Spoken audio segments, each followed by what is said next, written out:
Welcome back, ladies and gentlemen, to day 2 of the Legacy European Championships. I am Will. This is Matej. We are going to be taking you through round 10 of Pioneer action. Just a reminder for anyone that's just tuning in, didn't actually catch yesterday, we started at 409 players. We've invited 98 of them back today that did manage to achieve a 6-3 record or better. And they're going to be battling it out to try and get in the top 36 to earn themselves one of these PT invites.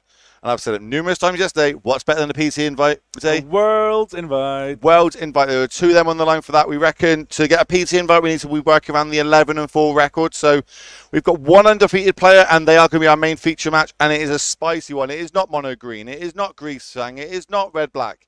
What is it, Matej? It's Grinning Ignis combo. And you know what the best thing about it is? It's run by a local player, Dimitar Erinin, who won the LCQ on Friday with the same deck. And well, also before that, winning one of the qualifiers in Warsaw. We actually had dinner with him last night. He said he's lost 5 matches total over 3 tournaments. He's literally got 2 Ws. Yeah. He's won 2 tournaments, and all he's done is lost 5 games, right? And he's actually undefeated today. And we're going to see this combo go through. Maybe see if we can get this beautiful 10-0 start that he's trying to dream for. Yeah, it looks like he's starting off with a mulligan today, so not the best start. But he's the only undefeated player in the whole room. The whole room. It is going to be 6 rounds of Pioneer action today. Then we're going to cut to our top 8, and then there we'll be battling it out to see who can take themselves down and call himself the European champion. That's the best one. I love titles. I love trophies. And even though like the big one's going to be the semifinals, right, with the World's Invite on the line, I think even the final, like who's going to be able to call himself the first European champion, I think it's great. That I would literally change all my Twitter like headlines to it, all my names just like, yeah, I'm Legacy champion. Legacy European champion, don't brag, European champion? No? I mean, that's what I did when I won a GP Stockholm in 2014. Like, immediately Twitter bio. Oh, update. Here we go. Now he's dropping it. Name drop. Oh, I mean, I'm just catching up for yesterday, Will, okay? Cause no, I want it. You tried to humble brag yesterday with like, oh, I was qualified for this tournament. I went to a Pro Tour once. Oh, okay, you did? Yeah. I went to a Pro Tour Armor. Oh, nice. Yeah. Well done. Thank you. I qualified play modern and I got forced to play standard. But you know, that's how we are. That's how it goes. As it looks like the players they're drawing the opening 7 here. Yeah. And a reminder, we're playing Pioneer. Same as yesterday, we're playing it today. The big text in the room was Mono Green Devotion. It's still very much present. And here, Jakob Bergelin is playing actually the Green Menace. We'll see if we can get a filter made up this weekend or a graph to show you what managed to make it into day 2 of our tournament here.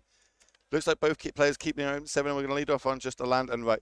Turn 1 elf. I know that bit. Yeah, it's easy, same old, and first elf as well on the other side. Easy. Of course. So talk us through the combo. What's the combo going to be on the other side? What sort of things are we looking from here? We still have time to set it up, but basically the main combo is Grinning Ignis, which for returning it to your hand gives you 3 mana. And if with any sort of way to make it cheaper to cast, you can gain infinite life thanks to Prosperous Innkeeper.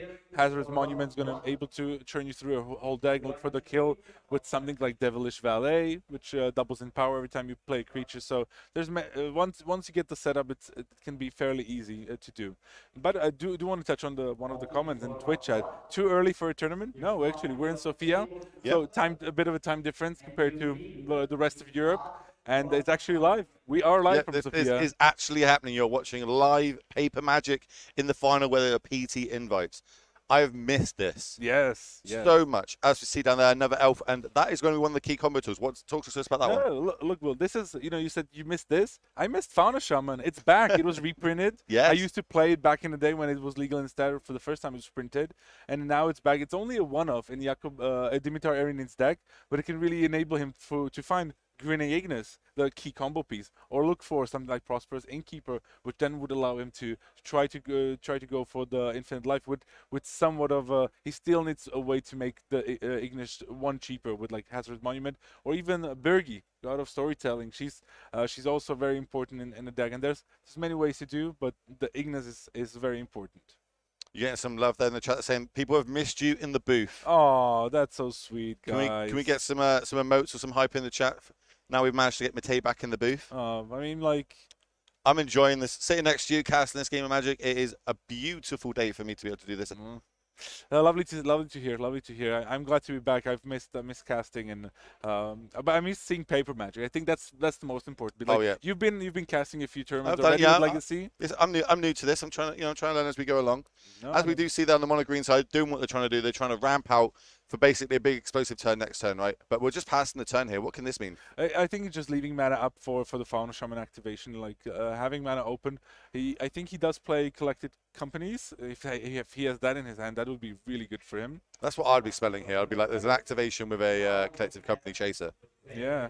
That's a common play for a bunch of these. Like, yeah, he plays 4 collected companies in the deck. So now if Jakob doesn't turn out something impactful here, like, this game could be over very quickly. But So as we see there, the oath comes down and manages to find a troll. Kind of what they want to do with the devotion, get the devotion count up. What's the earliest that Ewan could start come off? And there's okay, ooh, that's big. Okay, I think if Jakob, if he has any other action in his hand, he can probably go for a huge turn next turn. With just a Kiora now, but he can still do some fancy footwork here with what we know he has the old growth troll in his hand. That's gonna enable him to draw a card and really set up the devotion count for next turn. Yeah, it doesn't look like we're going to have the biggest explosion this turn. I think that we are going to set up for next turn, but we might not get a next turn if we're able to come off on the other side on Ewan's turn. But then if he does something along the lines of like search, tutor up, plus a Coco, it could just be game over, right? Yeah, exactly. And with the Fauna Shaman already in play, like, I think in Dimitar, as long as he hits 2 creatures and is going to have 1 creature in hand, like, I'd be surprised if he didn't find a way of comboing off somehow. So let's see what... I think we've got the one and only Todd in the stream. Todd Anderson. Yeah, big Todd in the stream. How are we doing, my friend? It's pretty late in the US already. It is very late in the US. That's why I had to chat. I was like, that is who I think it is, right? Do you think anyone is going like the day 1 of Sofia into day 2 DreamHack into just straight? I hope that would be great if they were managed to watch 18 rounds of Magic straight into another 9. Yeah. Potentially, well, I suppose you could do 18 back to back, right? 18 yesterday, have a couple hours kip, another 18 today. I mean, for the weathered coverage watchers. Okay, there's a Karn. Is that Big Z? That is Big Z you're hearing? Me. Yeah. I'm back, bigger than ever. So why would we go with the Karn there over, as we said, like the troll that we've got in hand? That we know that I don't can help think, us with our devotion. Maybe if he has enough mana to go for a Brainstorm. Oh, Damping Sphere. Okay, that can stop the combo. Because he has enough mana to cast it. Yeah, he with untapping the Kiora, he was able to play the Karn. He had 6 mana available. Okay, so he had 2 floating. Yeah, he had 2 floating. Yeah, he was doing some tricks there, and that's gonna stop the combo. Let's see, but we're gonna see a big company, so let's see if he finds a way around this. So we did to call this up. It was a collected company. We're gonna see what we hit. That looks like a Steamkin. Haven't seen that in a long time. Yeah, also one of. Oh, okay. I think we're going to have 2 elementals that are going to hit the battlefield this turn. I like the way that Jakob played it. He could have gone for the troll and tried to go for like maybe a combo kill already next turn. But he's like, I'm probably more at risk of dying here if you do like a company into combo pieces. So I'm going to play it safe and play the Damping Sphere. Well, that's because he's playing against the undefeated player of this tournament. This deck is all the rage here. Everybody's talking about it. Everyone was taking photos of him yesterday on the tram. Like, people are really interested in this deck and how he's managed to pull this off. For people that just tune in, obviously he has won one of our last chance qualifiers. He won the one on Friday. He wasn't even qualified for this tournament until Friday, where he took that tournament down. Yeah. He won one of our classic opens to be able to qualify for Napoli, where we got after that. So he's literally back-to-back wins in 2 tournaments, and he is now running really hot in this with a 9-0 starting off day 1. Yeah, I'm now with the collected companies. I'm wondering how. How's double Risen Reef? It's pretty nice. Yeah, that's trigger. Yeah, is the word he should probably be saying now. A bunch of triggers now. They're going to see each other as well. So Risen Reef, when it comes into play, or another elemental, you can look at the top card. If it's a land, you can put it into the play. If it's a non-land spell, you can put it into your hand. As we see a land there in the battlefield. Another land. Don't want them on top of our deck anyway. They're better in the battlefield. Okay, draw a spell. And another spell. And we've still got that Shaman activation. Yeah, we still do. Yeah. I mean, Dimitar definitely has options. The one thing I'm worried about, like, I don't think he has in his main deck an answer for the Damping Sphere. So maybe he has to try to find a way to win another way. I'm thinking Defiler Beatdown, Defiler of Instinct. Okay. That could be one way. Remember, the Damping Sphere makes the player like is gonna have to pay extra mana for every extra spell they play on each of their turns. So Chat saying he might have a Beseju. he does have one Beseju instead. Okay, Yeah. so we've got that tends to be the typical answer we see in a lot of just decks across different formats now. Is Beseju's kind of like that catcher that we can play it as a land, great, but in some matchups where we need that out, we do have that out left in our deck. Yeah. And the Damping Spear, just to make sure what it does, like, it does something with lands. If land is tapped for 2 or more mana, it produces colorless instead of any other type in the amount, which is not great with Nykthos, right? Like you kind of Not good enough, but speak to me about the. But obviously, we've got a forest there with 2 enchantments on. There's a weird interaction of how that works with Damping Spear. If I'm not wrong. True as well. But I think the most important bit is that each spell a player casts costs 1 more to cast for each other spell the player has cast this turn. So it just really makes sure that you can't really go for the Grinning Ignis combo. But I think Dimitar can find a way to play a few spells. So he's just gonna have to probably go down the beatdown route. See what he has. Has he got a way of recurring things from his graveyard? So, like, if we end up using, say, a Beseju, could we get it back into our deck somehow? Or is it just a one shot? Once we've used it, we can't get it back. Yeah. I think with the board that Dimitar has, I think he can attack the Karn pretty easily. So I don't think he's going to get another activation out of that. So that's one positive for Dimitar, at least for now. But he knows that there's still the Old Growth Troll in hand, which is pretty good, decent block, I would say. Oh, there's Hazard's Monument. Okay, so for 3 mana. What's the reason that's in the deck? Well, it makes your Grinning Ignis cheaper. So red creature spells are one cheaper, and when he plays a creature, he can rummage. So discard a card, draw a card. So now he's gonna have to pay. I think he's gonna go for a Steamkin. Oh, he's gonna go for the Ignis. It costs 3 because it's 1 cheaper. But right? 1 more for the Damping Sphere. One for the Damping Sphere. Yeah, now there's gets the loot effect, gets the elf out of it. Really nice for Jakob to track actually the number of spells being played. It's also an element. Oh, it must be an elemental as well, is it? Oh, of course. Oh, the value. The value.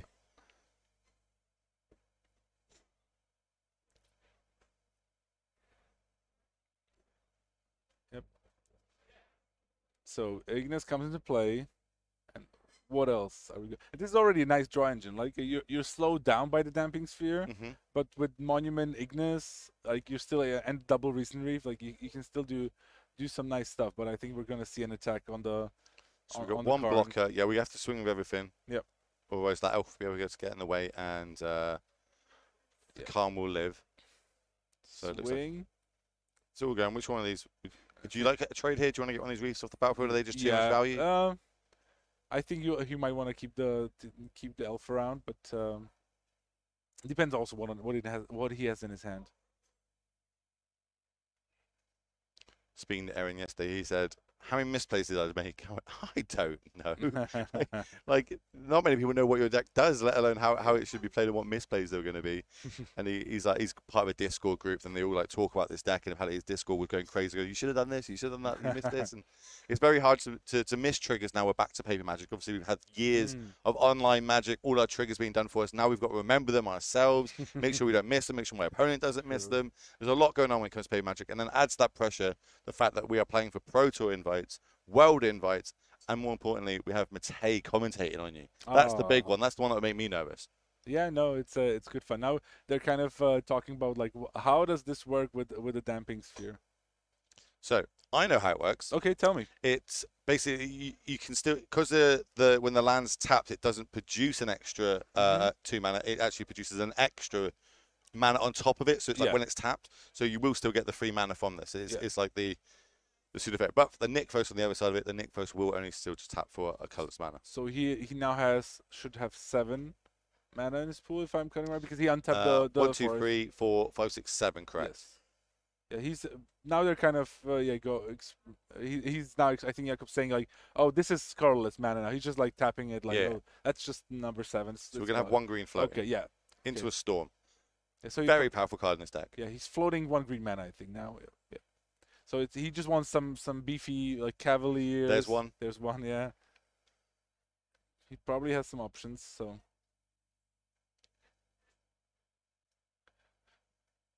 Pretty sure we'll see at least the Cavalier come down, but then I think he's got a bit of, we call them whiskies. Normally, things we don't really want. It's just a land or an elf, maybe. They okay, another Wolf Haven, okay. Mm-hmm. Not the worst when you've got a cure out, because obviously it allows to produce a bit more mana. Yeah, so it can allow for a Storm the Festival maybe to come down next turn. I think you should test the 1 green mana floating still. Also drew a card of the thanks to the Kiora. Ooh, now we're going to see a forest come into play. Nice, yeah. Ramping up.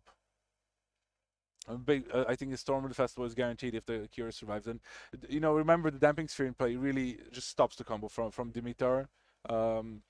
But he can still gain a lot of value. I mean, he's down to just 1 Risen Reef after Jakob Bergelin elected to block there. But now with the sizable blockers that can protect the Kiora, it's going to be tough for Dimitar to win, but it's just aggroing. So let's see what he cooks up. I'm kind of curious how he wants to navigate this game. It's good card advantage on both sides, right? That Kiora managed to draw a couple of cards over for a mono green player. Aaron on the other side has managed to get his Reef stuff going off.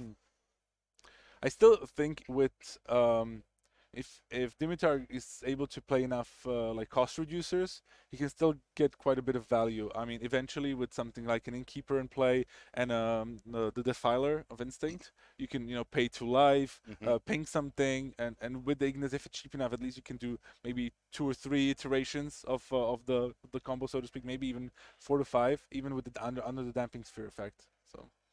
I do think he's going to be looking for one of those Passages, though. Like an end of turn Passage, get rid of the Damping Sphere, untap, and just completely combo off. Yeah, I mean, he already is very close. Like if he finds the Boseiju, he can just blow up the sphere and try to go for it immediately. If he has just 1 more piece, just another Birgi, another Hazard's Monument. But he has the value. He just has to figure out how to get through his deck. And if Boseiju is just 1-off, it can be on the bottom of your deck, right? So. That's one downside. He's just piecing out. He's planning. Damping Sphere is going to play an issue. He's just working out like 1 spell and 2 spell, 3. Do I have enough mana for this? Can I also 2? What do I do this? What if I hit this? What if I return this? He's going for all the different lines here. He also and there are a lot of them. Yeah. There's also the considerations to go. For example, if you play Collected Company and you reveal a Boseiju going down the bottom, like okay, how do that changes things again? Like, how do I wanna play this out? So, and with the Fauna Shaman as well, right? That's on top of that, shuffle it down and yeah, exactly. And you can look for other creatures, like which ones. Now we're working out how much mana is actually on the other side of the battlefield. Is that Storm going to be able to be cast from the graveyard? Lovely Carplucent Forest there. I'm sure Dimitar has a lot of his friends and fans in chat because they've been rooting for him even yesterday, and it's always fun to root for someone with a really cool deck. So, what were the odds on this deck being 9-0 after day 1? I don't think anyone would have been able to call that. Like it just came out. We've seen it a little bit, but nothing to this scale where he's literally taking down back-to-back tournaments. When he won the last chance qualifier on Friday, I was like, okay, fair one. That's 2 tournaments. He's doing really well. And then yesterday he's like, oh, I'm 4-0. Like, oh, sweet. You fight a 5-0, 6, 7, and obviously we kept getting in the feature match. He kept winning. He's comboing off. It's still not over yet, though. It's not. 6 more rounds today. I've seen players go 9-0 into 1-5 like that. I mean, I'm not wishing that on Dimitar, of course. I started GP 10-1 before. Then I ended it 10-5. Don't want to brag. It was awkward. I'll one-up you. Go for it. 9-0 into 10-5. Oof. Chat, I want to hear your bad beat stories. Tell me what was your highest start in any tournament, and then how did it all crash and burn? Let us know in the chat. Look that. I already see a plan brewing for Dimitar here. He looks for Devilish Valet. So 3 mana, 1/3 with haste and trample, and has Alliance. When another creature comes to play, you double its power. And so he found that with the Fauna Shaman. Thanks to the Hazard's Monument, it's going to cost 2 mana, because that's going to be his first spell, and it's made cheaper by the Monument. So there's the Valet. Okay, we've got that in play. Todd up wonders.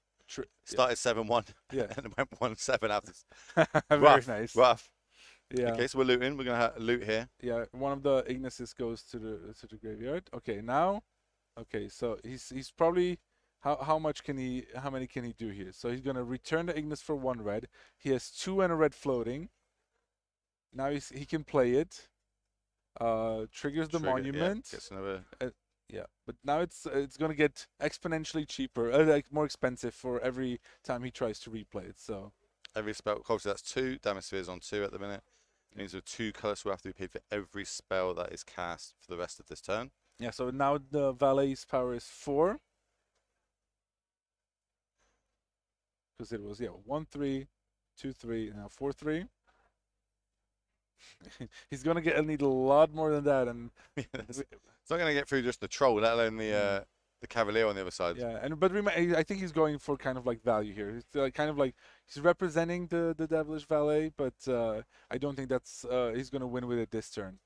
But he has the Hazard Monument now, and so I think he has 2 in red in his pool, adds 1 more because now the Ignis costs basically 4 mana here.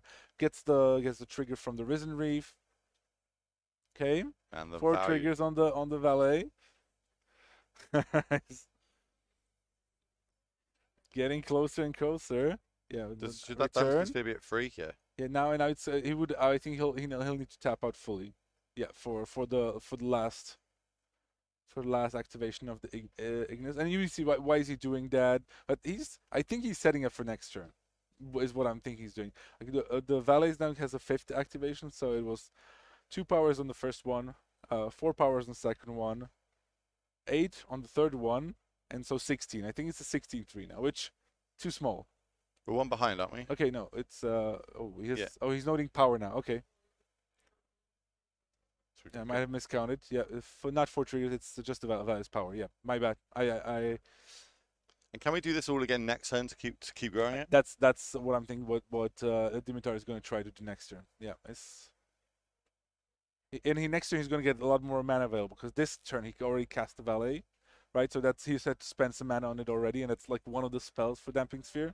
So I think now he's trying to count how many creatures he's playing. I think now it fits that Valet has 8 power.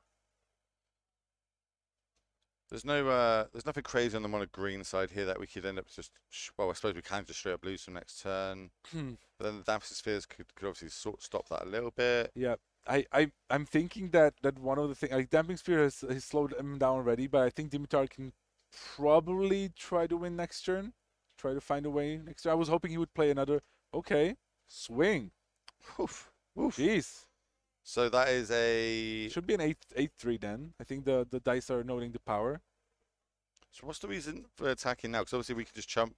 Or we're not chump, but we can focus on the thing. We can get it off the battlefield. Yeah. I'm wondering what Dimitar's plan is here. I was thinking that he would try to go for a setup kill on the next turn. Yeah, like make it stupidly big next turn, so no matter what you block and throw in the way of it, you'll be able to tramp over the top of it.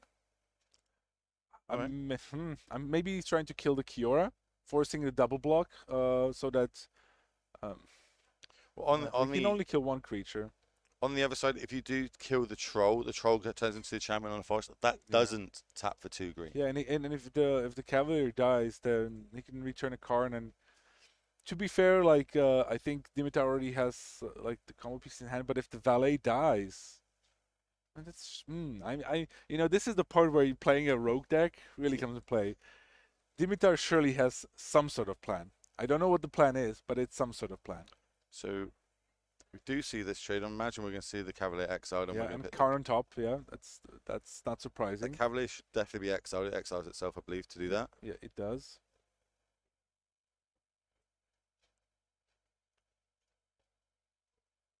Maybe if Dimitar has like a Defiler, something like that. It's not going to affect this game too much, that Cavalier still being in the graveyard. But if it does, I'm sending a word to the judge now just to get that exiled. Yeah, there's the Karn.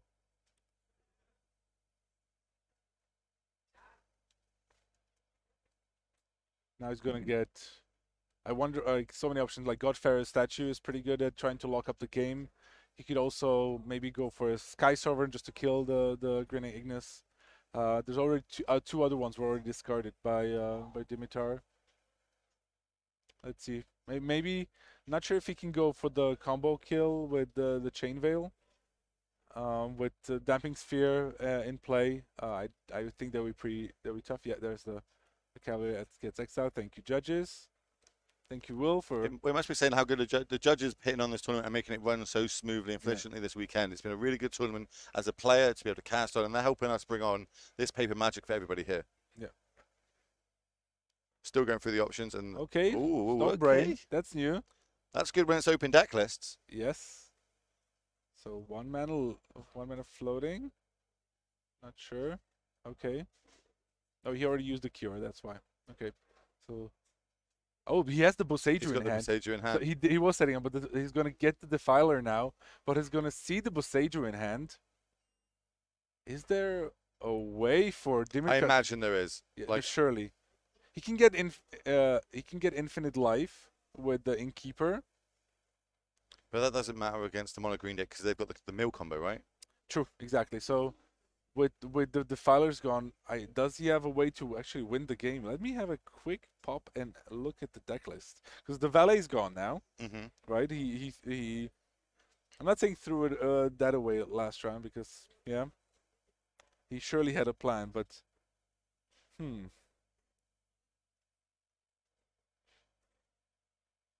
I don't. As we pass the turn back. I'll let Dimitar surprise me. He already surprised me before, so. Someone with chat will probably find a way. Yeah. Chat always does. If there is, chat have got the big brain. Yep. Karn, Karn is a reasonable magic card, says Rob Fighting. That's one way to put it. It definitely is the boogeyman, I would say, of the format, with 20% of mono green devotion in day one. Big part of the metagame, and mono green, doing well as you expect. I think it had a decent win rate, I would say. But the biggest surprise, by the way, was Mono Blue Spirits. Mono Blue Spirits was Biggest doing well winner yesterday. of the day. Well, the biggest surprise yesterday was Gab Nassif managed to finish all true. 9 rounds and didn't get any draws Yeah. yesterday and managed to finish with an 8-1 record. Yeah. Him versus Ben Jones on Phoenix is our backup feature match if this one ends up Nice. finishing too quickly. Yeah, so there's a collected company finding Innkeeper and Florahedron, Tangled Florahedron. Well remembered. Yeah, Florahedron. Yeah. Tough one. Well I didn't remembered. play that set. Okay, he gets the treasure from the Innkeeper. Tough, really, but that's one of the things. This is, I think, in general, the deck is really tough to play. He's still playing it out like there must be a way besides obviously turning little creatures sideways and trying to win the game that way. I feel like there's another way or maybe a combo we're missing here. No, I don't think I'm missing anything. I just think he can get infinite life, but that's not going to help against the Pestilent Cauldron. We don't have the breakdown for day 2 yet. We're just getting the graphic made up. We're going to get that all sorted and that'll be on the stream very shortly in the first couple of rounds, so make sure you stay tuned. They will also probably get tweeted out, so if you're not following Legacy on Twitter, make sure you go follow the Legacy European Tour. Give them a follow on Twitter. Give this stream a follow. The next time you see us after this weekend, we'll be in Barcelona for some modern action, where players are going to start trying to qualify for the next one of our big tournaments that are going to give Pro Tour invites in Napoli. Yep. Okay, Todd's trying to help us here. Maybe gain infinite life and play out all his creatures, like get all his creatures in play. Try to win with beatdowns. Looks like that's what he's lining up here. Todd with the big brain play there. He just plays his whole deck, which he can do. Yeah. That's the mono green player can't won't be able to do it. I think we're trying to get the card off the battlefield. Yeah, here, right? he is. Yeah, so he's attacking with everything. He's gonna block the Ignis. Karn's gonna hit the bin. But I think possibly a storm is coming. Storm is brewing. There's one in the graveyard. The kind of thing that we kind of like last turn, like if we didn't make that attack last turn, we'd still have obviously one of our threats, but that Karn also wouldn't have been a deal last turn. Yeah. You know what I mean? Like we kind of set ourselves up a little bit there. Yeah, I mean Jakob could have like used the Karn to find like a Sky Sovereign to kill the Valet, but then he wouldn't have played the Stone Brain, right? So so I think Dimitar could have won that run, but I'm sure Jakob probably would have tried to figure out a situation. He could have found something, maybe the Godfarer statue that we also mentioned, right? So. Here's a Cavalier putting a Boseiju into play and 2 more Storms into the graveyard. Yikes. Yeah. There's another Oath of Nissa. It's legendary, so puts one in graveyard, finds another troll. Already played 2 spells, so he has to make sure he has enough mana to play everything. Probably has the 2 floating, right? Yeah, so it's exactly enough to play the troll, draw another card with the Kiora, build up his blockers, and swing. Got to win the game soon enough. At some point, Everyone's going to be able to find a way to win this game. Looks like, yeah, Jakob was just trying to, it's turned into like a really grindy game all of a sudden. It's like creatures mattering, go wide versus go big. Damsphere does that though. Like he identified that early, and that was his first card target weight. Yeah.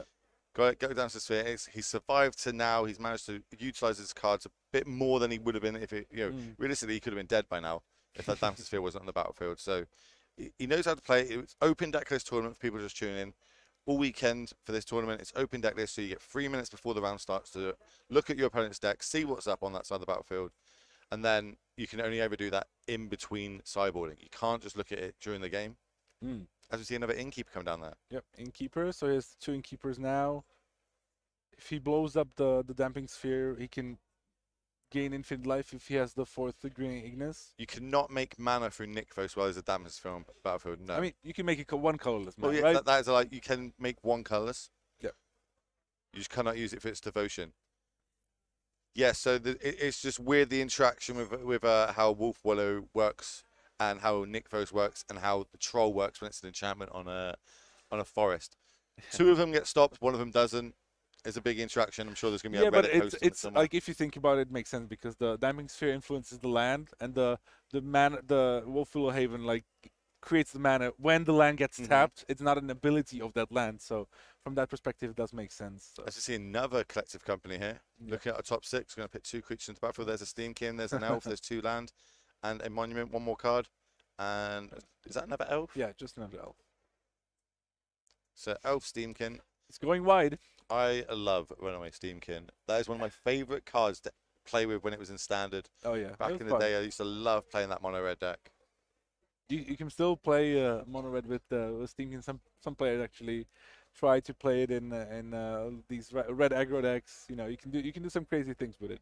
If you get to untap with it as a mono red player, you do feel like, okay, cool. Yeah. I've got you. Doesn't happen too often though. No. It's one of those must-kill kind of cards. Yeah, look at that. It's like Dimitar is trying to swing. It's just, how many times can I turn these little creatures sideways? Just bits of chip damage here and there. Yeah. He's really prioritizing trying to kill this Cura. Unfortunately for him, I believe there's a Cura in hand for a mono green player.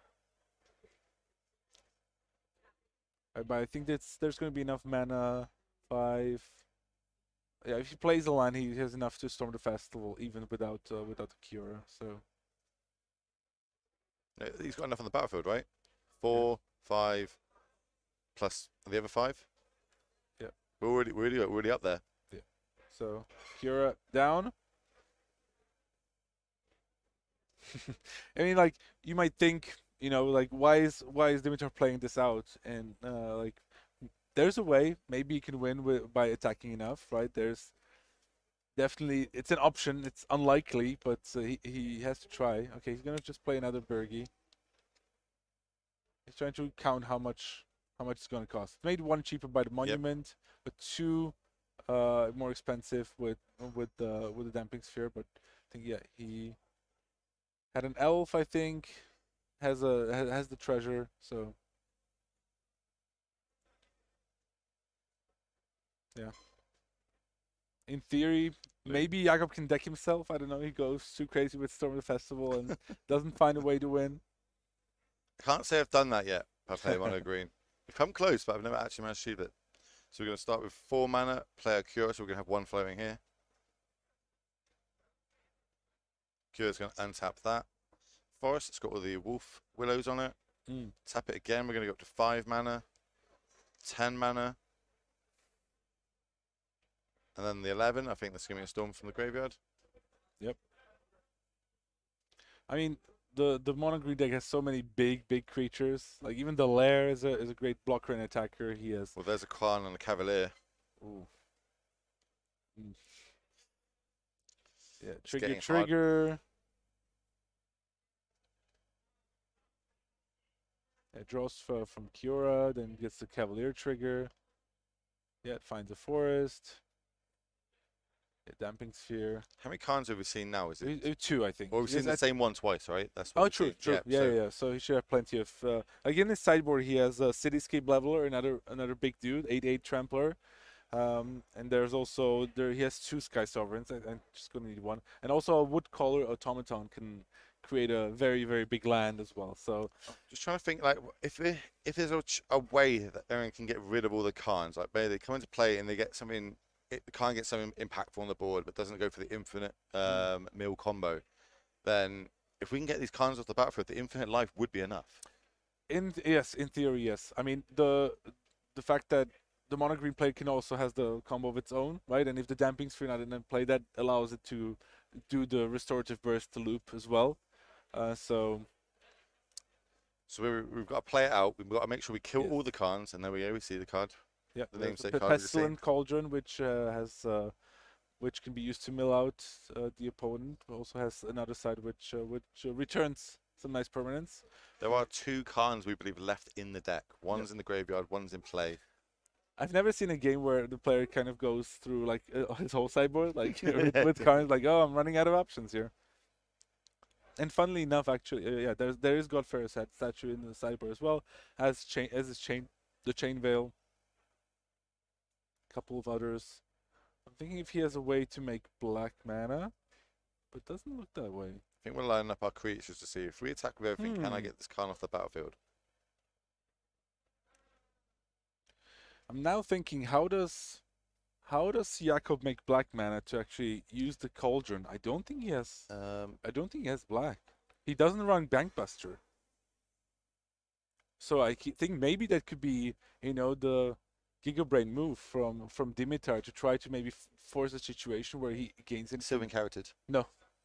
He has one Carrot. One Sylvan Carroted. One Sylvan Carrot. Okay, he does have it, but he would have to find it first. Didn't have it, but Dimitar probably realizing I'm running out of time here. Well, I'd say time's going to be a massive issue here. Being 1 game down, it's just knowing when to scoop, when not to scoop. Yeah. Using time as your resource here, as we're going to go into the sideboards for both these players. So let's start off over on Aaron's side. What do you like to bring in here? Oh dear. Exactly. Oh dear. Is that Outpost Siege? I love that card. Outpost, yeah. That's for the like when you're really need to grind down. When you expect your opponent. It's another kill condition as well. I've heard someone mention that you can choose the Khan side, which exiles a card every turn, and you can go like really grindy. But the dragons part of Outpost Siege says like whenever a creature leaves the battlefield, you deal 1 damage. So I can totally imagine him bringing that in just so that he has more outs to like Brainstone. Yep. Right. Yep. So that's one, and I would imagine the Abrades are going to come in as well, just to be able to deal with the Damping Sphere or Godfarer's statue, maybe even the Outland Liberators maybe better. Liberators, we can kind of toot for that and hit it off Coco and stuff like that. Yeah, maybe even better. Yeah. So depends like how much stuff he wants to take out, but again, we talked about it a lot yesterday because we saw a lot of these crazy combo decks, right, in the tournament. So you can't dilute your deck too much. Okay, so let's go across over to the other sideboard. Let's see what we've got in the mono green. So this is 15 tutor targets. Yeah. Are we just shuffling our deck and passing it back? I think that's like, it sounds really, I don't like saying it, but it makes your deck choice easier for the players, especially like if you want to test, like suddenly a big part of testing is playing sideboarded matches. If you're not sideboarding, it's half the battle's won, right? you just bring your deck and you play against sideboarded versions of all the other decks like Phoenix, Rakdos, Midrange, others. And so I think a lot of people, might to be fair though, mono green devotion, I don't think it's easy to play. Lots of triggers, like you have to know how to sequence your spells correctly to maximize the amount of mana you get. You have to count in advance. Okay, is there a chance I flip another Nykthos off of a Cavalier here, right? That can influence how you tap the Nykthos you already have in play, etc. I also found another way for us to make black mana. Nykthos off the Nicobolas. Creative? Boom. Creative. Boom. Yeah. But yeah, I think Dimitar maybe like now he's in a bad spot, right? He's down a game with time running out. Means like he needs to win the next game to at least like get a draw. The advantage that he's on the play, he has a deck that can combo off really early, really consistently. So he definitely has a chance. Oh, they have 14 minutes, so they can manage and they can squeeze into one game for sure. But not a great I think maybe you should have conceded earlier. A bit earlier. Yeah. Well, you mean after basically the win cons took out after the Brainstorm? Yeah, after Brainstorm activation, I think that was one of the ones where, yeah. So both key players drawing their opening 7 here. Hopefully they both get to keep. We're getting a good, clean, fair game of Magic. Yeah. And people are asking, how do you play Nicol Bolas in a mono green deck? Well, actually, you have Oath of Nissa that allows you to cast Planeswalkers using any kind of mana, and it also costs 5, so you can get it off Storm the Festival. So there's 2 ways. That's why these decks played Nicol Bolas or Teferi, who slows the sunset.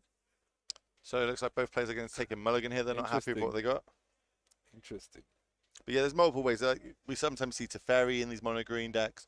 We used to see Nicol Bolas. We're now seeing it again. Oath of Nissa does so much in this deck. It adds to devotion. It helps you filter your land draw if you need land, or if you need creatures, or if you need planeswalkers. You know, it can help filter those early turns. And then late game, it can help you cast these big planeswalkers if you do end up drawing them. Yeah. Mono green deck is really good. That's why also people are playing. It's just super solid. We all knew that, though, right? Coming into this tournament, I would have been expecting, right, and if I can't beat mono green, I should probably be playing mono green. Or, you know, if you don't have a plan for it, you're probably not prepared for this tournament well enough, I'd say, because that is a big online meta, very big in mono green. We've seen it here with 1/5 of all decks being bought yesterday would happen to be mono green. We are going to try and get you a breakdown of all the decks that managed to make it into day 2, chat, so stay with us. We'll bring it to you, or Harry and Filipa will bring it to you. But definitely we get tweeted out. So if you're not following Legacy on Twitter, make sure you go and follow them on the Twitter of Legacy European Tour. Ooh, another mulligan from Jakob. Not happy with what his mono green deck is providing. I think Dimitar is happy. I think he has a turn 1 elf. Always you love to see that. I'm both decks too. And this format really is a lot about turn one mana elf. We've seen it. Not just from Mono Green Devotion and the Green and Ignis combo, but we've seen it. The Gruul Vehicles deck really wants to turn 1 elf. There's also, we saw the John Citadel deck from Samuel Eberhard. He was 7-2 coming into day 2. He also really wants to play a turn 1 elf. It's the linchpin of the format, and that's why, you know, Fatal Push is so popular. Well, we see like play draw is really big in this format, where it impacts the format so much, and being able to have a turn 1 elf when your opponent doesn't kind of catches you up, or having that early remove spell for the elf so you don't get fall even further behind. So we're going to go down to 5 for the mono green. I feel like mono green can mulligan reasonably well. Not obviously realistically you want 7, but it can just have a bit of ramp into a storm and then they've caught straight back up. Yeah. Dirtiest player asking how does the mono green do against Zorius? I've played that matchup quite a bit, and it can be fun to play, but it depends really how the spells line up in that matchup. When mono green starts landing like planeswalkers, it can be really difficult to win. But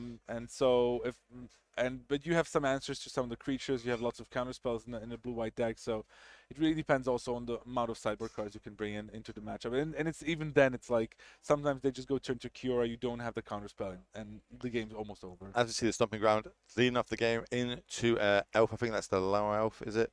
It's going to come into play as Snapsies. Of course. Snapsies. These players are good. That's why they're on table Exactly. 1. So Risen Reef or something else? No, a braid. Oh. Slow. To be fair, they've mulliganed down to 5. Yep. It's great play. I'm quite about that. Plus getting in with an elf. I love attack with an elf. Oh no! Oh no my word, land. That's huge! What a big brain play to be able to kill that elf. Yeah, and Dimitar, if he can finish off the game quickly, he can maybe even manage to get the 3rd one in. Elf beats. Let's go. Yeah. He's playing up fast. A Steamkin. That's slow. Come on, you need more creatures. No land. Passes back turn. Oh my god, this is huge. Right, let's go. There's the monument. Okay, Dimitar doesn't have pressure yet. So he's got 2 power on the battlefield. This is a 9-turn clock. Yeah, so that's why Abraid's better than the Outland Liberator, right? He can blow up an elf. He can kill elves. Okay. Okay, we're here. We're going. Return it. Play it again. Second counter on the Steamkin. Swing for 3. There's the beat. Boom. We're getting there, chat. We're getting there. Slowly but surely. I love this. Pioneer's great. We're looking for a land off the top. Play land for turn. No land. Pass land back. Again. Still no discard. Mulligan to 5 was the big thing, and that was a evolution, I believe. Yeah, Eldritch Evolution. Yeah, it can find the Burgie if he sacrifices the elf. 1 green. That should be infinite, I think. Yeah. So sacks the elf for Eldritch Evolution. Goes to find. Let's see. I don't wanna say too much. He's looking. It looks like he's looking. So he's got the monument in hand, right? Okay, going for the valet already. Okay, that's gonna be way more damage, because with with Ignis and Valet, Steamkin and Ignis, you can already do a little bit of trickery. Yeah, and Yep. Jakob, like I just need the time to win game 3. Wow, that was a super quick game. That was quick. They spent more time shuffling up and sideboarding than they did playing that game of Magic. Yep. Sometimes that happens. You mow down to 5. Sometimes you got to be like, right, I'm all in on this turn 1 elf. They've got what, 2 Abrades. I know their deck list. 2 Abrades, they're not going to have that. They wouldn't bring them in against me. Yeah. Blown out of the water. Didn't get your second land, and unfortunately manages to take down your 2. But we're going to go into game 3 now. But mono green is on the play. Yes, and maybe without the mulligan to 5, it's going to be much tougher for Dimitar. He must be, thrilled after that really, really tough game. Really. I mean, that was just a complicated game. We had the combo deck versus the bugbear, the format mono green. Chat, let me know what you want to win. Let's get the 1s in chat if you want the Aaron to win on the combo deck, and 2s if you want mono green. Watch this wall of 1s come up in the chat now. Watch this. Yeah. I got faith in chat. I got faith. Just for all people, I saw someone earlier say that they love the combo decks. There are a couple of combo decks floating around the top of the tables. We've got a couple 8-1 players, or a big time player. There's Mr. PT Bench. How are you doing, my friend? Oh, look at it. Look at it. And the first time chatters. I love seeing those. I love seeing first time chatters. People tuning in for the first time or just getting involved in the first time. Welcome if it is your first time watching here.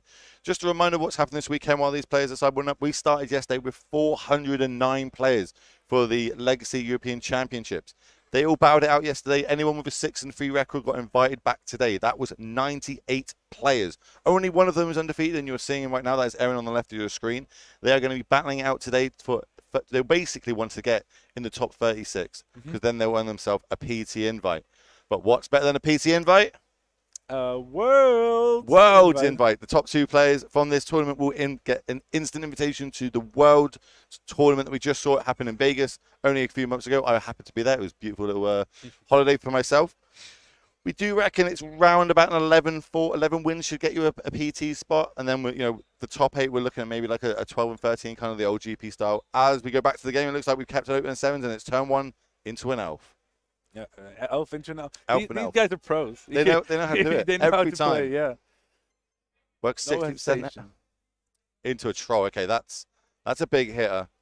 Yeah, let's see what Dimitar comes in with, because he can combo off pretty fast here. Okay, he has the Abrade again on the elf, slowing down things. Another elf of his own.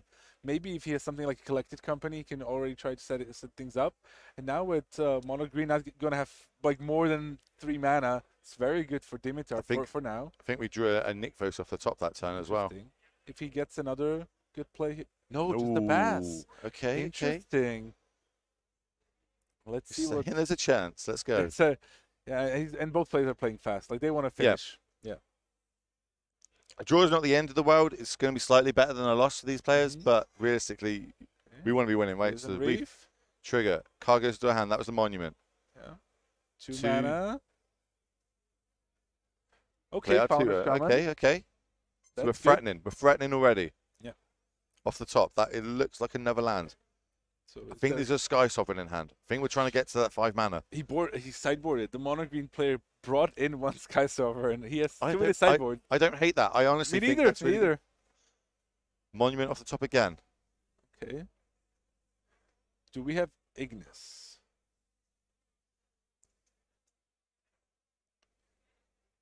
Okay, 3 mana. Okay, there's the monument. So now we start turning and burning through cards in our hand. I mean, we'll see what comes next. I think he's going to try to maybe set up for a big turn next turn with Fauna Shaman probably looking for Ignis. Yeah, but realistically, we've got a tight... Oh, what's going on here? But Beseiju... Beseiju, okay. Yeah. Like, we had to have something like... We haven't done anything turn 3 or turn 4 exactly. Here. Yeah. Another red source for Stomping Ground. I think Dimitar's okay with this. Like, he would probably be more scared of something like Karn coming down or something similar. I'm pretty sure we're going to be like, there's a Nykthos in hand. I'm pretty sure, a forest and a boat. Not too sure what the 4th one is. So there's the forest.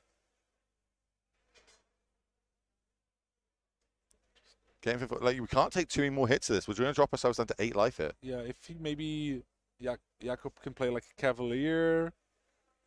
Yeah, looks like 5 Cavalier. No, Sky Sovereign. Okay. Shoot this. We do get 1 activation of it. So yeah, damage is piling on as well. You have to remember the troll's been attacking for a while now. Okay, but now in response, Fauna Shaman activation. That's the thing. The beatdown someone on green could just be enough next turn. Mm-hmm. If we manage to play a creature, crew that Sky Sovereign, that could just be lethal. There's the Green Ignis. So getting close for Dimitar. I think he had another Hazard's Monument. I think he's got a second one in hand as well. Yeah, but he doesn't have anything else, right? I just think he has one card in his hand. I don't see two. So we're saying you've got a big draw step. Yeah, I wonder what. Obviously, we've got the Risen Reef. We've got Risen Reef as well. Yeah. So he can draw some cards, but okay, he drew. Oh, was that the god that generates red mana when you cast a spell? Bergie? That would be nice. Okay, I think Dimitar is gonna try to go for it here. So 3 mana. Monument. Okay, that's one step. One. 2 mana. It was Bergie. So now 2 more mana. Grinning Ignis gets a red. And now I think he's gonna be able to churn through his deck because Risen Reef is gonna draw him the card. The Bergie is generating the extra mana to make sure that he can. I think he's demonstrating the loop. Yeah, so he's gonna go through his whole deck. How does this? So now he's like he can always draw a card with thanks to the Risen Reef, and with Hazard's Monument is also able to like allow him to churn. So yeah, yeah, he's like demonstrating look. Like yep. I'm gonna draw my deck with the Grinning Ignis. Good morning, Cherry Axe man. Hope you're well. Yeah. So he's gonna get a bunch of lands in play. Yeah. So what's he looking for here? Well, I'll let Dimitar surprise us. Okay, let's go for it. Combo decks, ladies and gentlemen, combo decks. Now he's basically he's drawing like he's doing the Risen Reef triggers. He's just playing Green Ignis for 2, and then using one red to return it. He gets the mana back. The Bergie is basically he's generating extra mana thanks to Bergie as well because he has 2 ways to make it cheaper. So now plays this card's a Monument. So he's saying it's basically I've got a load of mana. Yeah, he's got infinite mana. Basically, because he has 2 ways to make play it this cheaper. infinite time, shoot you every single time this comes down. Yeah. GG's as we see Irin take down that game. Wow. My goodness. From 1 game down, comes back to now be 10-0 and undefeated in now day 2. That is incredible play there by Irin. Do we have our backup feature match? I'm looking over at the team. Let's see. It's Gab and Steve, so I'm going to go out on a limb here and say we probably do. Still playing, of course. It's Gab. Gab versus Ben Jones, very well-known Magic Online grinder and one of my friends from the UK. Nice. So good to see him doing well. We've got 2 UK players this weekend doing quite well. Charles is also, same as Ben, coming into this round as an 8-1 record. Oh, Dimitar is 10-0. Only undefeated player in the tournament. Crazy. Yeah, he's 1 win away from locking that PT invite. I hope he's the nicest guy, turned up with a brew, and is absolutely demolishing. He's on such a sick tear of that deck at the minute. In theory, he already has that invite locked down. In theory, he could just draw one of his next 5 rounds to probably lock it in because his tiebreakers are going to be absolutely crazy. So jumping into this game, let's try and break this down. So it looks like obviously we have a lot of lands past go. There's 1 Phoenix in the graveyard. I see a Supreme Verdict over there. Yeah, the Verdict just killed a Crackling Drake and an Arclight Phoenix. So important to get off the board. And no flurry of spell from Ben Jones. This is not what Ben Jones wants to see. Look at the hand from the Thief. He has double saw it come in. And that's going to be cast on a Fatale.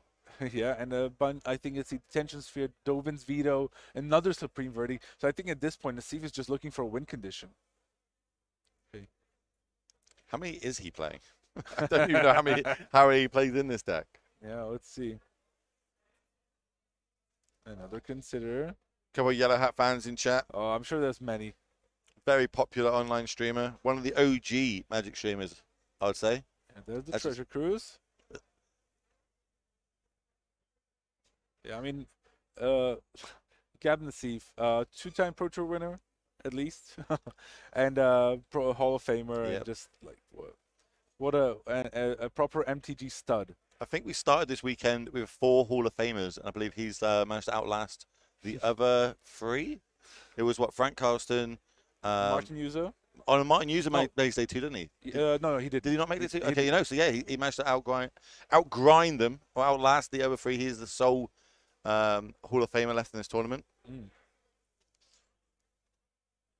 And a bunch of other really good players here as well. It's all open deck list, but I just want to see, without cheating, what sort of win con do you think Gab has in his deck? See the spice that people come up with. There is none. Mill your opponent out. Let them draw their cards. The chat's having a lot of fun here with Gab and CV modes, and I'm sure you watch this stream, right? Oh yellow hat, yellow hat. I don't know the words. Sorry. Can someone clip that? I feel like that could be the new. He could use that now on his stream.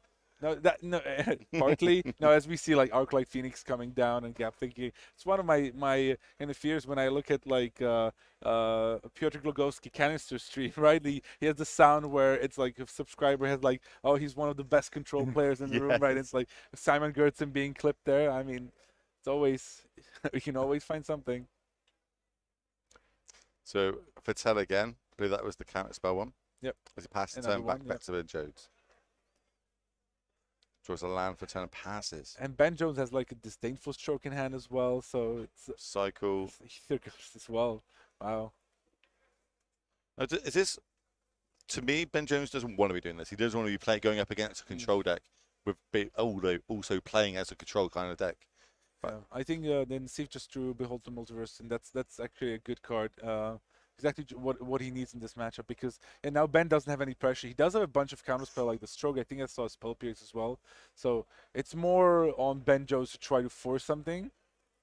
Let's see, a Treasure Cruise. Leaves the Phoenix in the graveyard. It's gonna counter that. Try and negate it. Restrict Ben on mana on cards here, which is already Nassif has the mana advantage. He plays many more lands than the Phoenix deck does, so he's gonna have a mana advantage, but he's gonna have a spell advantage.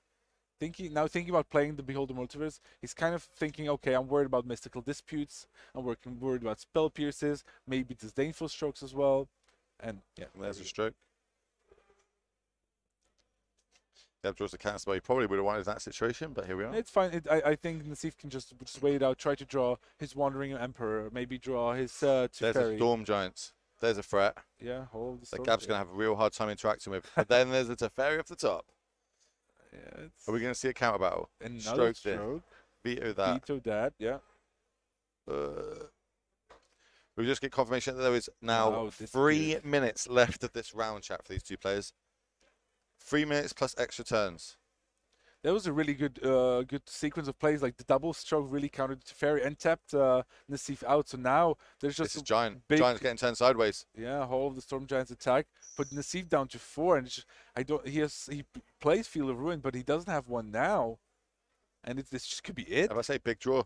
A huge draw for Nassif needed now. Come on, don't slow roll us. Let's go. Okay, makes a blocker. He got there. Okay, yeah. but we've got some sort of removal, I imagine, in this deck, right? We must have removal ban. Let's go. Just Cyborg, maybe not too many. He's gonna try, right? Both players are like lining up lands here. He's Spike Field Hazard. Oh, he's gonna kill it. No, Ether Gusted away. We're gonna do it again next turn. Okay, Gab's got another draw step. Another draw step. This game's sick. Let's go. Come on, Gab. Done it once. Are we doing it again? Oh my God! Wandering Emperor. This is insane. He's got enough to cast to target it through the ward as well. Has Ben Jones got a way to protect it? Counterspell? Anything? He has the Spike Field Hazard, but that's not enough. I think there's a Spell Pierce in hand. This is how you become Hall of Fame. This is how you become Hall of Fame. I mean, Gab Nassif is a well-known top decker. Just look at GP Kyoto back in I think 2009. Oh the my cold shot word. If you haven't seen it. Oh wow, and he also goes up to 6. There's a legend. Gab's got an answer for this. He's got a ball hole for that. That's fine. Make disappear. Not the best one now. That's such a sick top deck. I don't think Gab's gonna have enough time to win here, like as in with the beatdowns. But I've been wrong before. He has the castle, right? So he gets a 1/1 token, puts a counter, and he's like, go, your turn. I want to finish this. Piece of the puzzle. Okay. Resolve 1, 2, 3, 4. Okay. Another pieces and a Galvang iteration. Okay. So and bind another Phoenix. So that's 2 now. Okay, so iteration into the spike into field. the pieces. He also has the pieces in hand as well, right? Or he has the spike field. Gab does have a way to counter. He has Supreme Verdict in hand, right? Yeah, but he's also got a way to counter, right? He's got the one that you have to pay 2, one of the new ones. Yeah, that makes disappear. Creature. Yeah. But and he can sack the token as well. That's the thing, but it's been cast though. Yeah. Okay, so another pieces though.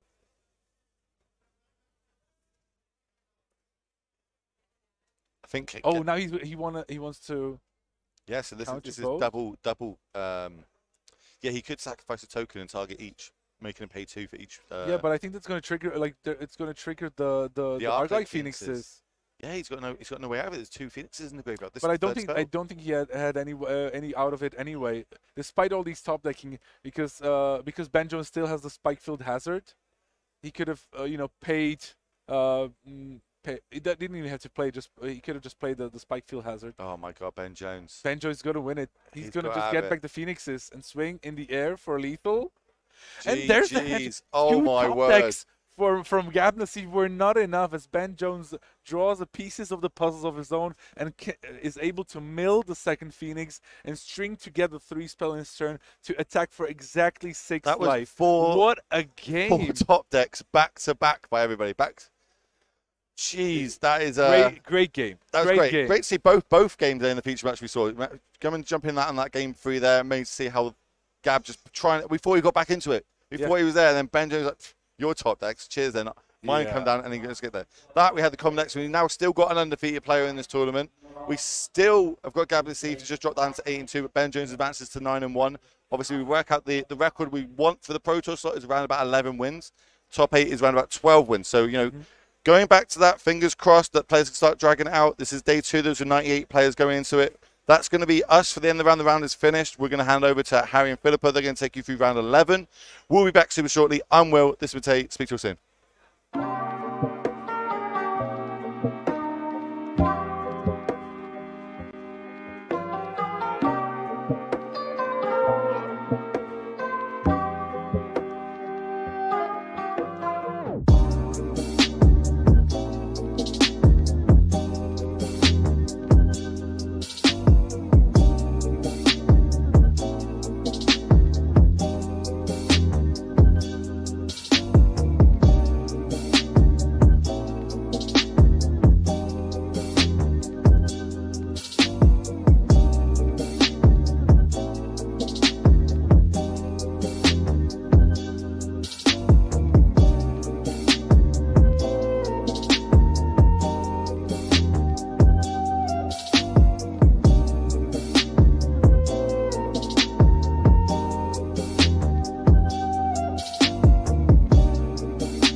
Hello everyone and welcome back to the Legacy European Tour. I'm HaremTG, joined here by Filipa, going into round 2 down here in Bulgaria.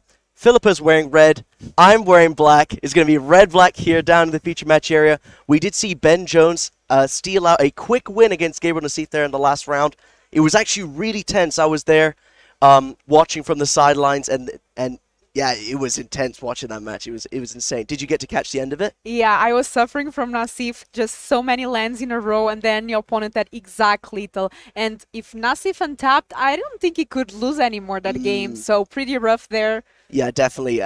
Gab definitely looked like he was in a bit of pain after that loss. But we are going to be having Ben Jones back in the feature match. That is why it's relevant. We're having a battle of the Brits, actually. We have Charles coming back from yesterday. We had him on the feature match, I believe around 7 or 8. And we have Ben Jones on Phoenix. So we're going to see Red-Black versus Phoenix. Arguably a very classic matchup in this format. Both decks been around for a very long time. And honestly, it's a tough one. Realistically, it is favored for Red-Black as we get the deck list here. Thank you, Will. We're going to be breaking down the sideboards and what the players are both working with. Here, you take Red-Black because you're familiar with that deck list, and I'll break down Phoenix. So for those who don't know, Brothers of War has come out. There are a lot of cards being played in this event. I believe around 150 copies of new cards in all the deck lists combined on day 1. So what new cards is Charles bringing in his Rakdos mid-range deck? So it's not first time that we are seeing Charles this weekend, and he's bringing the card that I think every red-black deck is bringing new, which is Misery's Shadow, which basically is a 2-mana 2/2, and it has Khalid's ability. So if a creature an opponent controls will die, you exile it instead. And then for only 1 mana, you can give it +1/+1, and you can do that ability as long as you want, at any time that you want. So it's a pretty solid 2-drop that Rakdos midrange was missing. Yeah, and what's actually really interesting is when I go down into the top tables, look at what the red-black players are playing. The better results seem to be playing more copies of Misery Shadow. This card is so good against green. I was watching Charles play against green last round and just being able to exile the trolls, the calves, and even the new 8-drop from Brothers War from the sideboard as well, so that you can't unearth it, was insane. The Phoenix deck, though, we do see them start off here with land goes from both sides of the board. You see Phoenix take a draw step. Yeah, and here Ben with an Ive, which is one of the lands that can become a creature later on. Yes. And we don't see a Thoughtseize, which is relevant here. We have Ledger Shredder from... Oh, and Fatal Push right away, the Ledger Shredder. That's really important. And do we have a Fable now? We do, so Fable is exactly what the Rakdos mid-range player wants to be doing. Yeah, this is, well, not only exactly... The Phoenix side of the board is completely empty. The graveyard's empty, tapped out. On the play for Rakdos 2, not really much more you could ask for. Now here's where the Phoenix player would want to see something like a Pieces of the Puzzle, or multiple spells, maybe a Charter Course to set up a Phoenix, maybe even just another threat. We do have 4 Ledger Shredder and 1 Thing in the Ice from Ben Jones, so there's a lot of high impact spells that he can cast here while Charles is tapped out. This looks like a Pieces of the Puzzle. And it is. We're going to flip the top 5 cards and put 2 instants or sorceries into hand. That is a lot of choice. Okay, now here's an interesting decision because Treasure Cruise is very good against red-black. Obviously, drawing 3 cards against a mid-range deck, that's very good. But do you want to take both of them? You do. Ben Jones identifying, this game is going to go long. I need all the Treasure Cruises I can get. This Pieces is going to fill up the graveyard.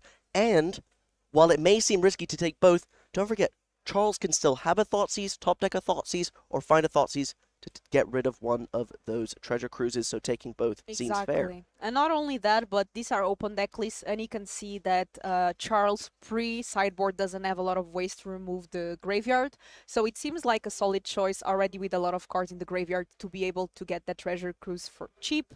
And here, Charles is attacking with the 2/2, making a treasure. He did discard 2 cards, drew 2 cards from the second ability of the Fable, and seems like a pretty solid turn so far. Yeah.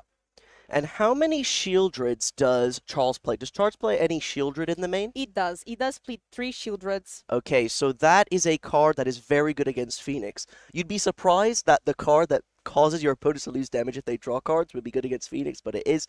It's busted. It's very good. Obviously being sarcastic there, but yeah. You want to get Shieldred down when you can as Charles.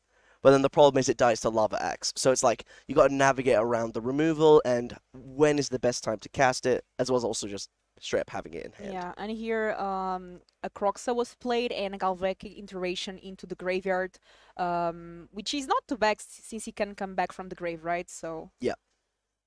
We have another puzzle here. Let's look at the top 5 cards. We do have some options here. Actually, not really. A Phoenix in the grave is ideal. Yeah. And what was pushed into end? It was a Lava Axe, right? Yeah, so it was a Lava Axe and some, I think it was a Consider. And Ben doesn't fire off the Treasure Cruise, doesn't fire for Cantrip, because when you have an Arclight Phoenix in the graveyard, every spell matters. You know, the Phoenix deck struggles to filter lands, right? Yeah. The biggest thing is, obviously, the deck is full of spells, but when you start drawing lands, it makes it really rough to get back Phoenixes, so you want to sandbag your spells as much as you can to make sure. So we have Castle Loquanier into Shadow's Misery, and Charles did attack with the 2/2, now having 3 mana available from lands and 2 treasure tokens. Fable also already flipped, being Kiki-Jiki now, which can be trouble if it survives. We have the Consider that you spoke about that he got from the puzzle, and a land to the graveyard, draw a card, and untap draw. And Ben Jones really needs something here to stop this board. What do you think it's the best that Jones can have? Pressure. Just need pressure. Draw cards and pressure. Generally speaking, the Phoenix game plan is quote-unquote simple. You draw cards, remove things, and apply pressure. It's down to Ben Jones prioritizing the right things. Because there, he could have flashback Galvanic Iteration and drew 6 cards, but he's identified it's very important. Although the Shadow's Misery is on the table, I can probably find a way to remove it. Lightning Axe doesn't actually work right now, I believe, because we have 5 mana to pump. So you can pump the Misery Shadow to get big enough so that it doesn't die to 5 damage. Obviously, you could go Lightning Axe plus Burn Spell. That doesn't seem terrible, but Ben's just sculpting his hand here, getting as much information as he can get, and then he can plan his turn with his removal spells and other threats in hand, of course. I don't think he's played land for the turn yet. And probably the light. Yeah, so. Okay. Lava Axe here, discarding the other Phoenix. Here, using one of the treasures and 3 mana to make the Shadow's Misery a 6/6. Another removal spell, and now Shadow's Misery is gone. I like this play a lot by Misery Charles. Shadow, actually. Yeah. Just pumping it so that the Shadow's Misery goes down to essentially not 1 toughness, but it has 6 toughness and 5 damage on it. Because you don't want to max pump, the treasure is going to go away. So playing patient with his mana, clearly valuing the treasure. And I love that play a lot. Double Phoenix comes back. And now things are not looking too bad for Jones. Oh yeah, Ben Jones just brought back the Phoenixes and played his land. Okay, we're going to speak to the...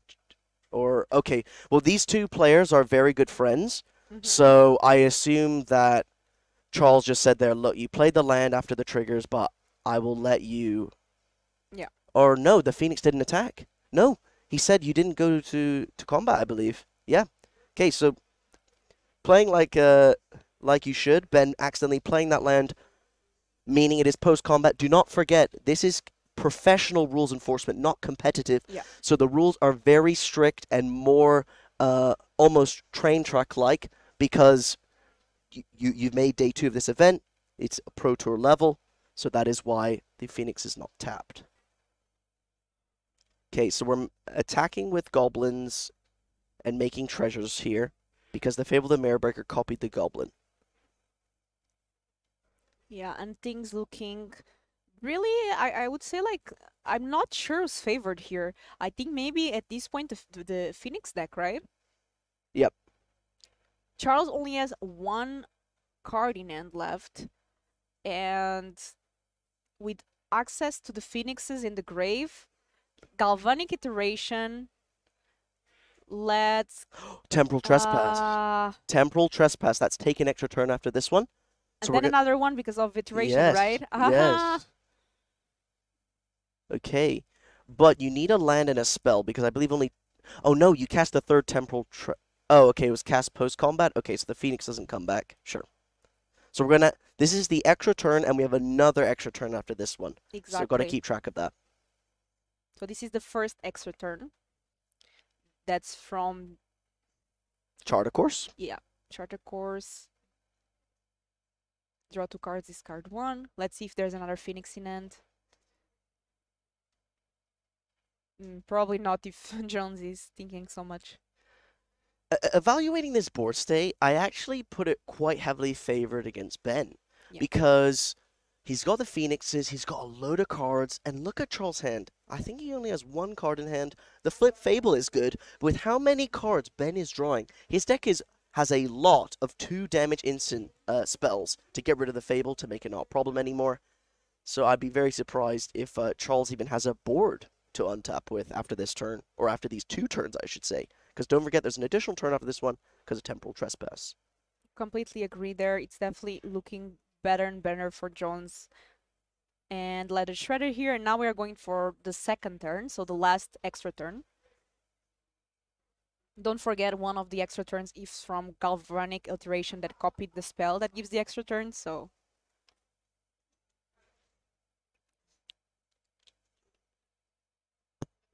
Okay, yeah, this is the last extra turn. Or the third turn. I mean, we think... Yeah, no, it definitely is. It definitely is. But yeah, we're going to see... Unless he has a way to get another extra turn, yeah. This Another is Shredder. very rough. I mean, think about it. Charles needs 2 removal spells for the Ledge Shredders. Oh, yeah, I'm going to say this is actually game over. Yeah, this is over. Yeah. Too many cards, too many Conniving from threats. the Shredder, and then conniving from the other Shredder. The only realistic way I can see Charles get back into this game is potentially Shieldred plus Fatal Push, maybe? But even then, I don't even know if that would do it for you, because you're going to take 6, 7, 8, 9 damage? No, 10 damage. Because 6 plus 4, yep. Going to take 10, go to 4. I actually think there's no outs. We'll see. Charles is a very good player. There is a reason why he is 9 and 1. One of the Shredders, I think, entered this turn, so he cannot attack yet. Yeah. Oh, not casting enough to get the Phoenix back. Okay, so way less damage than expected. Oh, no, but paying for the land, so maybe we got something? Oh, that's okay. Fable going and away. And that is exactly what you said. This deck has so many access to cheap removal that it's not difficult to remove the 2/2 Kiki Jiki.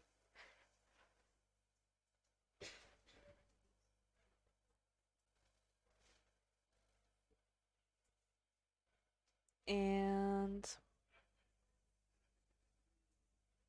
that was a fiery impulse for those wondering as this Croxa comes back from the graveyard. yeah, exiling 5 cards. That's the cost to evoke to get it from the grave. And here, Phoenix. okay.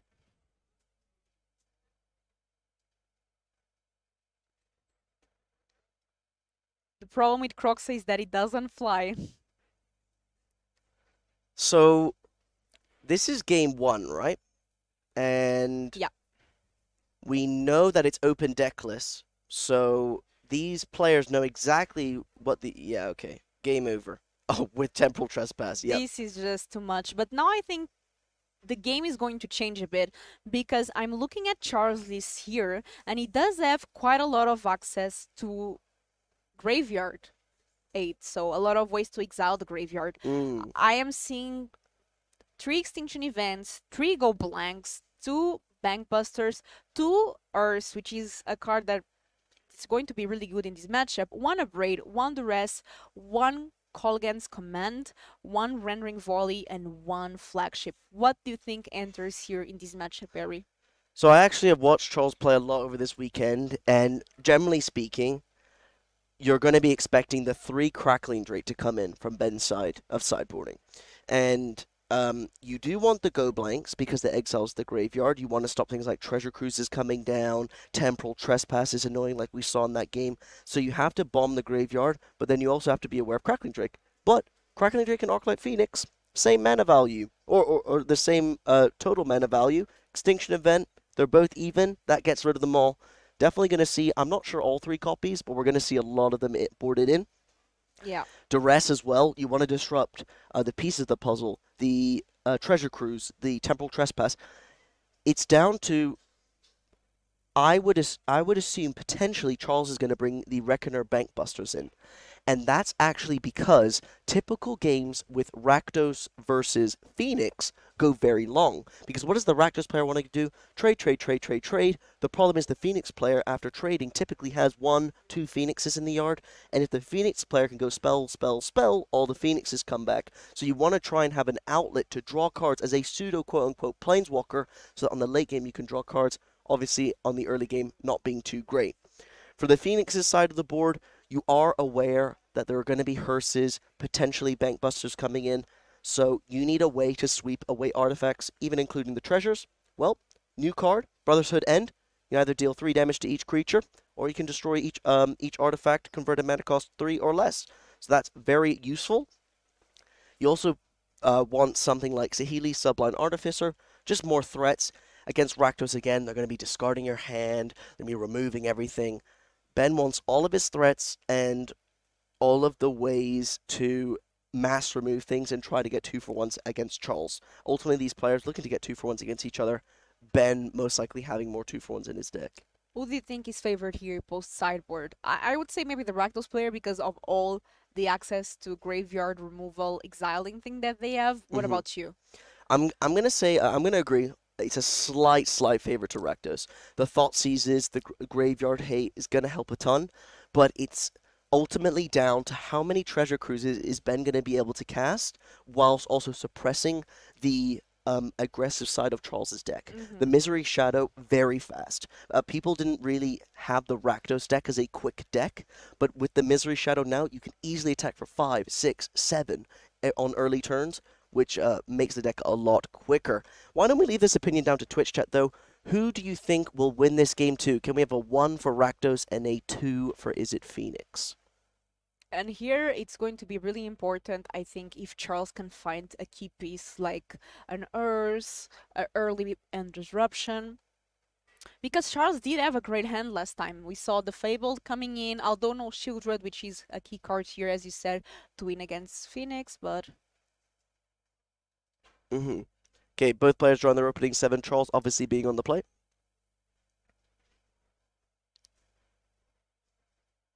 Okay. I've thought this. Going to 18, and let's see what end did John's keep. Oh, there's the Saheeli. I saw Twitch chat saying they're not going to board that in, so I'm going to pat myself on the back there. That goes to the graveyard as we see a Phoenix, a Fiery Impulse, and a lot of lands. Oh, is that 2 Fiery Impulse? Okay, yeah. 2 Fiery Impulse, Phoenix, and a lot of lands. Draw here. Shock that in. Scared of things like Blood Tithe Harvester, maybe a Misery Shadow, something like this. Want to keep up the removal spell. I see a push in Charles, and another Tootsies comes in. So, show us your hand, Ben, again. I think you might want to take the Consider. You take the Phoenix, you're helping out Ben. You take a Fiery Impulse, there's another one. The Consider is going to smooth out Ben's draw. I would assume Consider. Yeah. Consider is gone. And why do you think Ben didn't play the Consider in response to the Thoughtseize? Well, let's say there's a Crackling Drake on top of the deck. Are you going to bin the Crackling Drake because you know that Charles is going to take it? Probably not. It's safer to... this is a Graveyard Trespasser, I believe. Yeah, it's safer to hold the Consider and hope that the top card of your library is good. That makes total sense. There are also... sorry to interrupt. There are also draws where maybe you're low land count, and you want to find a land, because you can't Thoughtseize a land. So it's only in this spot where Ben has a lot of lands in hand, I think it makes sense to not cast it. That makes perfect sense here, and Graveyard Trespasser, just a great card as well, because if Ben wants to, as a way to deal with the Trespasser, he has to discard a card as the ward cost, and he doesn't mind discarding the Phoenix, right? Yeah, 100%. So now discarding 2 cards. Oh, but... not having Spell Mastery, having to discard a Fiery Impulse. The Fiery Impulse there, your play was correct, Filipa, but you can't do that if you don't have the Spell Mastery. Now, the Consider was exiled. That's why there wasn't Spell Mastery. For those curious, as we see a... Misery's Shadow enter the battlefield. Okay. Again, though, similar to Game 1, Charles is down to 2 cards in hand. Every card counts here, especially against Phoenix. If he doesn't have anything, he has to... Okay. Only 2 going in. So we do have something. Yep. I see a push for sure. The rest of the end, I think a Bone Crush Giant. Okay, goes to Knight.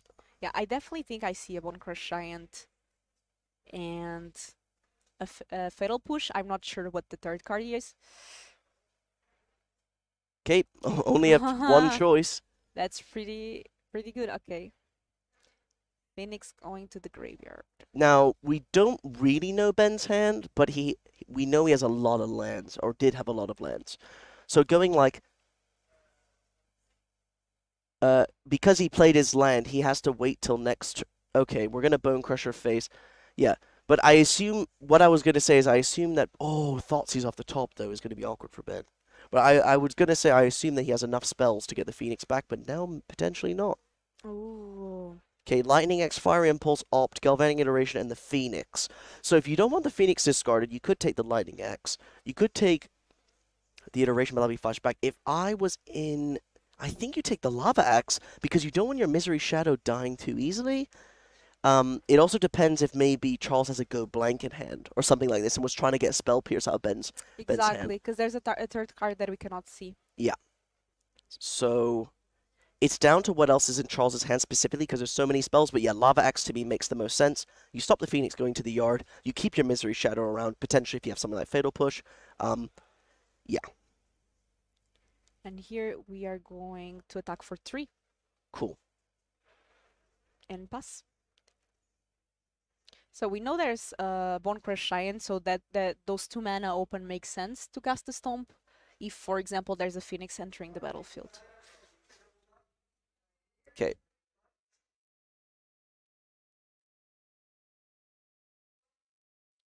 Opt, putting a card to the bottom. We're going to try and get this Phoenix back from the graveyard. You can see it kind of tucked in the top left corner of Ben's graveyard. Yeah. Now, you could Galvanic Iteration, Fiery Impulse, right? Yeah. Those 2 cards are in Ben's hand. If you really want to get rid of the Misery Shadow, the problem is you're essentially using up 2 premium cards to kill one thing and get 1 Phoenix back. It's down to Ben's assessment of how good the Misery Shadow is, but yeah, I think you're going to attempt a cantrip instead. Okay, so we're just going to Fire Impulse it straight up. Okay, pump it twice in response, then we're going to Lava Axe discarding Phoenix. So forcing Charles to use all of his mana, and then getting... Phoenix attacking for 6. Yeah. And since Charles Thoughtseize a lot, his life total is actually pretty low right now. He was at 14, taking 6 now, being at 8 life. This might be just almost game over for Charles. Yeah. Jones has 2 cards in hand. And we know that Charles has a way to kill one of the Phoenixes. Has to say go. Flipping to Knight. That's not ideal.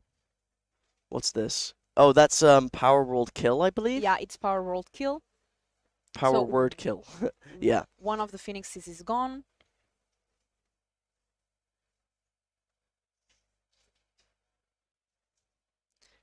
We have a land entering the battlefield, and we know that the last card...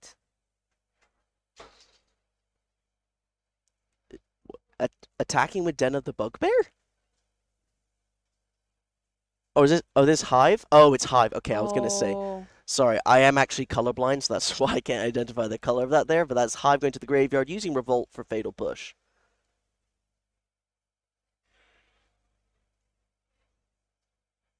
Galvanic Integration. Okay. Opt. Opt. Yeah. Just need 1 spell. These Phoenix are going to come back for lethal. Can Ben do it? There we go. Yeah, there we go. Handshake from Charles. What a quick few games. Actually a very surprising result for me. I was thinking this matchup, or in general this matchup is quite close. You only have a couple percentage points towards the Rakdos player, but both games, Ben just navigating Charles' hand almost perfectly, making sure those Phoenixes come back, can't be exiled, and also having multiple treasure cruises. I think the highlight of that match, taking 2 treasure cruises game 1 with that pieces. I think Charles is just like showing all the graveyard. Yeah. Look at all the graveyard exiling thing that they have. Okay, and now we have a backup feature table here, and we are just going straight off to more magic. And we have André Santos, a Portuguese player in Rakdos Sacrifice, and in the other side we have a pretty interesting deck by Tobias. Can you tell us a bit about this deck?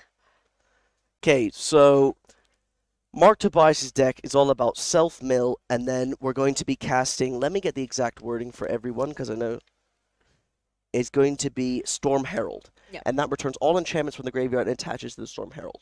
So the idea is you mill yourself, you get classification into the graveyard. There are some other enchantments that he plays, and you stick them on the Storm Herald and bash in. You are playing things like Satyr Wayfinder, Merfolk Secret Keeper, and if you're worried about drawing the enchantments that pump, well, you got Ledger Shredders in the deck too. What are we looking at for the Rakdos Sack player? So this is a very interesting choice here by André Santos, because I think lately Rakdos Midrange is just overall becoming more popular than Rakdos Sacrifice, but in some situations Rakdos Sacrifice can actually be much better. We have the Cauldron Familiars with Mayhem Devils, Blood-Tide Harvesters, Unlucky Witness, and Fable of the Mirror Breakers, also Claim of the Firstborn, which is an important card, and then just some removal and ways to sacrifice your creatures like Village Rites or Deadly Dispute. The key card here is Mayhem Devil. If you are able to have a Mayhem Devil every time something is sacrificed, so it can be like, for example, right now we see the food token being sacrificed, it pings 1 damage in any target. So we saw a lot of this cat oven kind of combo back in standards 2 years ago. So right now with 2 ovens, 1 cat and 1 Mayhem Devil, it looks like André is in a very good position to win here. Yeah. So we're trying to work out. So he's trying to get the cat back, sacrificing the food. Yeah, so let's do this maths ourselves. You got the food sacking. 1 damage. You sack you sack to get the cat back in. You take 1 from the cat. That's 2. Yeah. You sack the cat. That's 3. You bring back the cat. That's 4, 5. And then you do it again, which is, it should be 7, right? Because each cat is 2. Exactly. So it's. I would just call the judge here. If you, I'm yeah, not they quite need to call. This is going to be a judge call. Where this token is, I don't know if any oven was tapped yet already or not. Yeah, yeah. Or if they are both untapped. So we came here mid game, so it's a bit difficult to tell because it really depends if any of these ovens was already tapped or not. But I think they are just working out the life totals here. And this deck is really tricky to play because, for example, on MTG Arena, all these triggers are automatic. But here in paper, this deck gets really complicated to keep up with. Yeah, this is just a standard interaction. They are just confused about the life totals. They are just doing the math there. Yeah. And we do have some information here coming from our coverage booth. Shout out to FoxHound Factory for hooking us up. We do have a 3rd feature match after this match, so we have a ton of paper gameplay to show you this round. I believe they have Jean-Emmanuel Deprat in the feature match. We'll have to see, though, when we get confirmation on that. Yeah. We do have a 3rd feature match, though, after this match, so please stay tuned. As we see, I believe, creatures bashing a lot of damage on the table. I don't think there are any cards in Mark Tobias's graveyard. We'll have to see. This oh, is just game, over. Yeah, this is little because Mark was at 7 and then eventually this is just going to be enough. Yeah.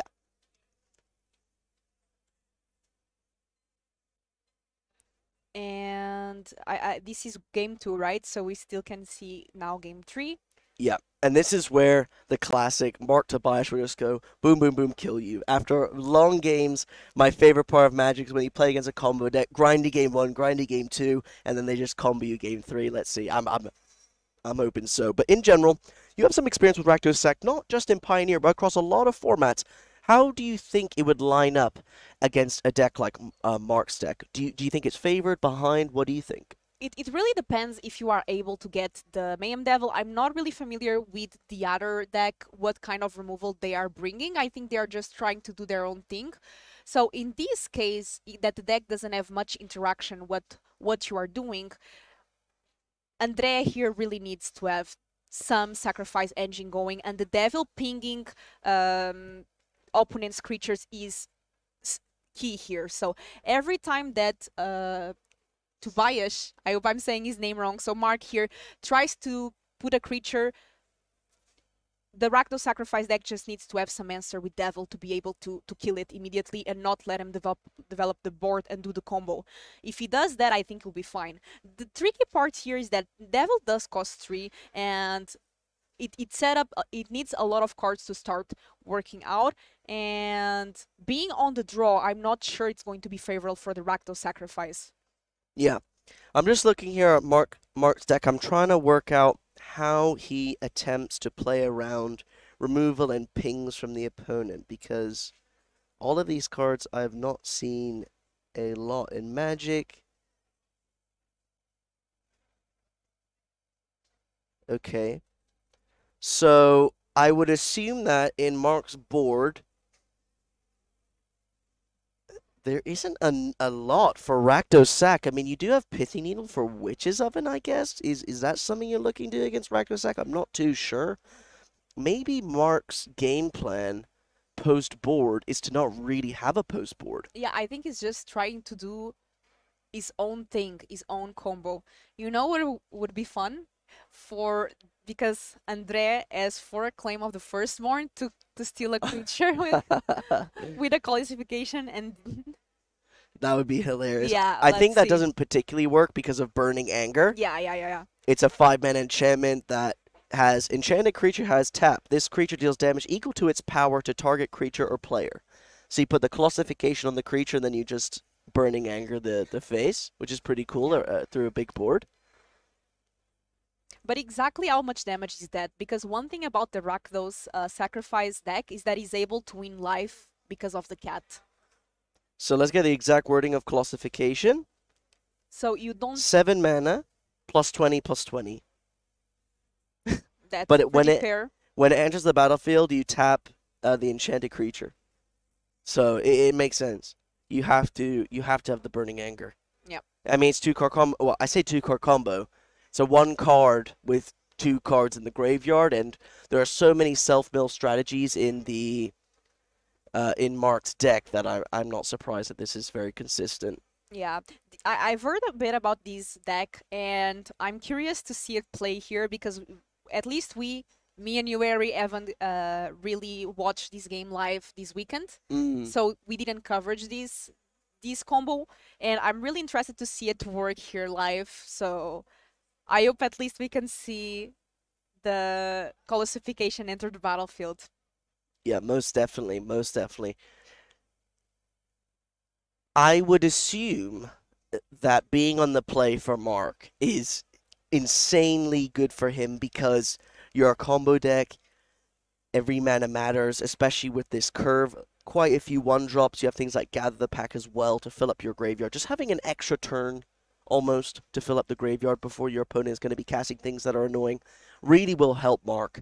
And I honestly would say that it's going to be slightly, maybe even very favored for Mark here going into Game 3, I would assume. Yeah, here it's a matchup that every matchup being on the play on the draw matters a lot, but this one specifically, I think it does matter even more. So there's the Pithy Needle, but I think this is 4 lands, Classification, Burning Anger, and Pithy Needle. I think you have to mulligan. Yeah.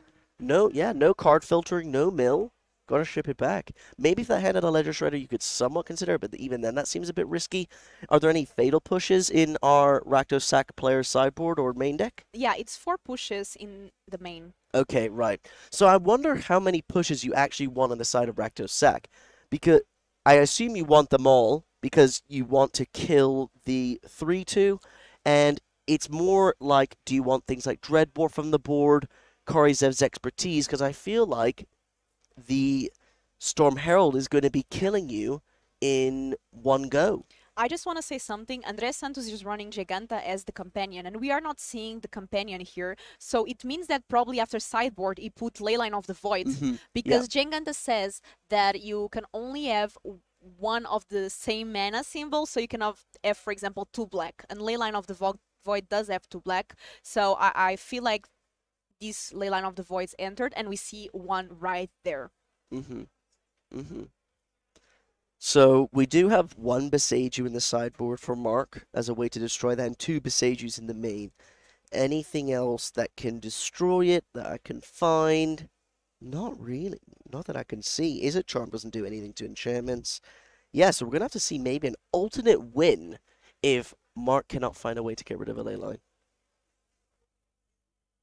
Yeah, Leyline of the Void really disruptive here, and we know that Andre does have it in the start opening end, so Mark decides to keep the 6 cards. We see Fable of the Mirror Breaker, land, Oh, I see a Thoughtseize at the front. That's a good start. Leyline of the Void in the table, and now we have Thoughtseize. Rough. Yep, probably Yeah. snap take the Fable, to be honest. I would assume. You know that Mark has no way to destroy the Leyline. Yep, Storm Herald ain't doing much. Yeah, exiled. Yep. Yeah, I honestly think this might just be game over. You can't cast Gather the Pact. Can't cast Gather the Pact, no green mana. Don't have Storm to get you green... don't have Fable to get you green mana. Not only that, you need your third land and Fable. So you have to draw both land and Fable. Okay, that's a land. So if Mark... Oh, it's a green source. Okay. And it looks like Andre there reading the cards.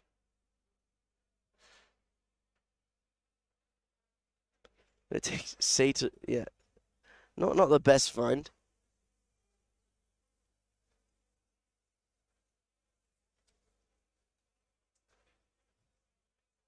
I really like the design on this card. It looks very old school, right? The land. I wouldn't be surprised if that card is older than me. I wouldn't be surprised either, actually. I'm thinking about it. And That was Gather the Pact. Gather the Pack, for those wondering. it's from 1995. Oh my gosh, that's literally 5 years older than me. It's 1 year younger than me, so that's when you know you're getting old. And we have there exactly what Andre is starting to want to do already. Cat and oven. And I see a push as well, and That's a Beseiju. flame. Beseiju off the top. Beseiju will destroy Leyline of the Void. Yeah. And we do have the green source, the Storm Herald in hand, and we know about the Satyr Wayfinder. So you can go Beseiju, untap, you can either Satyr Wayfinder or use an alternate mill condition if you have any. I don't see it in hand. So we can potentially see Mark actually win the game here. And another Leyline of the Void that I'm not sure if that's what Andre wants, but actually, knowing that one is going to get destroyed. Okay, well, here's the thing. You can actually cast the Leyline of the Void next turn because Beseiju will get a land, but the way Leyline of the Void is worded is it's not Rest in Peace. Rest in Peace exiles all the graveyards as an Enter the Battlefield trigger, and then also has all graveyards are exiled. However, Leyline of the Void says if a card an opponent owns will go into their graveyard, exile it instead. It doesn't exile the yards on ETB. So what I'm saying is, you can Beseiju the Leyline, cast the Satyr Wayfinder. If you're lucky enough to hit something like Colossification or multiple you need multiple enchantments, they won't get exiled for the hard cast Leyline on the next turn. So this mill is actually very crucial for Mark here, because if he can find some key cards, then he should be okay. Let's see. This is going to be an important one. Is that another Beseiju? Oh, I think that's another Beseiju. It is another Beseiju. Okay, so that's also an alternate way to play around another Leyline. It'd be rough if he plays it, though. Because obviously, Satyr Wayfinder puts it to hand. And You're gonna here play is it. debatable. It does need the mana. Oh, no! You are not really expecting the second Leyline, right? That's so rough. So if he has something like a Gather the Pack in hand, same logic applies. You can cast it before the Leyline. So I hope that Mark has an instant speed way to put cards into the graveyard. It's not the end of the world. He could still have something. So somebody in chat is asking how this Temur combo works. Can you explain it for us, Eri? Yep, it's simple. It's called Teamer Combo. It's more like you mill yourself, you put Colossification and Burning Anger into your graveyard, then you play something called Storm Herald. It returns all the enchantments from your graveyard into play attached to it, and at the end step you exile them. So what you do is put Colossification on Storm Herald, you put Burning Anger on Storm Herald. In response to the tap trigger from Colossification, you use Burning Anger to deal 20 damage to the opponent's face. Hope that clarifies for those of you tuning in now. And there it is, second Leyline of the Void entering the battlefield. Not looking too great for Mark, needing to top deck something here. Can we flash back the Otherworldly Gaze from the graveyard? That will look at the top 3. It's essentially Surveil 3, essentially.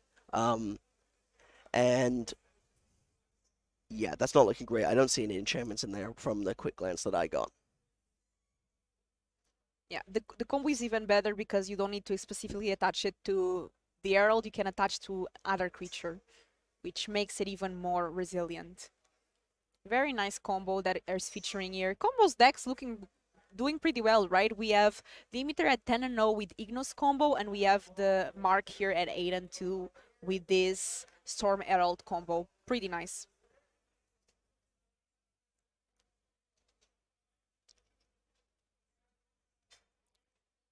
Oh, the card has an errata now. That's some cool flavor. Okay, so it literally is blue Surveil 3, flashback Surveil 3. That's pretty cool. Oh, nice. I didn't know about that. Yeah, because I think Search for His Kanta also got errata to Surveil 1. Consider got errata to Surveil 1. Pretty nice. Okay, now things get rough, though. Because you do have one more Boseiju in the deck, but you have to draw it. Oh, do we have an enchantment in the yard? No. Okay, we're just attacking for 4. Cat is back. Draining. We have a block. In response, Oven, sacrifice the cat, create a food token.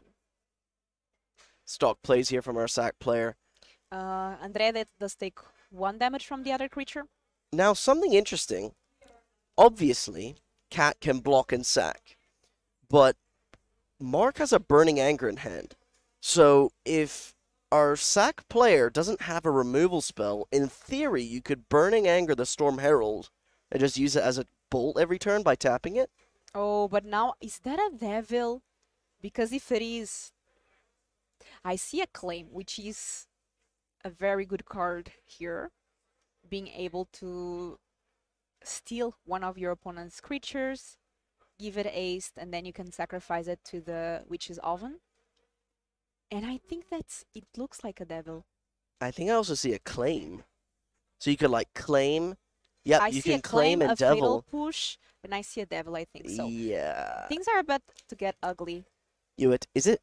Okay, let's do some maths. It's probably not lethal. You And probably here just is want to sack the... I guess... Yeah, you kind of have to sack the Storm Herald. Pink. Goes to the Exile Zone. Yeah. Don't forget Leyline of the Void is still there.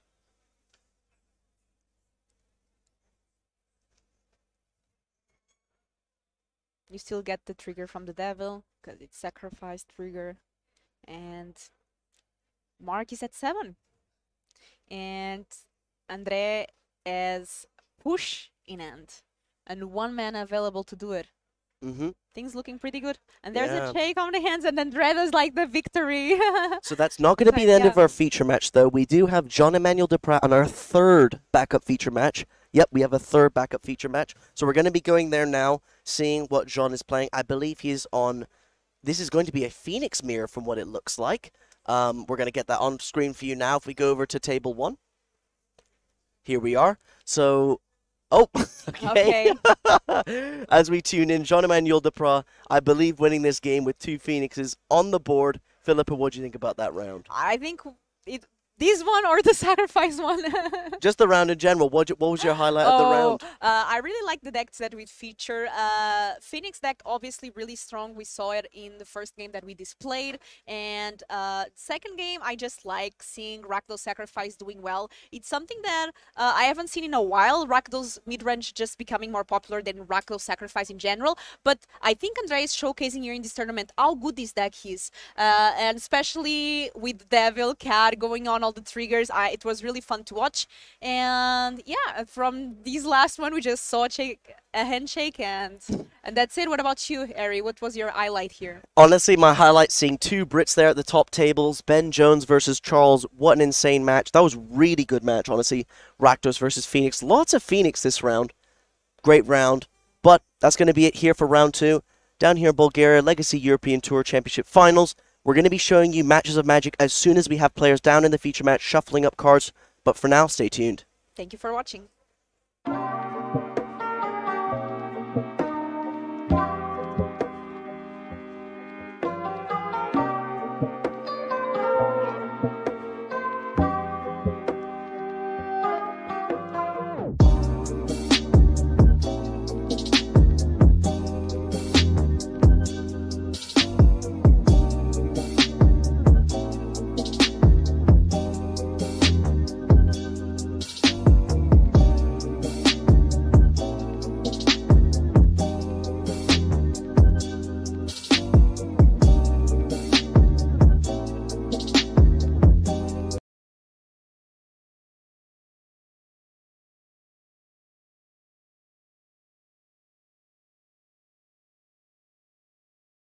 Welcome back, everybody, to the Legacy European Tour. I have got one spicy deck tech for you for this weekend. I am joined by Eddie Mucha, who has managed to bring this deck.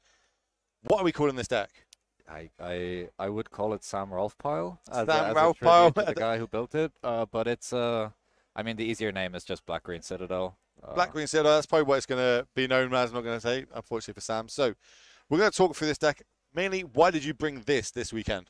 Yeah, so essentially, I had been testing with my friend Sam, who is obviously we all know about a Sam. little bit. He saw the spoilers came out. He was in Vegas, and he texted me at like 3 a.m. and said, "I have a deck, and it's gonna be broken." And then for the next few months, it was this top secret thing that we've been working on together. Essentially, he realized that, well, first of all, he has a love affair with Blister Pod, and realized that if you want to break Diabolic Intent, you need enablers and payoffs, and this is the only deck that really does that, so I think we'll get into that. Okay, so we'll talk about the enablers. What are the enabler cards? Obviously, you spoke about Blister Pod. We've got 4 copies of that. We've got 4 Shambling Ghast here. Ghast, yeah, exactly. So the idea is that you need 8 1-drops that when they die do something, so you can consistently play it on 2. So you've got decks like Greasefang, for example, who really like the Tutor, but they only have kind of 2-drops that they can sack, or Citrus Supplier, which is only 4 and not 8, to have it consistently on turn 1. And then you've got decks like Red Black Sack that just don't have the same kind of payoff as finding a broken card like Bolt Citadel. So what you really started with is the core is exactly these 8 that can ramp you as you sack and tutor. So making the mana to play the Citadel while also finding the Citadel when you sack it to the Diabolic Intent is just a pretty strong way to start a game. And then obviously if you have these 8 enablers and these 4 sack payoffs on 2, it's pretty easy to slot these Deadly Disputes in. So you spoke about, so we'll go through the main structure deck, then we'll work through a couple of the, like the one-off tutors we've got. Yep. So we've got the tutors, we've already spoke about that. So we've also got some Deadly Disputes here. Yep. Is that just for like the value engine? Again, yeah, also, I mean, you want to have good payoffs for sacking your creatures early. You want to have good enablers to be able to turn that Ghast or Blister Pod into a piece of mana. It also adds another mana with the treasure, so it's very easy to Citadel on turn 4, for example. If you sack this, you've got the 2 ramp that you need for that. And it allows you to then spend turn 3 setting up something else to make the Citadel a win. And again, it's just a very good card. I'm now looking at this Prosperous Innkeeper. Why this? This doesn't seem to me as a good sack tutor. Yeah, it makes a token and gains a bit of life, but it has to be on the battlefield for that. So why are these in the deck? The Innkeeper is more of a ramp thing. You're never really sacking it to the Deadly Disputes and the Diabolic Intents. Obviously, when you're going off at Citadel, you're trying to win in one turn. You're trying to flip through your entire deck, and you need something to recuperate the life you're gaining, or you're losing. So eventually, when you set up one Innkeeper, it allows you to kind of, you know, stop the bleeding a little bit to really go deep into your deck. And then when you get the second Innkeeper, all of a sudden Blister Pod's gaining life, Shambling Ghast is gaining life when you cast it. So your life total starts going up instead of down.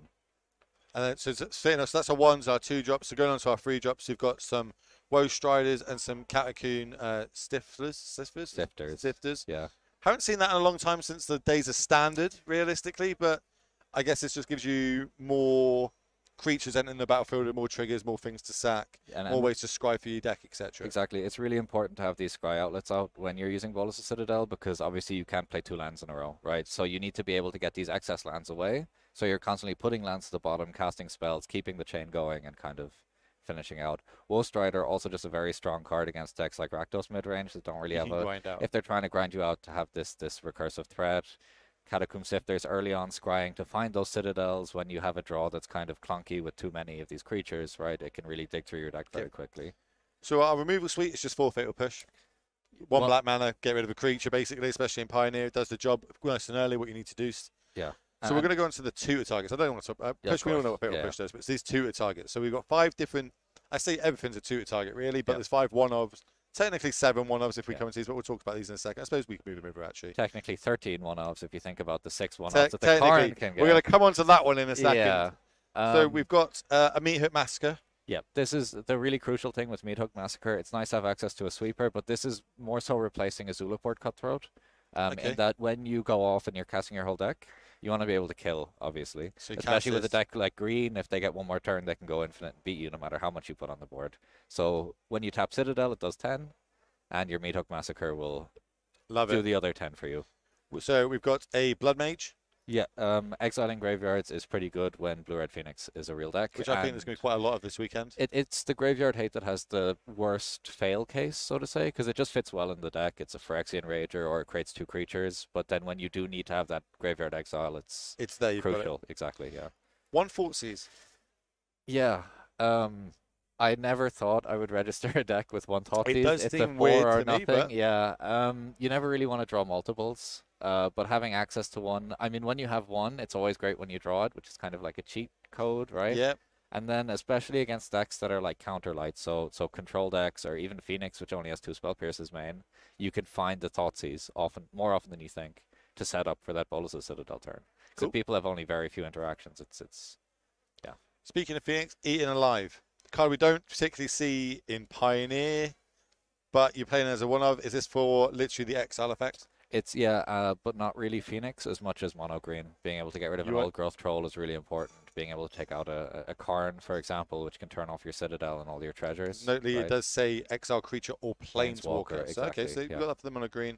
Then lastly, remind me the name of this card. Village Rites. Village Rites. One-off Village Rites. Just doubles as another Deadly Dispute. It's kind of the 60th card that we put in. So then we've got a couple of planeswalkers. So we've got a Varaska Grigori Queen. I actually love this card. Like, I think it's so cool.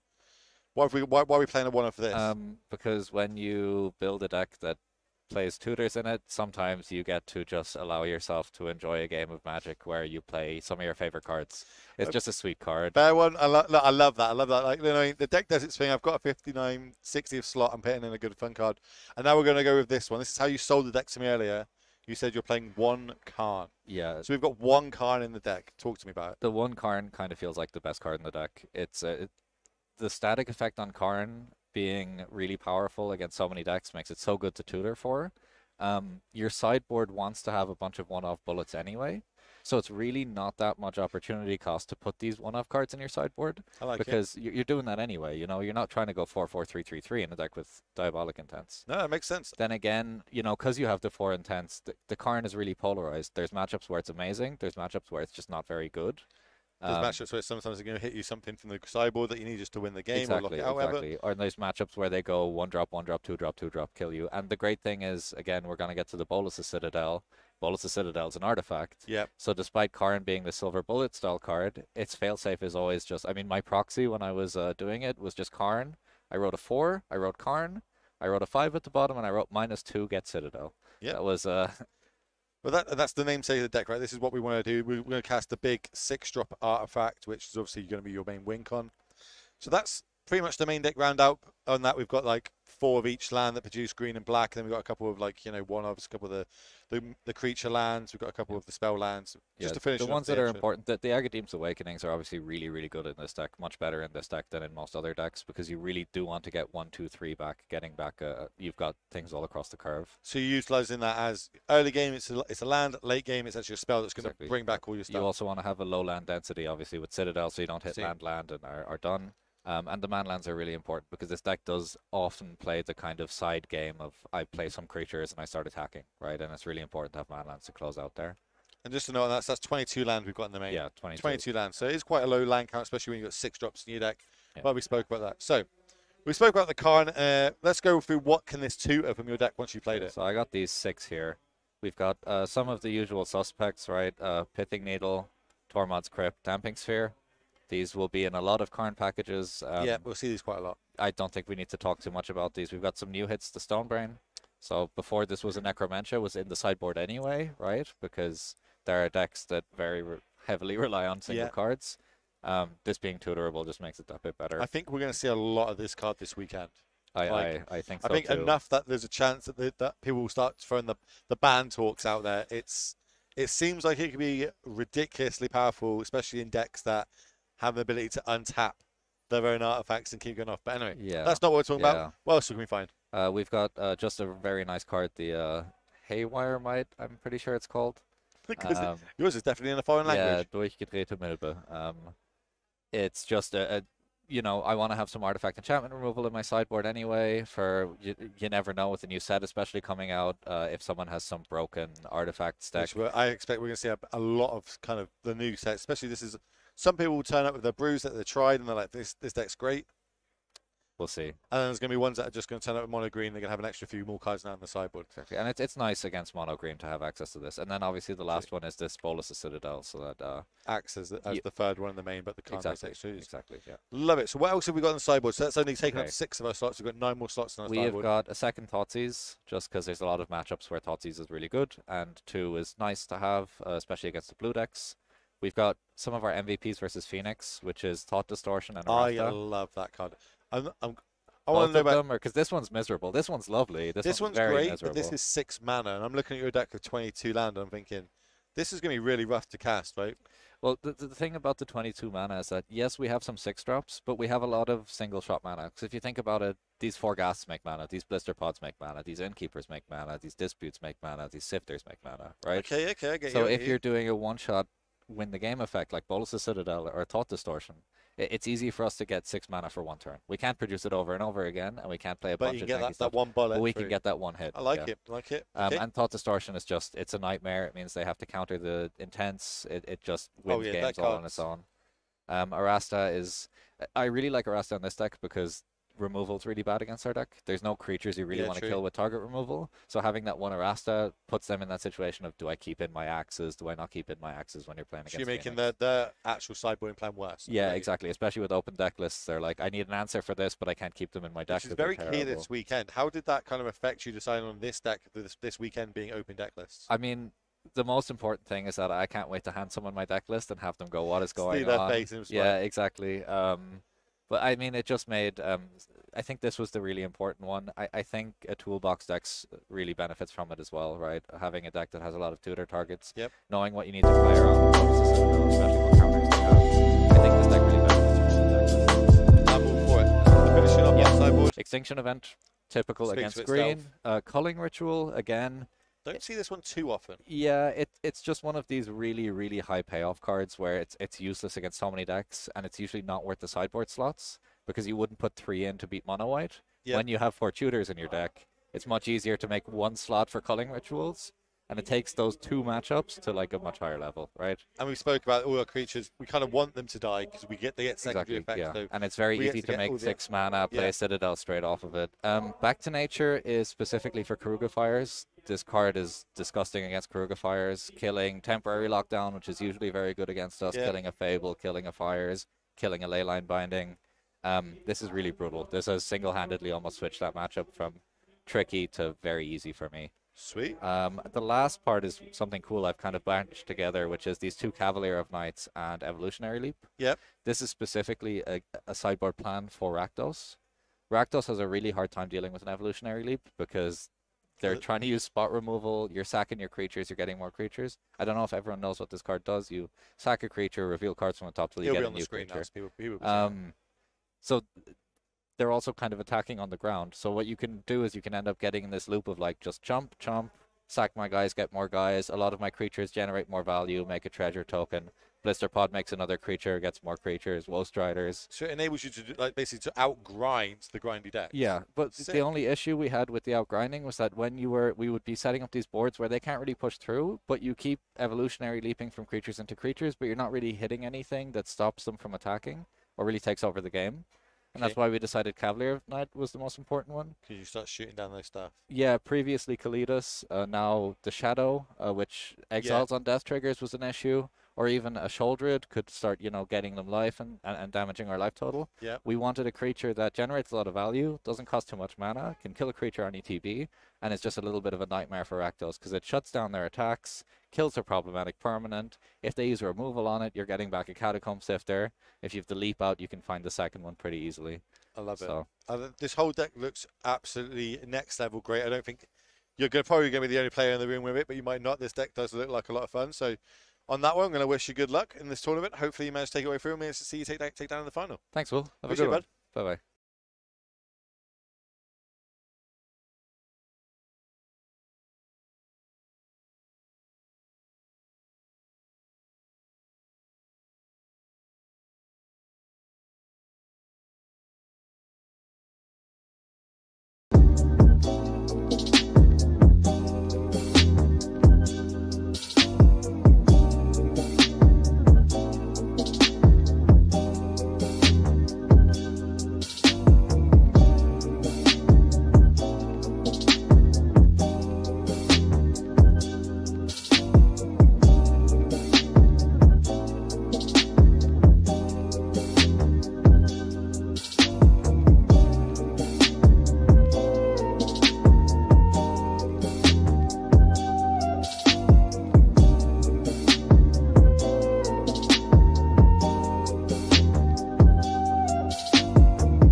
We're going to talk about this the deck that you bought. We've seen it quite a lot just on Modo. We've seen it a lot doing picking up a lot of good results. Why have you brought Phoenix this weekend? I like how the deck plays out. There is a lot of interaction. There is a lot of card selection spells. So you see a lot of cards. You get to make a lot of decisions. That's exactly the kind of Magic that I like to play. Well, let's talk through them. So what sort of cards we got to filter through our deck? So you usually start in the early game with some card selection, opt or consider. Those dig deeper into your deck. They help you make land drops, stuff like that. You have cards like Fury, Impulse, and Lightning Axe, which helps you if your opponent plays some creatures. Maybe there's like mono green, they have Land Elves, you need to kill them. You have Lightning Axe that also kills Shield Rat, so pretty versatile removal spells. A lot of card selection, which usually leads to the name of the deck. Like Phoenix, obviously the Phoenix is what we're going to try and put in our graveyard, but we've also got Ledger Shredders in here. We've seen some people go more towards, Thing in Ice. Some people play Crackling Drakes. Why are we going with Ledger Shredders?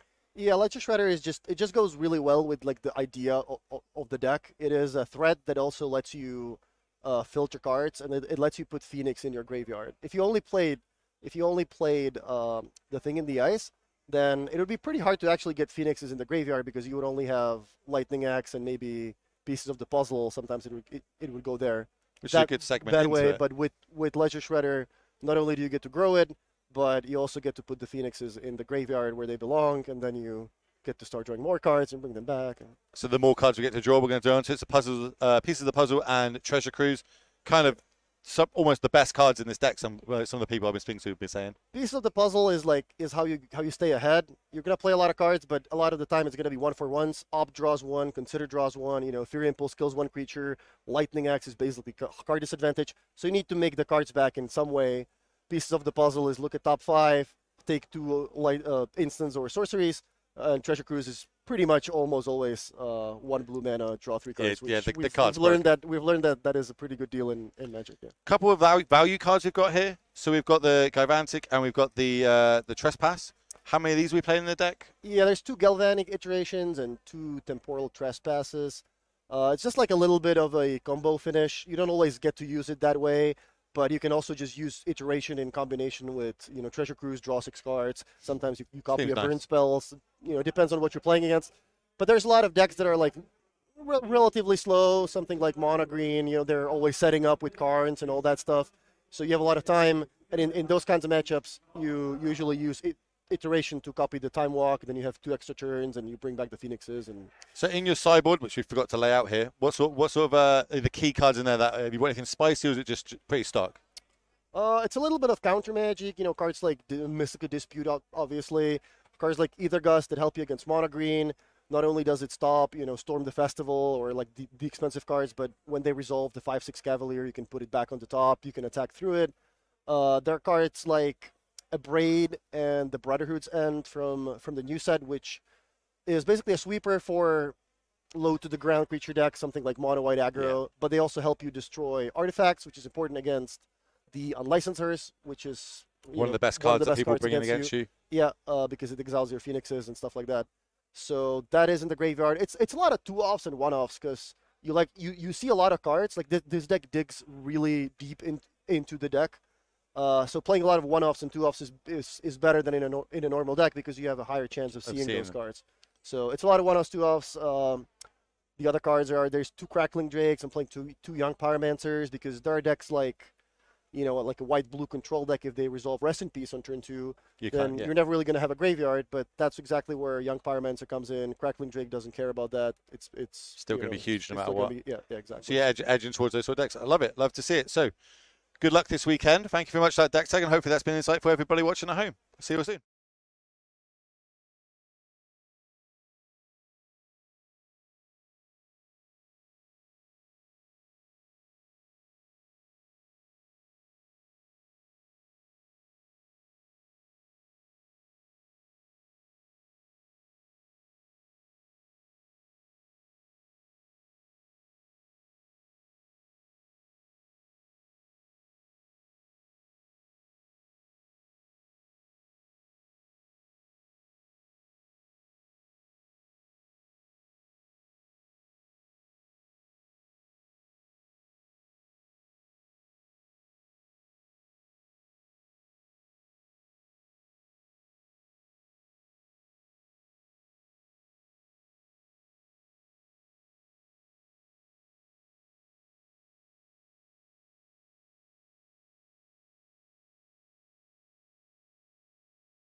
Welcome back, ladies and gentlemen, to the Legacy European Championships. This is round 12 of Pioneer action.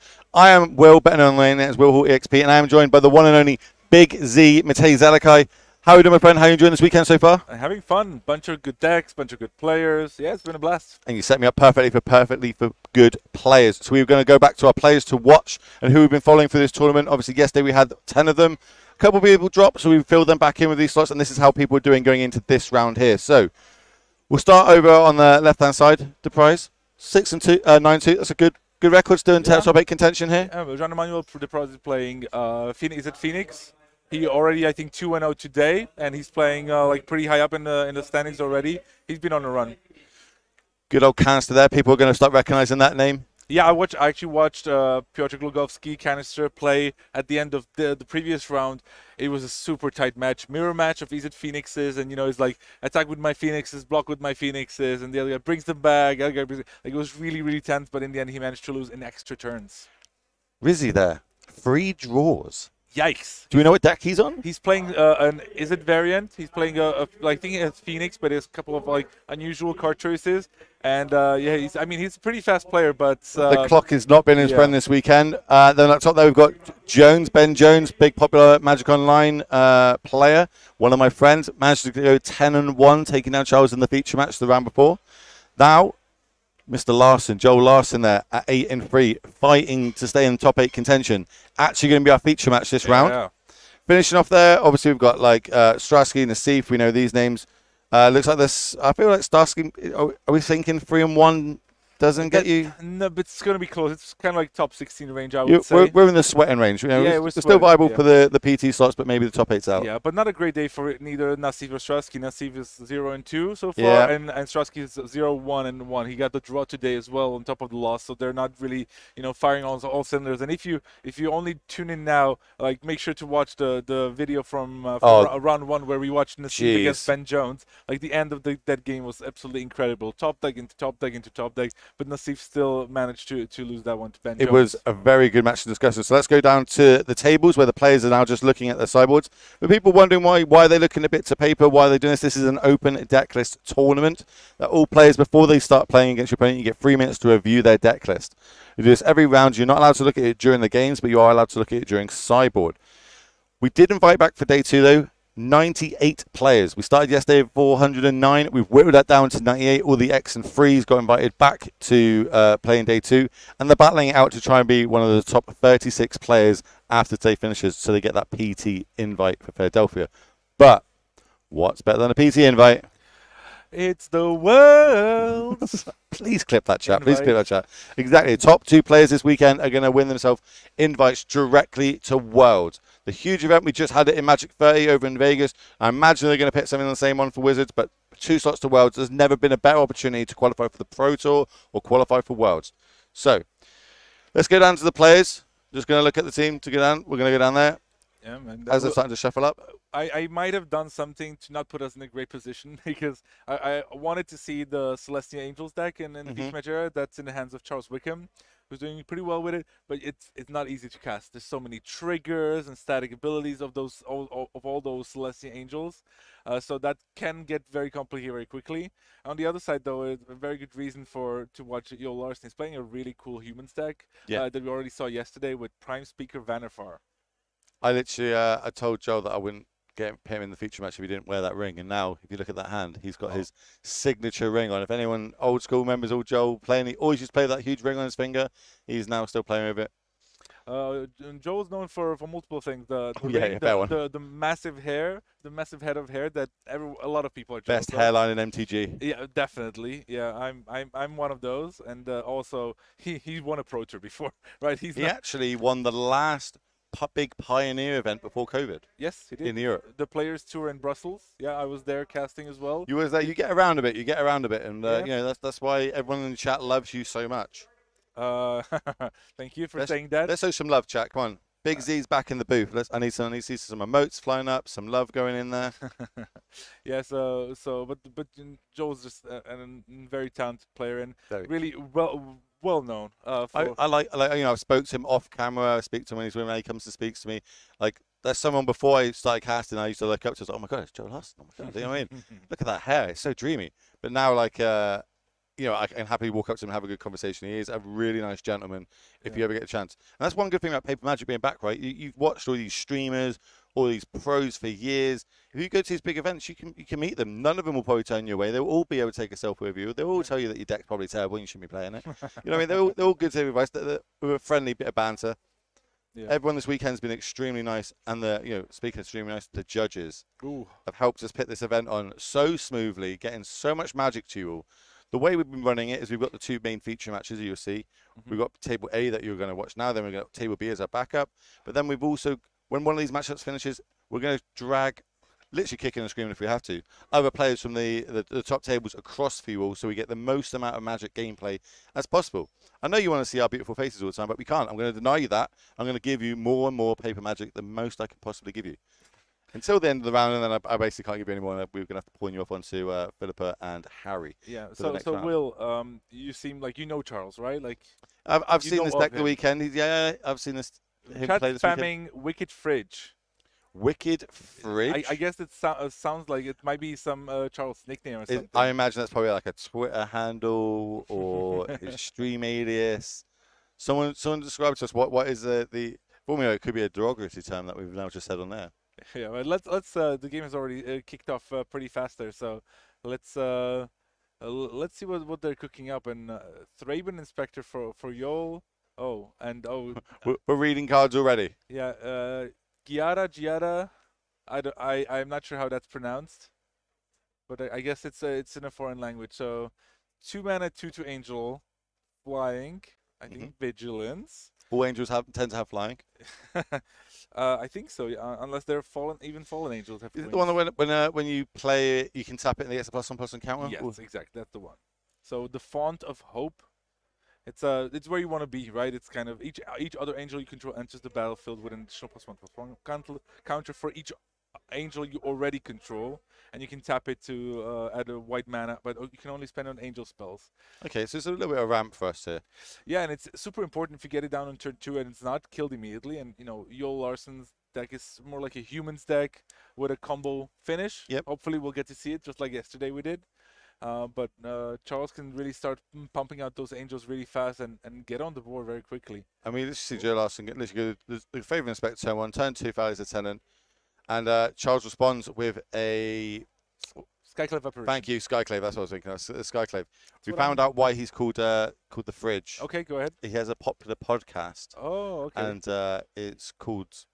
I can't scroll up the chat. Something to do with the fridge. But that we found out why it is. He is a podcast. Oh, with Theo Marie, and I saw Theo doing also really well in this tournament. He was on the top tables in the last round. So they're going to have a hell of a podcast to talk about after this weekend, then, aren't they? I'm definitely tuning into that one.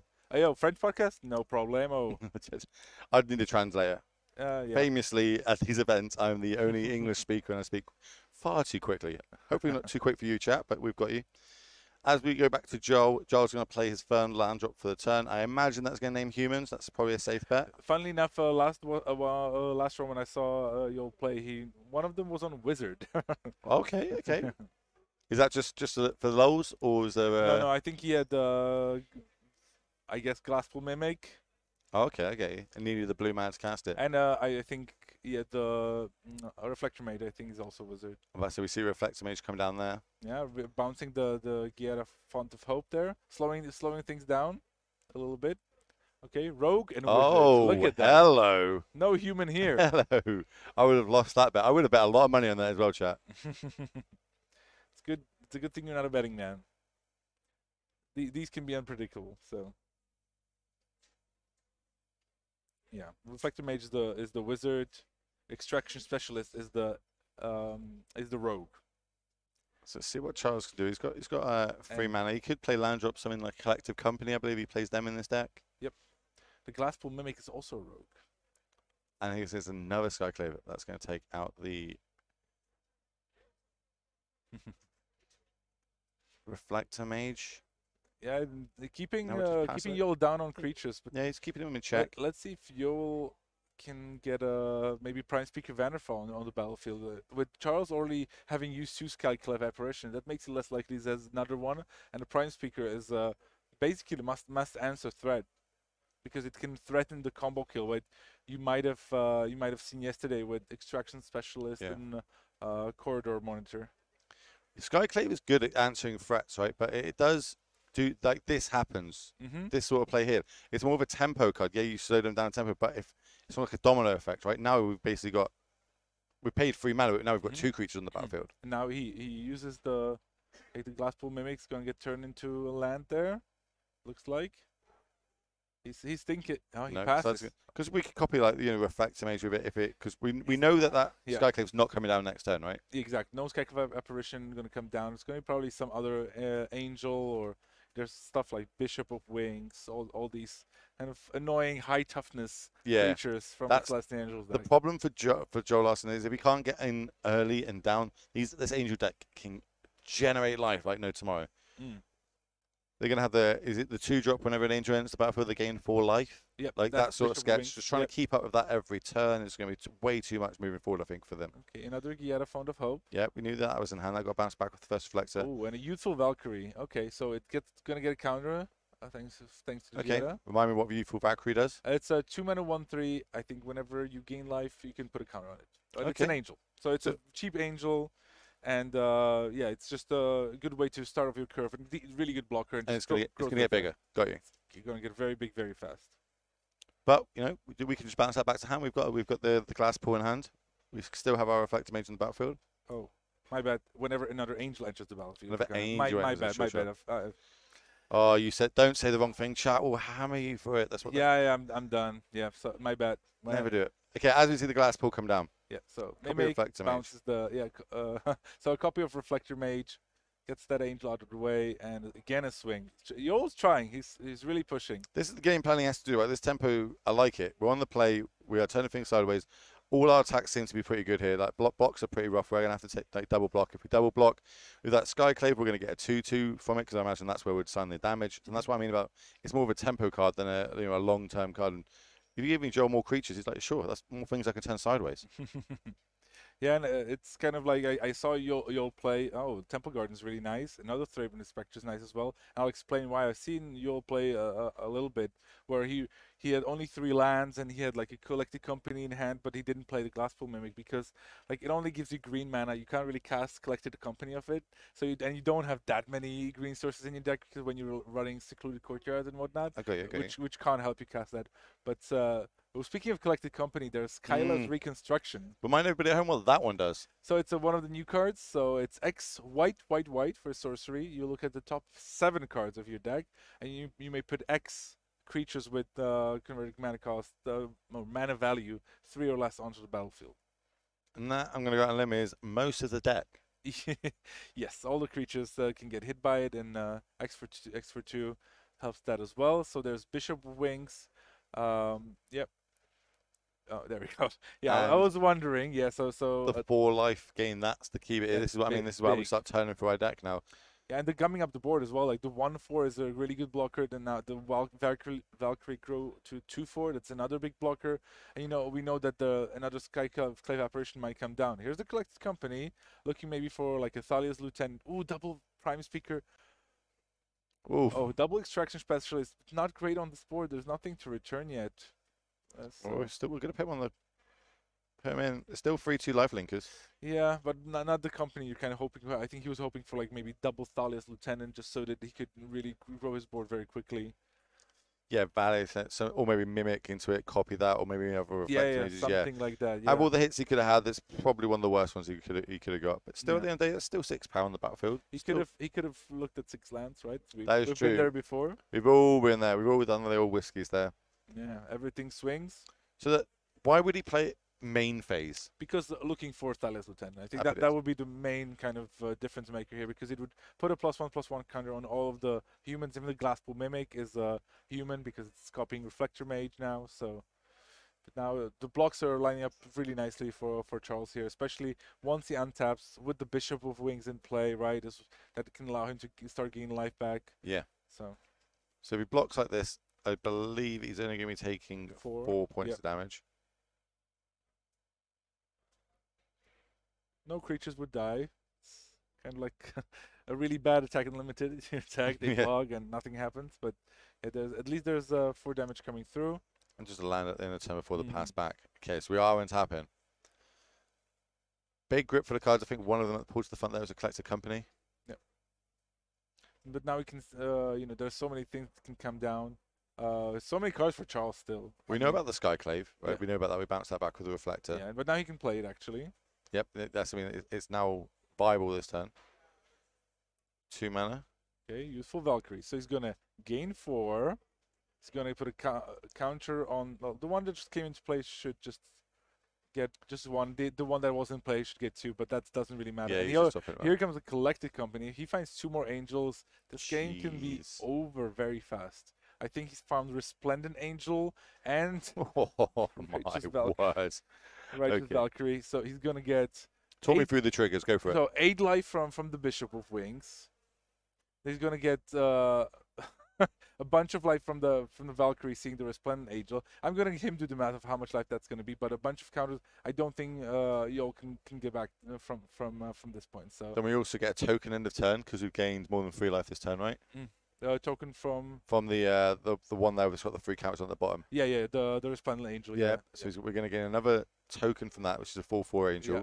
When that comes into play, Yeah, that More pumps up the triggers happen. Valkyries, and that's 4 more life. And I think at that point, when you have It's- 27 life, the Resplendent, the has Joel Righteous Valkyrie, sorry, too many R's. The Righteous Valkyrie is going to make sure that you get +2/+2. Yeah, Joel's in enough. I mean, he was really trying to put up the pressure, but with that collected company, that didn't really hit anything more straightforward. He just didn't get anywhere. And honestly, he would have needed like probably a lot more from that. there was no collected like company. sort of combo element there that Joel could have got out of. No, there's no way that he. No. It's, He can combo off, with thanks to Bloodlust Insider. It's the 1 mana 1/1 that taps to give a creature haste, but he needs to have that already in the battlefield because it doesn't have haste itself. and he just worked out. He's probably dead on the back swing anyway. So Exactly, yeah, yes. cool.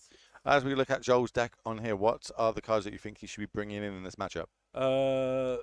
Fourth Bishop probably not. Arc doesn't have too many great choices, honestly. No, I'm looking at this one. I'm like, doesn't look Maybe too- the third collected company is okay. Maybe another Thalia just to slow down the opponent's companies and reconstructions. That could work. Hard to say. Like the key thing in this matchup is that he needs, you want 4 power creatures just to get through the Bishop of Wings and the kind of the Valkyries that grow a little bit here and there, and there's a bunch of them, right? So it's I would say it's a really tough matchup, and Yol has to go for the combo win. Ideally. Yeah, Like, I'm that's looking at this probably and I'm what he thinking wants it's a to combo do. win. Yeah, so not sure if the collected company is gonna help there, but yeah, it's the Prime Speaker Vanifer is probably his best way to win because it allows you to get 7 of the extraction specialists with haste on the battlefield. We And worked out yesterday the quickest that he can come off is actually turn 4, right? yes. Turn 4. As we now look at Charles' deck, what sort of cards here do you think he can be bringing in? It looks like a lot in that sideboard. Yeah, there's a bunch of options there. I think he has. What I like is Brutal Cathar because that's kind of like a removal spell, or like slows down the human's deck, and that's probably not much else. There's Vivian Reed, probably it's too slow. Raydan is probably also not doing that much. Maybe Pithing Needle. I think if he's worried about getting combo killed with by Prime Speaker Vanifar, I can see him bringing in the Pithing Needle as well. Chat's asking, can we talk through the combo on Joel's deck? Sure. So the Prime Speaker Vanifar is the key card. So if you don't know what it does, it's a 4 mana 2/4 that when you can tap and sacrifice a creature you control, you can then search your library for a creature that has a mana value of 1 more than the one you sacrificed. And so the basic combo is that you tap the Prime Speaker Vanifar and so you sacrifice a 1-drop like a Thraben Inspector, like a Bloodlust Insider, something along those lines, and you go fight Corridor Monitor, which is 2 mana 1/4. When it enters the battlefield, you can untap an artifact or a creature. So you put the Monitor into play. You untap the Vanifar, and you can use it again. You tap it, you sacrifice the Corridor Monitor. You go find a card called Extraction Specialist, which is 3 mana 3/2. That when it enters the battlefield, you may return a creature that costs 2 or less from your graveyard to the battlefield.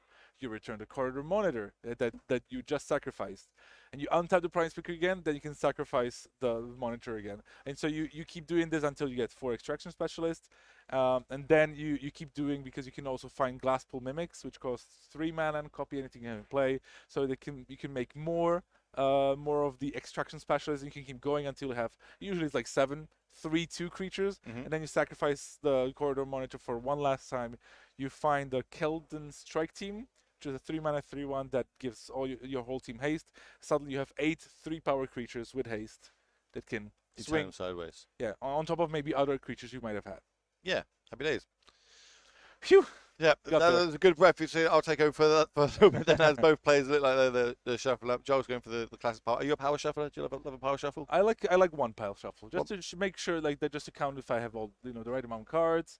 But I don't like the 5-time pile shuffle. I get you.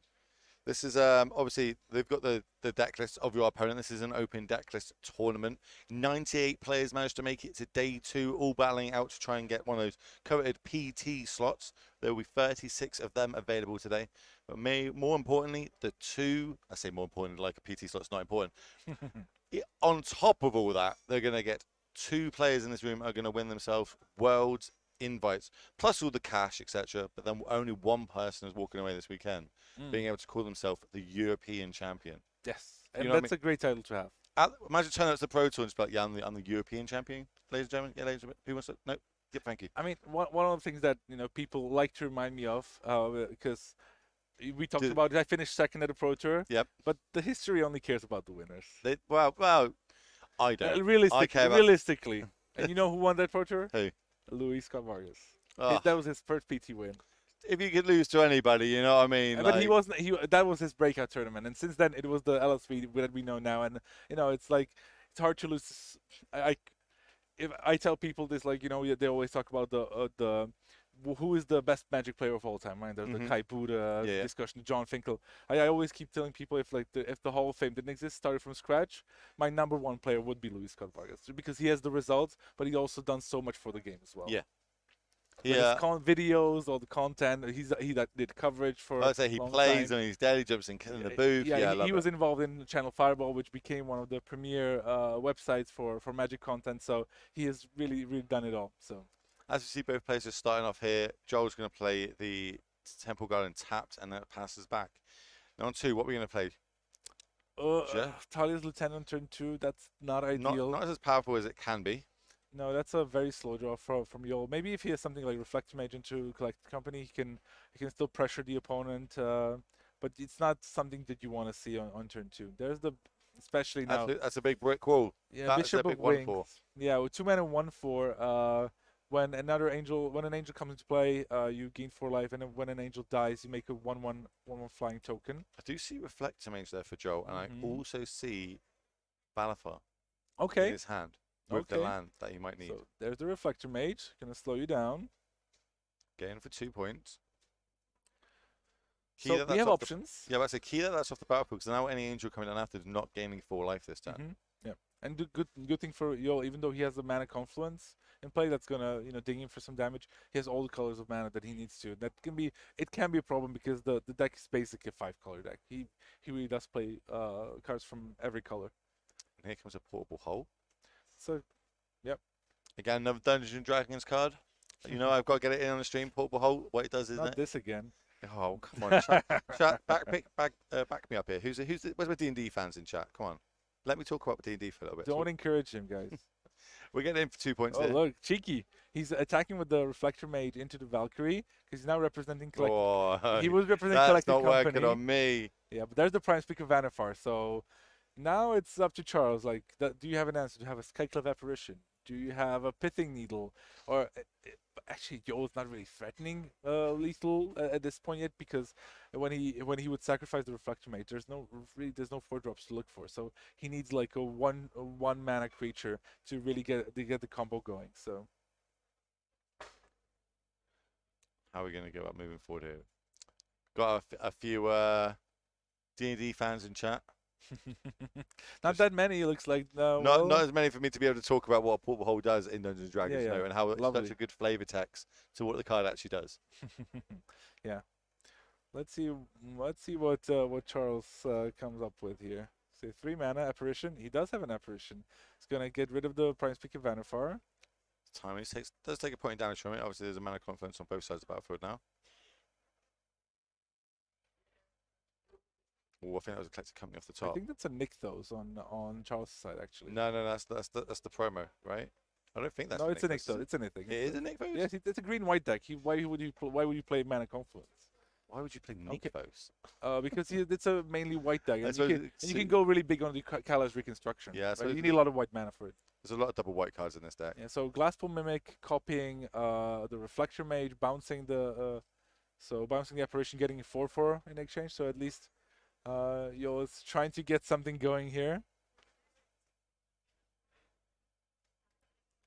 Yeah, 2 Nyctos in Charles' deck actually, and I kind of like it. It's I wouldn't say it's unorthodox. It can punish you if you draw both, but Yeah.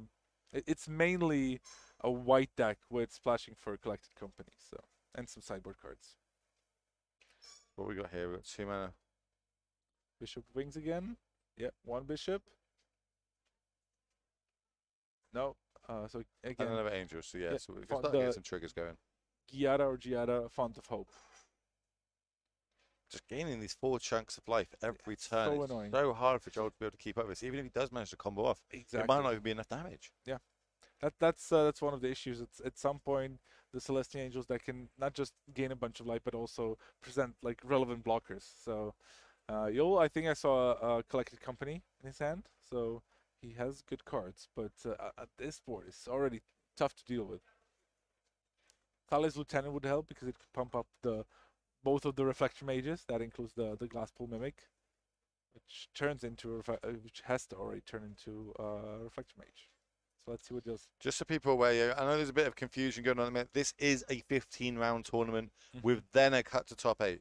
I know we know Atlanta's something different happening over there, but in this event there was 15 rounds of Swiss, and then there is a cut to top 8. Just to clear that up for anybody, any confusion that people got going on in chat. That is how this weekend is going to work.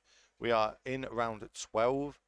We have got 98 players in day 2, and 1/3 of them are going to get themselves PT invites. Indeed. A good turn for Yol. He plays Reflection Mage, bouncing the bishop. Then he plays Luminarch Aspirant. He's gonna pop up the 4/4 elemental into a 5/5, and swings with the team. Changing the dice there, so we know the power of the illusion. Plus, it's got the +1/+1 counter. That's a swing for 7 here. So Charles should be down to 11, I think. There's always some pinks. Yo's down to 14 because of his mana confluence. It's really getting to hammering himself here. Yeah, getting to work. Yeah. Like he's pitting up the good fight, but it feels like he's just falling behind every turn that Charles gets to take. No. There's the system here: 9 rounds day 1, 6 rounds day 2, and then the top 8. In Atlanta, it was a bit different with 9 rounds day 1, 4 rounds day 2, and then a top 8. Even though there's more players actually in Atlanta, twice as many actually. 409 here starting day 1, Yep. and Atlanta has over 900 players. But not that much anymore because they're already after day 1, right? Yeah. So, Well, they don't employ us to run these events. They just employ us to talk over these events. So however organisers want to run it, that's a TO's bag. They think it's that's good how they want to run it. Let them go for it. As we see here, one of the sideboard cards that we did mention are taking out that illusion, which is ideally what you want to be. Because if it bounces back, the creature will not come back because it is just a token. Brutal Cathar exiling the big elemental there. And now, again, Yo is going to need a big turn. I mean, we know he has the collected company. This is with 4 humans in play. He really wants to get like a Thalia's Lieutenant just to really start putting pressure on the board. I'm thinking of it maybe the other way. Like maybe we've got to do it at the end of Charles's turn, try and hit some sort of combo pieces and try and go off in our next turn. But nope. What do I know? That looks like 2 Thalias, 3 lands. And Bloodlust Insider, not great either. This is not the hit he wants. These Cocos have not been on Joel's side, especially on the camera. Yeah, it's the risk you take when you put this card into your deck.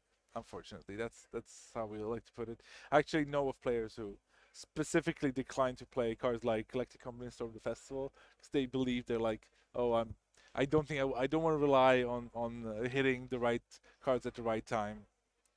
To they don't like to spin the dice. They were not They don't. Ethan Works yeah. players back in the day. Then Ethan clearly with Marvel, yeah, that was the good old days. that was the PT I was on. There you go. I had to get it in. I had to get it in. What did you play? I was one of the only 2 blue-white flash players in the room. I was on Mardy Vehicles for 4 hours before we had to register our decks. Saw someone 5-0'd with it twice. I went, I want to play that. Had the cards, built it, tested for like 2 hours, registered it. Made day 2. That was the goal. Nice, Made day 2. But yeah, I got absolutely destroyed by like Seth Manfield and people like that. I expect Charles to have a really big turn here. He can generate extra mana off of the Nykthos. He has What is the devotion count? 4? 4. Yeah, 4 so Yep. far. There's also Thalia in play, so that kind of slows down any of those Kyla's reconstructions. So let's see what Charles will do here. No more Reflector Mage shenanigans. So let's see what he comes up with. He's having a think. He's looking. First we're getting in. Just poke this forward. One. Take a little bit of damage, Joe. But now things can get really brutal. This could be a turn where Charles turns the corner and like really takes over the game. Right, so Bishop of Wings. Yep. 3, 4. So we're casting an angel. Okay. Righteous Valkyrie. Triggers. Bunch of triggers. Valkyrie gets 1. The useful Valkyrie gets one additional counter. The righteous Valkyrie gets 2 counters because of Giada. Yeah, but actually both because of Giada, because he controls 2 other angels, and he also gained 4 life. Gained 4 life off of the Bishop of Wings, and I think now is like, if you can play Prime Speaker Vanifar, now's the time. Do you have it, or what was that for the turn? I couldn't make out what it was. Chad noted something really nice that Charles is actually keeping cards upside down in his hand. And it's, you can do that to Reflector Mage, but I think the real reason, and that's what Chad spotted, is actually Yoel knows about those cards. So it's kind of a neat trick how to make sure you know which cards Yoel knows about, which he doesn't. Yeah, we actually see that he's got one of that one. What's that one called? The Bishop Wings? Bishop, one of the bishops. He's got 1 in foil, 1 in non-foil. But Joel knew about the foil one because he got bounced back. And he almost played the non-foil one. Yes. But you saw him like kind of shuffle his hand a bit more and then played the foil one. And I know other players do this. I know Nikishu does this as well. Whenever he gets fort seized, he turns the cards upside down that he knows his player knows about. So when he draws, he knows the player doesn't know. It's just that extra bit of skill maybe gives you that extra couple % chance in the matchup that your opponent might not play around certain cards that you could have, depending on what you play. As we're going to see, Joel sign where he wants to put this counter. Yeah, looks like if he had Prime Speaker Vanifar, I think he could have won the game on the spot.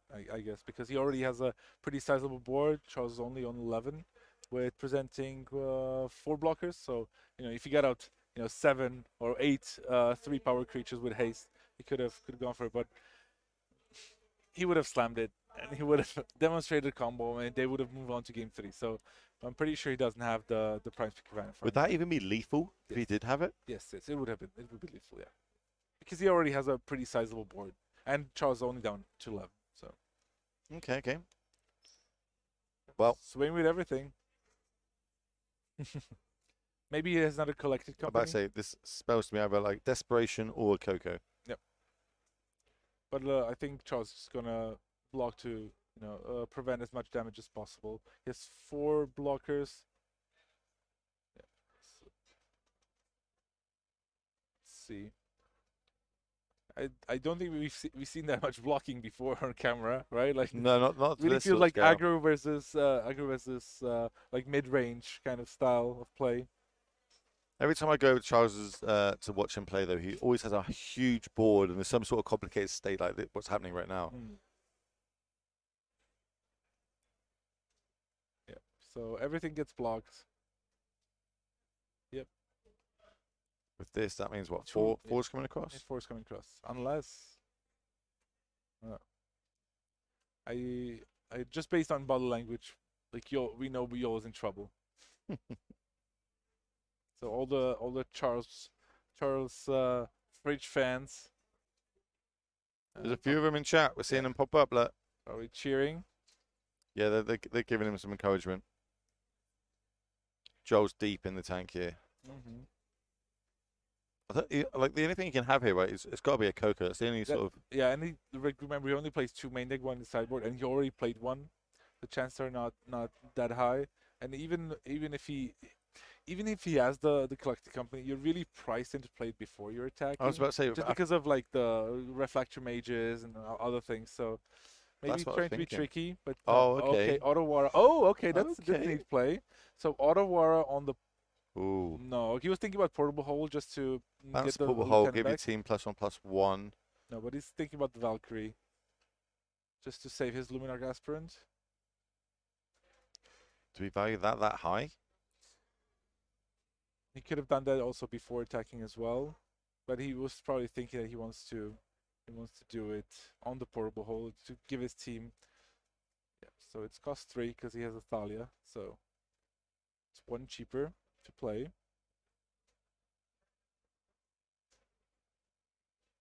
It's a big decision. What do you think you feel? I feel like I'm leaning towards the pool hole to boost my team, but then how does that really advance my board? I mean, it makes him like the Glass Pool Mimic would survive, the Bloodlust Insider would survive, but the Luminarch Aspirant would still die, and also the portable hole could be play on next turn, which is not great. Like maybe take the Thalia, which is pretty big. So it was a tough decision anyway for Yol. So he bounces the Valkyrie after blocks though. So yeah, Insider dies. It does the brutal. And just 4 damage comes across. Yeah, there. and the Glass Pool is also dead now. Like not great, not what we want to be doing, but needs and musts. If this is the way we have to, if we have to start getting dirty to try and win this game, we're gonna have to try and win this game. Now it became night because no spells were played, and now let's see if Charles can muster up something with that Nykthos. We got lots of white devotion here. We've only got 4, right? Bishop is 2. It costs 2 white. So. Oh, okay, so we got 1, 2, 3, 4, 5. Yeah. So another bishop. So now we have 7. He also has a Temple Garden, so he's going to take 2. Play that. Take that. So if our life totals are correct, that should drop him down to 5. Yes, but he's going to gain a lot back. So. Devotion count 1, 2, 3, 4, 5, 6. 7. Correct. Yes. Missed that one then. Well, let's talk about portal hole and then I end up missing it. Who'd have thought? So there's And Joel's that's enough. It's too much. Yeah. We're just chalking that to a bad matchup or bad draws or bad collector companies, or it's just one of them.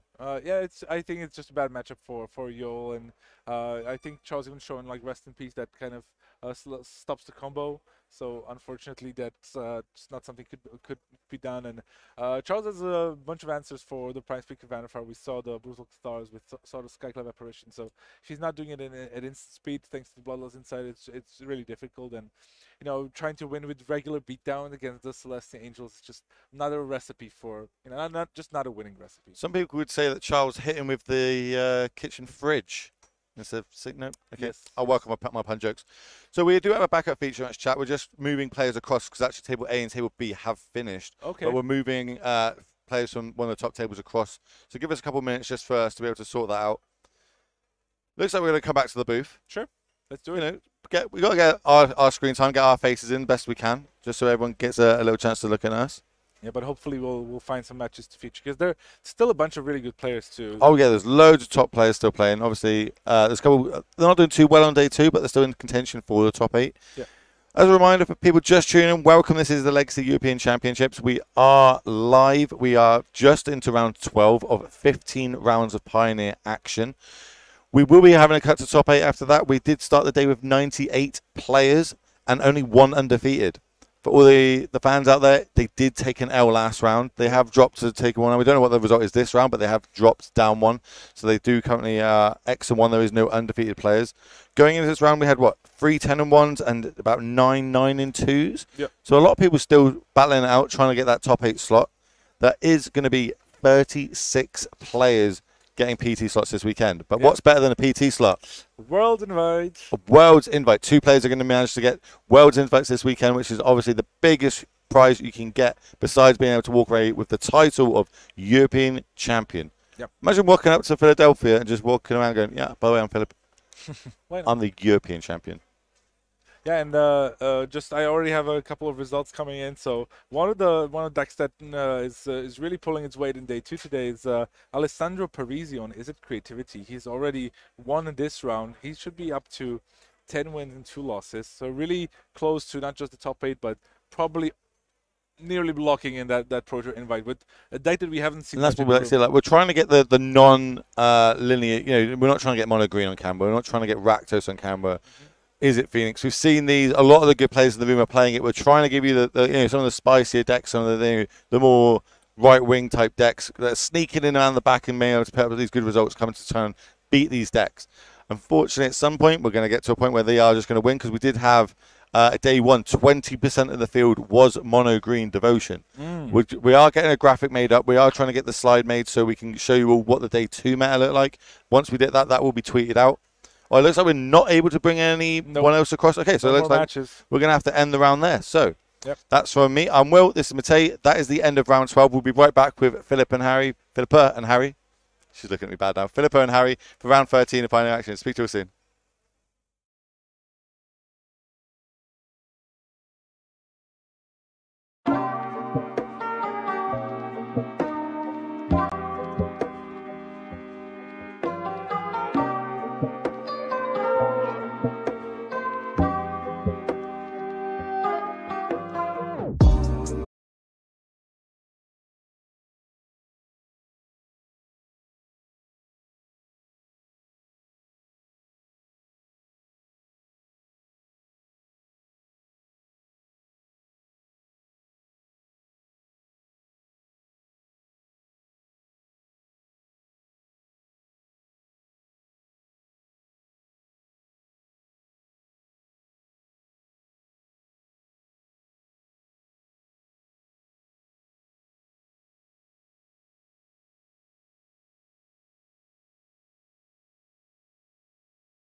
Welcome back to Legacy European Tour Regional Finals here in Sofia. And we are added now to round 14 already, I think, right? I think it's round 13. I thought it was 13, yeah. It's 13, yeah, I'm sorry. We are around 13 days flying by. And we are ready to see some spicy matchups. But first, I think we are going to watch the players to watch. So these are the players that are doing the best, names that we already know. Ari, do you know any of these names, and what decks are they playing? Do I know any? We know a lot. I think one to highlight, Dimitar there in the bottom left was 10-0 with the Ignis combo deck, losing the last 2 rounds. Kind of unfortunate. We have some other big names. Gabriel Nassif going 9-3. Actually beat Mark Tobias down on the floor. I was watching over his shoulder. We also got Ben Jones at 11-1 for those people in the UK represent Ben Jones. Just won on table 1 and Arclight Phoenix Mirror. Quite tense. I was also watching that. Javier Dominguez at 8-4, world champion. John Emmanuel Deprat also on the top tables, 9-3. I mean, you should know all of these names. We do now have the paper deck list, though, for the players down in our feature match. We also have the standings. So we're going to quickly announce what the decks we're going to be watching. And we have Aaron Kachmaz on table 1 of our feature match, and this is Abzan Greasefang. We saw you Twitch chatters wanting to see Greasefang today. We found the highest record for Greasefang. We have that. You're going to see that for this round, and they're going to be playing against TU, who's on blue-white control. We actually did see them play yesterday. We're trying to get both of their records up now so that you can know their actual position. Oh, you have it here. So we have TU is in 4th seed at 10-2. And we have our, they're both 10-2, both 30 points here going into round 13. Now, you may be wondering, how are these players going to qualify for the Pro Tour? It's top 36 get invitations to the Pro Tour. We are assuming that it's 10-5. You want to lock up those 10 wins, and you should be qualified for the Pro Tour. And if you're looking for the top 8, I've been talking with a lot of players down on the floor. You got to do some maths, but it seems to be that 12 wins in a draw seems decent, and 13 wins is definitely a lock. So, what do you think about Greasefang versus Blue-White Control? You've got the Greasefang deck over there. Well, I see that this list is running some different cards than the ones we saw previously 1 month ago in Warsaw. So Greasefang in Warsaw 1 month ago in the regional championship qualifiers performed really badly. There was a lot of copies on day 1, but not many made day 2. So not a lot of people chose to bring Greasefang to this tournament. I think Aaron here is getting a good score because he did spice up the deck a little bit. Oh, really? I see 3 Liliana of the Veil main. I see 4 Raffins Informant. I see 1 Tassigurd of the Golden Fang.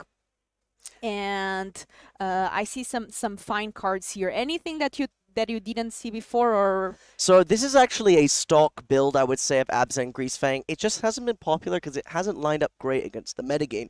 Raffine's Informant, Liliana the Veil, many ways to discard either your Perhelion, Sky Sovereign, your Chariot. You've also got the Can't Stay Away, a good way to reanimate the Greasefang, obviously, if there is a removal spell cast from the other side. Now, this is our backup feature match that you can see as well. We do have Rakdos on the other side of our backup so that we have some extra mid-range stuff to show you. It's going to be Rakdos versus Creativity, a very interesting matchup as well. Both of those players also at 10-2. So we have a lot of high-stakes Magic you're about to watch. These players are playing for our top 8, trying to get that Worlds qualification because we do know that both finalists qualify for Worlds. We have players both shuffling up. We're going to be resolving die rolls as well as opening mulligans right now. My general opinion, Blue-White versus Greasefang, it's tough. Gabriel Nassif actually lost to Greasefang today. I was talking with him, and he said the Greasefang deck stomped him. So I'm going to assume that it's down to the speed of the Abzan Greasefang deck, because Blue-White controlled, you can produce chump blockers with Shark Typhoon to block the Perhelion. You could also just have something like March of Otherworldly Light, Hardcast, things like this to make it awkward for the Greasefang player. So I assume that we want a quick and disruptive draw, but I think you want that against Blue-White control in general anyways. And Liliana the Veil, like you pointed out, is going to be a key card in this matchup. So I'm going to say we want some early pressure and disruption from Lily Veil, and we'll see a win from Greasefang. What do you think? I think Forethought Seiz's main is a way to go against Blue-White control. So we are seeing it right here. Turn 1, Thoughtseize and blue-white control player 5 lands, 1 Teferi, and 1 Absorb. What would you take here, Harry? Well, first off, I'm not 10-2 in this event, but I'm very surprised about this keep with 5 lands absorb Teferi, because you can't absorb the Greasefang with this hand, if I'm correct. On the draw, yes, if they go like Satyr Wayfinder next turn and then Greasefang, you literally don't have an answer for the Greasefang. I guess the blue-white control players may be thinking, okay, let's be real, my opponent doesn't always have the nut draw, maybe it's okay to keep this, but I'm just in general surprised by this. I assume you would take the Absorb because the Teferi hero is so far away that you just want to stop and kind of almost feel safe resolving spells. Yeah. Yeah, so there it is. Absorb, discarded, and now Theo needs to draw something really relevant to be able to stop Absam. Twitch chat pointing out, I do understand that you don't want to mulligan against a Thoughtseize deck, but it's slightly different because this Thoughtseize deck is also a combo deck. So a deck like Rakdos mid-range typically wants a Thoughtseize against blue-white control to disrupt, but I wouldn't expect Greasefang to mulligan for Thoughtseize against blue-white control because there are many nutted hands that you could keep it. Something like Liliana of the Veil. Yeah. Maybe the logic applies, I just feel like maybe it's close. It's definitely a close hand. Yeah, and here Aaron played a Raffine's Informant, conniving, getting already one of the Perilliums in the grave. Yep. Which is exactly what they want to be doing. If we have a Greasefang here, the game might be over. No Greasefang. Blue-white control definitely being happy about this. Okay, no, is that, I believe no green mana? I can't, oh no, that's a Beseiju being put into play. Okay, so we do have green mana. We can Grizzly Salvage on the end step, so not terrible.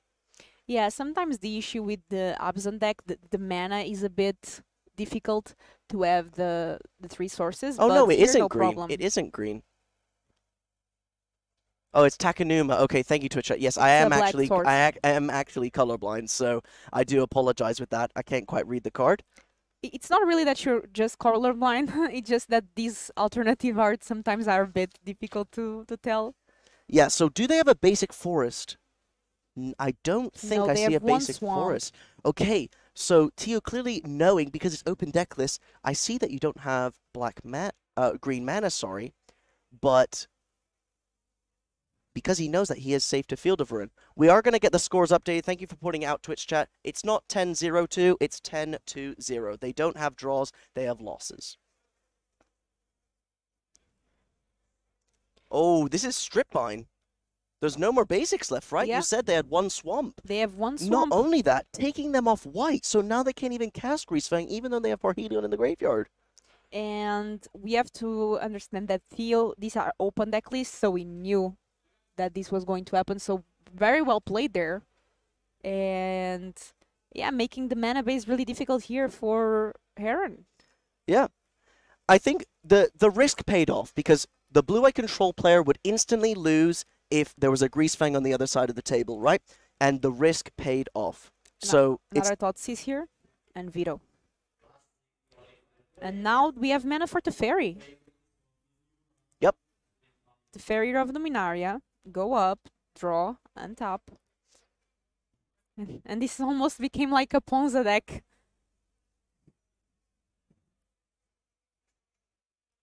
Okay, Teferi goes to 2.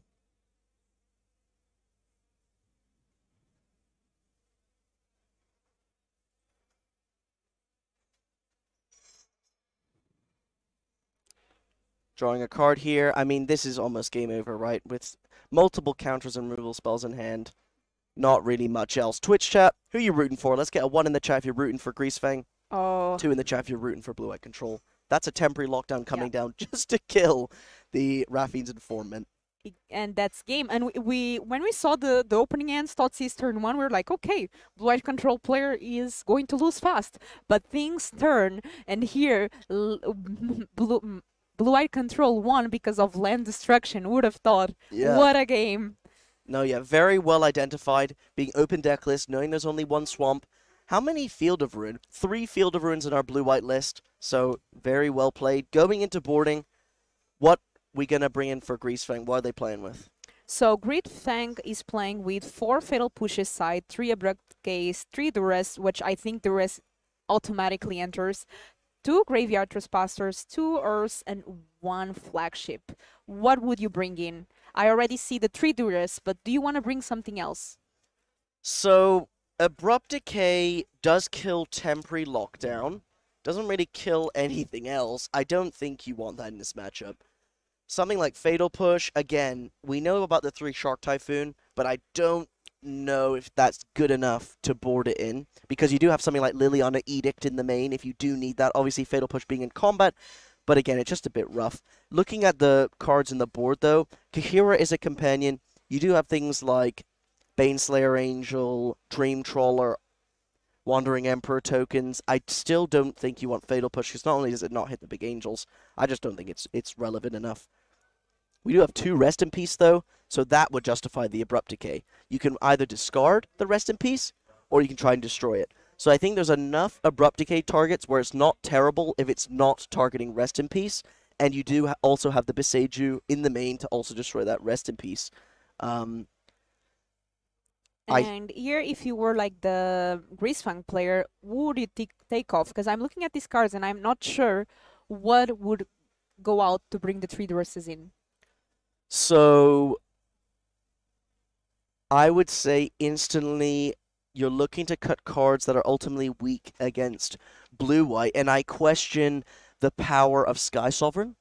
Obviously, Sky Sovereign does hit the Teferi Hero of Dominaria, but doesn't kill it. There also aren't many other Planeswalkers in the deck. You could trim on that. You could trim... you have to trim something that's good in the combo, and I would assume Witherbloom Command seems to be potentially the weakest one. The -2/-1 not being great. The non-creature, destroy non-creature permanent, non-creature non-land not being great. Obviously, getting back Beseiju is very powerful, but I would assume you have to cut some sort of combo enabler. For sure. And here, we are seeing these Azorius control list by Theo, and anything that stands out that is different, for example, from what Gabriel Nassif is playing?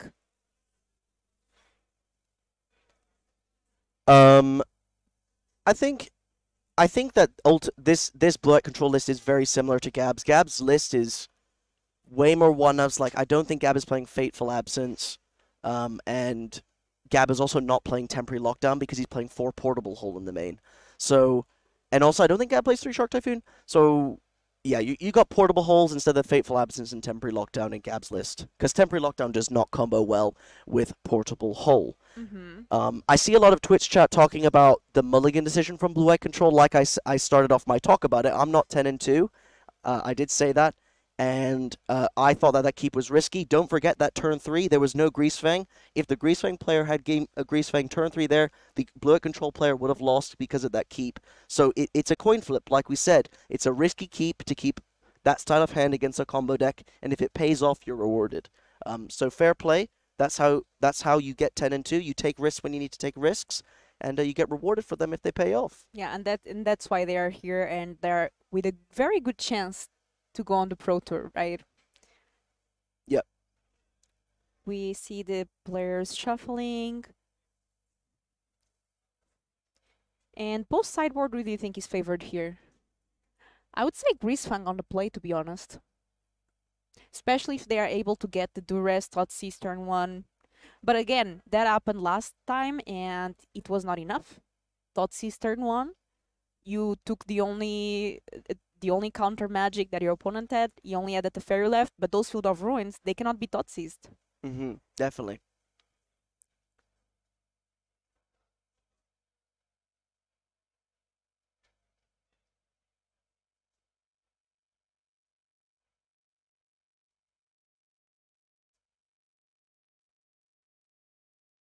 We are seeing great players here all weekend, and it's really exciting to see this high level of Magic being played. We cannot forget this tournament as high stakes. Top 36 qualifies for the Pro Tour, and the first and second place qualifies for Worlds. That's like a big tournament, the biggest of the year. So definitely players here have a lot of experience. This is not a tournament that you can just enter in. You have to qualify.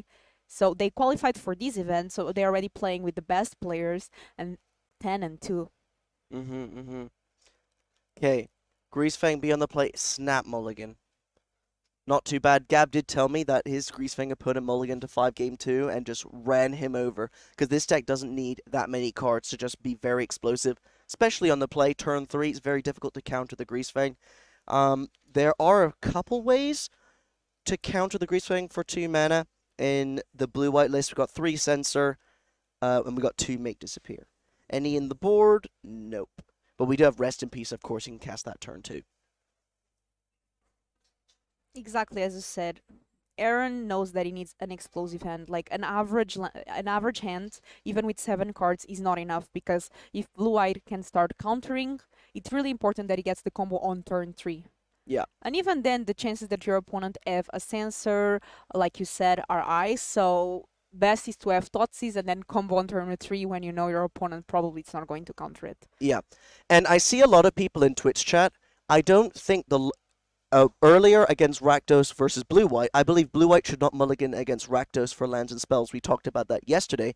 The specifics is, Greasefang is not a mid-range deck. They're an aggro, almost combo deck, and you need to have some sort of interaction, or at least a way to stop the Greasefang player, because Greasefang is not mulling for Thoughtseize against Azorius control. They're trying to have an explosive draw. So if you're going to keep a very slow hand, thinking, oh, I want to play around Thoughtseize, and you can easily get run over. We're not going to talk about this anymore. It's different mulliganing ideas between mid-range and also aggressive combo decks. Yes, I don't think Rakdos really have a clear way to win on turn 3.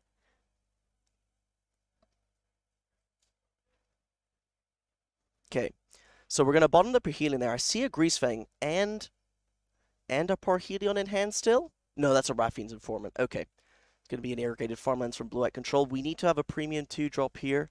It's probably just going to be in the Informant, right? Let's see. I mean, we have a Greasefang in hand. This could be a very good game for our Greasefang player, because Chariot is just a good card. Yeah, Chariot is a very powerful card. It's a card that's actually in most mono-green sideboards to wish for Karn, specifically against Blue-White, because it's just so good against them. They can't really efficiently remove the Chariot because Supreme Verdict, for example, doesn't hit it.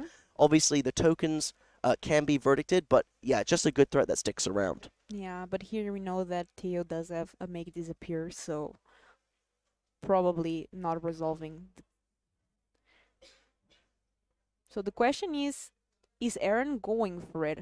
Apparently not, so maybe playing another Raffines? Oh, wow, okay. Respecting the counter, I don't hate it. You do know about 3 Censor. The Raffine's Informant just puts pressure on the board. A 3-2 against a deck that probably isn't going to put creatures into play for a while is a lot of power, especially when you stack them. Yeah, you got to counter it. You got to counter it. As well as from the blue-white side of the board, you don't even know if they have a Greasefang in hand. That might be just a card looking to dig for a Greasefang, or even put a Parhelion in the graveyard. It's very risky to let it stick around, and also the Make Disappear could potentially expire very quickly because of how many 2-drops are in the deck. Very nicely played there from Aaron. I think also Theo did chalk in to play the land untapped, if I'm not wrong. So he knew that Theo probably had something. And the truth is that this Raffine's Informant is doing his thing, is attacking, is a creature, is dealing damage. This deck doesn't completely rely on the combo, right? It has ways to win without comboing. Ooh, that's a way to win without comboing. Liliana Vale hitting the table. Now Aaron knows there's most likely not a counterspell or potentially a Censor, but I would assume Censor is going to be cycled. Yeah, you can see it in Tio's hand there. Yep. Playing really nicely against opponent's counterspell. Oh, I'm surprised that he didn't cycle it in response to the Liliana? Because don't you play 2 Make Disappear? He cycled in response to the plus. Anyways, okay, we play our land and pass it back. I would assume you're... Oh, Duress! Duress, you can now Duress plus Greasefang. This is going to be it, probably. Let's see what Theo has in hand. What a top deck. It definitely is. Now you get perfect information. This is exactly what he needed. Okay, there's Wandering Emperor. Oh my gosh. Okay, that's actually a very, very powerful hand. I don't even... Okay, so we know that TU does not have a 5th or 6th land. So Farewell, while is very powerful, most likely you got to hope that he can't cast it. Memory Deluge, Behold the Multiverse, very powerful and annoying. Wandering Emperor, also very annoying. So let's say you take the Fateful Absence, they're going to cast the Wandering Emperor, but the Parhelion has Vigilance. So I assume that you want to take the Fateful Absence and then play the Greasefang, and then the Wandering Emperor can exile the tapped Greasefang to crew, but then you're still left with some angels in play. I would assume that you're taking the Absence and going for the Greasefang. That's a very good analysis there, that the Greasefang does have vigilance, so Emperor does not work. Very nice there, and yep, exactly what you said. Now, Aaron is able to play the Greasefang, and then plus the Liliana, and he doesn't have any card left to discard, so... Oh yeah, we don't have Parhelion in the graveyard. That's a Raffine's Informant. Yes, it's just Chariot. You're correct. Twitch chat. Okay. But Chariot being pretty good here. Just a Chariot coming back. That's going to be some... TU is already at 12 life. This Raffine is being... Informant is being dealing some damage. You don't even have to tap the Greasefang to crew the Chariot. This is very good. Very nicely played there. Yeah, so now you're in an awkward spot because you don't have your 4th or 5th land in order to cast the Farewell, right? So you can flash in the Wandering Emperor, but you're almost taking a random draw step at a land, which might be something that you don't want to do here. You could take, what, it's only 7? Again, that's even more awkward. And you have the chance of how many verdicts did you leave in? We have 3 verdicts in the main, so you could also just find a Supreme Verdict from Memory Deluge, for example. So potentially Wandering Emperor not being... Okay, we're going to go for Wandering Emperor. This makes sense, because the Chariot being bounced and recast is very annoying. So I think that this is the correct play, and it's kind of too risky to dig for Verdict and lands there instead of just trying to, cushion your life total. Agree. And now Liliana plussing, and let's see what Theo is going to discard. The Deluge. That makes sense. There's no time for Deluge at this point. You also get to make a 2/2, so... Yeah, with Chariot. Yeah, and the Wandering Emperor is going to make a Vigilance guy Yeah. to chump block. Also trades with the Raffine's Informant, not too relevant. The problem is Liliana of the Veil. So if you make a chump blocker, it probably just dies. I guess making a... Yeah, it's rough. This board is rough for blue-white, especially if you didn't hit your 5th land. Supreme Verdict is what Theo needed here. Yep. Yeah, Theo doing what you said, using the -1 ability of the Wanderer. She dies, but at least there's a blocker there. We know that Liliana can minus, but... Do we have settled the wreckage in the sideboard? We don't. This is not the finals. This is the finals of the RC events. Yeah. I So assume that you edict? we have 15 rounds and then a cut to top 8. Right now we are on round 13. So there's 2 more rounds after this one, and then we have the top 8. So still a lot of more Magic to come. Okay, what you got? 2, 4, 6, 6, 10, 13 damage. You're at 11. There's only one random card in hand. Otawara. That's a way to survive. Okay.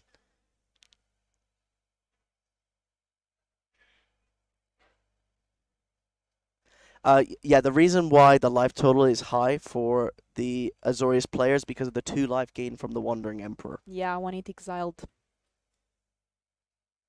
the Chariot. Okay, and it's back. Yeah, you know about the Farewell. Nowhere near 6 mana. Potentially... I'm interested in the logic to recast it. What is the last card? Because if a Supreme Verdict is top decked, aren't you just blown out? wasn't Liliana Oh minus yeah. that turn? Oh yeah, and Liliana. Yeah, Liliana that edicted. was because Liliana Yep. already was triggered this turn Yep. because she managed to sacrifice the token from the Wandering Emperor. I'm also surprised that the Grease Fang was recast, right? Because if Verdict is ripped off the top, Then it's not good. yeah. Now, as this is professional rules enforcement, our player's going to get a game rules violation, I believe, because they tried to do something against the rules. The head judge is there talking with the players now, trying to work out what just happened, and Yeah. they'll make the correct ruling.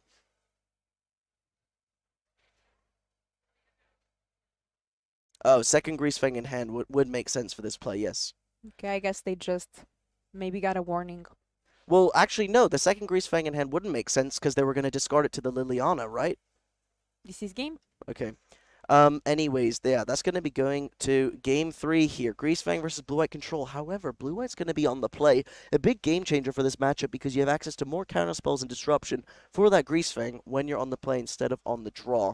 So it's going to be a different dynamic, actually, because we saw Grease Fang on the play there both games. You know what, Twitch chat? Who do you think is going to win this? On the play game 3, Blue-White. Let's put a 1 in the chat for Grease Fang if they're going to win game 3, and a 2 in a chat if they're going to win, if Blue-White's going to win. What do you think, Harry? I think that because of Fateful Absence, you have a lot more percentage points in this deck because you have an additional 2 mana answer for Grease Fang. Having 3 Censor, 2 Make Disappear, 2 Fateful Absence, also 2 March of Otherworldly Light. Don't forget, you can pitch cards from your hand to March to remove the Grease Fang. Having that many turn 2 answers or 2 mana answers for Grease Fang, to me, gives a slight or more than slight advantage for Blue-White. I think being on the play as well, having Rest in Peace in your deck, I would assume that Blue-White is definitely favored, but very possible for Grease Fang to win. What about you? I agree completely with one extra thing that I want to say. We saw how well the Grease Fang player played against Counter Magic, right? He could have played Grease Fang turn 3, but he decided not to and do Raffine's Informant instead. Then he played around Censor, he had Duress. So like all the game he played really well against Counter Magic from the opponent. So open deck list, let's see. I also think Blue-White is favored, though, for the reasons that you mentioned. But it really depends. I think Grease Fang needs to mulligan aggressively, again, like he did last. Needs to have the combo and try to go for it. I think you either need combo or a clear, streamlined game plan for pressure. 2 Raffine Informants is actually very useful against Blue-White Control because Fateful Absence, for example, in a Raffine's Informant feels terrible because they get a clue, and you don't want to give a clue to a deck that's looking for specific cards. You also have Liliana the Veil. If you can slip that through a counterspell, if you can get that on the table, that will eat away at TU's hand and make things very, very awkward. So, you know, I would expect more aggressive mulligans for the Grease Fang player, and just looking for, you know, 1, hopefully 2 mana answers for Grease Fang from the other player. I agree. Okay. Okay, so we're, our main feature match is actually having a bathroom break. We could peek in onto the other table. We're gonna go look at table 2 while our players are taking a quick break. So please don't be afraid. We're gonna see the game 3 for Blue-White Control versus Grease Fang as soon as they're shuffling up and playing. But for now, they're going to the bathroom. Now, both of these players, 10 and 2, we have Is It Creativity versus Rakdos Midrange, and a matchup that we actually saw yesterday, and we kind of evaluated that Rakdos really struggles to destroy artifacts on the board, especially at instant speed. Oh, there's a shake of hands there. Looks like game over. Yeah, looks like Creativity got a win. Oh, wow. Okay. Well, a very fun way to peek into the other match. It's going to be Creativity taking it over Rakdos Midrange. Like I said 2 seconds ago, very tough to remove those artifacts at instant speed, and definitely a very rough matchup. I assume that's why you're playing Creativity at this tournament. You got a very good matchup against Rakdos, and probably decent against something like Phoenix, because Phoenix can't really destroy artifacts at instant speed too. So I guess you're just preying on that style of effect. We are going to head back to table 1. Going to head back to table 1 now. We're going to be watching Blue-White Control versus Abzan Grease Fang. because those, yeah, as we can see, the players are gone. But we're going to continue to speak about, I guess, the event in general. Oh, okay. We're going to be coming on now. Okay, cool. Should we get the trophies and show everyone the trophies? Yeah, okay. So, actually, we have some very special trophies for this event. If you win this event, you don't get one, you get 2 trophies. You get one provided from Legacy, and you also get one provided from Wizards. Very kind of this tournament. Quite unique. I don't think any other Magic players were awarded 2 trophies before. And obviously, we have a finalist trophy too. But this is the main trophy we're looking at here. It's an island for the winner of the event. We also have the finalist trophy, which I think is pretty cool as well. Also an island. And one provided from Legacy as well here for the winner too. Pretty neat here. Player bringing 2 trophies and 1 sent from Wizards of the Coast. That's really, really nice. We are really excited here. Top 2 players will be very happy. A world invite is a big, big, big accomplishment. Yeah, definitely. It's very heavy as well. I don't know if they're going to have to ship it, because you could probably bring it on the plane home. But yeah, looking at the actual top players, we're going to be speaking about, who's on the top tables for the players at home. We've got Ben Jones is the first seed going into this round. Shout out to the UK, 11-1. We've got Dimitar, second position. Start off this tournament 10-0. One of our last chance qualifier winners. So 7-1 on Friday in the last chance qualifier, and then 10-2 in this event. So if my maths is correct, that's 17-3 across this weekend with the deck. Not too shabby. We've got Andre Santos here, 10-2 in third position. Tio Mary, we just saw. We're about to see him play game 3. Obviously, still being in a break. They're shuffling up here on table 1. Actually, we can see that. Alessandro in 5th position, 10-2. Jose Luis, 10-2, 6th position. Adriano, 10-2. And also Aaron Kashmas as well in the feature match area, about to play against Blue Eye, also 10-2. So we have 8 players actually, one being 11-1 Ben Jones, and the other 7 being 10-2. So this is going to be a very tense last few rounds, playing for that top 8, both finalists qualifying for Worlds, and the top 36 being sent to Philadelphia, right? Yeah, in February to the Pro Tour in Philadelphia. Awesome. I'm really excited. Having Paper Magic back is really amazing. Last tournament I had like this was in Brussels, January 2020, and then COVID happened. And it just feels amazing to be here next to you, Ari. We knew each other from the internet, but we never met in person until this event started, and it's really nice to put a face on somebody that you've been talking to and you are a fan of the content. So I'm really happy to be here. Yeah, definitely. Shout out to you, Filipa. For those asking, it is 15 Swiss rounds. We had, 9 rounds day 1, and we're having 6 rounds here on day 2.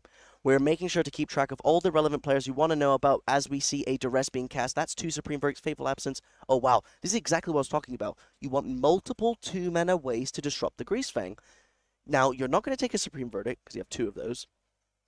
Unless maybe you have another Thoughtseize. That would result... Oh, I do see another Thoughtseize, so that actually changes things. Okay. What would you do here? I would assume that if you're going duress into next turn Thoughtseize, I would... Maybe I just take the Make Disappear here and see what I draw next turn, because you would want to work towards Liliana of the Veil with this sequence, because if you're casting Duress Thoughtseize, you're not putting anything in that graveyard. All your graveyard filling cards are 2 mana. We don't have Stitcher Supplier in the list, so you are slowing yourself down a lot. You could go Duress, Raffine's Informant, and in that case, you probably want to take... I think all lines take Make Disappear here, and then just see how your hand is on the next turn. I don't think it's as clean-cut as, I'm going to take these 2 cards. I would just take the Make Disappear first. I completely agree, and here we see a Perillion top deck. I think there's Thoughtseize there, so... Yeah, this is going to be right. This makes sense. Raffine's Informant, let's connive. Taking away the Perillion, I assume, and this Raffine's Informant is now a 3-2. Yeah. Now, we do know about those 2 Supreme Verdicts, so that will change about how much Aaron wants to commit to the board, because... quickly land pass back. Oh, and we have a Greasefang. Is there mana? There is. Now, the problem is that if you slam the Grease Fang, you know about the Fateful Absence. So potentially you want to use a card to, like if you had Lily Veil here, I'd be tempted to use that. Or you can wait till next turn when you have 4 mana, you go Thoughtseize Grease Fang, right? It's too risky to go for it here. Wow, not. Oh yeah, and we have Grizzly Salvage, which we can use on the end step too. So I like this play a lot. You know about the Fateful Absence. Not too hard. And blue-white control player just playing a land and say pass. This is also interesting because we know that there isn't a basic plains in the deck. So if Aaron doesn't find a untapped white source, Concealed Courtyard doesn't come into play untapped because there are 3 lands, maybe TU just fires off the Field of Ruin here. We'll have to see. Do you Field of Ruin the white source? I would. No. I'm not sure. Decides not to. Potentially has something like an Absorb in hand. Could have top deck something like Wandering Emperor too. So I don't hate no Field of Ruin. It's also just kind of a risky play, right? Because if you don't have 2-man interaction and they just have White Source Grease Fang as well, it's kind of putting the shields down. This is most likely going to be a Thoughtseize. There it is. Thought seizing, and let's see what Theo has in hand. We already know some of the cards. So, yep, there it is. Wow, it actually wasn't absorbed. Okay, that's why I presume the Field of Ruin wasn't fired off. So, okay. TU's hand is 2 Verdicts and a Fateful Absence and an Absorb. I would assume that you take the Absorb because there are 3 removal spells and 1 counter, and you'd rather not let TU have the choice of, do I want to counter this or do I want to remove this? You'd rather just remove away the thought process of should I counter or remove and just have, okay, they're on the removal game plan. That's going to be the Absorb being taken. Only removal spells left here for blue-white control. Now you probably can't play the Grease Fang unless you have a second copy. You could also play it, but then maybe because you want the clue, so it's down to the rest of Aaron's hand. Yeah, and here we can see why blue-white control is so good. Aaron has the perfect hand. He has end disruption. He has a way to combo. But blue-white control is not letting him do that, even after the end disruption. So, really, really resilient deck. But this Raffine's Informant is attacking for 3 each turn, which is not enough for you to Supreme Verdict. But at the same time, it's going to keep eating you, and at some point you have to deal with it. Yep. Okay, draw for the turn for blue-white control. I do see a land there. There's a plain pass. Okay. So, Twitch chat said there was a Chariot in hand. I think I saw one as well. Yep. But in this spot, it's so awkward, because as soon as you play a second card, that Verdict is coming down. Now, yeah. 3 damage. I don't think you... I guess you just slam the Chariot. You gotta eat, you gotta work through these removal spells somehow. Yeah. And I guess Chariot does survive, although you have to find a way to crew it after, but... Yeah. Not playing around Censor, just slamming the Chariot. Oh my gosh. And there's Censor. Not playing around Censor, being punished. That 2 life, I was gonna say, 2 life is nothing against blue-white control. You probably want to shock it in for the Chariot, being punished for that rip off the top by TU. And probably felt really bad to play then the land tapped after. Yeah. Showing that he could actually play around Censor. Okay, now it's not the end of the world. Still, this Informant is going to be beating down. Oh, we're just gonna... Yeah. Oh, okay. Gonna start with the Grizzly Salvage. Oh my gosh. Is it gonna be 5 lands? Well, that's the basic swamp. That Field of Ruin's now Stone Rain. Yeah. Okay. Now, that might not seem like a big deal, but in this spot, Greasefang versus Azorius Control, the amount of draw steps that Greasefang is going to get because of how slow Azorius Control is making the game, the land drops matter because you're going to start hard casting your vehicles. So, while the Stone Rain might not be amazing, getting that just little land away from the opponent could potentially matter. Yeah, things not looking very well for our Greasefang player here, even though they did have a good hand. Blue-Eyed Control had a lot of answers. And cycling a Censor, drawing a card. Wonder why they shocked in that 4th land. Oh, I think we have a Takenuma in hand. Oh, yeah. What do you think he's going to get back from the grave? Maybe Lily? Is Lily on the grave? No. Yeah, it's too hard for me to see. Yeah. I think that's a Lily, but I'm not sure. I think it is. I think there's a Okay. Lily on the grave. Right. Yeah, I would assume Lily. Oh, Tassiger. Oh, well, there's a Lily if there wasn't one already. Now, next turn you can go Greasefang Lily. Like, I wonder if you're just meant to play Greasefang, you force out the Faceful Absence, right? And then you play Lily post-combat. I would assume. Oh, that's a Lily off the top. That is not a bad pickup. Another Lily? I would assume you're going to go Greasefang into Lily. Let's see. You also have the problem of the Field of Ruin, actually, if you go for that play. Okay, Lily. Lily plus. Supreme Verdict, land. Now, Do you attack? So I okay. guess no Greasefang. Like, look how slowly but surely Theo is at 6 life. Yeah, and we know about the second verdict. I assume that verdict is going to be fired off here. No lands with the Satyr Wayfinder. Unfortunate. But don't forget about how many lands we milled there. That's a 3/3 shark coming into play. Drawing a card as well because it is cycled. We'll make sure the judge gets that token on the screen for you as soon as possible. There we go. Nice little art there as well. Okay, so we know about a second Liliana the Veil in Aaron's hand. So that potentially helps with. I see a marsh in Theo's hand, I think. Okay, Lily's Yeah. gonna go to 1. Land. Pass. Says go. So I would assume you're gonna march the Raffine's Informant, assuming that the draw step is a whiff. That's an abrupt. Is that an abrupt decay? Yeah, and I Yeah. think there's no second Lily actually in hand. Oh, there isn't. Was I wrong? I don't think so. Oh, okay. My mistake. Sorry about that. Twitch chat. Okay. So you know that there is no Rest in Peace. If there was Rest in Peace on TU's side in his hand, I assume it'd be on the board. You could abrupt decay the shark. Yeah. It's not bad. It keeps the Lily around. Like, I assume you just double spell and plus here, right? Or yeah, it's close. It's close. You have to assume that TU has some sort of counterspell, right?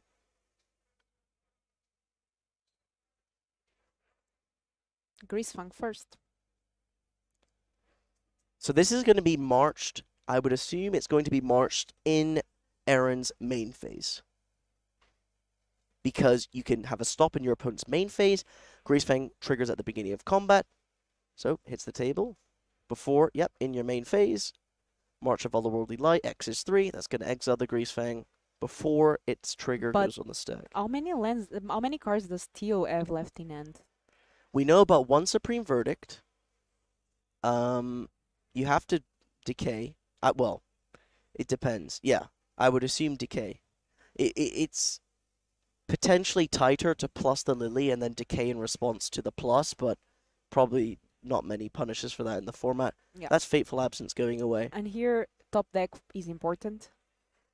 Let's see what Theo gets. Yeah. I believe he has a Supreme Verdict in hand, unless I'm missing something. Because he had 2 Supreme Verdicts, and yeah. Liliana being the key card here, I think. Doing so well. Twitch chat asking why did they bin the absence? Because their hand was Verdict Absence. You're gonna die. You're at 1 life. You don't have time to play the Lily. Wow. Okay, so this Lily now is gonna run away with the game if there's no. You have to top deck Teferi here. Is this a chariot? That is a chariot off the top of the deck, making 2 wolves, 2 lethal threats, as well as a creature that doesn't get killed by Verdict. You need something like you need a farewell off the top. This might be just game. This might be just game. And Theo saying pass. Just cast your spell or play your land plus the Lily. Force it now. You can crew the chariot in response to some sort of removal spell. Oh, and Yeah. Informant there. Raffine's Informant. Here we go. Yep. Plus the Lily. what do you have? That's game over. Check. This was such a game Wow. because I think in the game there were parts that we were thinking, okay, this is Greasefang game. Then we were like, no, okay, this is Azorius control game, and then we're like, no, this is Greasefang game. So Yeah. definitely a very interesting match to watch. Yeah, Aaron Cashmas for our main feature match, taking it down over Blue-White Control. Very masterfully played to highlight, now going to 11-2, being in a great position to top 8 this event. All of you at home rooting for Aaron Cashmas, don't worry, we will try to get them back into the main feature match if they keep on winning. But I believe that is going to be it for this round. For those... Oh, we're going to swap to us? I just wanted to clarify something because I saw some questions on chat about the tournament structure. I just want to say that for day 2, I think around 95 players qualified for day 2. Top 64 makes cash prize and top 36 gets the invite for the Pro Tour. First and second place gets the World Championship. Also gets one of these trophies that we have right here. Yeah, what an amazing round. That was very fun, very masterfully played by all the players that we had in the feature match. But that's going to be it for round 13 here in the Legacy European Tour. As always, when we have people shuffling up cards and decks of Magic, we will be putting it on stream for you to see. But you got to be patient before the next round. As soon as people are playing, you'll see it. So we'll catch you then. See you in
Welcome back, ladies and gentlemen, to the Legacy European Championships. We are live here at Sofia. I am Will, this is Matej. We're going to bring you round 14 of Pioneer action. We're getting close to that top 8 now. We're getting close to that cut-off. We're going to find out who our top 8 is. We started today with 98 players. They all got invited back to play, and they're battling it out to try and get into that top 36 PT invite. That's the main thing. Then it's trying to get into top 8. Once you're in that top 8, we want to go for Worlds, right? Yep. These are the players we've been following all weekend. This is how they're getting on. So my main one there is Ben Jones on the right. The English boy. I've watched him grow up for years playing Magic the Gathering, and he's now 12-1 and our #1 seed or #1 ranked player currently in this tournament. Who else we got there? Larson, unfortunately, we saw him pick up a loss last turn. Looking at Strowski, managed to pick up a win. So, you know, he's getting he's holding. He might be in that sweat sort of tiebreaker sort of area, depending on how, you know, things fall. Anyone else picking up for you there? Gab Nassif, it's actually going to be our feature match this round, being at 10-3. So we reckon X and 3 will be able to make it into the top 8. So this is going to be one of those matches. The loser of the match that we see will not be able to make it top 8 as long as everything goes correctly as we think they're going to like plan out. So X and 3 still alive for top 8. X and 4 looks like we're still going to be playing for the top 36. So this is kind of a winning in before the win to stay alive for top 8. This matchup that we're going to see, and it is going to be Gabriel Nassif on blue-white control. Indeed. And who's he going to be against? Jean-Emmanuel Dupraz. And they're on Phoenix. Phoenix. Okay, so But it's a French battle.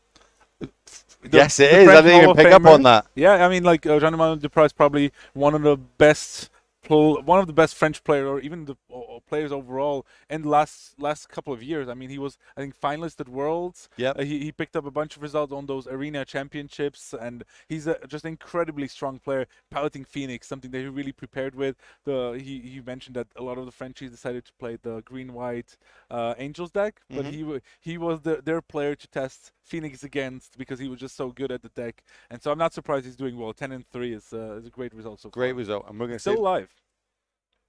So all the French fans in the chat, they must be. We know they're here. Actually, they were telling us about the podcast a couple of rounds ago. Yeah. We know there's a lot of French people in there.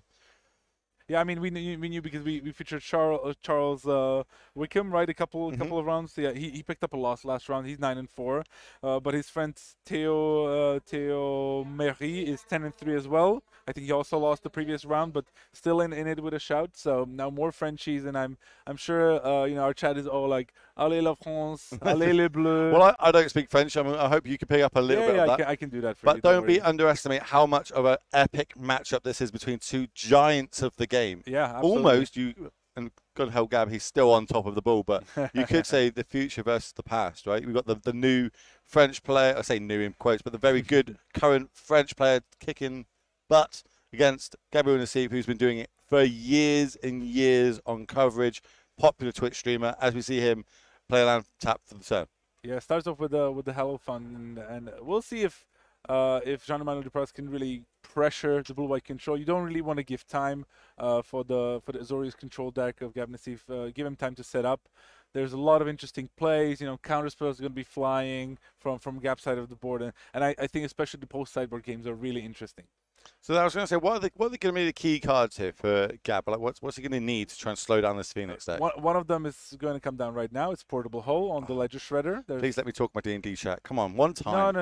Okay. No. Sorry. No. Maybe we'll, if you know, if there's a longer break, you can tell me all about the portable holes. But if people want to fall asleep to the stream, I've got you. Another Ledger Shredder here. Gab say second one. Gab has make disappear in just not much else going on there, so he's gonna make disappear here. And I think one of the most interesting things about this matchup is like how you use your mana, how you leverage it. And for example, Jean-Emmanuel Dupraz with open deck list, as a reminder for those, you know, the blue-white deck plays sensors, and it's something that you want to play around, and if you have the opportunity to do so. And so we'll see if Jean-Emmanuel can lure a sensor out of Gab Nassif's hand. That's a good one for people just tuning in. Maybe you're just waking up and just jumping in. This is an open deck list tournament, so players do have access to that, and they get to monitor it for 3 minutes before each round and then during sideboarding. You cannot pull it out during the game. As we're going to see, how is this like? I feel like things have lined up well for Gab here. He's had an answer for both the threats that have hit the battlefield. Like this is he must be feeling quite good right now. He wants to develop his man. Now he can play the sensor. Kind of shows that Jean-Emmanuel doesn't have another land. Oh, it's a tap one, Spike Field Hazard. He tried to risk it, and he made Gab have it. Like, you have to have the sensor because the pieces of the puzzle is such an important piece for the whole deck. Puts Phoenixes in your graveyard, fuels your treasure cruises, gives you more cards to play. It's just really important to resolve it, and Sensor just said no. We're seeing N-Step Shark Typhoon cycle there. It looks like there's going to be 2 land in hand for Gab as he goes to his next turn, draws a card, and that's another Sensor. We just spoke about that. It's going to be less effective now that Jean-Emmanuel has the 4th land.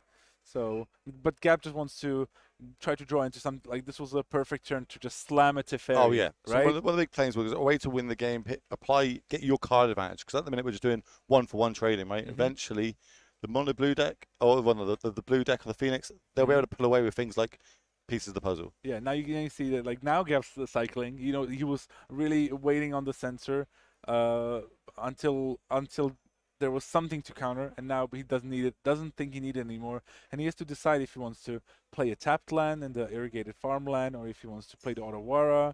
Like, he has decisions to make. What did he draw for? So he's cycling the land. I think, is that Sensor into Sensor? Yes, I think it was Sensor into Sensor, yes. Now and that was a memory deluge, I believe, That's what he picked up for the turn. Exactly what he's going to want to be able to gain a bit of card advantage here. As we pass the turn back, it looks like there is a Phoenix in hand. We're going to take 2 damage off the Theme Vents. Because he wants to probably play the Phoenix and doesn't want it to get countered by another Sensor, even though Gab already showed 2. Jean-Emmanuel still plays around the 3rd one, just by taking the damage. It's kind of free. Shows him it there. There's the cycle. It's a, I love these sorts of matches of, like, super high level Magic, both players at, like, really top of their game. It's just a pleasure to watch. This literally is a game that is what you expect to see at Pro Tour level, right? And we managed to get it here and bring it to you at home live at Sofia. We are around 14 of Pioneer action. One more round before we get that cut to top 8. No, but there's options for Gab. I think he has a March of Otherworldly Light, and as well as the Deluge, and he drew a Shark Typhoon as well. So he has options, but doesn't have a 6th land yet. He's got to start thinking about things like Spell Pierce, right? Like now on the other side, we were thinking about Sensor. Now we're starting to think about Spell Pierce. Do I want to commit 4 mana into this? Like, he just get Spell Pierced? Yeah. It's very... you have to be very careful about how you sequence the spells from both sides. So, and Jean-Emmanuel has still a bunch of cards in his hand. So despite the piece of the puzzle not resolving, he has a 3rd Ledger Shredder. This will help him turn for his deck, start putting cards in his grave if he needs for future treasure cruisers or maybe more Phoenixes.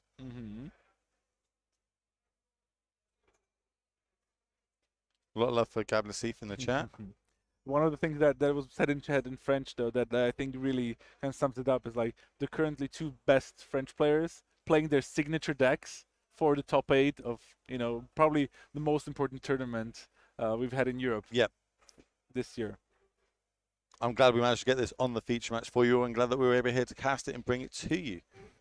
As we see that Consider goes to the bin, pits the Lightning Axe to the graveyard. Don't really need that in this matchup. Yeah, the Connive is also very important for Jean-Emmanuel Duprat, because he wants to get rid of those Lightning Axes, those Fire Impulses that are not super relevant in this matchup.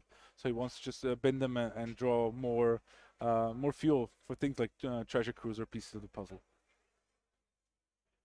As we spoke about before, these players are 10 and 3. You can see that on the bottom of your screens. The loser of this, we think, is out of top 8 contention. We do think you need an X and 3 record to be able to make it into top 8. So that, the playing for the bragging rights, I managed to top 8, and then being top 8 gets you a shot at maybe getting one of those 2 invites to Worlds. Exactly. It's a huge match with huge stakes. Even though the loser might actually be able to draw into the top 36, which gives you the PT invite. But of course, you got to play for rank. There's also prizes at stake. Like, there's $2,000, I think, for top 16 still, right? And there's a bunch of money on the line. 4,000 for top 8. So that won't be on their minds right now. They are still going to have their eyes firmly fixed on that top 8 slot, though. Moving forward, Gab's deciding how does he want to go forward here. I imagine we're moving to attackers, and purposely this Treasure Cruise is on the stack. Yeah, it's so good here. Like, really putting on the pressure on Gab. Like, I have a spell that is going to really fuel me going further. You already also have these creatures to deal with. And so even if now, for example, Gab managed to find, like, a Supreme Verdict, Jean-Emmanuel probably will be able to rebuild thanks to that Treasure Cruise, of course, if it resolves. So, and he has that Shark Typhoon, but he can try to cycle it just for 2 mana. But he would still be able to draw into something like Absorb. But he goes for 5 mana. He's gonna March of Otherworld Light on the Phoenix. Okay, stop the bleeding a little bit. Not playing my spell pierce. Not that maybe he just can't. Maybe he's decided that. Look, if you've got a spell pierce, you've got me. Yeah, but that's this kind of probably telling that there's no. Even though I mean, Jean-Emmanuel Duprat could also, if he had the spell pierce, he might just want to decide to leave it up, in case Shark Typhoon comes down, or the Teferi is drawn by Gab. So I think now that's Gab's decision. He drew an untapped land. Does he slam the Shark Typhoon? Is that his way to win the game? I'm game for it. I know people hate a hard cast Shark Typhoon, but I'm game for it. Yeah. If that's coming to play untapped, is that to make a 4/4? Or are we just hard casting? Come on, we can do it, Gab. Like he's putting for it. Oh, he goes for the memory okay. deluge. Okay. Boom. Exactly. But I think he finds a portable hole and a Teferi, so that's also pretty good. Yep, and he's gonna be happy about getting rid of the Ledger Shredder. Knife though. Yep, second spell for the turn. Yep. Land hits graveyard. We don't want that when it comes to play tapped anyway, as we pass the turn back. Mm-hmm. Yes, so, and with Teferi and Shark Typhoon in hand, Gabriel just has to hope that there's no big things coming down, but ooh, pieces of the puzzle. Oh, jeez. Yeah, double Treasure Cruise opt. Fire Impulse that he can take, also a thing in the ice that's going to go to the graveyard. Noticeably, the Treasure Cruise not great in vast numbers in your hand. You know what I mean? You kind of want to spread them out during the game, so I don't know if we'll be picking. Well, I'm going to be quiet. That's you have to leave those kinds of things to me. Yeah, but, I don't even why bother. That's why you're here. So tell me the reason why are we taking double Treasure Cruise there? He thinks the game will go long. Okay. Like he just probably values you can start playing them for 5, 6, 7, 8 mana even. Like if he thinks the game's gonna go long, why not? He already lost at least 2 Ledger Shredders to the portable holes, right? He already lost 1 Phoenix to the March, so he thinks probably like, oh, I'm gonna have to draw my threads and okay, just a Cruise, no Phoenix. Just get that card advantage. You can see that Gab's obviously running low on cards currently. And the more weeks up we fill in the hand, but this is game 1, so on the Phoenix side, they are going to have things like these 1 red mana removal spells that aren't going to do too much in this matchup. So yeah, but now it comes the other side of the coin with Teferi coming down for Gabriel Nassif on an empty board. This is exactly what he wants. No, tapped out. Jean-Emmanuel Duprat can't do anything about it. He's going to keep the cards flowing, finds the land as well. Gonna go for the blue. No, keeps the white. Untaps Field of Ruin and Odawara. Interesting. No, okay, there we go. He wants to represent as many spells as possible. So you want to represent Absorb. Want to show that you have the lines to cast that. You can, and just having more options is always good. Exactly. It could be it could be what he's got is a small Shark Typhoon if he needs it. He could have another Memory Deluge. A lot of things to think about over on the Phoenix side, as we are deep in the tank. We do have a lot of mana on the battlefield, and obviously we've already cast one of our Treasure Cruises we know about. Yep. Here's the 4th Ledger Shredder. Second spell for the turn. Connive. Oh, so many cards for Jean-Emmanuel. He's probably going to discard Phoenix. Yep. Yep. Cool. That's step 1, right? Phoenix into the graveyard. Yep. I'm sure he's gonna find 2 more spells to play. I don't think that's going to be an issue. And he's probably going to try to swing it to Teferi. How problematic is that Teferi on the board for him? Quite a bit. Like it's not that great against like multiple Phoenixes, but I think also what Jean-Emmanuel Duprat doesn't know, I think Gabriel Nassif drew a Farewell, which is one of the most important cards in this matchup, because if you don't get there's the Spell Pierced, doesn't want to draw it. That's a very interesting tell for me, that maybe he's running somewhat lower on spell, or he's digging towards more of those Phoenixes. His hand, I see a Lightning Axe, and I think at least double Fire Impulse. Okay. Ooh. That's one of those special cards that Jean-Emmanuel Duprat has. I forgot the name. I'll look it up, because I'm embarrassed to say I didn't play during this day and age. It's okay, but look how quickly the graveyard's been filled back up for that second Treasure Cruise that we were talking about before. Shoot, Gab's just got 2 cards in hand, and it's looking across the pink. We've got 6 in the other side. Blitz of the Thunder Raptor. Thank you, Chad. You're quicker than me. So it deals damage to creature or planeswalker based on the number of instants or sorceries in your graveyard. So Blitz of the Thunder Raptor takes care of the Teferi. It was a one-off in Jean-Emmanuel's deck, and oh boy, how important was it here? Came in well there, but he must have drawn him at least half his deck by now, right? Yeah, more cards, more Treasure Cruise again. I'm gonna see it. Oh, look, so many cards. He might be discarding to hand size at the end of turn. Well, the Phoenix comes back. Mm-hmm. So we were talking about the big ref that Gab's got in his hand. Why is that one so important? Which one? The The one farewell? Yeah, the farewell. Yeah, well, they exiles everything, right? It's the exile part, right? he can keep the portable holes because you can choose not to exile artifacts, but you can exile creatures and graveyards. And especially now, I think Jean-Emmanuel Duprat again has a really tough decision to make. He swings with the Phoenix, but he has another Phoenix in his hand. But he doesn't have to discard your hand side. But a Hall is good, even though Field of Ruin is probably going to be used right away. I don't think Gab wants to hesitate. And the EZ Phoenix decks don't play that many basic lands, so he might not even be able to find one. But let's see if he does. I think he should have one mountain still in the deck. Yeah, oh, another island actually, even better. So let's see if Gab goes for the farewell here. It's not that enticing just yet, but those creatures are going to start nipping away at his life total. So interesting. I love to see the Blitz of the Thunder Raptor because it's another card that was usually played. I think some of the decks were trying Fires of Victory from Dominator United, which has a similar effect, but it just counts the cards in your hand. Pretty good on the early turns, and also has kicker that you can draw a card, so it had utility in the late game as well. But Blitz of the Thunder Raptor is a fun one. The big point is that it can target planeswalkers, right? So even if you're not playing against a creature deck, which you're not doing now, you're still a good chance that they're going to have some sort of planeswalkers you can point out. So it's not always going to be, but it's very rare that it's going to be a dead card, right? Yeah. Gab actually cycled the Shark Typhoon, and here comes the farewell. So exile all creatures and graveyards, I assume. Even though he's probably going to lose the. He doesn't have to exile graveyards actually. When I think about it, I think he still has the Memory Deluge in his graveyard that he might want to flashback eventually. And there's only 2 cards in Jean-Emmanuel's graveyard. Yeah, and he already played 3 Treasure Cruises. So Gets decides not to exile the graveyard, I believe. I think he's just deciding which modes to choose. Is it gonna be just creatures? No. Yes, just creatures. And It's going to pass turn back, but there is a full grip on the other side of the battlefield. Full grip, but slowly running out of creatures. Already down 3 Ledger Shredders. I think the thing in the ice get mill as well. That's 4 Ledger Shredders, right? All Ledger Shredders are gone. No, 3 are. I think 3 are down. 2 are under portable holes, 1 in the graveyard, and 2 Phoenixes are down. So this is the 3rd one. So there's one in exile. There's 2 in the portable holes, 1 in the graveyard, right? Yeah. So 3 Ledger Shredders. Chat will tell us. Okay, if you're, I'm going to go with you. I'm going to say, you're going to rely on Twitch chat. I always rely on Twitch chat. Twitch chat know everything. Even when they're wrong, they're right. You know what I mean? Sure. Yeah, I think there was. I think you were right. I think there were 2, in the exile. So we're going to see just a hard cast Phoenix here. It's going to come down. Turn sideways, drop. Go and see if down to 9 as it looks like. Okay, drops onto 7. Okay, so why are we shocking that in? What have we got in our hand?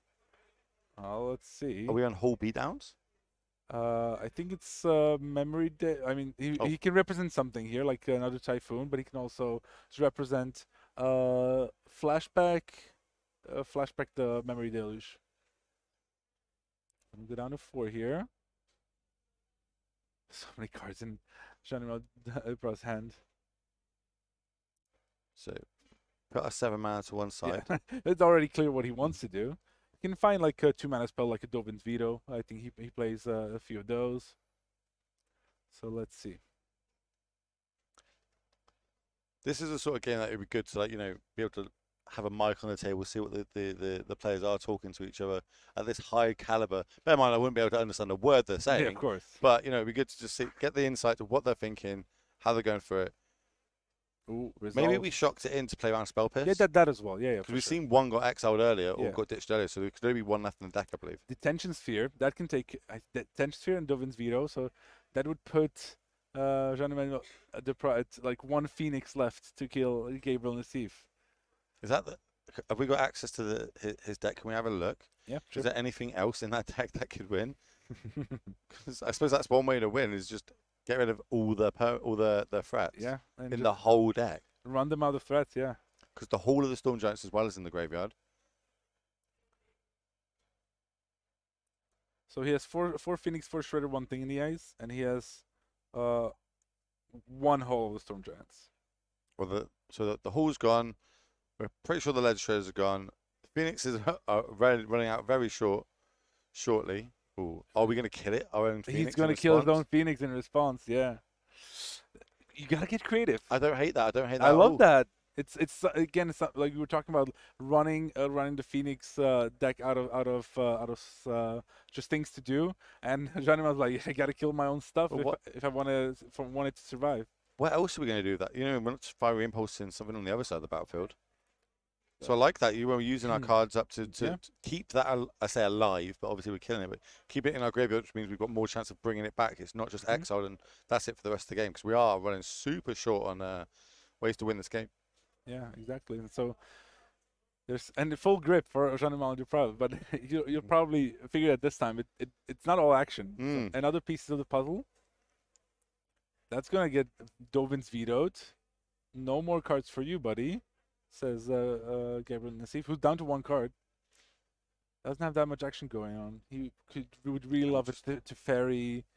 He would love Behold the Multiverse. Spikefield Hazard Go Face, chat says. Okay, we are at 4 life. Yeah, so he drew Saw It Coming. So that's another good counter spell. And look, Hall of the Storm Giants. I think we're on whole beatdowns here. Yeah, we are. And that's not the first time that we've seen it from Gab. No? Switch from control to aggro. Remember our round 1 today when we had Gab and Ben Jones that top was decking like bosses? It was so good to watch. If you didn't check that out, chat, make sure you go back and watch the VOD at some point. And this will be on Twitter, on YouTube. So make sure you go give Legacy a follow on the YouTube if you want to be able to catch us up. And catch all our past events, plus this event's going to end up going on there.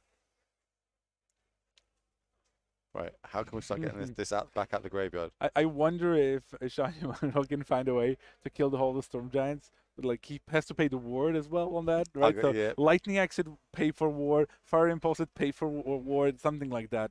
But that would spend a lot of resources. Oh, okay, but this is a good card. Galvanic Iteration. That's usually how you really go over the top some of the mid-range decks or control decks in the format. So there's more value, right? Yeah. So Galvanic Iteration flashes it back. So the next spell will be copied twice. And what is it going to be? Go on, Spikefield Hazard to the face. Okay, that's going to see a land as well. It is. Spikefield Hazard 1U, face. 2U, 3U. Get back my 3, Phoenix. go to 1. Yeah, but this is going to trigger the Phoenix, right? So Phoenix is going to come back, and that's it. What a creative play by Jean-Emmanuel Duprave. I love it. Next level, big brain thinking. And he managed to pull it off. So we'll see if we can get the deck lists up. We'll start over with Gabriel and Asif. How is he going to throw up this game? What sort of cards do you think he'll be bringing in here? Rest in Pieces, for sure. I saw him also bringing Ether Gusts sometimes against these Phoenix players. Probably depends on what exactly they're packing there. Dovin's Veto is a really useful card to have in the matchup just to counter the pieces of the puzzle and the treasure cruises. Maybe even Settle the Wreckage. It's probably likely much better than Supreme Verdict, just to be able to exile those Phoenixes. But he might board in some of those creatures potentially as well. You know, he has a Hullbreaker Horde, Dream Troll, Lyra, Dawnbringer, as well as Baneslayer, Angel.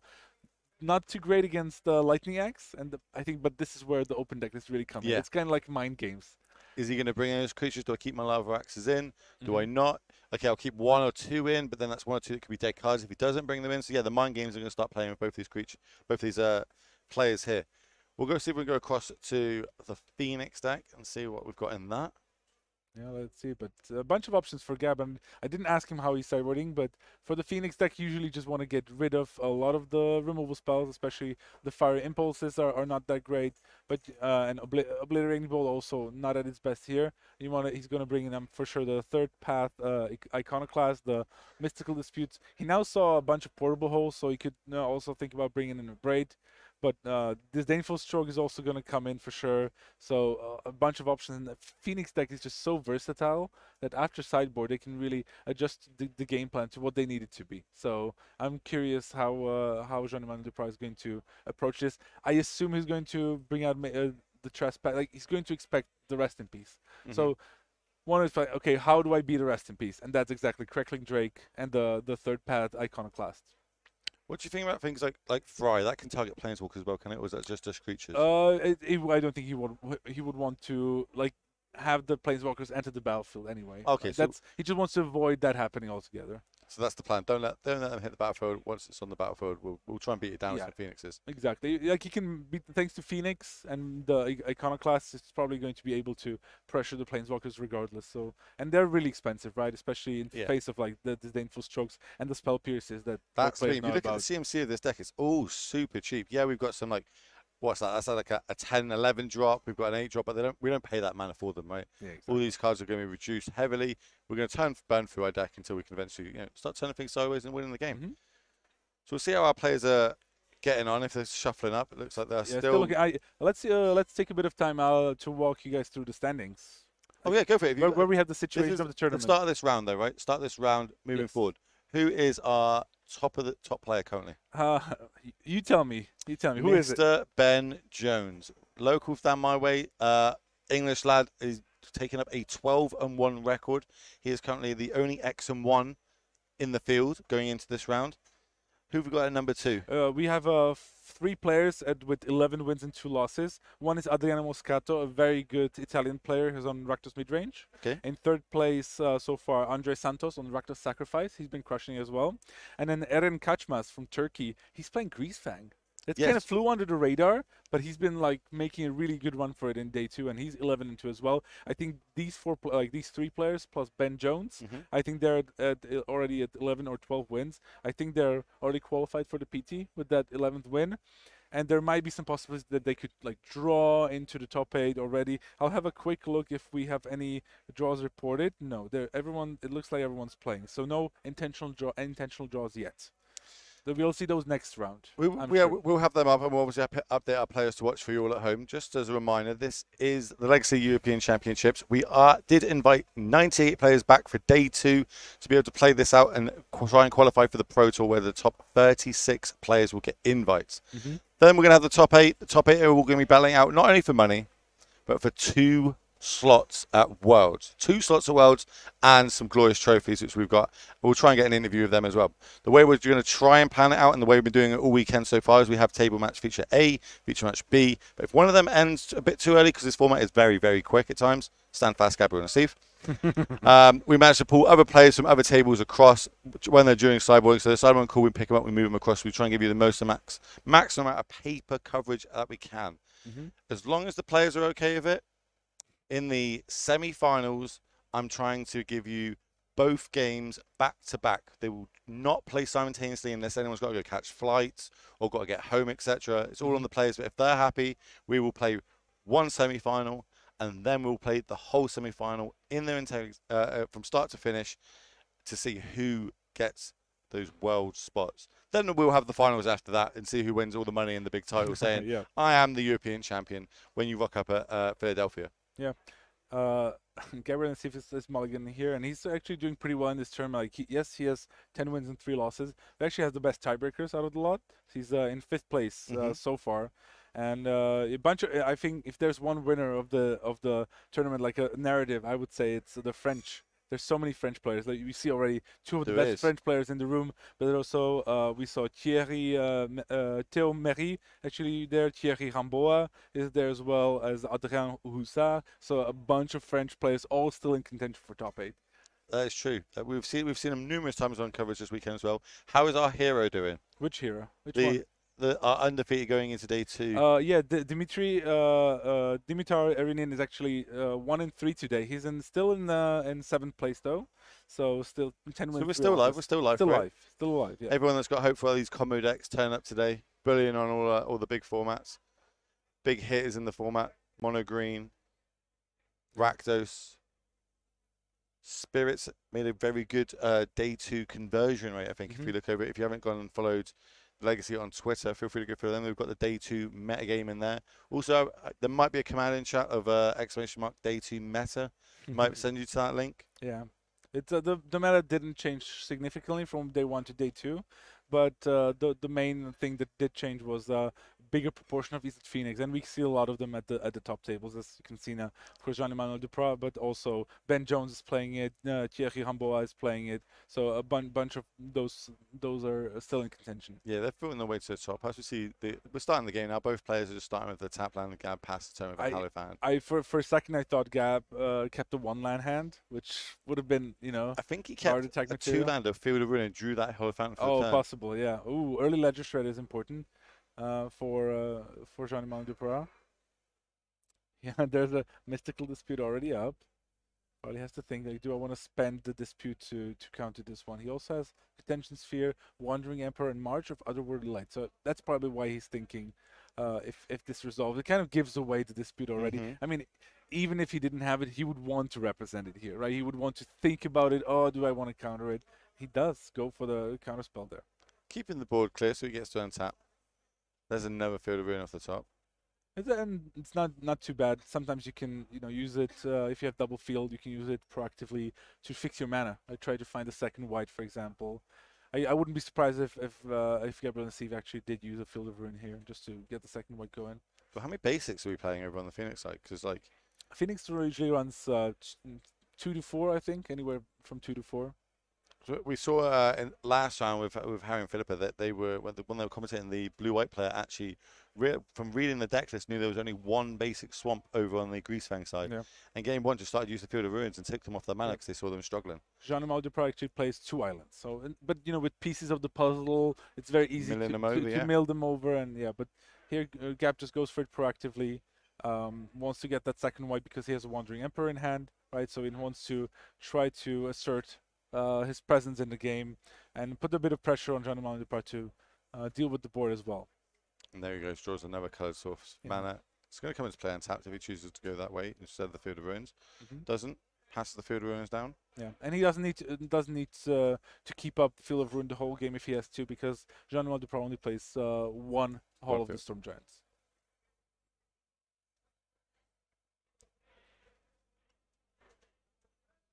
Now what we're going to do here, 3 mana for the turn. Still got our land drop if we want it. 2. Ooh, okay, here's a new card from Third War. Path Iconoclast. Yeah, so 2 mana, 2/1. And whenever you cast a Instant Sorcery, you get a 1/1 Artifact Soldier token. It's kind of like Young Pyromancer, but with artifacts. Say, why would we play this over Young Pyromancer? Why not? I don't think it. Oh, okay. Look at that. So in response, I think we saw Wandering Emperor, but there was the Spell Pierce still with the Iconoclast on the stack. So that's why there's no soldier yet. And these Spell Pierces and Mystical Disputes on the Phoenix side are so important to force through your spells and get the action rolling here. Like all your spells, all these cheat spells add up to one big hit for you, where on the other side, Gab's good cards are all quite expensive, so being able to take them off with your 1 mana answer to that, what was it, a 4-drop last turn? Yeah. Great value for you. Now he has to think about, does he want to march? Does he want a Detention Sphere? Now, this can't be countered by Spell Pierce because Gabriel and Steve has 2 mana up. So no Spell Pierce, no Dispute because it's a white spell. Yeah, and a quick little foretell. But the shields are down. So maybe now Jean-Emmanuel Duprat can deploy something important, like a pieces of the puzzle. Maybe would be great. I just saw that pull to the front of his hand there. Yeah, so he's a man with a plan. Top 5. Jeez. Yikes. Okay. Treasure Cruise and 3 cantrips. So I think we're gonna see a Treasure Cruise resolve very soon. Yeah, there's definitely enough cards in that graveyard for it. And this is the turn to do it, right, while the shields are down. Start exiling. Nothing too relevant in that graveyard. No Phoenixes, nothing of a flashback. We draw another 3. I think that was the Crackling Drake we just saw get drawn off the top. Yeah. The one main difference, I think, between like Young Pyromancer and the Iconoclast is that the Iconoclast triggers off non-creature spells, so you can get a bit more action out of it if you have also other types of spells rather than just instants and sorceries. Like Planeswalkers, etc. Yeah. Okay, also small artifacts, but I don't think Jean-Emmanuel has anything like particularly relevant there. But comes in against Brave the Elements, I guess. Maybe against Mono White. Yeah, that's a good reason. Yeah, that's actually a very smart rule. I'm glad I have you on my side. You That's know good. your stuff. I'm glad I'm on your side. You know what I mean? 1 of 10 times I'm right. It's as you see, Gab, what are we doing here? Recycling something? Oh, we're gonna. He's thinking maybe he wants to already play the Behold the Multiverse here from Fortel, only 2 mana, so... Well, he's got 3 mana up 6. We've got to think now we're past game 1, so now Mystical Disputes could be in the deck, right? So now I've got to start holding up 3 mana when I want to cast Rest in spells. Peace drawn, a bit late, I think. Now he might be also scared about the Spell Pierce. He also has a Sensor in his hand, which is not great in this sort of spot. Just the Rest in Peace is great, but you need to land it early. We just need to land it. It's not even guaranteed that it'll hit the battlefield. True. One spell pierce stops his whole game plan. He's gonna go for it here. He's going for it. Let's go. Spell pierce check. Let's go. Ah, yeah. That we had it. Boom. Counters the Rest in Peace. Gabnasiv is tapped out, and what can Jean-Emmanuel Duprat do here again with nearly a full grip of cards? I'll say Gab hasn't played a land for a turn, so I kind of like cycling the Sensor here. Yeah. Finds the Shark Typhoon. Pass back. What we're going to do, I think that might even be a Brazen Burrow might have come in there. Yeah? In his hand. Not surprising, can do some nice stuff bouncing portable holes. It's an additional threat. Like you can see he's really running low on threats. And a 3-on flyer at flash speed can really do a number on things like Wandering Emperor or even Teferi. So back in your day when you used to have Clique? Oh, Vendeling Clique? You old boomer. One of my favorite cards of all time. It's one of my good friends is obviously Eduardo Suspec, and that card kind of haunts him a little bit at the minute. Okay, so we're playing the Crackler Jake. We drew for the turn, and then we play a land as we look like we're passing back to Gab and Steve. Yeah. So there's the Crackling Drake again, and one of the cards I really enjoy. Like you draw a card and just it can go really out of hand very quickly. I really like it. It's like that whole card advantage thing that you always hear people speak about this for people like the new playing. Yes, we've played the card, we've drawn a card from it, so now if my opponent uses 1 card to get rid of it, I'm up 1 card. That's when we start talking about card advantage in these sort of matchups. That's what we mean. Being able to, well, as we see, look at the group. We've got 4 on one side and we've got a whole grip on the other side. Plus, we've got this huge threat. I don't even know what that Crackling Jake size is going to be right now. Like, who's the control deck now? Right? It's like kind of like it seems like it flipped on its head a little bit. Jean-Emmanuel Duprat is really up on cards. And I think Gab will be forced to Supreme Verdict, play a tap land. Again, Duprat with a full grip can decide what he wants to do. Just going to consider, try and find some Phoenixes, put them in the graveyard. Oh, it finds a Ledger Shredder as well. Another great spell that he wants to have. A good threat. Going to allow him to cycle through some of these cards. He can keep his land count fairly low because all his spells are really cheap. 2 mana. I love watching Johnny Manuel play. He's such a crisp player and so good at what he does. Yeah, everything here has been so precise. Mana tapped how he needs to tap it, and then bam. Yeah. So pieces of the puzzle trigger the connive, and then he's going to want to resolve the pieces as well. He's going to have a full grip, probably a lot of the best card, like even discarding opts like it's nothing. I don't need this anymore. Oh, here we go. Oh, it finds a Dispute as well, pretty important here to have that card as a backup. Another Treasure Cruise as well as a Galvanic Iteration. It's good turning and burning through our deck here, and we're drawing lots and lots of cards, but still, if you look at the life totals, it hasn't got anything on the battlefield yet to start smacking. This Ledger has only come down this turn. You can see why a lot of the good players decided to go with Phoenix as their deck choice. Oh yeah. There's just so much play in the deck. These sort of situations, so gotta love seeing it. With full grip. Do I want to play a land? I want to keep the land. What sort of things is Gab going to look for? What does he need to draw off the top here? At this point, I don't know. He still has like some answers in hand. I think I saw a Detention Sphere. So he has stuff to do here. Ooh, a Fry. Yeah. Boarded in. Again, another great shout by the one and only Will Hall. Because I think I think I'm dumb enough I would bring it in, but clearly now I feel smart that I would bring it in. As Gab draws the Sensor. Is it time? We're not going to see Shark Typhoon hardcast here because we know about the Mystical Dispute in Jean-Emmanuel's hand, and he has exactly 1 mana open. That makes me sad. I wanted to see it the previous round, but alas. So we've got Shark, Typhoon, Sensor, and Detention Sphere. How is Gab going to utilize these cards to move forward and try to swing this game back to his favor?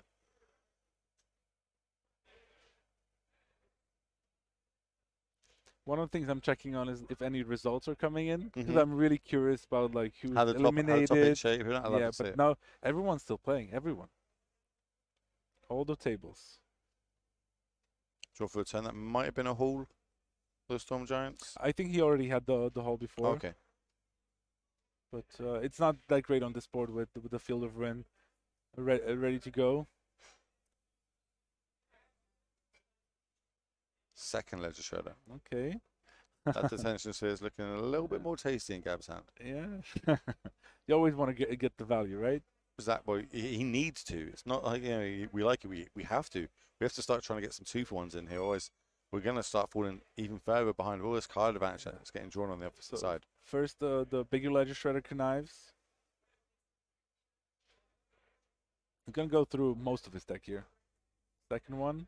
Why is Ledger Shredder so good and key in this deck's game plan? Why? Yeah, why? It allows you to discard Phoenixes or additional cards you don't need. It's a very decently sized body. It just does it all. It's one of the best cards printed in last year. It had an impact on multiple formats. Playing Modern, it's played Standard, probably not so much, but still, such a great card. We haven't seen any Phoenixes yet. What are the chances that these might have got boarded out? I at don't the think next level. I don't think he would board out like all of them. Mm-hmm. He could, but when you expect Rest in Peace and these things, like you might just want to board out as many as you feel are necessary to fit all your sideboard cards in. And because the deck, the Phoenix deck goes through so many cards, like even boarding a one-off is super impactful because you're likely to draw it over a long game, especially against blue-white control. Still doesn't look like there's any Phoenixes that I've seen. There is some red card. I think that is a lightning axe still in hand. So Still one, yeah. Maybe you're just scared of Shark Typhoons, right? Like big Shark Typhoons trying to surprise him. But yeah, now that's what Jean-Emmanuel was thinking. Like, does he maybe have a Shark Typhoon that he's gonna want to cycle? He's gonna play a tapped team, man. Yeah. Interesting. And just past the it. turn. Okay. Look at that. I love it. He's literally It's just like, yeah, reading he's just- Gabriel Steve like a book. Yeah, completely reading him like a book. So we're wow. gonna get a 4/4 Typhoon Shark on the battlefield as we're going to draw a. Was that counter you saw there? Yeah, okay. There's but Oh, we're just going to bounce that. Yeah, Way just bounce. tapped out, so we can't. yeah, flip in. exactly. So Brazen Borrower. I think it was a sensor drawn for turn. Start cycling. Gab. Yeah. But I think he's gonna start with the Detention Sphere now. There's only one blue mana untapped for Jean-Emmanuel Duprat, so that means that could be the Mystical Dispute, but Gavin Steve can pay the 3. So I think both of the Shredders are gonna,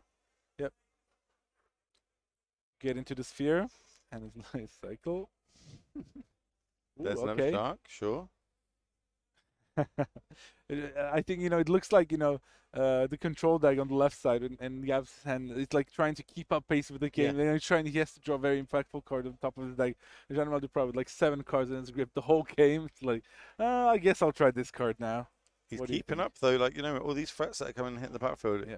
Gab's life still is at 20. And the control deck is tapping out turn after turn. It's like I have to deal with whatever you're producing here. So.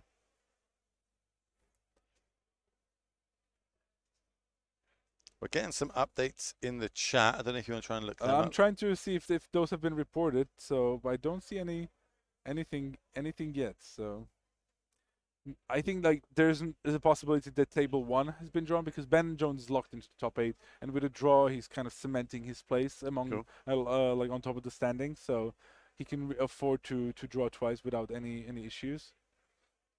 But there's the Phoenix. So he didn't board them out, but here come the beats. Finally, some damage has been done. First blood. And another march. We're just passing up. Yeah. Pressure. Finally, some I was gonna pressure. say, here comes the Brazen Burrow coming in. Now we've now got 6. Mm-hmm. We can make. How big can we make a shark? We can make a 5/5 shark. So, ironically, is 1, toughness too small for these lava axes that are going to be in hand. Lightning Axe dealing 5 is a shame, but you would think that the Phoenix deck would board out the Lightning Axe, but John ML said, no. I know how this matchup goes. I'm going to keep in one Lightning Axe for exactly this sort of situation. That was another Phoenix draw for the turn, so we got at least 2. And that could be a two-turn clog if he decides to deploy it. Although I imagine that Jean-Emile Duprat might be nervous about something like Farewell here. Well, there's Farewell. We could have Settle the Wreckage. Yeah, that too. We could have a Wanderer here, but he's trying to think so. He smells a bit of weakness, and we're going to see a oh, this is going to hurt. Yeah, here's a 5/5 shark. And here's Lightning Axe. No, Oh, Fry. Fry. Okay. Again, just the right size for that. Take 9. I'm about to say 9 coming across. Leave you at 8. Gab Nassif, show us what you got. Now it is up to you. Draws. That's a verdict in hand. Normally good when they're against a board full of creatures. Not so good when they're Arclight Phoenixes. Yes, that's the main issue here. Gab's been in this situation multiple times, I imagine. He wouldn't buck under the pressure. He knows what he's doing. He's just going to plan it out. Boom. Supreme verdict. Leaving up that Field of Ruins, because obviously the Hauler is now on the battlefield. Yep.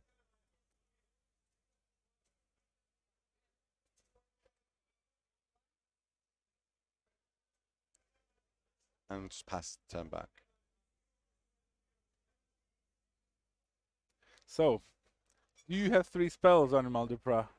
Sometimes I saw it happen in the sideboard games where, yes, the Phoenix player has a lot of spells, but they're like disdainful strokes. All the counter magic spell piercers. Yeah, and you get to these turns where you want to bring back your Phoenixes, but you don't have enough spells. But if he has like a pieces of the puzzle, you almost want a counter spell back on that aspect, right? You want to kind of try and initiate one, so then you can get the 3 spells cast for these Phoenixes. Okay, he's going to go for Galvanic Iteration Flashback.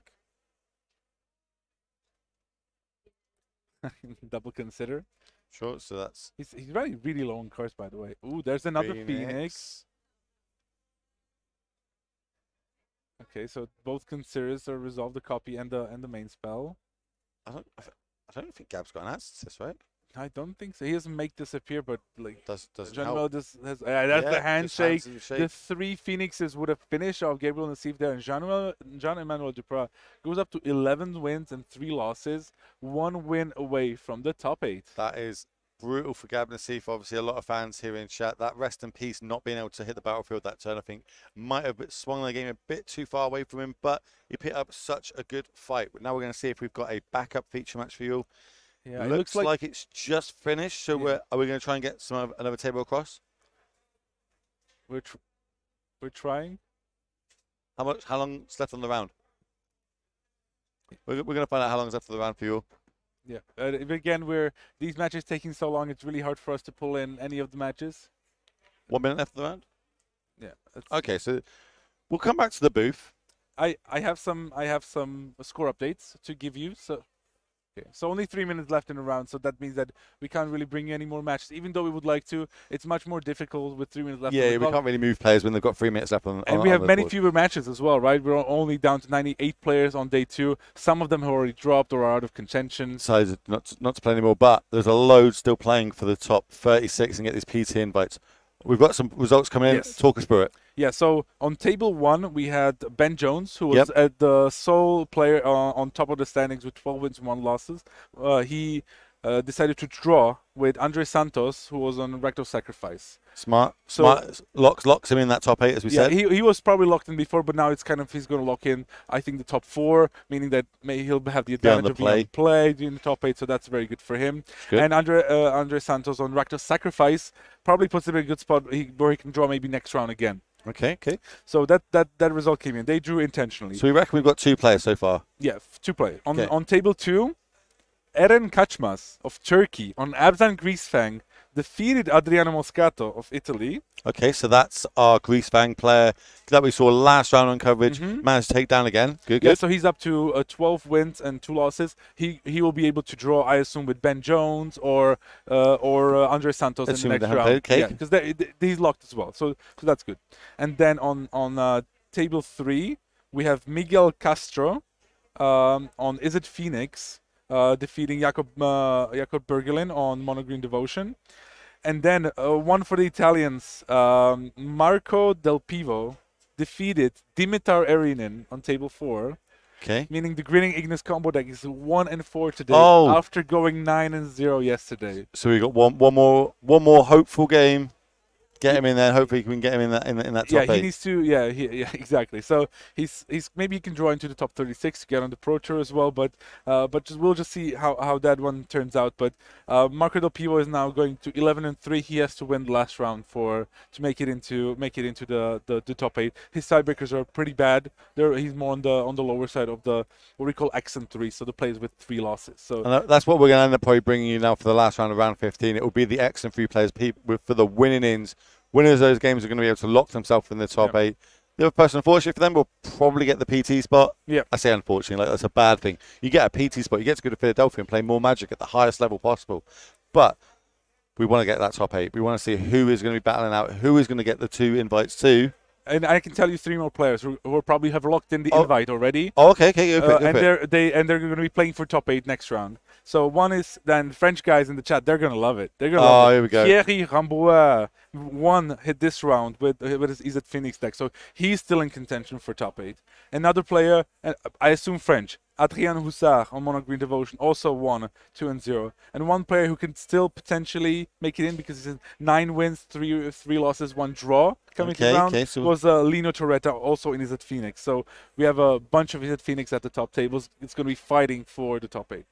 Incredible. Also, can we just get a round of applause for that pronunciation of all those names? Oh, yeah. You rattle them off so good. Easy. I can barely speak English, let alone announce all these. You know, well, someone in chat earlier today is like, who's that Scottish guy? I can't understand him. It's like, that's basically me, even though I'm the furthest from Scotland you could possibly be in the UK. But I understand that. I'll take it kind of as a compliment. Maybe it's because of the ginger mustache. I'm not sure. On that one, though, that is going to be the end of round 14 from myself and Matej. We'll be back with you guys in the top 8. We're going to hand over to Filipa and Harry. They're going to take you through round 15 and the winning is to see who is going to be getting the top 8 spots of this tournament. So that's me. Everything from us. Speak to you soon.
So you can go through, like, there is different dungeons. There is the first one that scry a lot, draw cards.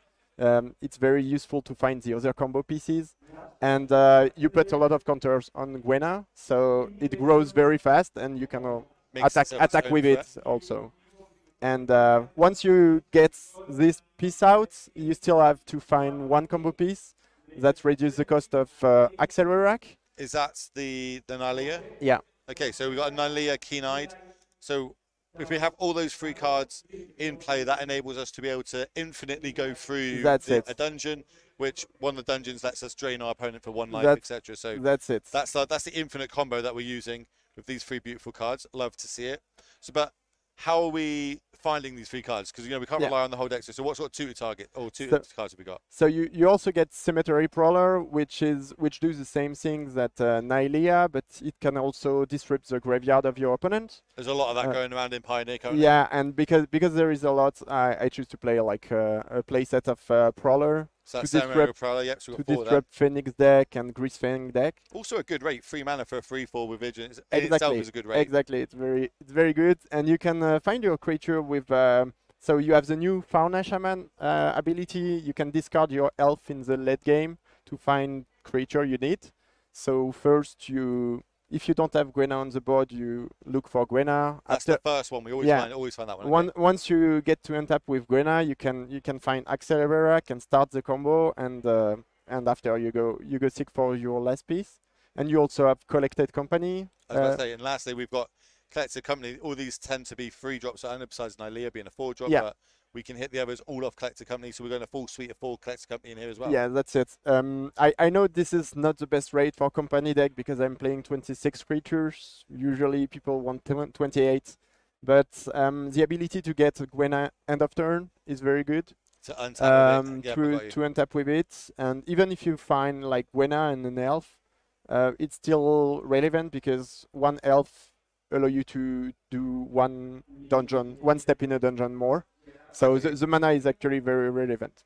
Okay, so we've got a few one-offs in the deck. We've got a Scavenger News, we've got a Safekeeper, and we've got a Goose. Yeah. Any particular reason for these, or is it just a bit more graveyard hate, a bit of protection hate, a bit of live game ramp? So it's very important to be fast. So Goose is the ninth elf. Yep, sure. I wanted to play more, but it's not good in the long game. The Scavenging Ooze is very strong in the long game as well when people disrupt you and kill all your health. Because we spoke about how good a graveyard it can just grow. And the safekeeping is because we play in open deck lists. I think it's very good that my opponent play around 1 safekeeping. I like that. So you actually use it to your advantage that it's open deck list. Yeah. You've always got 1 green banner open. They're always going to have to think that maybe they've got this card in hand. Yeah, that's about it. Love it. Right, moving on to the sideboard. We've got 4 Fatal Pushes, one of the best removal spells in the format. That speaks for itself. An Abrupt Decay, we used to see that a lot in Modern. Now Modern's just got better cards, so we don't see it as much, but we've got it in here. What sort of cards are we trying to hit with that? Everything that costs 3 or less. It's basically the 5th push. I wanted to play 1 Crowra Harponer, but I didn't find it on site. Okay, so it's I wanted 5 removal on the draw against aggro matchups, and it's Abrupt Decay is very versatile. So when you're on the draw and you have to disrupt whatever your opponent is doing, it's very good. So we've got 4 Sanctums here as well. This is Shaper Sanctum. That's a foreign language for me, but I know that is because I'm an Impact player. So 4 Shaper Sanctums, mainly because you are a creature combo deck, so people will be trying to remove your creatures. If we have them, we can draw for our deck to try and get them. That's about it. Rakdos is very, very well positioned, and we want this card to beat the matchup basically. And it does. I mean, turns off their removal. So they use 1 removal spell, kills your creature, but you replace that card. Yeah. So you keep up with the card advantage. Love to see it. We've got 1 Vraska Gargari Queen. Talk to me. Why are we playing a 1 copy in the sideboard? She's beautiful. Sure. And it's basically like the same stuff. Vraska is a way to deal with anything your opponent has done. And I think it's very good to have a way to do card advantage in the late game if you are drawing too many lands or too many elves. You can still cycle. And she does that. She does it very well. 2 more Scavenger Newses. With graveyard decks. Yeah. We spoke about that. So we'll go into. So we got 1 Skylasher. Why are we playing a 1 of Skylasher? So it's very good because it has flash. So if you play against Spirit and you get a Fauna Shaman active, you can use Fauna Shaman during the turn your opponent and flash the Skylasher. And because it's open deck list, your opponent know you have it. Okay, so again. So it's always they have to respect it, and if they don't, you can punish. Now we've got 2 cards which are in foreign languages, which I can't remember the name of. Oh. One is a Phyrexian Revoker. Revoker, that's it. It's basically a pitting needle, but you cannot target lands. And it's a creature, so you can fetch it with Fauna Shaman and block Karn or other good cards. And then one is a Reclamation Sage? Yeah, that's it. And that's just a way to get off any pesky artifacts, which we imagine there's going to be an uptick of this weekend. Like Leyline, Fire, against mono green, it's good as well because you can deal with some artifact like the boat, like the Skies of Rain, so there is a lot of way. Well, sick. I appreciate it. Where can people find you? Because you're obviously a Twitch streamer. I'm streaming every day. Like even today, like during the event, I'm gonna stream after the tournament to do a recap. So if people wanted to pick up this deck or ask you questions about it, where's the best place to find you? So on Twitch and Elliot Dragon on Twitch, and I'm on socials, so I'm on Twitter. I have a Discord as well. There you go. And if you want to get more involved in this deck, speak to the man himself, and he'll let you up. I appreciate it, and we'll be back with you guys very shortly. Thank you.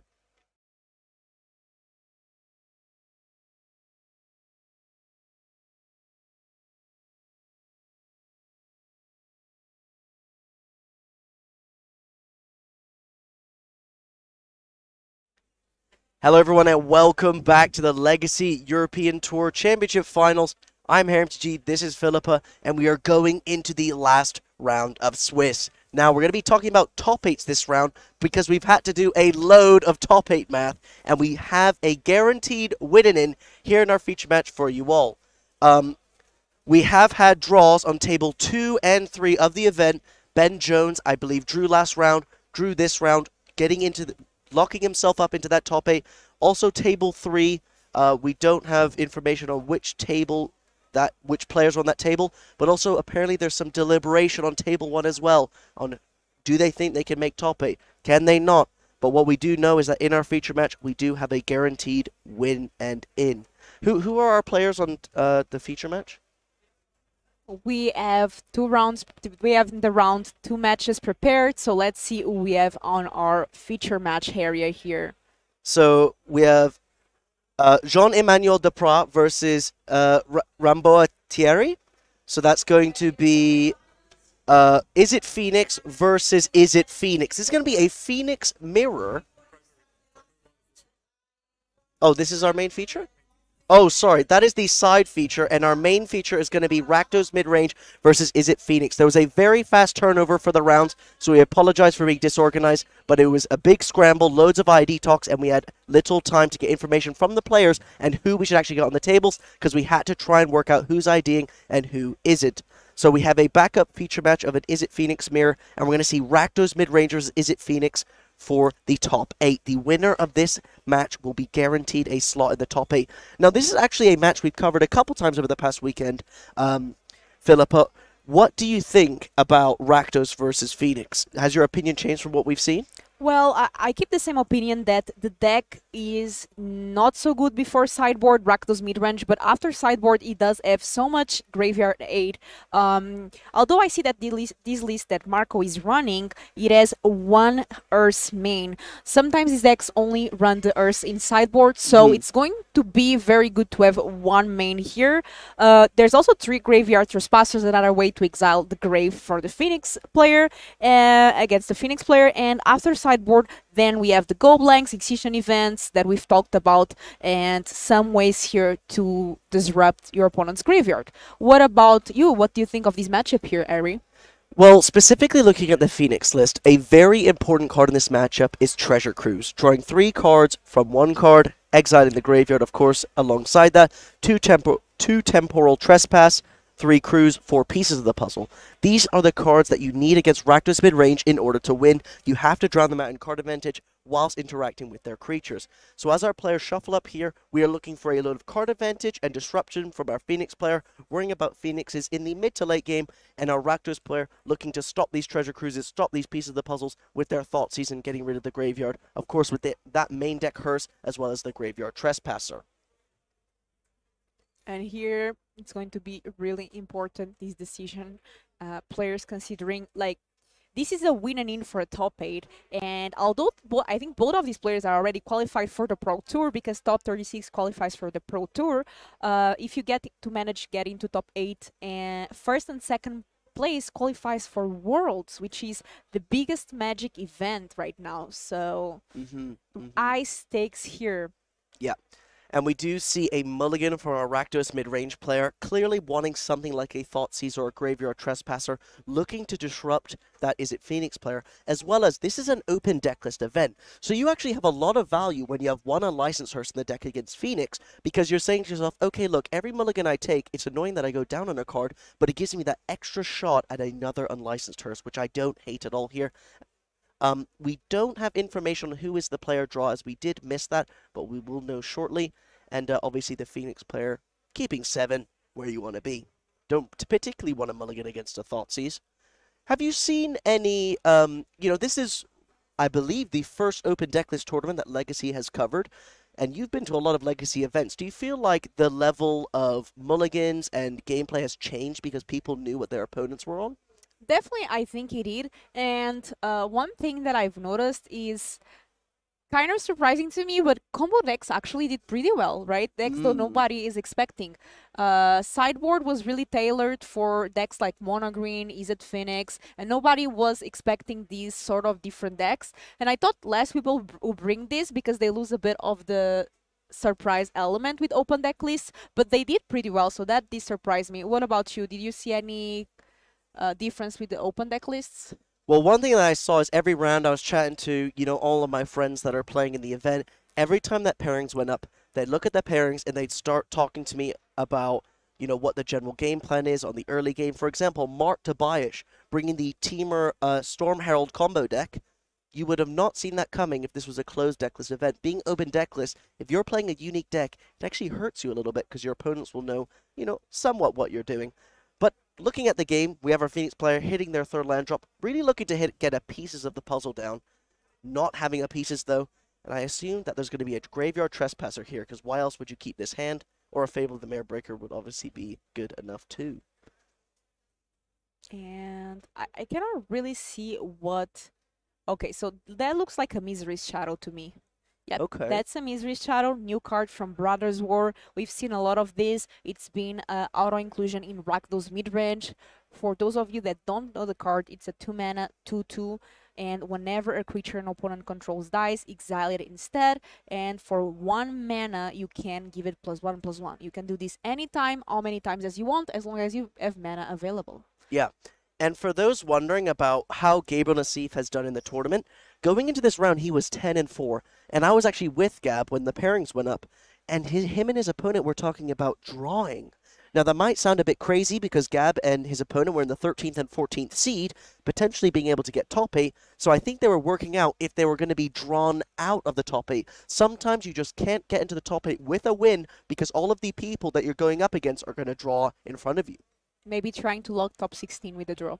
Yeah. And there's Shredder. And I think that's a Lava Axe, right? A Lightning Axe discarding. Yeah.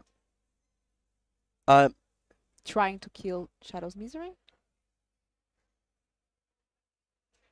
We'll have to see what the player is doing here. It is an additional cost, so you should discard before you cast it. Yeah. Okay, we're going to have a Fatal Push in response. Yeah, from the Connive. Yeah, and don't forget, it goes to exile because of the Misery Shadow.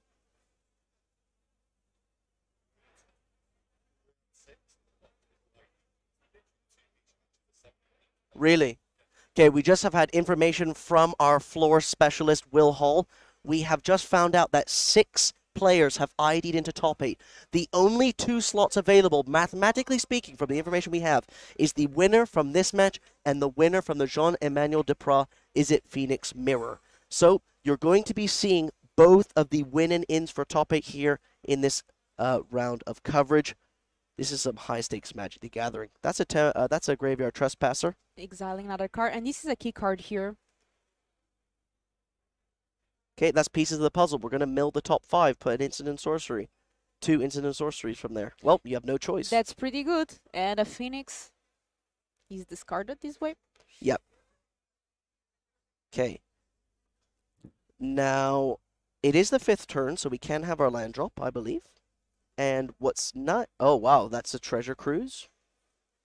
Okay, so if you can go just land spell, that Phoenix is coming back. Otherwise, Trespasser is going to take care of it and exile it. Mm-hmm.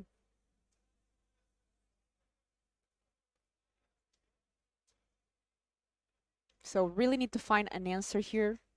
Yep. And what's even more brutal is Graveyard Trespasser actually helps Phoenix players sometimes. Yeah, there's a Phoenix in hand. The ward triggers to discard a card. That's a Phoenix going back. We're going to have 2 Phoenixes. 2 Phoenixes, that's ideal. 6 damage going in already against Marco. Okay. So 1 gets Fatal Push because of Revolt. The Graveyard Trespasser did die. Do we have a way to exile that Phoenix with maybe another Graveyard Trespasser? Let's see. There Okay, we go. there we go. That's pretty good. Yep. Draining for 1. And say go. What is the last card in end for Marco? I cannot see.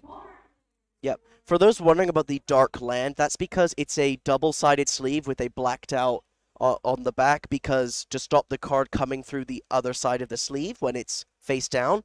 So it's just the design of the sleeve. We apologize. That is the flipped blue-red land.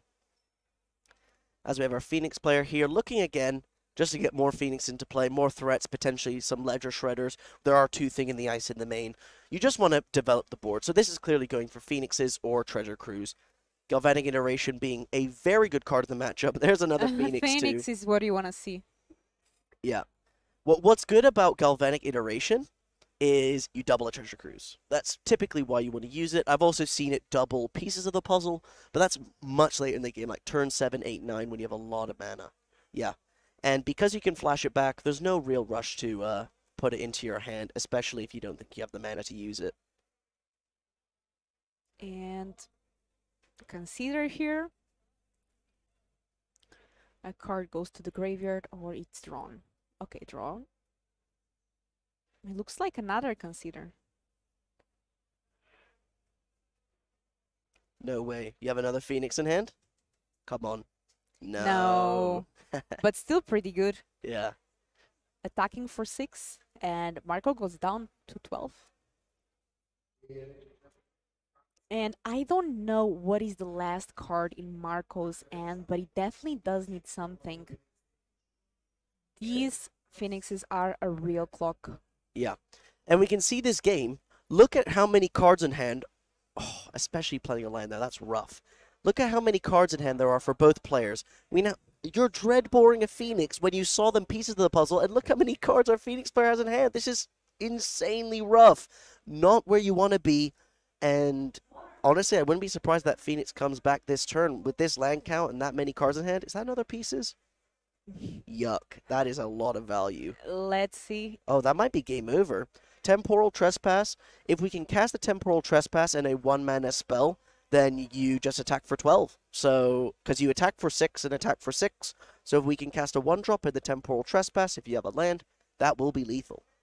And I think that's what Miguel here is going for. It's all down to if he has an untapped land. Like, it's difficult for Phoenix to produce an untapped land every turn because of Spirebluff Canal being in the mana base, but this is essentially game over, right? Because even if you took, let's say, Temporal Trespass Treasure Cruise, Rakdos midrange is never going to outgrind another 3 cards in an extra turn somewhere down the line. So it is actually ultimately game over for what the Rakdos player has in their deck, but yeah, even then, even if you don't have the land plus spell, you Temporal Trespass and put them so low, it's just game over. But usually game 1 does go like this, because Rakdos doesn't have a lot of answers. Game 1, I mean, it does have some answers, but it definitely does get better for Rakdos mid-range after all the sideboard that they have against Phoenix. Yeah, 100%. Why don't we ask Twitch chat, who do you think is going to win this match? Can we get a 1 for Rakdos mid-range to win, or a 2 for Is It Phoenix? Who do you think will win? At this point, I would say Phoenix. Another puzzle. I mean, don't forget, there's a game 2 and potentially a game 3. Yeah, I've seen cases where Phoenix starts winning, and then after sideboard, it gets really difficult, and Rakdos can win. So I'm not saying it's impossible, far from it, but Phoenix is doing pretty well in the field this weekend, and for a reason. No, I didn't mean this game, Twitch chat. I think you missed it. I meant the match. Yeah, not overall, the game. overall. Yeah. Who's gonna win this winning it? I did obviously Phoenix is gonna win this game. I wasn't meaning that. Yeah, that's a Hall of the Storm Giants, essentially locking up the kill. We got a Castle Lock Thwain draw, and that's a desperate one, right? Yeah, but so they're drawing 2 cards because of Castle Lock Thwain. That's it. Gonna game scoop it 1 up. done. And we are going now for game number 2. Sideboarding wise, what do you think is going on? I can start here with our Rakdos mid-range player. I see 2 Extinctions events. Both Phoenixes are even. Legislator is also even. So the threats from the Phoenix are all even cards. So Extinction event seems like a good option, and it exiles. I see 2 go blanks, like exiling everything from Phoenix. Perfect. I've seen some players with Leyline of the Void, but this is not the case. So here I see also 1 Earth side. Usually decks have 2, but this is because Marco already plays 1 Earth main. So what do you think here? So if I'm this red-black player, it's quite simple. Why did red-black lose that game? Because they ran out of cards, right? And a big thing against Phoenix, while Bankbuster does not seem like a card that you'd want in the Phoenix matchup, you just need ways to draw cards, and it's a pseudo-expensive Planeswalker. Typically, I've seen people down on the floor boarding that in. License Hearse, like you said, board that in. Go Blank. While Go Blank is slow, the discard 2 is extremely relevant. You're trying to remove the value they got from pieces of the puzzle. Treasure Cruise, you want to stop the delve, as well as I've seen that a lot of players like to board and Go Blank and just discard it to Fable the Mirror Breaker if they don't need it. It's a powerful effect to have access to that can be easily looted away. You also want the Duresses and Extinction events. All great cards coming in from the Phoenix side. Only 2 Crackling Drake. We've seen a lot of Crackling Drakes today. Ton of them. You've also got Brotherhood's End. It's the new sweeper from Brothers War. You can either deal 3 to each creature or destroy all the artifacts with the CMC or less. That's very good because you destroy the hearses, potentially the Bankbusters that come in. So that is something that you're looking to board in. You can even board in something like a Braid. Don't forget, this is open deck list. They both know the exact number of cards they're playing in their sideboards. And a Braid, right? Yeah, a Braid, yeah.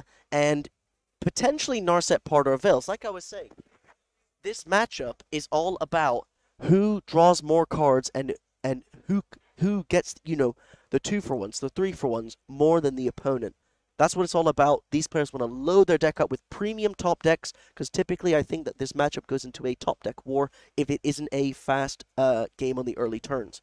Both decks have the capabilities of killing very quickly. You know, you can go Thoughtseize into 3-2 with pressure, or the Misery Shadow into Bonecrusher Giant, and just have disruption everywhere with Graveyard Hay. Or you can have the Phoenix deck, get multiple Phoenixes back, maybe flip a thing in the ice, maybe take extra turns with Temporal Trespass. If we don't see these fast, aggressive games, it's going to go 1-for-1, 1-for-1, 1-for-1, and then who has the value for 2-for-1s and 3-for-1s in the late game, generally is how this matchup plays out.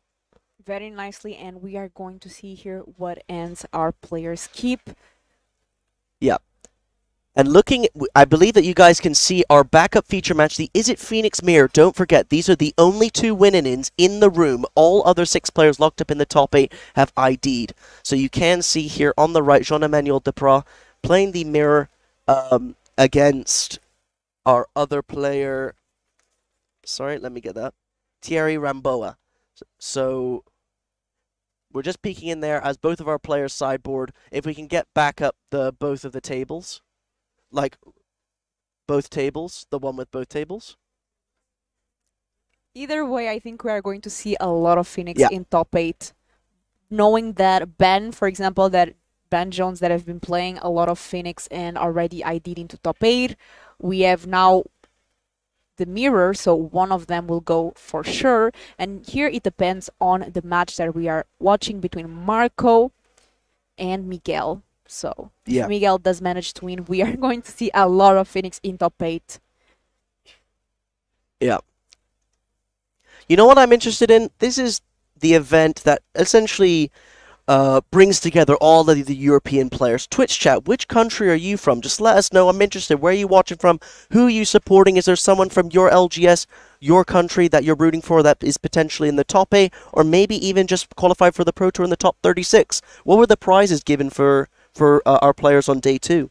So top 64 gets a cash prize, top 36 gets the invite for the Pro Tour, obviously cash prize as well, and first and second place gets an invite to Worlds, the biggest Magic event of the year. And I'm so excited because this makes it like not only giving access to the Pro Tour, which is already so important, but also Worlds. It's not easy to qualify for this tournament. Just the top of the top will be playing in the Worlds, and 2 players today here from the venue will be qualified. What about you, Ari? Where are you from? Since Chad is sharing with us. From United Kingdom, represent.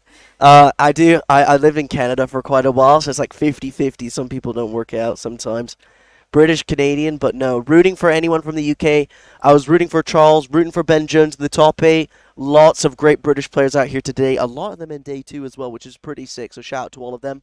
And also the Spanish community. Shout out to them. I actually hang around a lot with the Spanish community. Sergio Jimenez, and there are also some great Spanish players fighting for good positions here on day 2 and for the PT qualification. I have you know, if you ever go to a big event, the best way to kind of know what the best deck to play is, I just ask the Spanish players. They always know what the right thing to do is. Maybe that's because they probably have connection with Javier Dominguez, to be fair. Yeah, I'm Portuguese. I live in Bulgaria, so shout out to everyone watching that is from Portugal or Bulgaria, where we are right now casting this event live. Our players are shuffling in, and here we have Marco on the play, which is going to be really important. Okay, so here we go. Both players opening hands. We have Rakdos mid-range on the play. Typically, again, you need that Thoughtseize to either disrupt that 2-mana threat, either that Ledger Shredder, that thing in the ace, or to slow down them casting a Treasure Cruise. We saw that Treasure Cruise... Ooh, no Thoughtseize. But that's... No Thoughtseize. Or Duress. Oh. 2 Duress in the board. Okay, that's a rough start. Don't worry, this is not the end of the world. No. Marco kept this hand for a reason. Exactly, that's what I'm going to say. I see at least a Shieldred, which is a great card. Ooh, Croxa, okay. Okay. A way to disrupt the hand. Be rough if they just discarded a Phoenix here. Well, if you follow it up by a Graveyard Trespasser. True. Very good point. That's an opt, so we're basically saying, okay, Castro's like, I need to find a Phoenix, so that's a great card to discard. And I wouldn't be surprised if they have Trespasser if they are playing Croxa here, to be honest. I see Shieldred, so I can see turn to Croxa, 3 Trespasser, 4 Shieldred, but let's see. Okay. Shocking. That's a Ledger Shredder. Okay. Castro putting a threat on the board. Marco needs to respond. This should leave the table, or you need to develop your board. That's the graveyard. And there it is. Okay, okay. Draining for 1. Still have a threat on Ledger Shredder, as Marco couldn't deal with that Phoenix in the grave and also kill Shredder. But still seeing here Graveyard Trespasser is a very good sign for Marco. It is now day. So this is where, you know, you're sweating a bit, because technically a Phoenix could come back. Connive does help put Phoenixes into the graveyard, but I feel like because the Phoenix player is deep in the tank, potentially that's not what's looking to be done. If you play something like a Pieces of the Puzzle, though, it's very awkward for you, because let's say you, not accidentally, but if you hit a Phoenix from the Piece of the Puzzle, well, that's just food for the Trespasser, isn't it? And not looking to cast multiple spells, because they attack with the Ledger Shredder. If you're going to cast multiple spells, you would... Oh, wow, okay. Charter Course, just drawing 2 cards, identifying, I need every card in my hand that I can, and if I use Charter Course to discard a Phoenix, well, just get exiled to the Trespasser. So, valuing that 2-for-1, like I said, you need to make sure that your spells get more card advantage than your opponents. Completely agree there. And Thoughtseize. Ooh, there's the Thoughtseize. Okay. Maybe a Lightning Axe? I would assume it's some sort of removal spell. Yeah. But they have to discard something. Yep, so a Phoenix in the grave. Thank you for the feedback on the audio.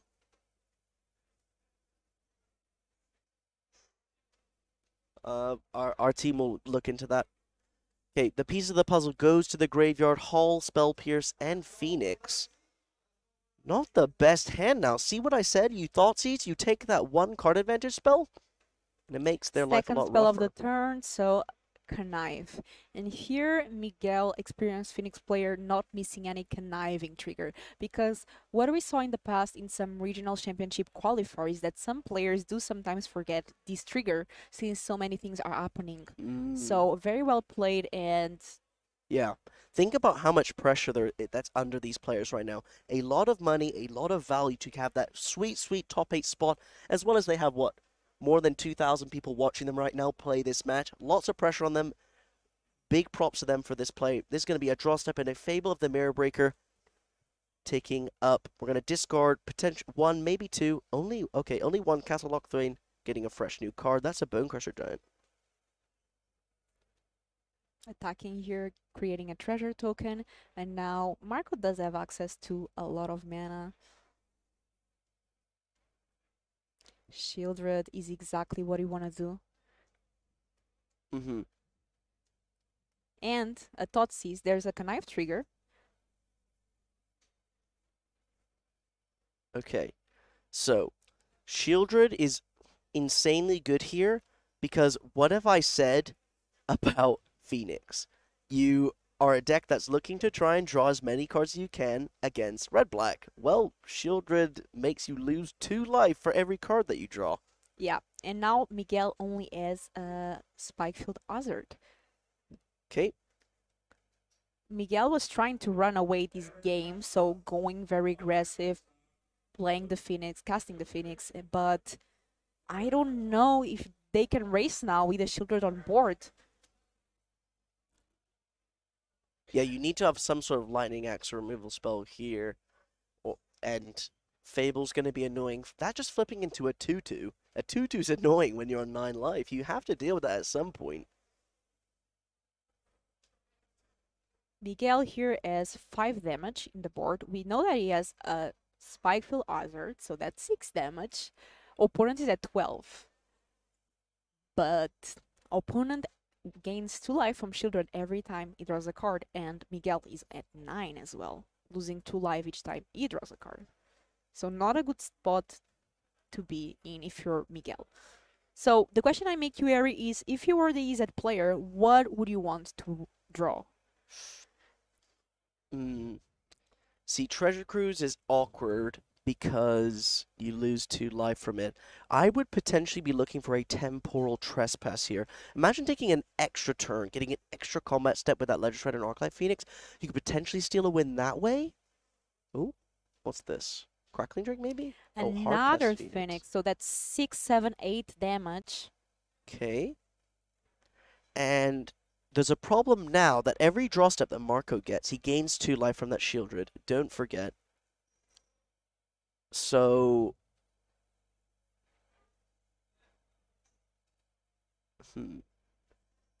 Very... Wow. Okay. But we know that the last card in hand is Bone Crusher Giant, isn't it, I believe? I think this might just be lethal. Very bold play there from Miguel, but he did what he needed to do, right? I think I like this. You're essentially saying, look, if you have nothing, I could probably win. Yeah.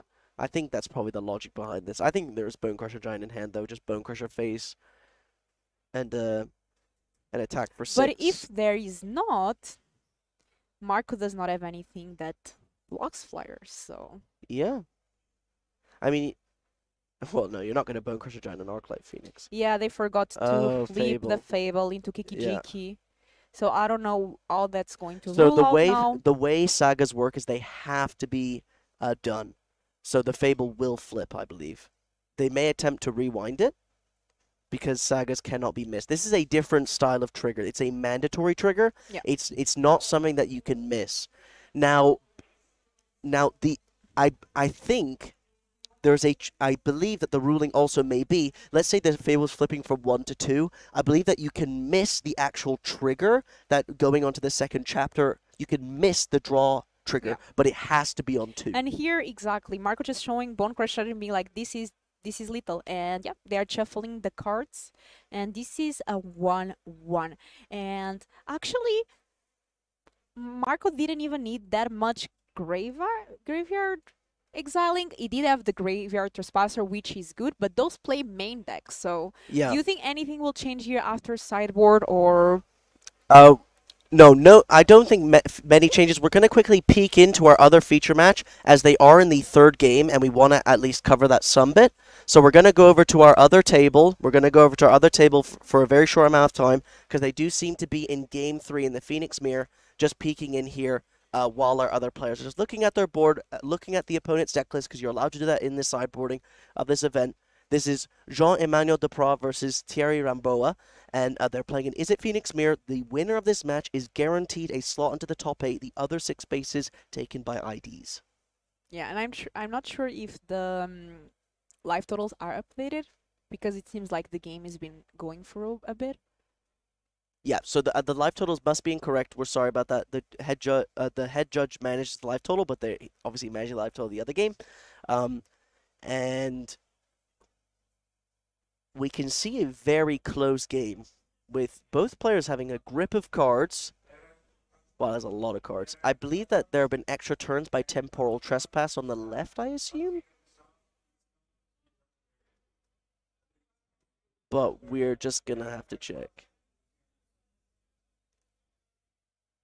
Okay, while our players tank, we're going to pull up both tables at the same time. We're going to have both tables at the same time, because I believe that Thierry Ramboa is planning out their turn, and we should make sure that we can see both matches. Here we are. So as we can see, our players in the other feature match are just checking their 1-ofs and their 2-ofs, making sure the way they boarded they like on the player draw. And we can see the Phoenix players definitely grinding it out. Yeah, and I like this overlay where chat can see us and see what's going on both games, and we can have a sneak peek while the players shuffle the decks. So hello to everyone watching. I hope you're enjoying the stream. Yeah. Okay, well, it seems like our players are just shuffling up for the third game there, so we're going to keep watching Jean-Emmanuel Deprat while they finish shuffling, but then we'll be moving back to our other feature match so that we cover the whole winning in from that match between both players.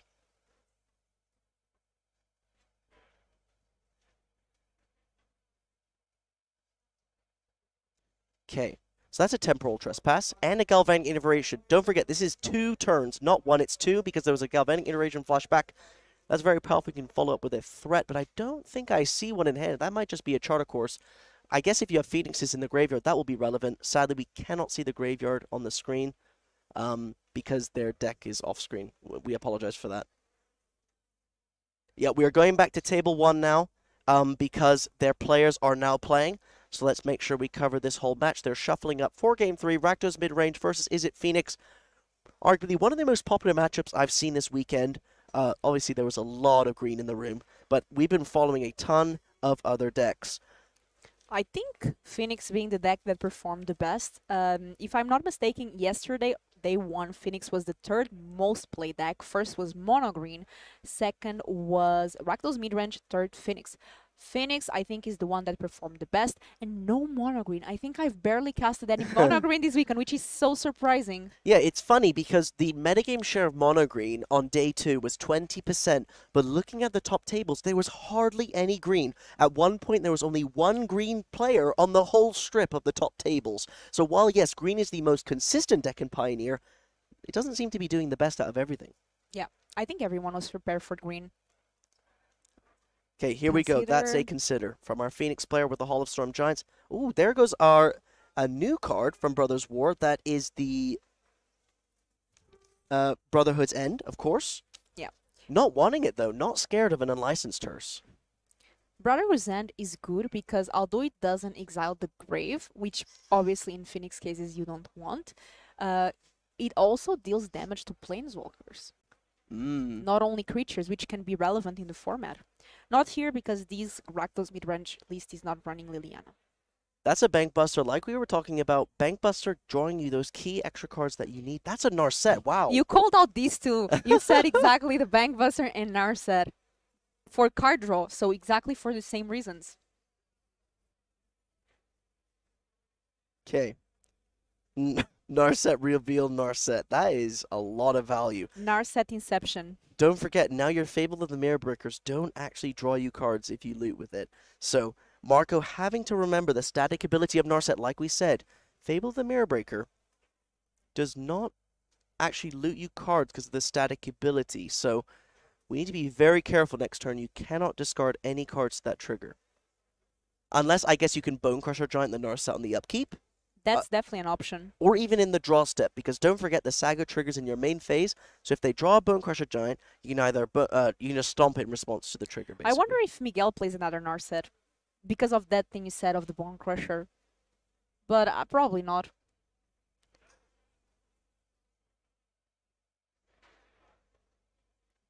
Okay. Leisure Shredder. No. Okay, I was gonna say no red mana. As I say that, there's the red mana. Probably a Braid on the token. Now, you do get a Connive trigger, because this turn you cast Shredder and Narset.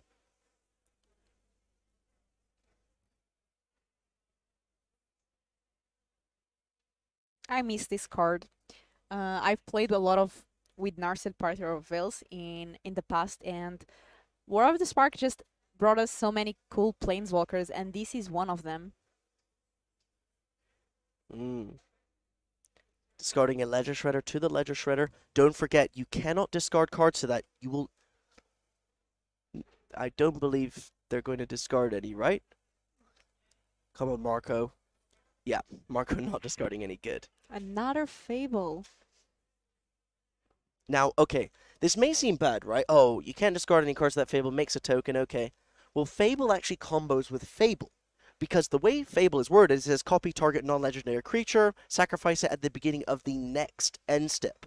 So if you have two flipped Fables on the board, you can use the first Fable to copy the second Fable, and use that copy to keep copying, so you can make as many Fables as you have mana, and if you do it on the opponent's end step, you can untap with the Fables, all of the flipped Fables that you have equal to the lands you control, and then you can either attack with them, you can copy a bigger creature with them, but it has to be done on the opponent's end step, because the way trigger is worded, and if you do it, let's say, in your turn, the Fables that you activate will be tapped. End of the turn, yeah. Yeah, so gotta do it end of turn.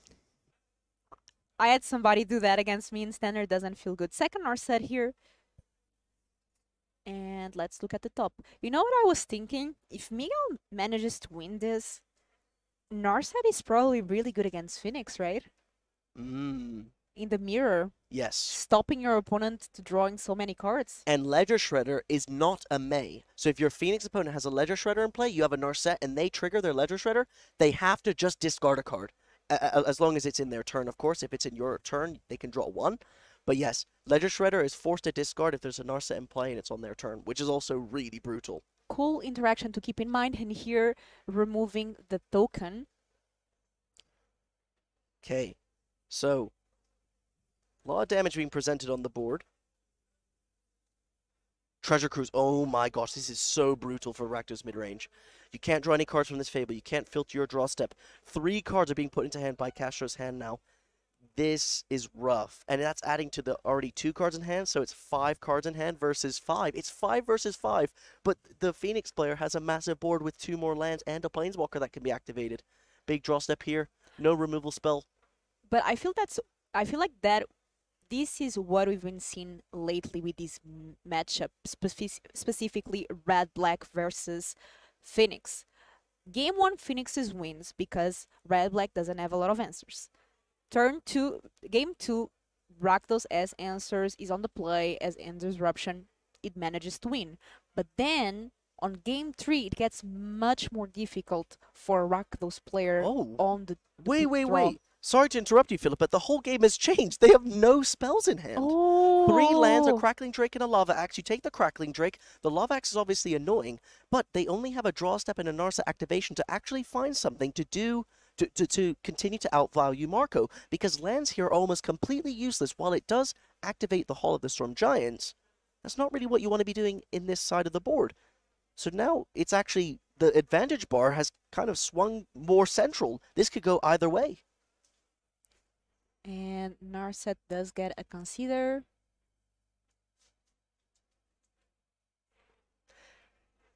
I think that taking the Crackling Drake ultimately is a good decision, because while you could take the Lava Axe there, don't forget, there's a guaranteed Narsa activation on the other side of the board, and there are so many ways to remove Fable. It's just not worth the risk of you not having a removal spell for the Crackling Drake, because the Crackling Drake is massive. It counts not only the graveyard, but exile, meaning that all those spells exiled away by Treasure Cruise pumps it. So that Crackling Drake is definitely scary and could easily kill in it may be just one swing. Yeah, and I saw that Marco does have Extinction Event, but he definitely doesn't want to play it on even, since the Fable tokens are even, right? Because while the enchantment is odd number, yep, the token is 0. Yep, because when you copy a card, you don't copy the back half. Here we have both Fables. Don't forget, it's not a guaranteed combo, because what you can do is just kill the Fable that you're copying, and then the combo ends, right? So Castro can just wait until Marco puts mana into these Fables. That's a rendering volley, deal 4 damage. It can be countered as well. I have some corrections here. That token is odd. That might make things a bit different, if that's the case. Okay, Fiery Impulse copy. Was that on the end step? Because what you could have done is copied... Oh, no. Okay. Oh, there's a Trespasser. Okay. Potentially it was attacking. Didn't quite catch that. Getting the Crackling Drake. Draining for 1.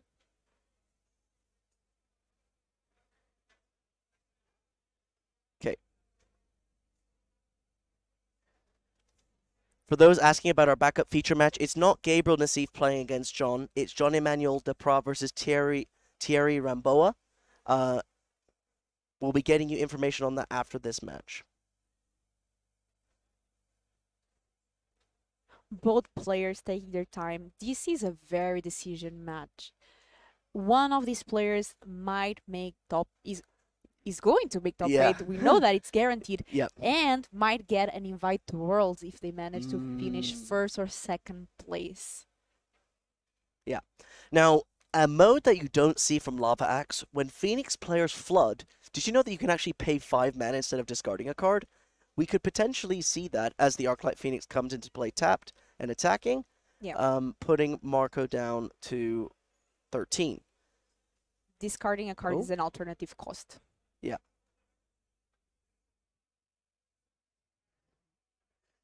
Okay. What's happening? There's a Lava Axe targeting Trespasser. Discarding land. Okay, I mean those lands discarding another land don't have a lot of use, so that makes sense. Yeah, might even be good eventually with Treasure Cruise. I wonder if that just implies. Shieldred might change the game here, and Miguel needs to find an answer for that. Okay, so every draw step that Castro makes loses him 2 life. Every draw step that Marco makes now gains him 2 life. So not only does the aggressive Phoenix deck only have a 3 to attack with, it's technically a 1-2 now, because every draw step gains Marco life. Yeah, and not only that, like, you just use your Lightning Axe, which is one of the few ways you have to get rid of Shieldred, right? Yeah. So things are not looking up. Okay. So Castro needs to find another Lava Axe, or a sequence of cards that can remove it. There should be an Otawara in his deck as well. What are we going to see for so much mana? 1, 2, 3, 4, 5, 6. Oh, Hardcast Lava Axe. Okay. And you were talking about that? Okay. Okay. Things seem pretty balanced here. Miguel doesn't have cards in hand, though. Okay. Big draw step here. I see the Extinction event. Big top deck? What's happening? Maybe the judge is speaking with them. Dress doesn't do anything right now.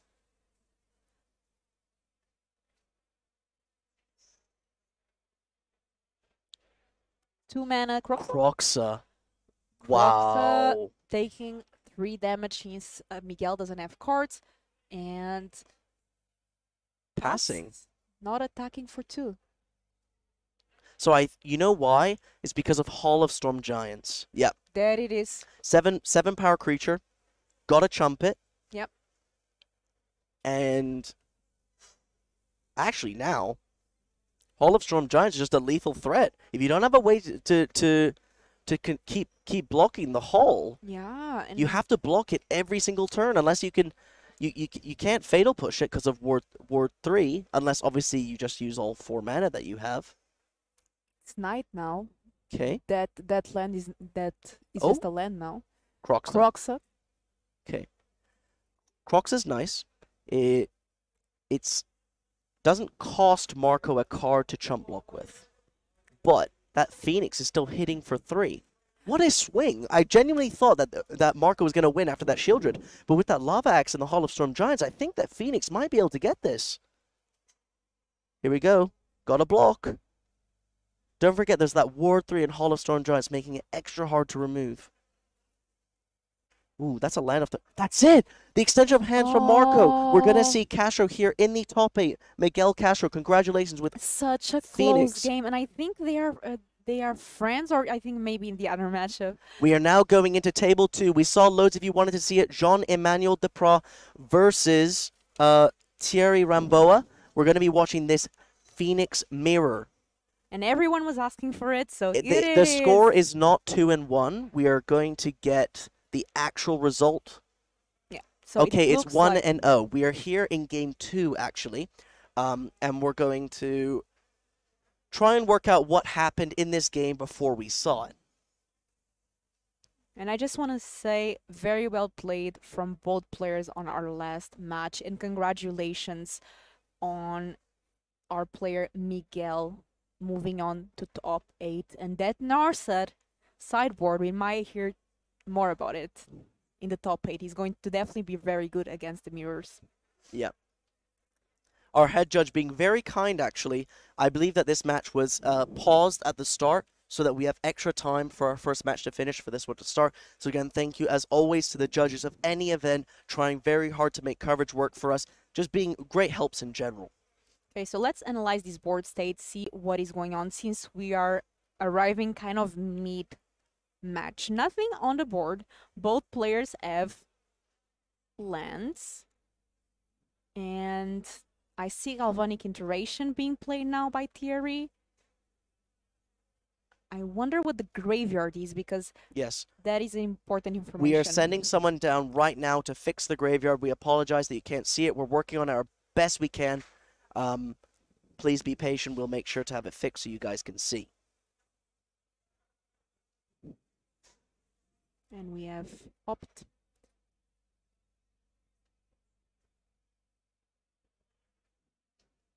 So Thierry here going to opt 2 times because of a Galvanic Iteration.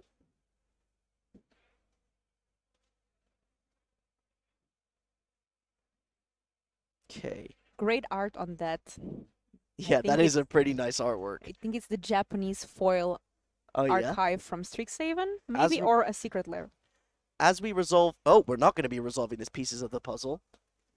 Spell Pierce, right? We need to fix... We can't see the graveyard. Oh, but we didn't see the graveyard, but there were 2 phoenixes there that now are attacking for 6. We have 2 phoenixes on the board. Okay, how is Jean-Emmanuel Depras going to navigate this turn?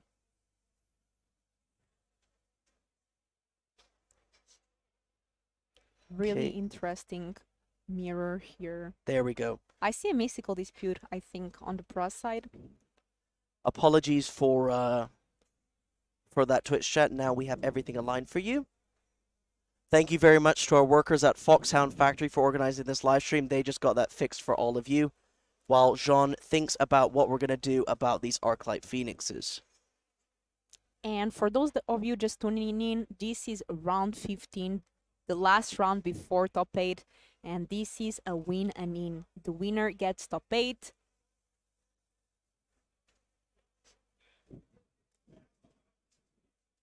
Okay, so this is not... This is not looking okay. Thing in the Ice. That's a very good start, actually. See, in Modern, Thing in the Ice in the Phoenix Mirror was a bit awkward. Is that Obliterating Bolt? That might be Obliterating. It is the new card from Brothers War. It's the better lava. Is it? Is it the new Lava Coil? Yeah, lava coil. But I don't see it in... Oh, no, yeah, there's one in the main. Yeah, there's one in the main. It exiles it. Oh, no, it's not. It's Blitz of the Thunder Raptor.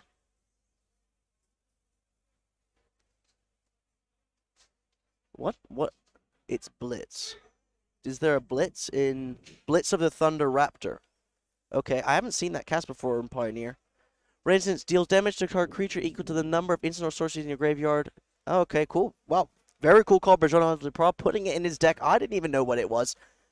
Killing that Arclight Phoenix, sending it to the exile zone. Yeah, that being the most important part, being in the exile zone. I think that's the first time we've seen that card cast all day. Yeah, people have been choosing the new Lava Coil from Brothers War over it. But it seems like a great option, actually. Okay, I see a lot of lands in hand there for Thierry Ramboa. That's not what you want to be seeing.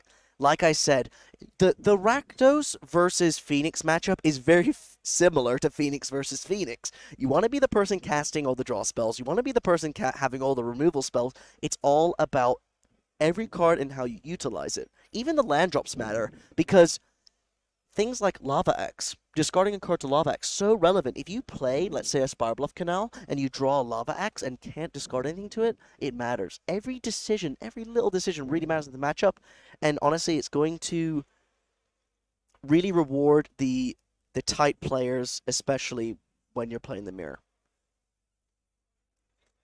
Really nice mirror. I'm enjoying watching Phoenix versus Phoenix, not going to lie. And two amazing players. I think they're both French, right, Ari? Yes, they are. We saw a lot of French people in the chat cheering for both players. If you're from France, or if you're French rooting for these players, why don't you just let us know? Because I saw a lot of you asking for this matchup. So we had a Lightning Axe discarding a Mystical Dispute to kill the Ledger Shredder, and the Praz realizing that Shredder is a big threat on the board. And the Praz, one of the best competitive players we have, not only in Europe, but in the world, I think. Okay. So, that's a Treasure Cruise. That's a lot of cards. And we are in Game 2, so there are sideboards at stake. How do these lists differ? Let me quickly look at them. So they both have the same number of creatures, 4 Arclight, 4 Shredder, 1 Thing. They both have the same number of draw spells, but Jean only has 1 Temporal Trespass, Thierry has 2. And there's only 1 Galvanic Iteration for Jean, 2 for Thierry. So, very similar, apart from Jean looking for less kind of explosiveness than Thierry. I feel like Thierry might just be favored because you have access to way more bombs in the matchup, and in the board, you even have access to bigger threats like maybe Jace, Wielder of Mysteries. I wouldn't be surprised if that comes in. Got Crackling Drakes as well. Both players have Crackling Drakes. I feel like I prefer Thierry's list if I was going to pick one in this matchup. And Thierry just gave 3 damage with the Phoenix, leaving the Praz at 8, and now Galvanic Iteration for something. I think he's considering it. Okay, so for those wondering, there's 8 minutes left here for this feature match. They did get extra time, even though time was called in this round. We got Galvanic Iteration into Temporal Trespass, right? No. Well, that's a Temporal Trespass. We have, I think so. Do we have two extra turns? Is that enough? I mean, the Praz has 2 lives. Is there a hall? I don't see a hall. There's a hall on the other side. There's 2 damage missing, and here Thierry needs to count on the top deck. I think we are in That's turns. An opt. Opt. Oh, no, they have 8 minutes. That's just counting the extra turns. Oh, they have 8 minutes. That's an opt. Opt. Oh, Okay. was that pieces of the puzzle? Okay. Okay. Even 2 spike field hazards will do it.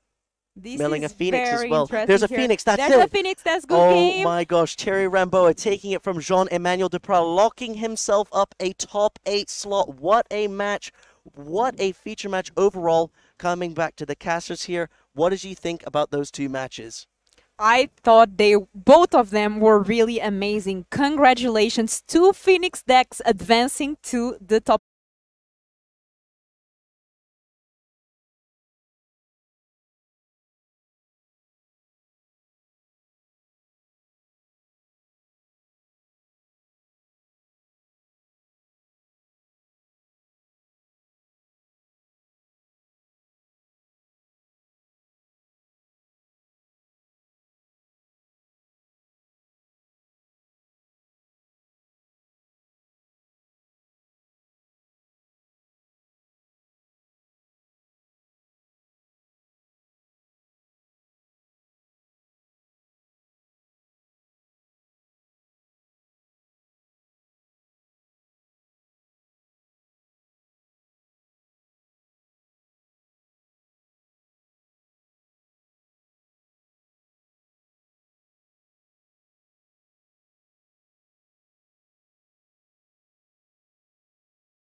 Okay, we are now having the top 8 announcement with Ben Jones here in first place on Is It Phoenix.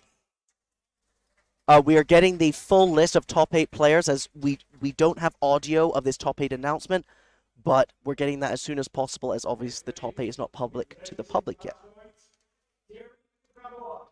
We're trying to get the... We have Thierry Rambo that we just Yes. watched being announced, and the crowd goes crazy. Thierry Rambo obviously being on Is It Phoenix, being Jean-Emmanuel Deprat to make it into this top 8. Our next player is going to be...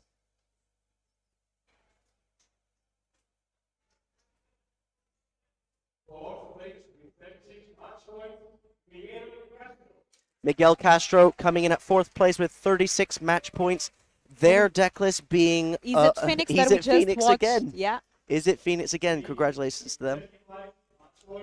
35 match points. Andrea Santos. It's a Portuguese player playing a Rakdos Sacrifice. We just see him there.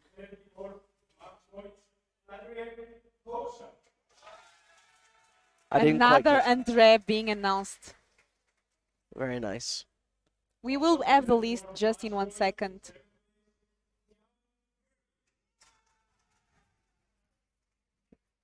Iago now being announced.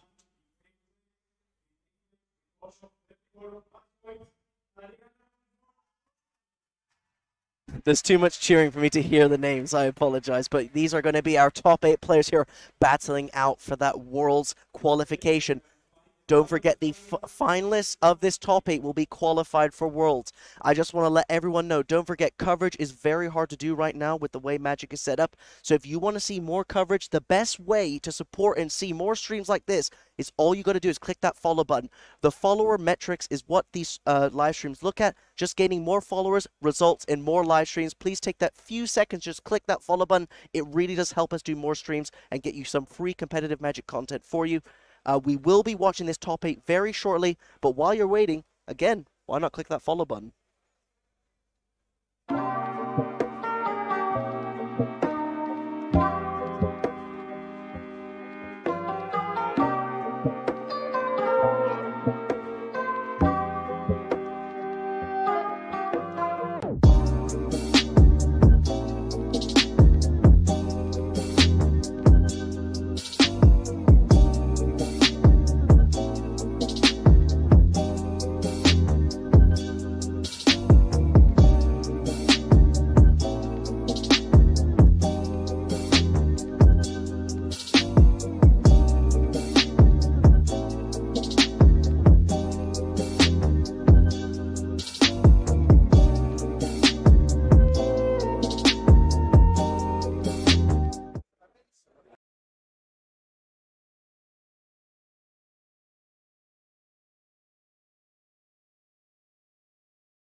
into the Legacy European Championships, and we have made it to the top 8. I am Will, this is Matej. We're going to be taking you through the quarter-finals and this round. But first off, we're going to start talking about who is in the top 8 and what decks they brought.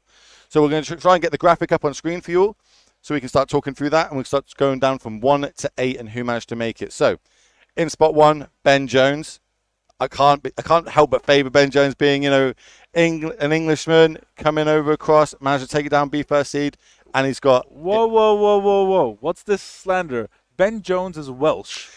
Technically. That's what he's told me. Yeah, he's technically Welsh. He does live there, I suppose. Okay, from the UK. Let's go. He's repping the UK. Enough, I'm game with that. I'll give you that. I'll take the UK. So he obviously brought Is It Phoenix. We've got a bit of a player analysis. We'll talk for this as it goes through. But who's he going to be against? Against Adriano Moscato, I would say one of the 2 most experienced players in this top 8. Italy playing Rakdos mid-range, fighting through the field. And, he has 2 GP top 8s. He's a Italian national champion. He's got a stack of accomplishments on his feet here in front of him. Yeah, he like a good Pro Tour competitor. He's very experienced, a friend of Andrea Mengucci's. Yep. So, he's going to bring it in. And that's the match we're going to see. That is going to be our main feature match for this round. And let's go down to 4 and 5. Who we've got there? We've got Castro Miguel. Yeah, Miguel Castro on Is It Phoenix as well against Andre Santos on Rakdos Sacrifice. So that's a good kind of like a good traditional kind of matchup that we saw a lot actually over this weekend, because like Rakdos Sacrifice, not something we saw in droves, but like Andre Santos was on top of the standings for a while now, and Miguel Castro came a bit from back. But again, Is It Phoenix, a trusted deck of several kind of well accomplished players in this tournament. So on the other side of the bracket, going down at third place, playing 7th. Who've we got? We have sorry. Our backup match is actually Eren Kaçmaz from Turkey on Abzan Greasefang playing against Azori's Control of Theo Mery of France. So they're playing on the other side of the bracket. There's gonna be a lot of spam for them in chat. A lot of French watching this weekend. Yeah, and then the winner of that match will face off against Adrien Oussard against Thierry Rambois. So we put all the Frenchies in one part of the bracket, right? So it's not going to be an all French final, but they're gonna duke it out in that part of the bracket. Not intentional. It's just how it managed to fall. As we look at both players, looks like they're taking mulligans here. Ben Jones obviously on the left, the first seed to coming into this tournament now for this top 8. He is on Is It Phoenix, and he is going against the second most played deck this weekend. Was it Rakdos midrange? I think so. Yeah, on so. day one. Day one. Rakdos midrange was number 2. Phoenix was number 3. And actually in day 2, the roles were reversed, where Phoenix was the second most popular deck. Rakdos midrange was 3rd, and with mono green having around 20% of the metagame on both days. So just mono green pretty consistent, but you could see that Is It Phoenix overperformed a little bit there. As it's kind of done all weekend, right? It's meant to have a good matchup versus mono green. So players have brought this weekend to try and battle that. They feel like there's going to be a lot of mono green. So why not bring a deck that's got a good mono green matchup? Exactly. And they're already off with Ben Jones, #1 seed on the play, starting off with a Spiral Bluff Canal and very slow early turns. It's not usually seen. We usually see Thoughtseize, Considers, Opts flying around in the early turns, but I think there were some mulligans here, so we'll see how the players can develop their game plans. These two of the, I would say, better, like more popular decks in the metagame. Well, we thought we might feature the really good players. I mean, but at this point, after 15 rounds, all of the top 8 players are really good. As we're going to pass back, no players are casting any spells yet. Who's this going to favour going into the third turn and no spells being casted? Whose game plan are we playing more into here? The slow plan probably Ben Jones gonna like this, but Fable of the Mirror Breaker is a great card to get on the battlefield in the early turns, especially for Moscato on a mulligan. He can set up his hand a little bit better. He might just be stuck with some removal spells in hand that he can't really use on such a board. And Ben Jones had a very slow start. No Opt, no Consider, no pieces of the puzzle, no Ledger Shredder. Jinx. Also, Spell Pierce check last turn. True. I imagine there was no Spell Pierce, otherwise Ben would have snapped that off. As we're going to see, here comes the Ledger Shredder. And a Fire Impulse? No, just to Consider. We still got a land drop for the turn. We could play, play red. There's a Phoenix. I think he just had a bunch of Phoenixes in hand. I think he has one more. Well, if this Ledger Shredder manages to stick around, there's a good chance he'll be able to ditch them into the graveyard, as he's going to play a Steam Vents tapped and then just pass the turn. Yeah. He does have another Phoenix in his hand, so I assume Ben Jones' hand was pretty Phoenix stacked He was hoping to find a way to discard them. But you know, sometimes what happens is that the Phoenix deck has like all the removal, but if the opponent is not playing creatures, not much that can be done. Well, we're going to discard 2 there for the Fable, put 2 creatures into a graveyard and get another 2. So that's 3 cards drawn for the turn. Yeah, Misery's Shadow, one of the new cards played in Moscato's deck, and actually 3 copies in the main deck. I like this attack. Yeah. Ben thinks it's an easy block here. He's got a 4 toughness creatures, and we've just ditched a Bone Crusher. So, you know, obviously... Look at that. Exactly. You know, next level thinking he's like, if I block, there's a Bone Crusher in the graveyard, there's a good chance he's got it in hand. Maybe that's the only thing he's got as removal here. Yeah. But we get a free treasure token from it. So, 3 mana. Pure Magic this. Oof. Trespasser, very big. That's the exact card you want to see when the Phoenixes start hitting that graveyard. 1 life gained on both sides here, or wrong. Lost on one side, gained on the other side. Yeah, very good. Trespass here is gonna do some work, but Ledger Shredder staying on the battlefield is also very important for Ben Jones. If he has the 3 instant sorceries, he can find a way to. Ooh, Galvanic Iteration already. So that's 1. I think there's a Lightning Axe. Yeah. Yes. To decide what he wants to do here. Plays the land. Plays the blue. Oh, we're just gonna try and refill our hand. Yep, so double consider, basically. Yep. 1 regular one and a copy. But first, on top of those, he's going to get the Ledger Shredder trigger. Can I have trigger? Hopefully pit that Phoenix into the graveyard, sides against it? Oh, no, he probably ordered it a little bit differently. Okay. Yep. There's the Connive. Then the second one resolves? Yep. You can order those triggers when you play the consider. Ben does play a lot of Magic online. That's how he tested for this tournament. So he's all about triggers and how to stack them. This will not be awkward territory for him. This is the first game of the top 8. We're going to be playing all the top 8 matches are being played now. But for the semi-finals, we are going to try and bring you each game individually because yes, everybody here's now got a Pro Tour slot, but we're playing for Worlds and the money. The next round, if you win this, you're 1 win away from being able to qualify for Worlds. There are 2 slots for everybody in this top 8 that they're all going to try and battle it out for. How is Ben going to go forward? We're tapping. I think we're floating a red here. Yeah, it's a big turn for Ben Jones. He's going to Lightning Axe the Graveyard Trespass by discarding land for the ward as well. And an additional card for the Lightning Axe itself, of course. That's going to bring back the is it Phoenix, and he's turning it around a little bit. Swing back at you. Let's see if Moscato has anything big with. Ben Jones down to 1 mana and also like running out of cards. There was no treasure cruise yet. He just has 1 card left in his hand. Maybe he can find a way to turn it around. So you've been in a lot of like high pressure Magic situations. How much is this pressure sort of riding on these players now? Hey, I mean, you made it in top 8, right? That relaxes you already a little bit because you made a bunch of money, you qualify for the PT, right? And you have 2 matches to go now for the big prize of Worlds. So I think he's... Ooh, another one. So I think Moscato's feeling pretty good here. Yeah, I would like to start, being able to draw. How many copies has he got in the main, do we know? Of which one? Of the Trespassers? 3. 3, okay, we've managed to see 2 of them. Not the card Ben wanted to see, but this is open deck list, so he is aware of them for everybody just tuning in. Welcome. This is the top 8 in Sofia of the Legacy European Championships, and we are in the first game of the top 8 in the quarters. We're seeing Ben Jones over on the left. He was our #1 seed going into this top 8. We got a couple like brag sheets on the players here. Ben has won a GP, won GP Madrid. I believe that was a team event, and he was the Wales national champion in 2016. So he played the World Magic Cup. So he's played the World Magic Cup. Jealous. That's the one thing I always wish I could play. The best tournament ever. That's why I hear. As we see pieces here, what we're going to say? Pieces and a fiery? He has Trespass and Fire Impulse that he's considering for now. He could try to go for the Time Walk here. But I think last turn, Adriano Exile actually was the Galvanic Iteration from the graveyard. He probably, I think there's still a Phoenix there as well. But he thought that with Ben down to 1 card, that the Galvanic Iteration was more likely that he would be able to triple spell to bring back the Phoenix. So, but he's gonna pass on the Trespass.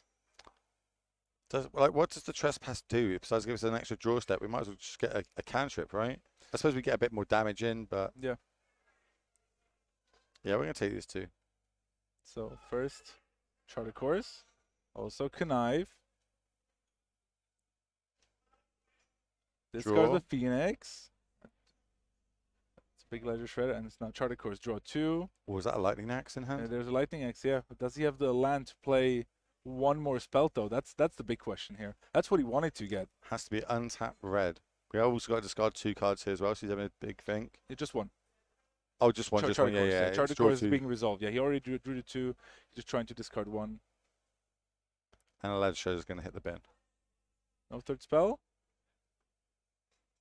No third spell, and now we're getting into huge. Reflections of Kiki-Jiki territory. It's active.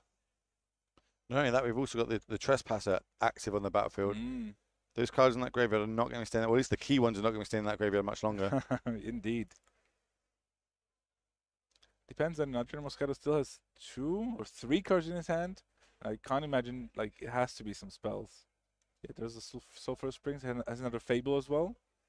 And a copy. Yep, I imagine that's what I'd be copying here too. Ooh, Misery but then we say that we are going to have to, you know, we are throwing it in the way of this ledger shredder. You know what I mean? One of these creatures will die from the block, I imagine. But then what have we got? We've got 6 toughness. Okay, so he's going to exile 2 Phoenixes with the 2 trigger of the Trespass. He's going to drain for 2 then. Dropping Ben down to 13, going back up to 17 himself. Yeah, Ben will surely draw, like block the regular 3/3 Trespass. Just try to get it off of the board. There we go. So there's 5 more damage. So we've seen 1 ledger shredders in the bin, plus 3 Phoenixes has been exiled. What else do we have in this deck? Are we just relying on ledger shredders from this point, and maybe 1 Phoenix left? Yeah, all of the Storm Giants. This is getting really tough for Ben Jones. I mean, the ledger shredder already looked very big. Oh, and I think it looks like is he going to get another treasure?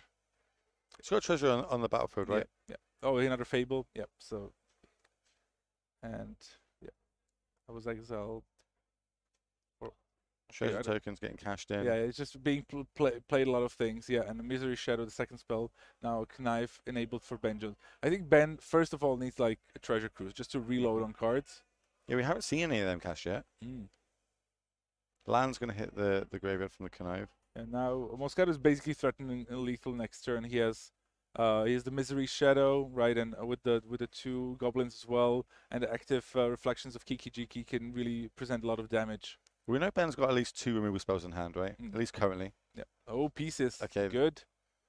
Pierce, land, taking an extra turn and another. Oof. Okay. Trespass and Lightning Exit is. Still no Treasure Cruisers. Only plays 3. Only. Jean-Emmanuel Duprat was playing 4, but we see that Ben is playing 2 Temporal Trespass, whereas Jean-Emmanuel Duprat, who lost playing for top 8, was playing it the other way around. So there's the Impulse on the Misery Shadow. Another one. He can get rid of this board, but he doesn't have those Phoenixes anymore. That's a massive Ledger Shred. I haven't seen one that big all tournament long. No, especially as a deck that plays things like Fatal Push. Just Fatal Push check. How many we got in the main? We got 4 Fatal Pushes, 1 Dreadball. And even Power Word Kill. 3 copies. Jeez. Again, Dungeons and Dragons spell, but we're not going to get into that. Of course. What else? As Fable ticks up to 2, it looks like we are just going to straight up ditch 2, draw 2 fresh ones. That is another Fable and a land. Yeah, Bloodtide Harvester and land, not what he needed. He's really looking for a Fatal Push here. I wonder what the game can get in 6 points of. There's a Fire Impulse on Ben Jones' hand. Okay. I would just straight up casting this giant. So I suppose that's a good target to copy in response to this coming down. Exactly. So or are we going to do it in response to what we target? That's the decision Ben Jones has to make. Remember, when you target the Bone Crusher Giant, like there's 2 damage, right, from the ability on it, so it can add up really quickly. So now he's going to try to copy the Bone Crusher Giant. So this is going to be an attack for 6. Well, actually, it's going to be 2 damage. Yeah, 2 damage and you know and what I mean. attack for 4. Yeah, you know what I got you. I got you. You're Don't here worry. translating for me all weekend. You've been doing it, so it's all good. As we're going to get across, make 2 treasure tokens here, and Ben is going to drop him down to 2 life if that's if our life totals are correct. I think so. Yeah. which brings him within range of Bone Crusher. Or, you know, and a goblin. or anything on this battlefield, Jay. Yeah, let's see. Treasure Cruise, finally. We know Ben could take an extra turn. Yes, exactly. That's, I think, what he's trying to build the game around. If we can grow the Ledger Shredder to a 6-powered creature this turn, there's a Treasure Cruise. I think that's the plan. So this, can we take an extra turn, get the Connive trigger, ditch something, have a 6-power creature, swing for 6, yes, untap, that's swing the plan. for 6. Yeah, that's the plan. Yeah, Come on, Trespass. It's done. Ben Jones is going to win this. Because this is already going to connive him into a 6-power Ledger Shredder. He's going to attack for 6. He's going to untap and attack for 6 again. This is the 5th counter that's going to get on this. Swing for 6. 6, tap 6. Easy money. Ben Jones manages to take down game 1. Wow. Okay, let's go to sideboards. Let's see what they've got. How can we shore this up over on the Rakdos side? The Rakdos deck was so far ahead there. It looked that way. But it was that Ledger Shredder. Yeah. You know, it just didn't die. We kept it on the battlefield and it ended up just taking game down. So yeah, and Adriano Moscato did not miss Lethal. There was no way he could have done so because there was the Fiery Impulse in hand the whole time for Ben, who's checking the situation. If there was a maybe copying a Goblin, he would have done something different. So I think in general, Ben played it really, really well, considering how it felt like he's behind all game. Exactly. Yeah, it really did. So going into sideboards, looking at Ben Jones' sideboard here, what do you think he will be bringing in for this matchup? Oh dear. Here's a bunch of different cards here. Some we haven't seen too much this weekend. Only Ben's been playing. I've only seen people Ben playing Saheeli this weekend. Yeah, he has 2 Saheeli Sublime Artificer in his sideboard. I assume he's going to expect you know, some unlicensed hearses come in, so I'm pretty sure he's going to board in the Abrades. Not sure about Brotherhood's End. That can also deal with the hearse and you know, kills or can kill Trespasser. Bunch of maybe the tokens from Fable and the Reflections of Kiki-Jiki itself. Crackling Drake is also a really good value creature as well. You don't have to rely on your graveyard so much because Crackling Drake counts instant sorcery that have been exiled as well, not just the ones in the graveyards. Yeah, we've spoke about obviously that coming into the battlefield and a bit of card advantage. So we'll see if we can now just go across to the Rakdos deck and see what they've got that they could be bringing in. Yeah, so there's a bunch of options for Adriano Moscato in his sideboard. I imagine we're gonna see the unlicensed hearses. Yeah. But that's I think a given. I think maybe Hidetsugu Consumes All can also exile graveyards and can be a pretty potent threat. And yeah, it's a bunch of other options to look at depending on what he. You know, this is a bit of a game of cat and mouse. Like, what do you board in? Like, how do you want to play out the matchup? Like, if, for example, if Ben Jones was going to keep all his flashback spells, going to play it spell heavy, maybe then the Adriano wants to try to maybe be more aggressive and have some more removal in, right? So there's a bunch of options. And you know, I would tell you how they're going to board because usually you can figure that out. Yep. But during this tournament, I've seen players disagree on so many things, like especially because the format is so complex. A lot of the cards are very situational. So sometimes some cards are insane in some situations. Other times they're completely unplayable. So it really is just what the players feel comfortable with, what kind of plan they're planning to develop, etc. I'm looking at the Rakdos deck. I'm looking at Extinction Event. If I look at Ben's deck, which it is open deck list, all his creatures and threats are equal, even. Like converted mana cost. Yeah, true, but it also costs 4 mana. You know, it's only good after they've already played other creatures. That's what I'm exactly what I'm talking about. Like, yes, what you're saying is absolutely true. Crackling Drakes that he's going to bring in also. But then what you're saying is valid. You know what I mean? Yeah. The creature has to be on the battlefield for that to happen. But maybe if Ben has one of his explosive turns, are we going to edge on that? Because we're on the place. Maybe we don't want that. Yeah. How big is play draw going to be for this matchup? I mean, it's already with Ben having been on play, it was already pretty important, I think, because otherwise Adriano would have been able to develop far more quicker. And it's another thing that you have to consider. I would imagine that both players might have different plans based on if they're on the play or on the draw. That's what you see at the high level Magic. That it's a different setup if you're on the play or on the draw. Okay. So we'll see. I don't wanna speak for the players. I don't wanna say something wrong because I've seen it everything this weekend. Trust me, guys and ladies. Sweet. Well, we're gonna head back down to the table as the players are finishing shuffling up. Gonna cut each other's deck and hopefully we get that both players are able to keep the 7 and we get a good clean game of Magic for you all here. If you're wondering in the bracket, we were showing it before this round. Hopefully, you're going to show up on Twitter. It's been tweeted out. If you want to go follow Legacy on Twitter or go look at the Twitter, it has been posted there for you. The full top 8 bracket and who's going to be playing who, winners are going to be playing winners, etc. Yep. You can also look at the standings. It's pretty traditional the way it goes. So first seed, Ben Jones playing Moscato. 8th seed, the winner is going to play the 4 and 5 seed, and the other 2 matches are then on the other side of the bracket. Exactly. We started today with 98 players. We've whittled it down to a top 8. This top 8 have all got Pro Tour invites. That's a given. Yep. We're now battling out for more money and the coveted 2 slots at Worlds. The top 2 of this top 8 will get to Worlds as we see the Raxus player playing the vehicle. Yeah, I was about to say. It's like I was thinking about, didn't want to say it, but you know, if Madriano wants to play the long game, you know, the grindy game against those treasure cruises and other cards, he's gonna rely on the Bankbuster. Look at that spell into a Fable. Okay, Ben again not playing anything turn 1 or turn 2. It worked out for him in game 1, but he was on the play in that game, and he looks on this battlefield to be pretty far behind at the minute. But saying that, this vehicle, this Bankbuster, it does a lot, right? Yeah, the Bankbuster. There's 2 on the sideboard for Adriano, and I'm happy to see him boarded in. It's a relevant threat, draws him cards, especially if the board's still out somewhat, and it can overload maybe some of the braids that Ben Jones can bring in, right? Because he already has to take care of the hearses, and Bankbuster is a legit card drawing machine, and will also is able to attack for a lot. Look at that! Exactly, just ditching a Crux into your graveyard exactly where you need it to be. Very good there for Moscato, setting his hand up really nicely there, and the Goblin and the Bankbuster is going to be able to keep mana while also getting the card flow going. Yeah. But again, Ben Jones doesn't play anything in the first couple of I think that's what I haven't seen that too much. No, we haven't seen that from the Phoenix decks. Obviously, on the Raxo side, we're all guns blazing right now. We've got our draw engine. We've got a way to exile cards. We've got a way to flip cards. Everything's going on this side of the battlefield here. This can then crew as well now, right? Being a free-powered but creature. he already attacked, so he played the Trespasser after attacking. So why would we do it that way? Don't ask me. Okay.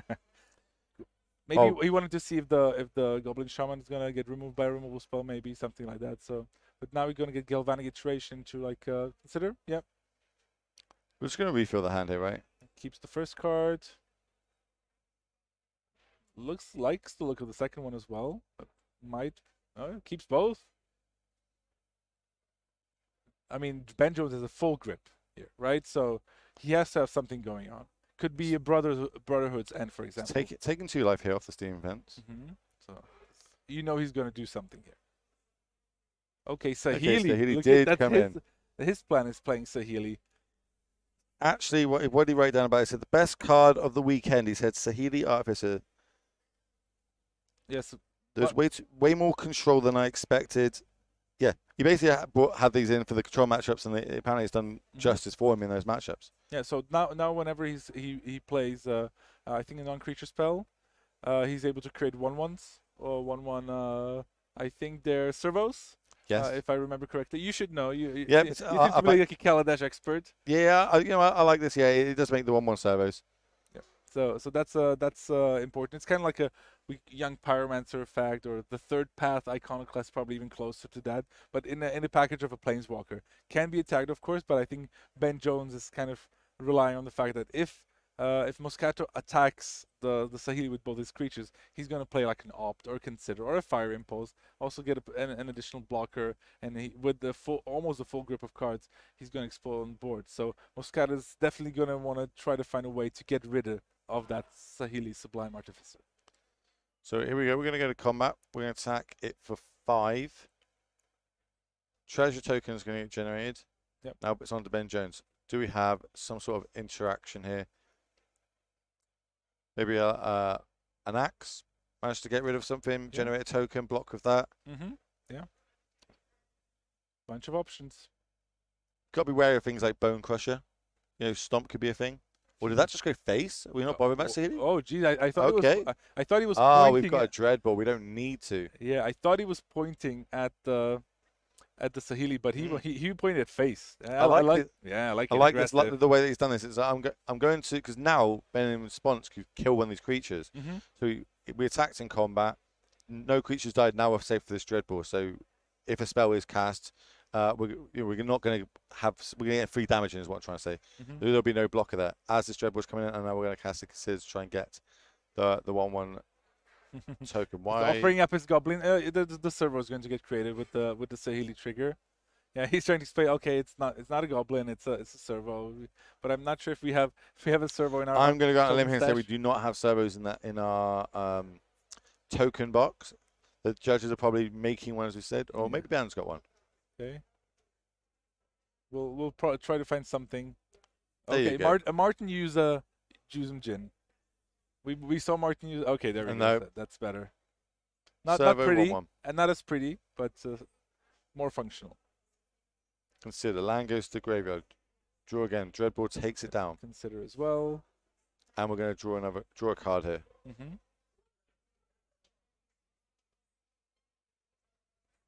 And a big board for Moscato here. Already has the reflections of Kiki Jiki Flip. Not active yet, of course. And Ben's only at 11 life. Yeah. How's he going to show this up? We're going to need to do something, Ben. He hasn't got access to any sweepers, no yeah, he has the Brotherhood's End. Oh, okay. Brotherhood's End here would be pretty good. Yeah, one of the new cards that came out in Brothers War. Very flavorful. This is as spell as if he actually boarded it in. He might not have even boarded it in. That's why the sideboarding is so difficult. Like on this board, Brotherhood's End would be really good. He has a bunch of cards, and I think he just drew it off the Consider. Okay, swing. Yep. If I'm attacking with this, I know. Block. Cool. All right, sweet. Guess what? Get rid of the board. You see, and this is kind of the fun part. He's like, he boarded in Saheeli that is trying to go wide, and he boarded in Brotherhood and that sweeps as well. It doesn't, it might not seem like a logical game plan, but it's trying to hedge against the various situations that can happen on these sorts of boards. Remember, Moscato still has a Croxa in his graveyard. He's got a Croxa, and he's got a grip full of cards. Yeah. How is he going to try and reapply on this grip onto this battlefield? And obviously, with Ben being tapped out, this the Bank Buster could actually be turned sideways, crude and turned sideways, and 4 points damage come in. But, I know what you're doing. We're drawing a card, making tokens. We are. Okay, so we're going to draw a card. We're going to make a 1/1. I think it's a pilot token. Okay. Pilot token. Yep. And we get ourselves a treasure token. Land looked like it was drawn off that.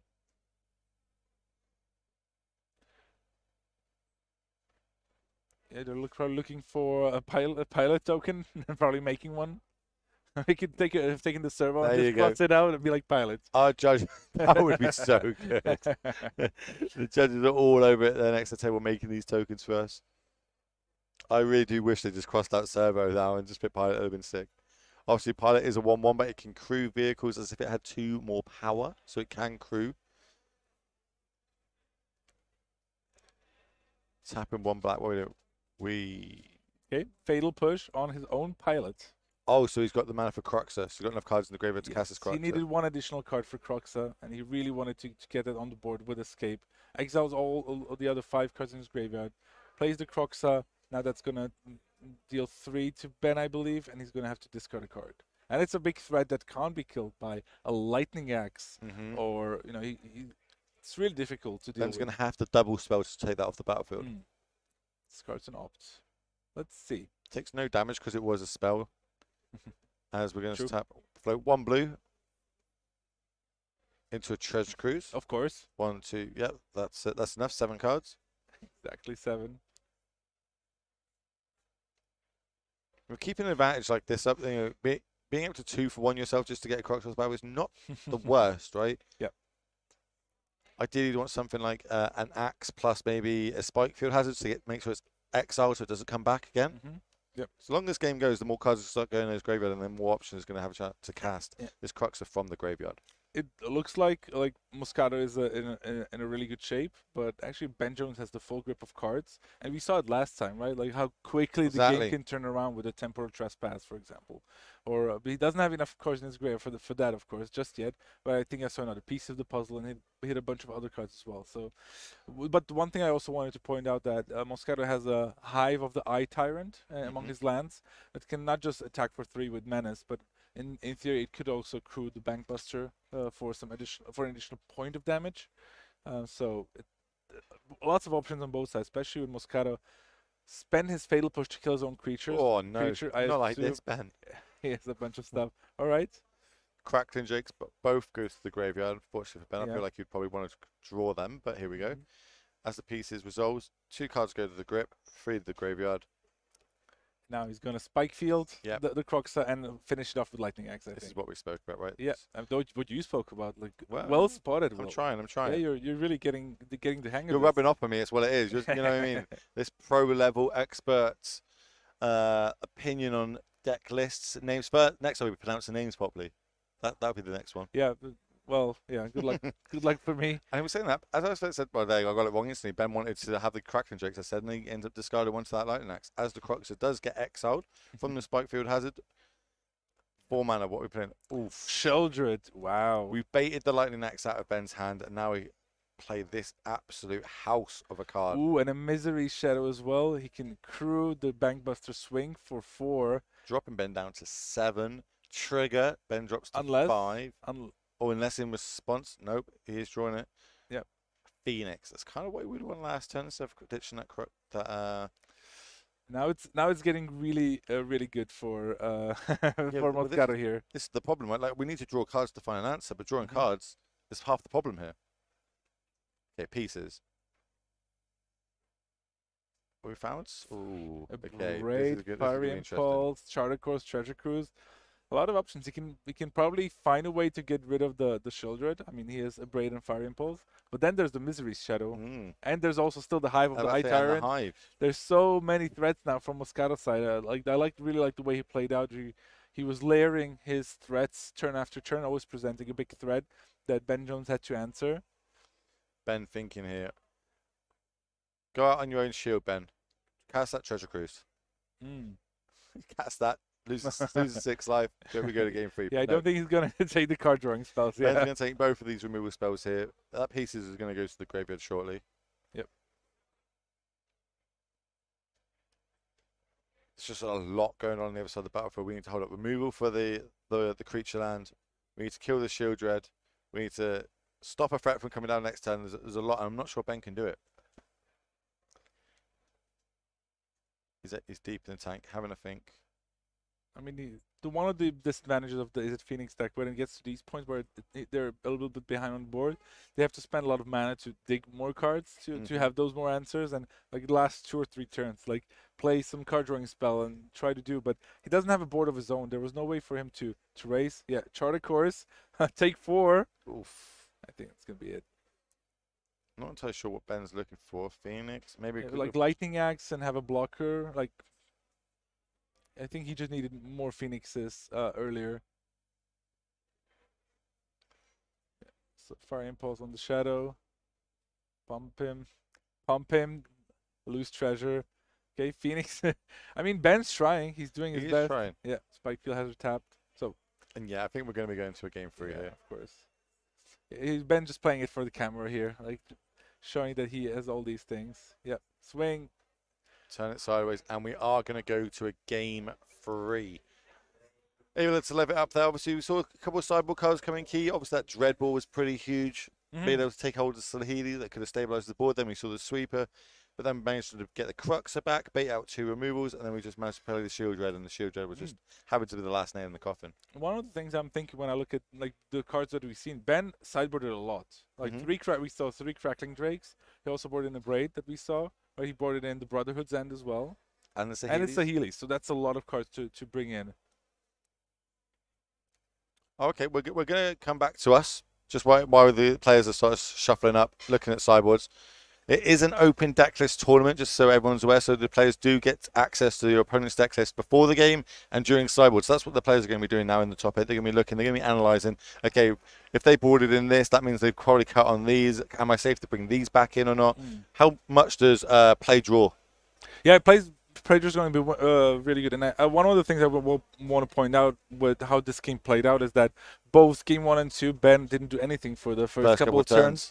And I mean, of course, sometimes you can afford that if you don't have to play your considers right away, right? But I think like his draws didn't line up super well. But now being on the play, and mulligans permitting, he will find a way to develop his board, because all that stuff he was doing is good, but it only really works if you have something on the table. Exactly, like we saw the Ledger Shredder, obviously he's turning and burning through. But do you think we're going to change the sideboarding up at all, being now I'm on the play? Potentially, yeah. Maybe he's going to Do I not want these sweepers? Maybe. Yeah, maybe just a less reactive and more proactive approach, right? I could definitely see that. I think some of the cards that were cut and for Ben Jones and that whole process, I imagine maybe 1 or 2 Arclight Phoenixes. Thing in the Ice was probably cut. Temporal Trespass we also didn't see. Cards that rely heavily on the graveyard, I would assume, just to go for that more spell-heavy approach and with Crackling Drakes, right? But it also kind of can cause these situations where the pieces of the puzzle are just not that good, because the Crackling Drakes are not that good in the graveyard, unlike Arclight Phoenixes. Exactly, and we had, unfortunately, Benny had to obviously ditch a couple of the end of that last turn there. We do have a quick look in on our backup feature match. That is also going to a game 2, I believe, or maybe even a game 3. Actually, looking at it, looks like our Greasefang versus Auris Control is 1-1, and they're shuffling up to go into game 3. Just to give you all guys a little update there, watching at home. Yeah. We've got a bunch of good matches here in the top 8 that we have. Right, we have another really good player. Then we know that Twitch chat is loving it. Thierry Ramboa, also known as El Gran Boa, which just means the Grand Boa. Okay. Like the snake. Yeah.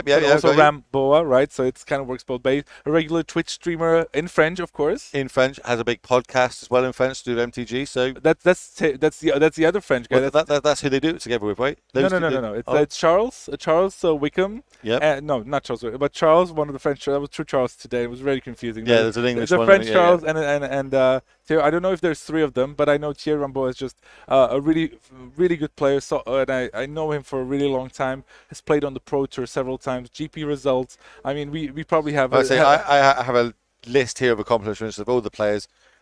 Which one's Terry? Is that one? No, Thierry Ramboa. We probably can look. Okay, do you have it? It might be the one that we didn't have. We only get 7 of the players. Well, I can tell you, he's a ringer. And he's been really on the circuit a lot, and he's about to go back on the Pro Tour. Yeah. But has he ever played Welsh, to your knowledge? I don't think so. He's trying his damnedest. Everyone is to it now, because that's what's online. Remind us, who gets the Worlds invites? The top 2 players of this tournament. This top 8, we've already locked PT invites. We are going to go to Philadelphia, but are we going to go to Worlds? That is the big one.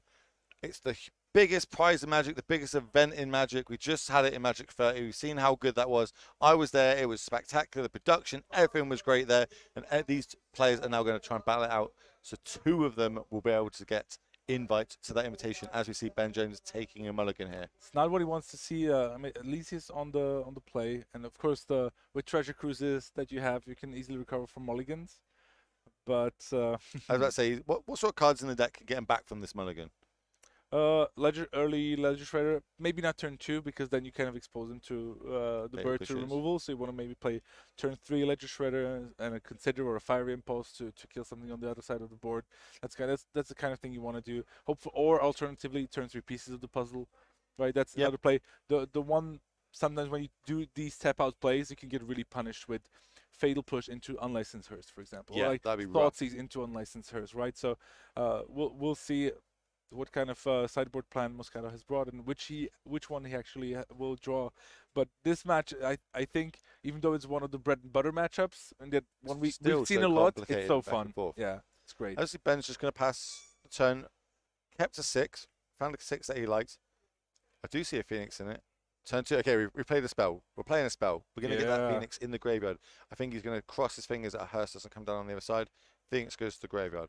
No, do we have an Unlicensed Hearse on the other side? No.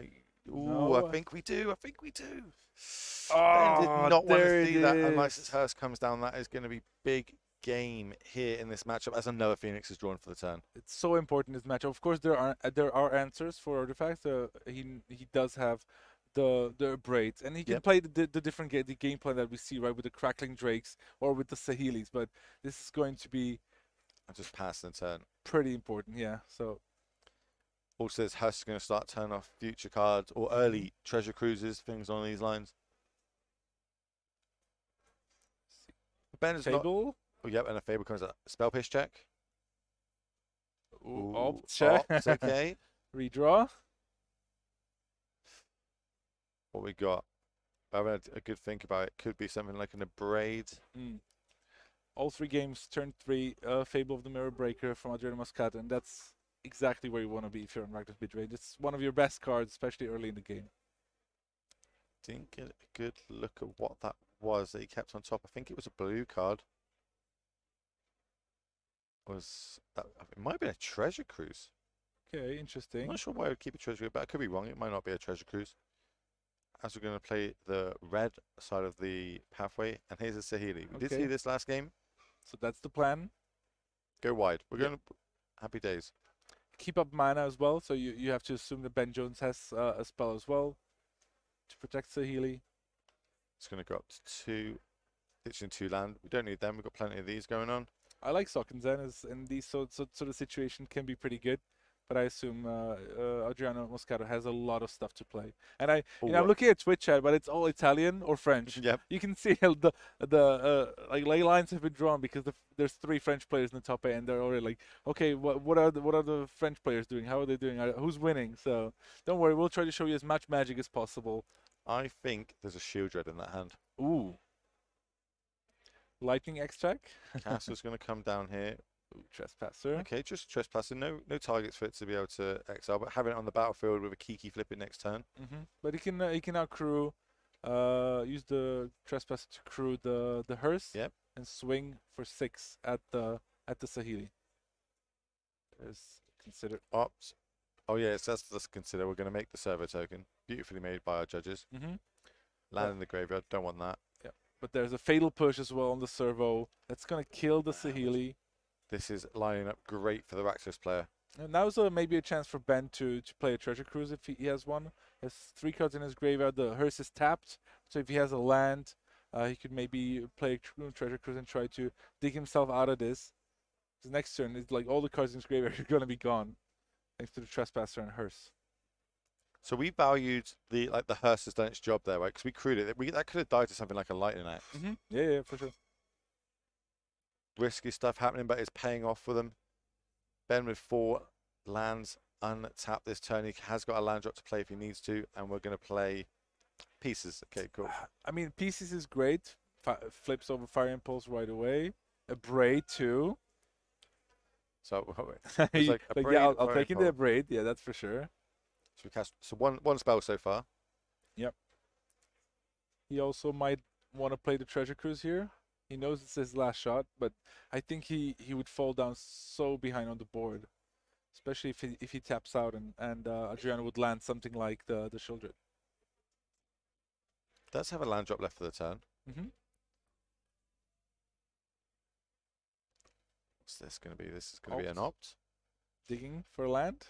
Keep. I think like it's going to be a land. Yep, yeah. That's the one. Easily tapped. And look, that's our 3rd spell for the turn as this comes down. What are we going to target with this? Okay. So, nice. Okay. So this card's a 2nd Phoenix to the ward trigger.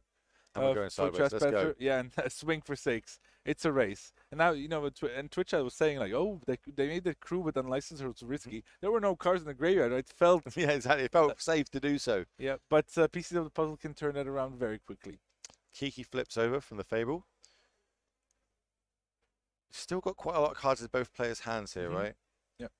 But how are we going to go about this? We're racing. We're not racing. We're getting treasure token. Cool. 2 damage comes in, drops Ben down to 18. 3 mana. Liliana of the Veil. Sacrifice. Liliana of the Veil, not one of the better cards, but look at that. Treasure for the Power Word kill. And now with Unlicensed Hearse, a mana up, those Phoenixes are not going to come back to the battlefield. I don't think so. It's a good way to swing it back round in our favour. It's a very swinging game, but very well played by both players here. How can Ben come back from this? He's going to start off with a treasure cruise. Yeah, and you're like, oh, why did he, keep in Liliana against the Phoenix deck? Doesn't make sense. Well, if he saw 3 Crackling Drakes. Liliana is a pretty good answer for a Crackling Drake. And like the matchups can go a bunch of different ways where it can actually perform pretty good. But I was also surprised by that choice. But it did its job here. That's what was important.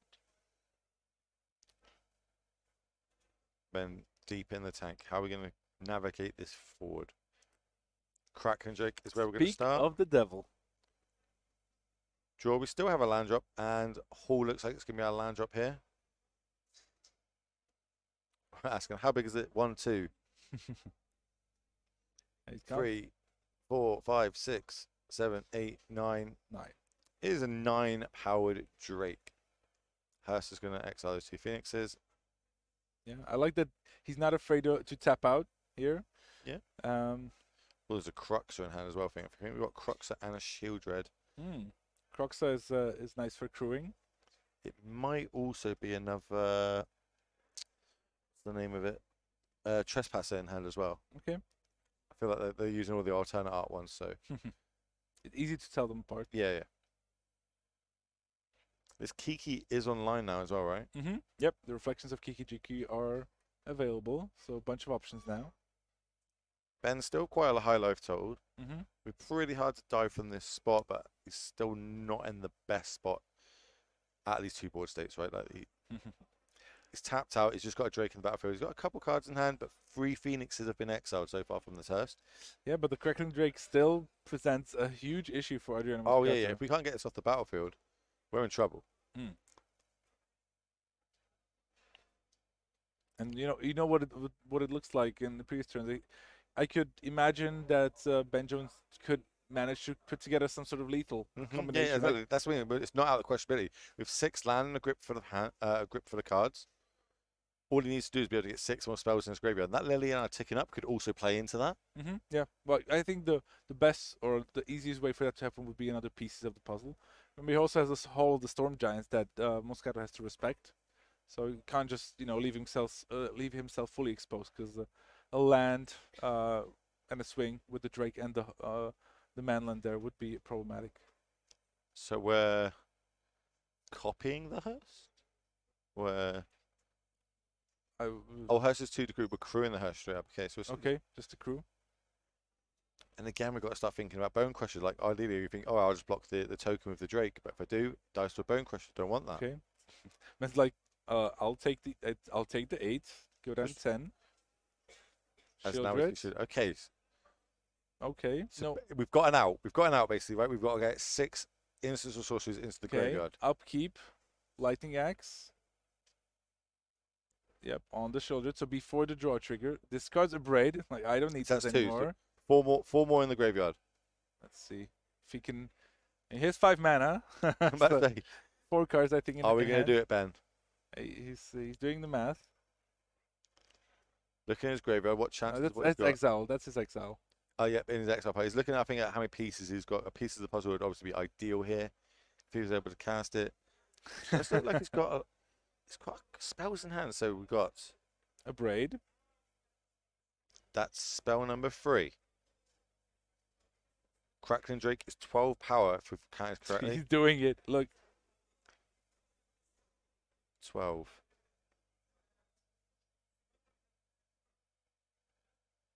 Okay, Spikefield Hazard, the Liliana. 13 power.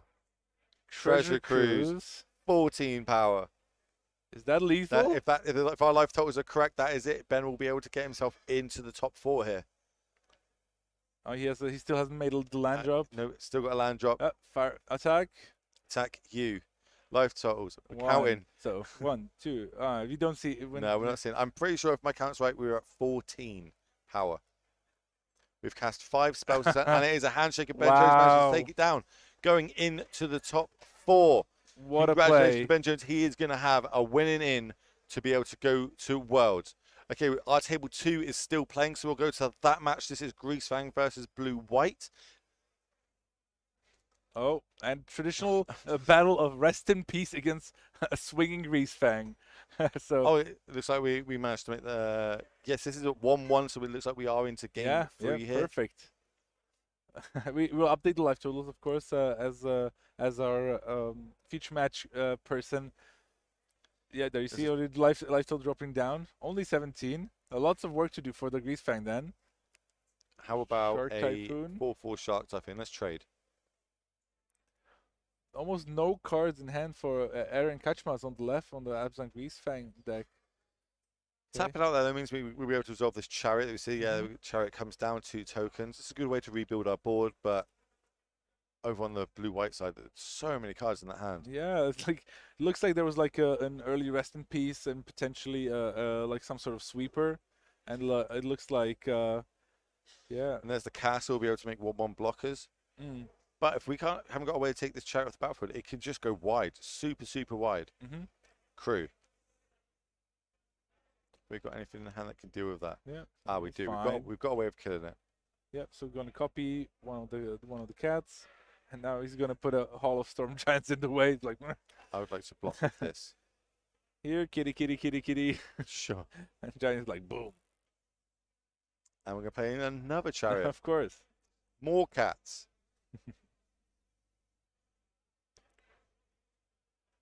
10 cats on the battlefield. I think Theo also has a farewell in his hand, and I think he just drew Dovin's veto as well. So are we gonna see farewell? Yep, exile all creatures and artifacts. Yep. Yeah, this is looking real bad for Eren on the Eren from Turkey. I think it's it's a great success for him to make the top 8, but he's really, I think I'm struggling to see how he would win this game. Maybe we would need another chariot, but we know about the Dovin's veto. Abrupt Decay. Okay, that does something. Can't be countered. Yeah, but his other card just can't stay away, and it will take him a while to build up. But a quick maybe say the Wayfinder. It's not out of the realms of possibility. It's just very unlikely this could happen. But you look at, is that double Supreme Verdict we got there? A couple of lands. 1 land, 1 verdict. Yeah. These 2 to the bottom. Yeah, the French are cheering in the chat as you do. And look at those options: Dovin's Veto, Absorb, Supreme Verdict, and he also still has that Castle Ardenvale to create 1/1 tokens. If you notice, if you look, it obviously is an open deckless tournament. If you note, there was only 1 basic swamp in this deck, and we've got Field of Ruin on the other side. We could start just trying to stone rain our opponent here. Yep. But we're not. We're going to start making tokens. Yeah, I don't think if there's even white mana for Eren Kaczmarz, right? It's an Abzan deck, right? Green, black, and white, but no white mana even for him.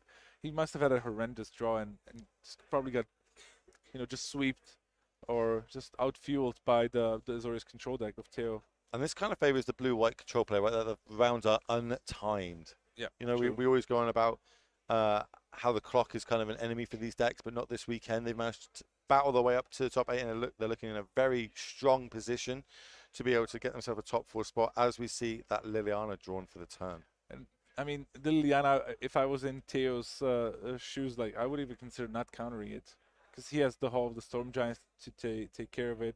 There's all the tokens already kind of are presenting as a threat as well. Not to cast it. Yeah, he's waiting. Untap. They're showing I'm the go wide token strategy now. As a Teferi comes down. Oh dear. Things are just slipping further and further away. Another absorb. Land for the turn. Attack for 2. It's going to be a slow beatdown process, but it's going to be a beatdown process nonetheless, where I'm not sure the Greensand player will be able to come back from this. There's a grip for the counter magic. And we've got 7 untapped lands as we pass the turn back. Still no white mana on the other side as a Greasefang is drawn for a turn. We cannot cast that. Someone was asking how did he cast the Greasefang without white mana. I just assumed there was a Field of Ruin already involved. Maybe taking the only white source, and the board was swept shortly after. So stop that. Veto that. He wants to still also make a Castle Ardenvale a token. There is a lot on the line currently. You know what I mean? Like, I know my percentage to win is probably less than 1%, but I'm still playing it out to see there's a chance that I could end up winning this round, get in the top 4, and have a play, a winning in to get to Worlds. As we see, Teferi ticks up there. I'll say one thing. Eren Kaczmarz did amazingly well this tournament. Abzan Greasefang really wasn't like a well-performing deck in the tournament, and he actually went, I think, 12 wins, 2 losses, and a draw. And into a number 2 seed for a tournament. It's an amazing accomplishment, and he's going to be really happy to get to play at the Pro Tour in Philadelphia in February.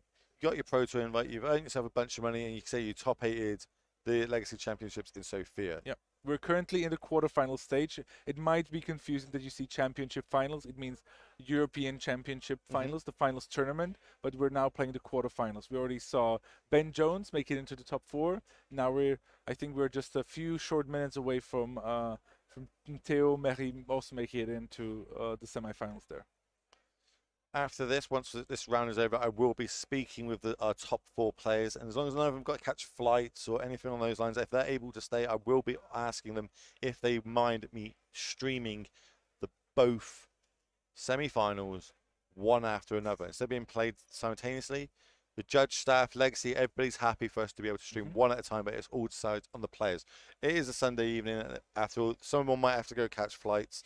I'm not going to hold anybody back for coverage, but if we can, if they're willing to do it, then we are going to try and stream it back to back. Who is going to get those world slots? Yep, and players are asking how the first quarterfinal finished because they probably just tune in. And sadly, if you're Italian, Adriano Moscato did lose. Yep, but if you're British, we are happy that Ben Jones managed to take that down into the top 4. He will have a winning in for Worlds. Yep. As we see, 4 points damage swing across, dropping down to 10. I believe next turn is lethal with the Storm Giant. Yep, very likely. Storm Giant with counter magic backup. Indeed. With so much counter magic back. I mean, we're so close to the ultimate from Teferi as well. Yes. So many angles. Tap, pay 4. 5, sorry. Make a token. But we don't even need to do that, right? Why do we don't need to risk our Storm Giant? We can just turn. We can win in 2 turns here. Yep. Indeed. We've got too many cards, if that's a possible saying for you. I know you love drawing your cards. There is something like too many cards. Yes, you can. I decked myself a couple of times already by drawing way too many cards. And the hall's up here. We've got access to 2 cat magic. Return things so the handshake is offered, and we have got one of our top 4 players managing to advance. Yeah, Theo Mary, a great effort for him. We're getting some small hints there from Twitch chat about what kind of player he's. But a known quantity in the French community. I think it's like his first really big result. Now, one match away from Worlds. One match from it. We started today with 98 players. We've whittled it down to the top 8. And we now know at least 2 more players that have managed to make it into that top 4. We'll see if we can get the names. Oh, it looks like we've managed to move some players across to table 1. So we've got even more paper magic for you. Yeah, and it's Thierry Ramboa. Okay, cool. We have got, no, we haven't. That's not the names of these players. We'll see if we can sort those players' names out for you. Yeah, but it's Thierry Ramboa on the left, and he's playing against the only mono-green devotion deck left in the tournament in the hands of Adrien Houssard from France as well, I assume. So just a hats off to the judges out there, being able to drag the players across, put them in the feature match so we can do more coverage for you all at home. This is great to see. Mono Green is obviously doing its thing like it normally does. We're just ramping out early here. Yeah, it looks like it's Thierry Ramboa up a game as well. So this is only game 2. We might see 2 more games if Adrien Houssard wins this one. Looks like that troll resolved it as well. Land drop for the turn. Yeah, good start for Adrien here. Oh, Finger Nice. This is not what the Mono Green wants to be seeing.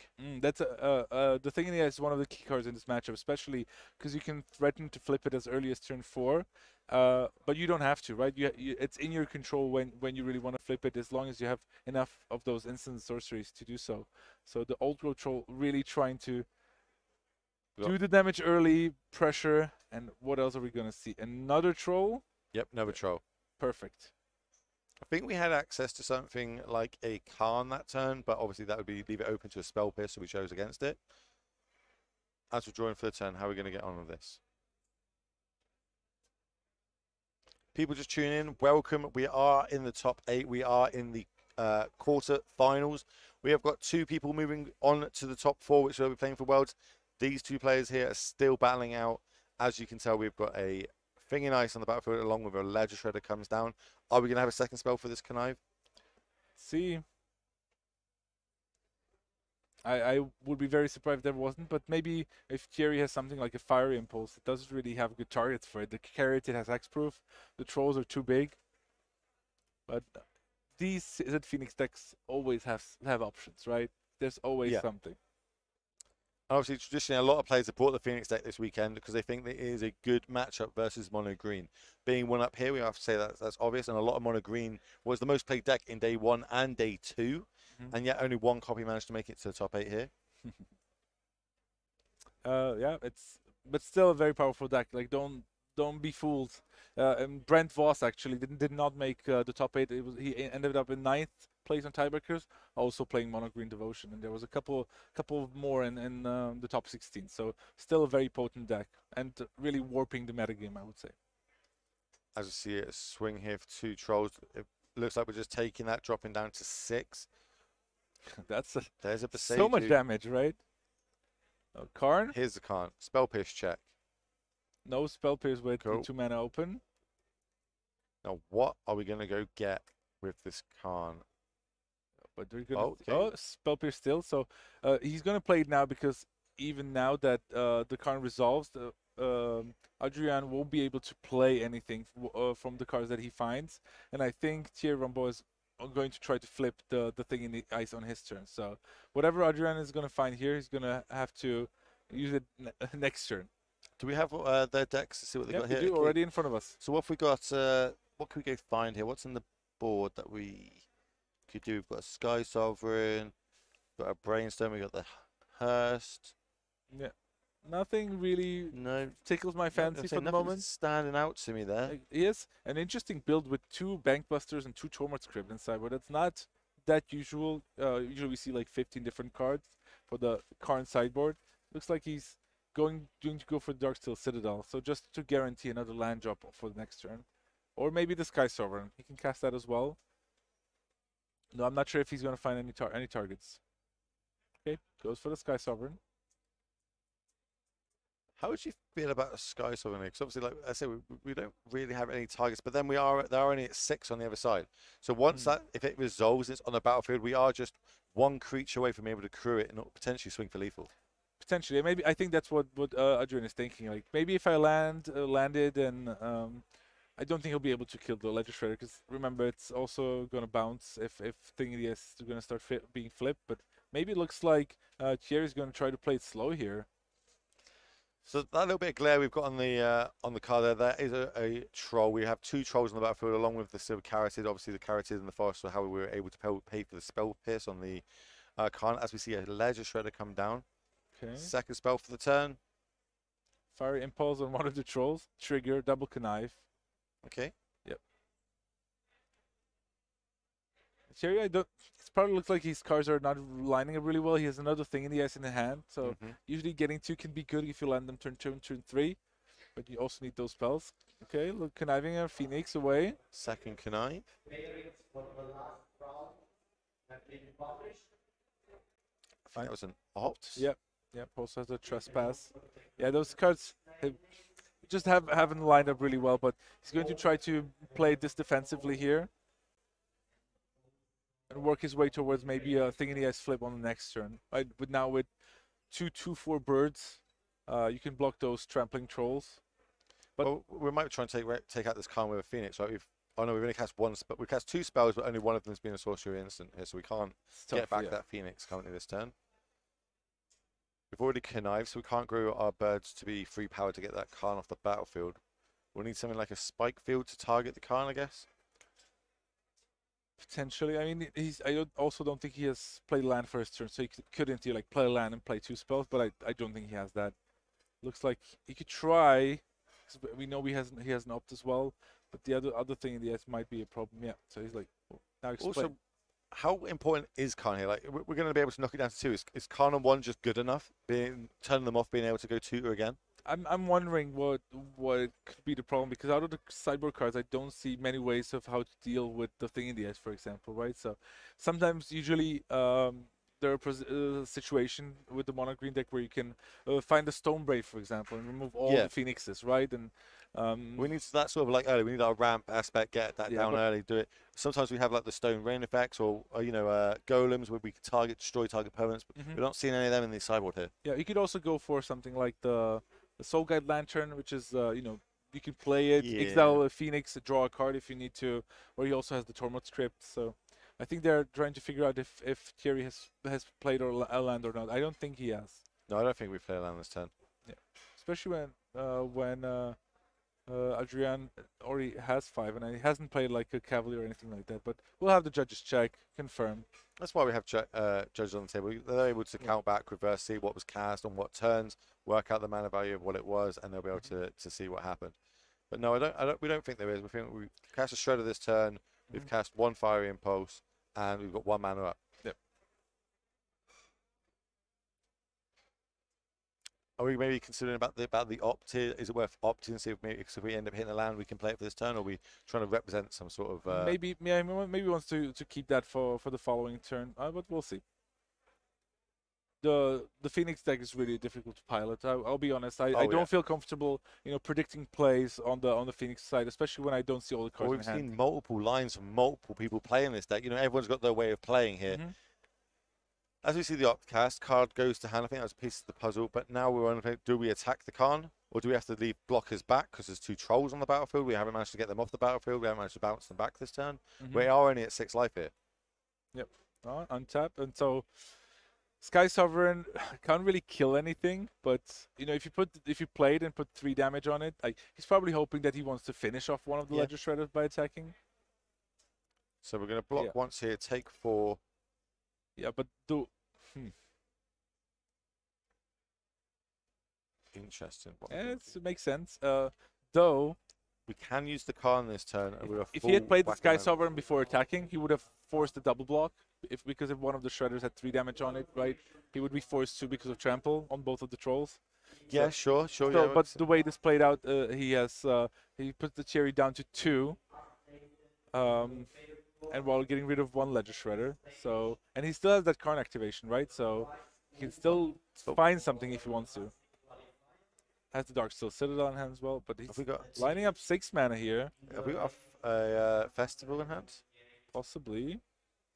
While they're tapped out, yeah, we do. Maybe hold on. Thinking, yes, we do.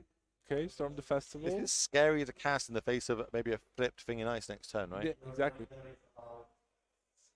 That is maybe Cavalier. Cavalier is good because it gives you a land, right? If it finds a land, of course. So that's going to make it easier to bounce back from a flipped Thing in the Ice. And a Nykthos. Okay. We haven't played a land for the turn. No, he still has the Darksteel Cavalier, Citadel. if this hits a land and we've got a land in hand, we can then start using Nykthos mana. Ooh, another Nykthos. I was going to go for the Lerdo. Okay. Because that also presents a lethal threat, right? Yeah, true, yeah. So it's I think this setup with the Storm and trying to get more lands in play to be able to rebuild the board while also forcing an answer on the Lerdo Hydra. What might happen is that Thing in the Ice, might not attack. He just might wait for the next turn. We always had a land drop because we could have gone and got a land off this Karn activation. Yeah. So unfortunately, hitting that second Nykthos instead of a basic or hitting the Hydra was realistically we would want it untapped here because I think we could have gone off again with more devotion, but we're going to get the Connive trigger here for the second spell cast. Plays the Torment Script, and I like this as well. It's very tricky when to actually pop it, right? You want to maybe wait for the last possible moment, but what then if you don't pop it early enough, it can fuel treasure cruises and temporal trespasses. So I think Adrian is probably very aware of this and might want to pop it sooner rather than later. And what I think Thierry is going to try to line up is try to create a good flip with the Thing in the Ice. That's probably the most important thing. He's aware of the Nykthos. Possibly generating really a lot of mana next turn. Yeah. So, and you can't respond to the tapping the Nykthos for mana with a flip of the Thing in the Ice. So that's, and it's working out, as you're saying, when to flip. Do we flip it in our turn? Yeah. An attack? Do we flip it in their turn? When we go to the combat step? At what point? And this is where the skill level of these decks is knowing when to do it, when not to. We decide to use the crypt here. Completely just get rid of that graveyard. Don't give them the opportunity to be able to delve at any opportunity. How are we going to go about this? Yeah, remember Cavalier of Thorns has reach as well, yes. So they can block the Ledger Shredder. The Ledger Shredder can't just pick off the Karn at will.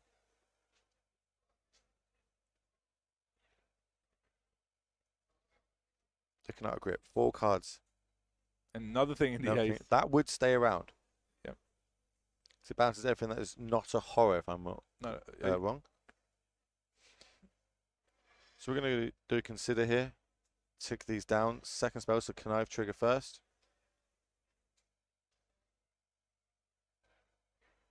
Ditch a land. Yep. So the Awoken Horror says when it transforms, return all non-horror creatures to their owner's hands, as you said. I was hoping for some, it's like all non-Kraken, non-Leviathan. We've seen a lot of them printed over the years, right? Exactly. Not enough to make a viable deck of them, though, Mm. which is interesting. I mean, maybe if we keep going, like we've printed enough Merfolk cards to make Merfolk playable, one day maybe we'll have a Serpents deck that will be viable. I'm wondering now if we're going to see. Okay. Yeah, we're flipping it So this turn. flipping already. Okay, so flip or the Awoken Horror.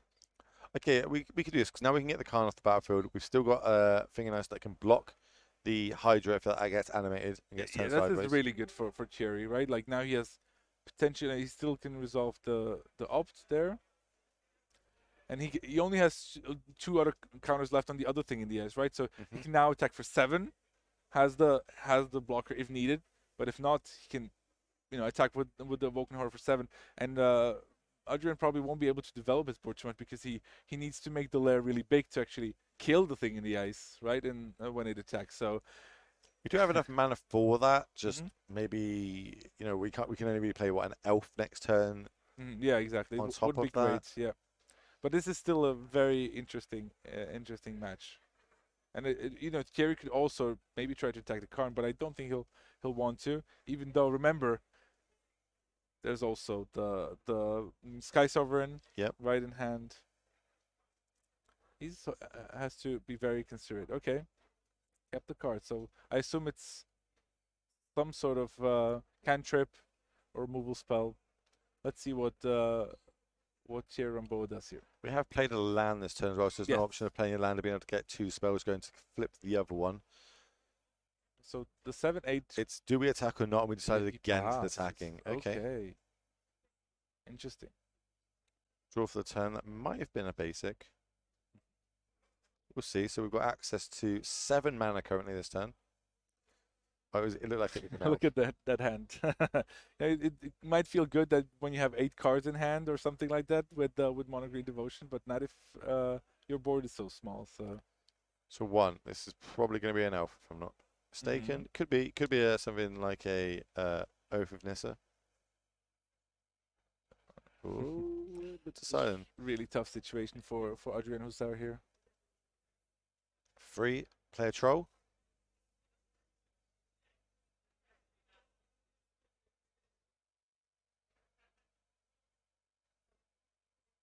With the silence, how do we sequence this? Is there a way that we can get devotion going? Are we meant to get the lair up so it trades with one of these creatures? Do we want to just get the Sky Sovereign down because there's no flies on the other side of the battlefield currently? A lot of options, a lot of cards in hand, obviously with the horror flipping, bouncing them all back. Let's see how Adrian sequences this. It's pretty important. Like he wants to maximize mana, so he's probably thinking, okay, if I play an elf and a troll, or how much mana do I get there? But he's gonna start off with a old growth troll, I assume. Like I said, I'm pretty sure we can't push lethal this turn, so I kind of like the idea of setting up for next turn. But then we've got the problem of the other thing in ice flipping next turn and just putting us back another turn. Yeah, that's Thierry's game plan, right? It's what he wants to achieve. He still has to be mindful of the lair of the Hydra, of course. So the way we sequence this with Nykthos, we'll be able to generate 4 mana because of devotion. Okay, so now 4 mana. Yep, that looks like what's happening. Yep. Gonna see another troll. Another troll. Do we have another elf maybe to play this turn? Doesn't look that way. Oh no, he does. He does. Okay. Okay. So we are setting up. We tick up the card and we're just going to pass the turn back. Man, Thierry has to feel comfortable in this situation. Even though, like, the lair is a threat again. Yep. Right? But we've got Ledger Shredder and Hammer. We can just play that to block it out. Yep. So as long as we can grow it, that's the other one, because we know the Sky Sovereign's in this pieces. Oh, it is pieces of the puzzle. That can be huge here for Thierry Ramboa. Yeah. Pieces. Remove a count of this thing in ice. Top 5 cards. Cruise, Shredder, double Fire Impulse. Yikes. He can probably go for a Cruise here. Flip the thing in the ice. And unless, I mean, he has to find a land to play the Ledger Shredder. And that should be enough, I think. Unless, let me look at the sideboard, because Karn is going to be, can find something. But I'd be very surprised if there had anything there had haste, something similar. Nothing I can see. No. Just pieces of the puzzle. So spell mastery wasn't on, so that means we only get one of these spells. Mm. And it's gonna be the treasure cruise. Or maybe we just No, it's up to, right? Yeah. Well, No. I think it was only True. Well, let's see. We're gonna get cruising. one more card. Exile 7. Yep, Exile 7. Already, everything already picked up by Adrian Usa, because the thing has flipped as well. Just a bit shortcut in there for our players saying, yeah, I'm gonna flip it. Don't worry. There's no. I'm not saying there's no missed triggers, but we can't hear the players. We assume that maybe if they haven't flipped the card physically, they have announced the trigger, right? So we don't want to go around and talk about this these options there. We still have the land drop for the turn. Yes, I think he has an Otawara. Ironically, if last turn we swang with the Awoken Horror, this would be lethal. Yes, exactly. So, but I trust Cherry to know what he's doing. He's played 15 rounds of this deck. They know a lot better than us at this point of what they're doing, and this looks like it will be the Ledger Shredder coming down. So he also has to decide what I do with the Karn. Remember the Ledger Shredder dies to the Sky Sovereign, but there's not enough. Look at that. He's playing it super safe. There is a Hall tucked in underneath there as well, Hall of the Storm Giants. So we've potentially got a 4th threat that's kind of sneaking in there with the land. True. Yeah, Cherry Rumbo is playing it really slow here. You definitely have played a land this turn. Gets rid of the Karn. Now Adrian will try to rebuild his board yet again. He's playing it safe because I think maybe because of the Lair of the Hydra. He doesn't want, something crazy to happen there. That was a Hearst off the top, so it looks like the not one from the sideboard did get brought into the main. Interesting. Or used it last game and shuffled up and forgot to take it out. But getting to this level, I imagine that is not the case. I mean, with Karn, he also has 2 Tormod script inside. That's not very common, but it could make sense for him to, he wants to have access to the crypt because it costs 0 mana, right? It just seems to be a lot better Hearst on 2, right, than on turn 4 or 5 whenever you manage to get your Karn down to equip it. So looks like we're going to try and rebuild this board. So here is the elf, 3 mana float, and I imagine it's a troll, or we're going to go for a cavalier here. Decisions to be made.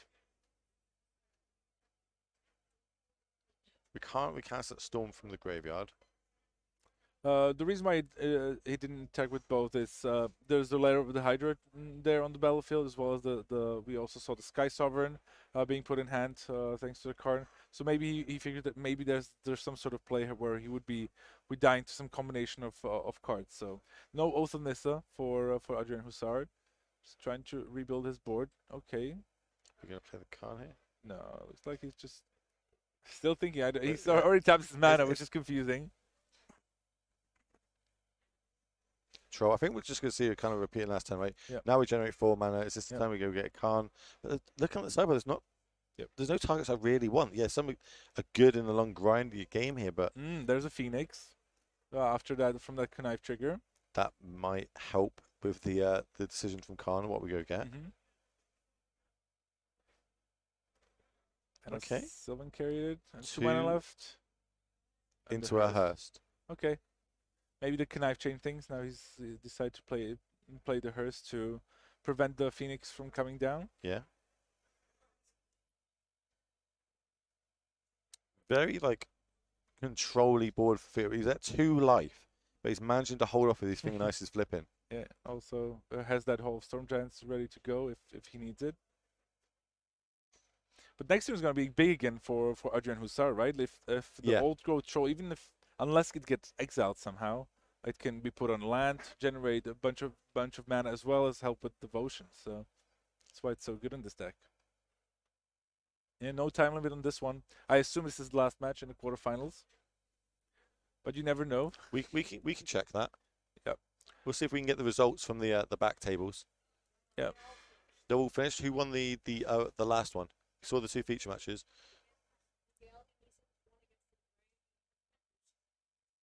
Get that, McGee? Okay, so Miguel Castro defeated Andre Santos on Rakdos Sacrifice on the other side of the bracket. So we're gonna get at least two Ether Phoenix decks, right? How many French players we got so far? One. There's 3 total in top 8. But how many making top 4? Two are gonna make the semifinal. Oh, is this the French mirror? Yes, this is the French mirror. This Yes. And they're gonna the winner gets to play another French mirror. Oh, brilliant. Brilliant. Okay. So one Frenchman is gonna make worlds, right? Exactly. You can't be too one. greedy. As we see the consider come down here, connive trigger. Are we going to activate this Hearst in response?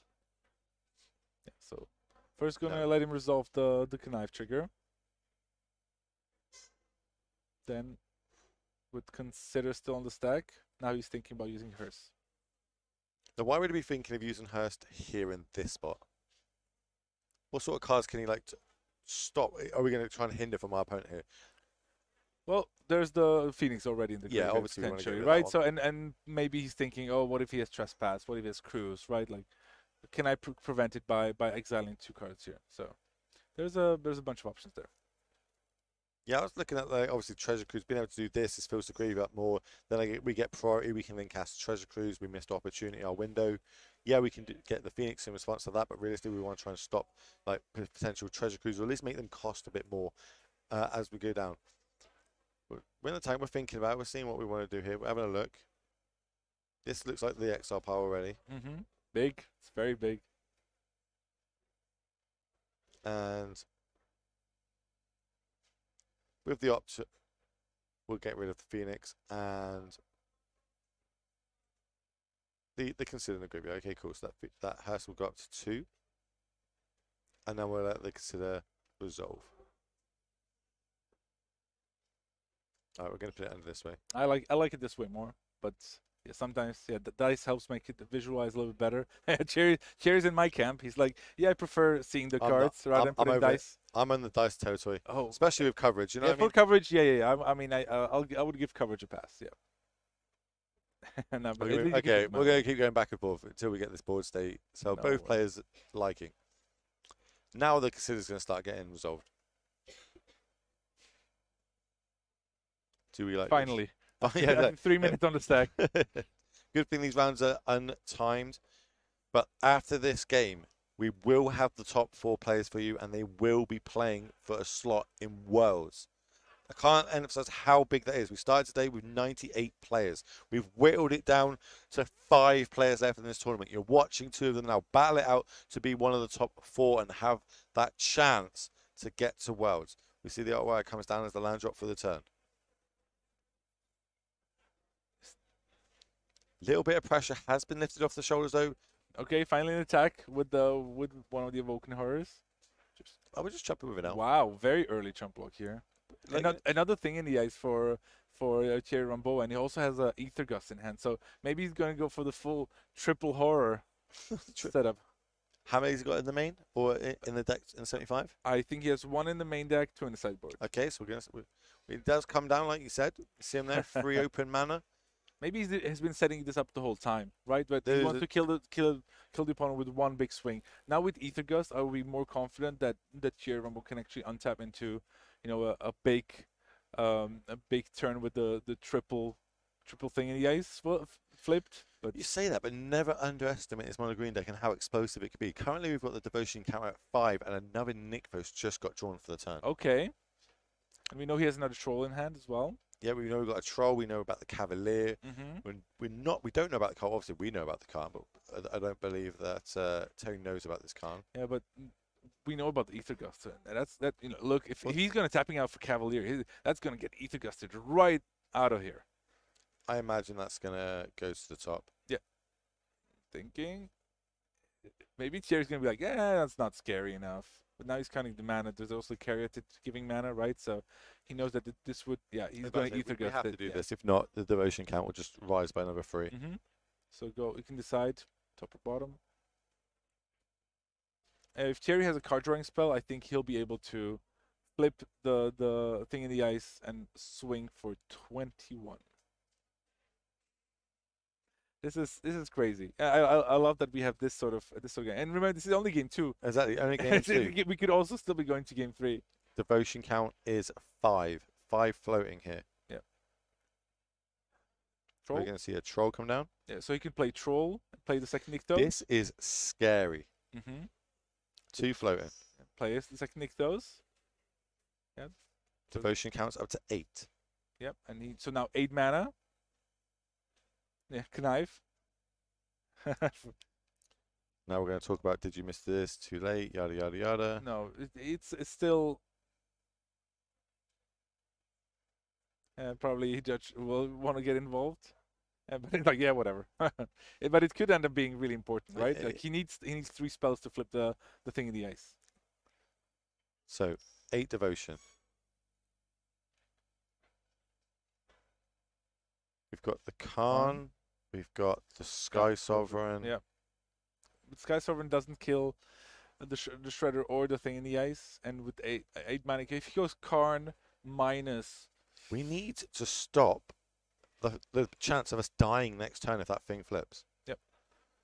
If you're in Adrian Hussard's... What have we got in our sideboard that could help with this? I suppose we could get a Heart of Kieran. Theory, but that's... I don't think that's... Yeah. That's a blocker. Is it? But if everything gets returned, like no, even if you in response, we activate it. We make it a creature after the flip. The one thing I'm thinking is Damping Sphere, right? Like it could make if Thierry Rambo wants to play 3 spells, the Damping Sphere could actually make each successive 1/1 mana more expensive, and that could actually be enough so that Thierry doesn't get to play 3 spells. So I think that's what Adrian Hussard is considering. It's pretty unorthodox, I would say. He's counting. So if he plays the first opt, for example, is fine. So that's 1. But if he then wants to play a second one, it's already 2 mana, right? So especially if Thierry has like an expensive card in his hand, like Pieces of the Puzzle, right? That's going to cost 3, but then opt costs 2, and then another Consider costs 3. So this is. Hey, look, he's going for it. He's going for it. Damping Sphere is the one. Heart of Kieran has brought to the front as well, but it looks like it's going to be Damping Sphere he's going with. He's just going to. Pray that. The one downside of this is the fact that this turns off his own Nykthos for the following turn, and Thierry can play it slow as well. Like he doesn't have to flip right away. He can just stay home with 2 7/8s and a 2/4 blocker against a pretty small board. Like there's just 1 old growth troll, right? 2 trolls and then the Karn, of course. Not seeing any 1 mana spell in response to it must feel like this is the right sort of line for us to be able to live here. We are 3 spells away from that thing nice flipping, and then being able to take down. Yeah, not game. sure if the elf. Yeah, I think the elf should not be in play because it costs. I think it should we apply. It should count, right? So it should go back in hand. Yeah. So we should have gone elf into that, but these things happen. Yeah, he didn't realize that the ability applies, like counts number of spells, but it doesn't start from 0 here. It's been a long day of Magic for these players, a long weekend of Magic for these players. Yeah, so Elf gets one back. Twitch chat spotted it, of course. Of course they did. Twitch chat spots everything. They can see into the future. And they see all the lines, all the correct lines. Okay, we're passing the turn. All right, what do you do? What are you doing, Thierry? You gonna play it slow as usual?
Everyone, and welcome back to the Legacy European Tour Championship Finals. I'm HaramGG, this is Filipa, and we're about to go watch the first semi-finals.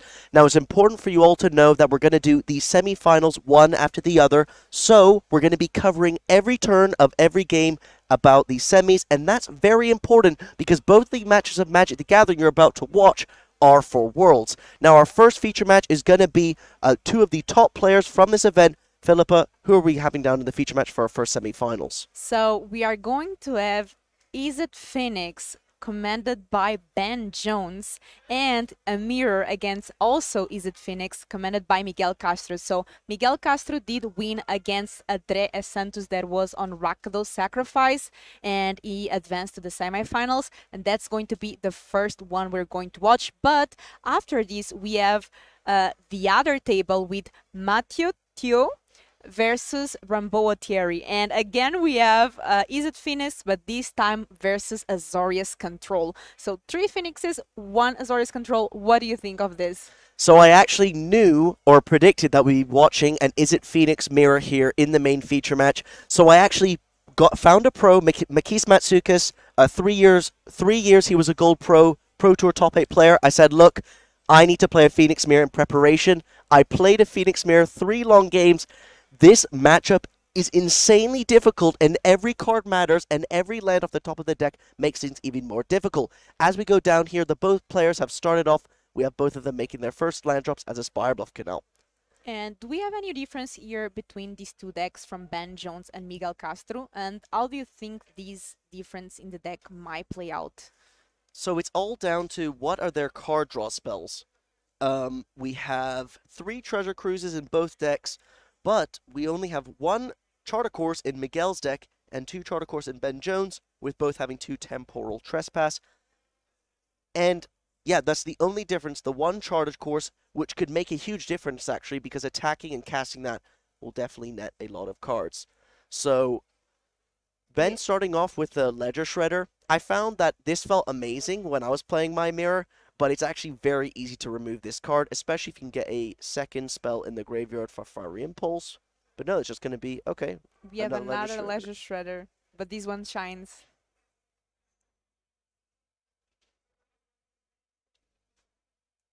And both Ledger Shredders on the board is going to impact the game. Now, who can remove the other player, Ledger Shredder, before they start going crazy and conniving? Because there's so many ways to draw cards in these decks. Yeah, so it's actually really awkward, right, for Ben and Miguel, because if you cast a spell to get Spell Mastery, well, that means you've already cast a spell this turn. And if you cast, let's say, consider then Fiery Impulse, well, their Ledger Shredder is going to connive. So you could, let's say, consider on your turn and Fiery Impulse on Miguel's upkeep, but then you also have the problem of Miguel could just go opt-opt. So you have to play extremely patient with both of these Shredders, and it's kind of whoever casts 2 spells first feels bad about it. And for those of you that are asking, yes, we are going to see the other side of the semifinals. So the players agreed, so the other semifinals are only going to start once these ones finish, so we can watch both matches at the fullest. Hopefully you enjoy that. We are staying some extra hours, but we prefer to give you the most content that we want. Yep. And yeah, you will not miss a turn at all of both semifinals. The other players, like Filipa said, are waiting at the sidelines, going to see who wins this game, because the winner of this match goes to Worlds. If you make the finals of this event, not only do you guarantee yourself $10,000, you're guaranteed a spot at Worlds and guaranteed a very, very nice trophy. Actually, if you are first place, we have 2 trophies, one sent by Wizards and one from Legacy European Tour. How cool is that? And we see here. So I think this is Up, going down, drawing.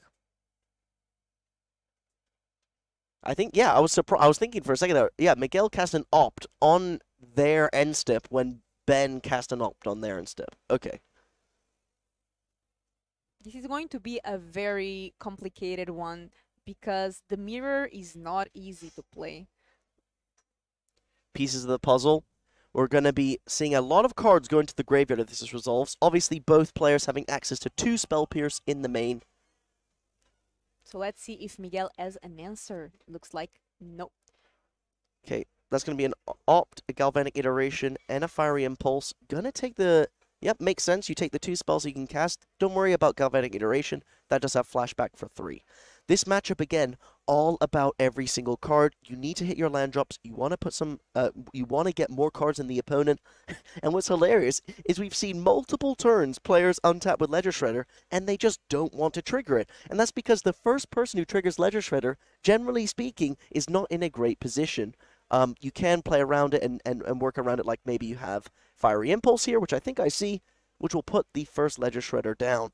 This is what Miguel wants, because now they can cast as many spells as they'd like, and only they are conniving. Oh, thingy nice. And here... Conniving from that thing in the ice, exactly. You always want to discard an Arclight Phoenix, put a counter on it. But obviously, with such high stakes, you definitely want to consider all of your options. It looks like Miguel is considering, yeah. He decides to go Phoenix in the grave, Thingy Nice, Ledger Shredder, and land. So it's looking pretty good here for Miguel. A nice setup. And not actually attacking with the Ledger Shredder there, I should say. Opting to hold it back to block.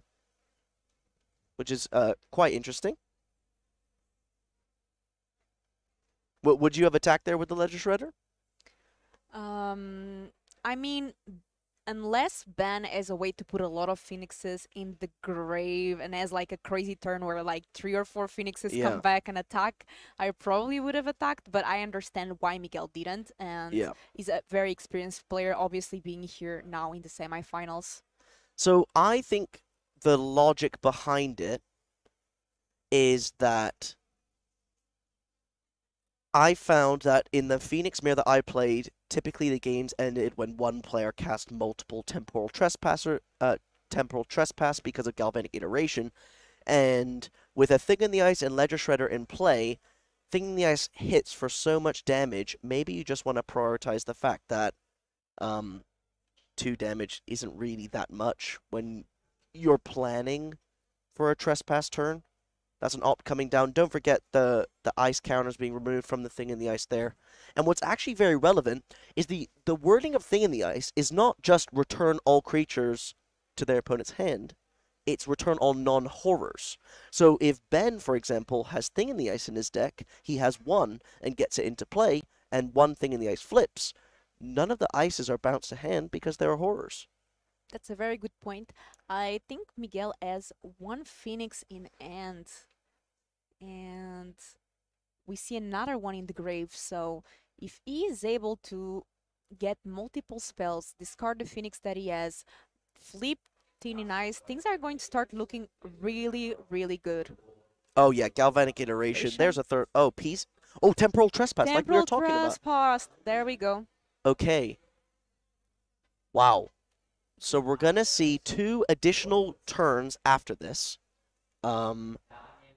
And the Arclight Phoenix doesn't come back because, don't forget, only 2 spells were cast. Exactly. But this Thing in the Ice is gonna flip. And having access to 5 mana, it's very easy to cast 3 spells here. Ooh, this is really good here, so... Ooh, and no Lightning Axe from Ben. 3... Oh! Oh my gosh. Oh wait, he just flipped 6 cards. I was about to say. Okay, so we have the head judge watching there. Don't worry, this is about to be fixed. The judge is now going to work out what the correct ruling is. Don't panic. This is completely okay.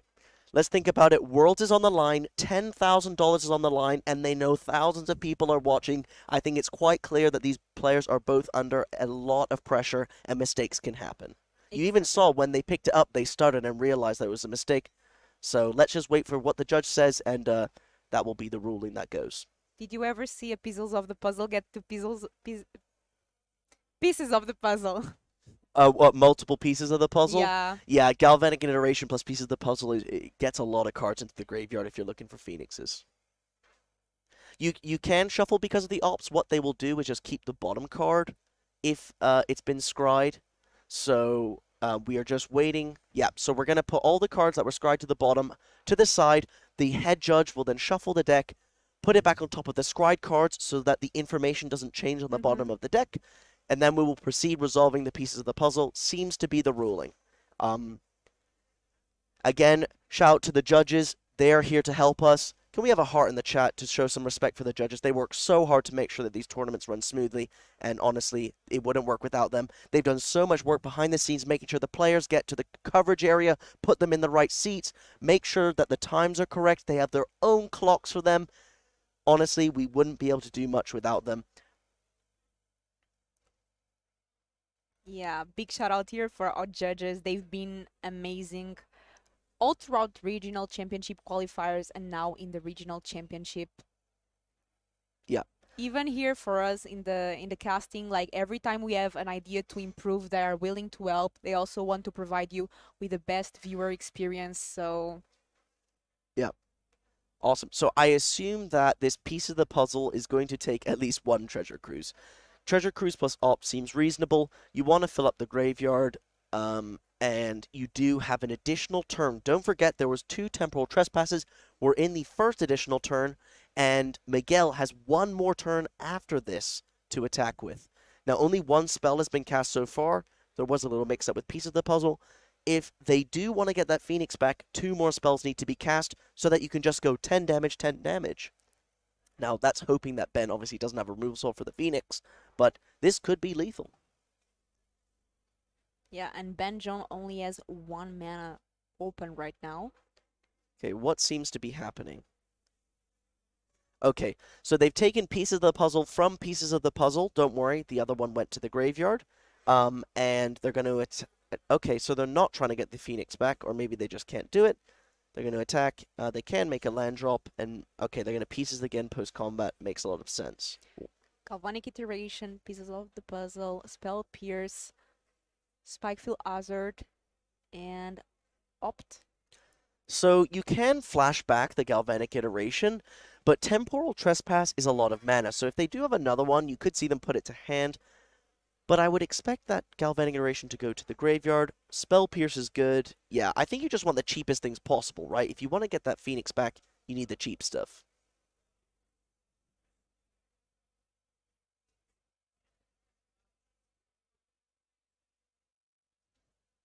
Okay.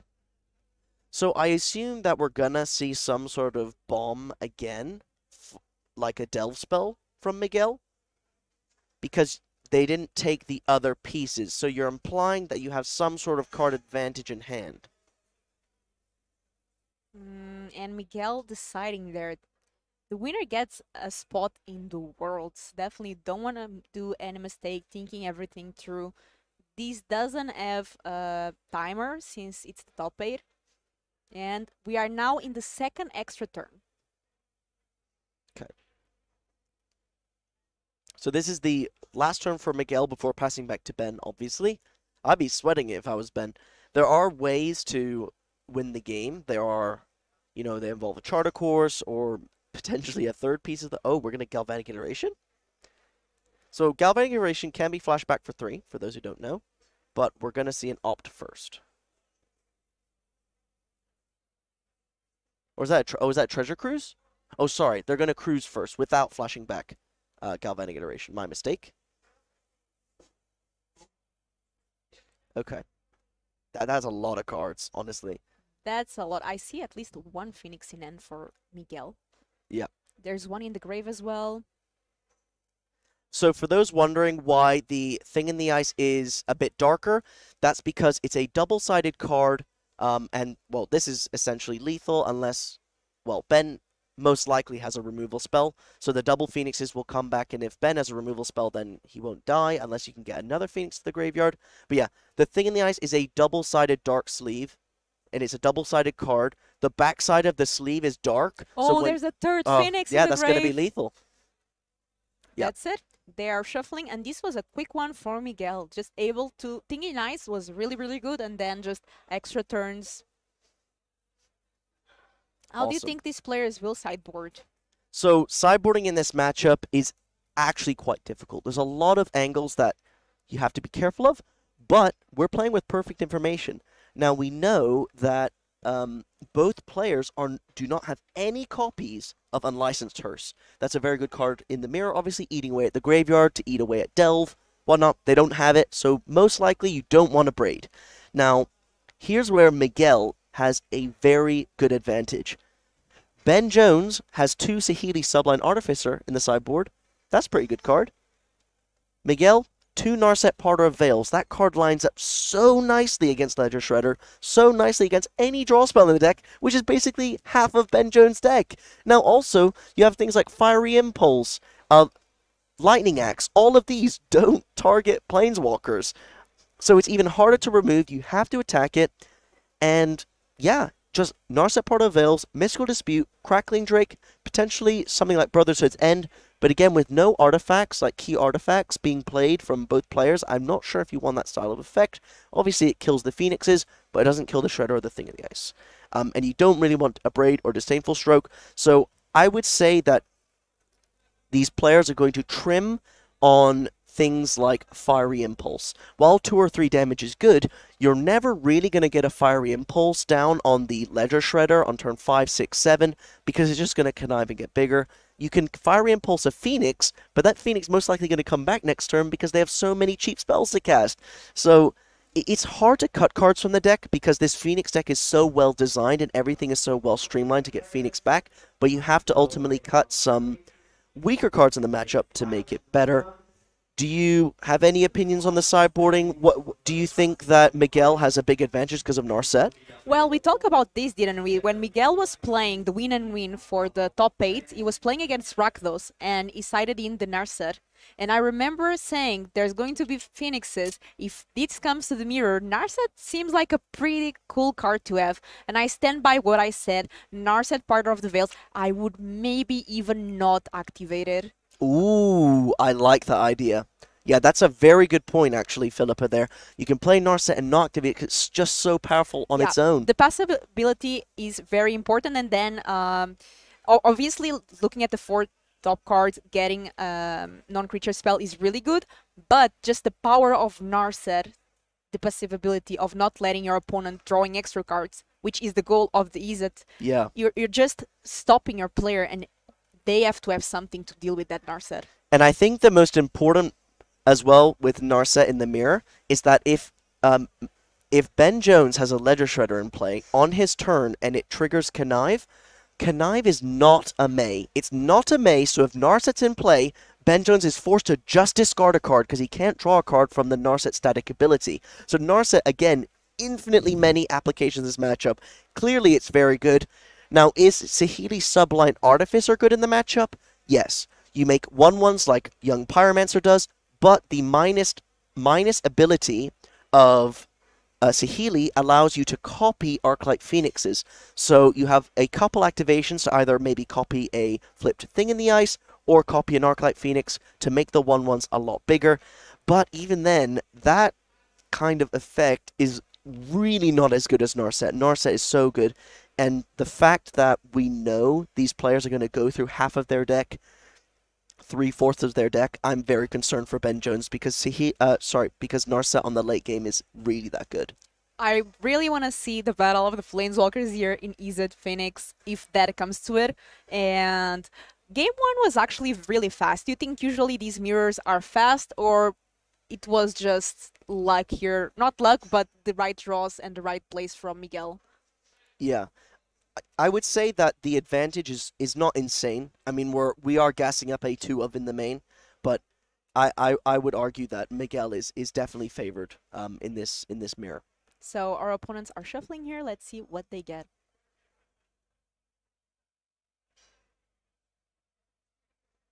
Okay. Otawara, and now we have Steam Vents. Opt.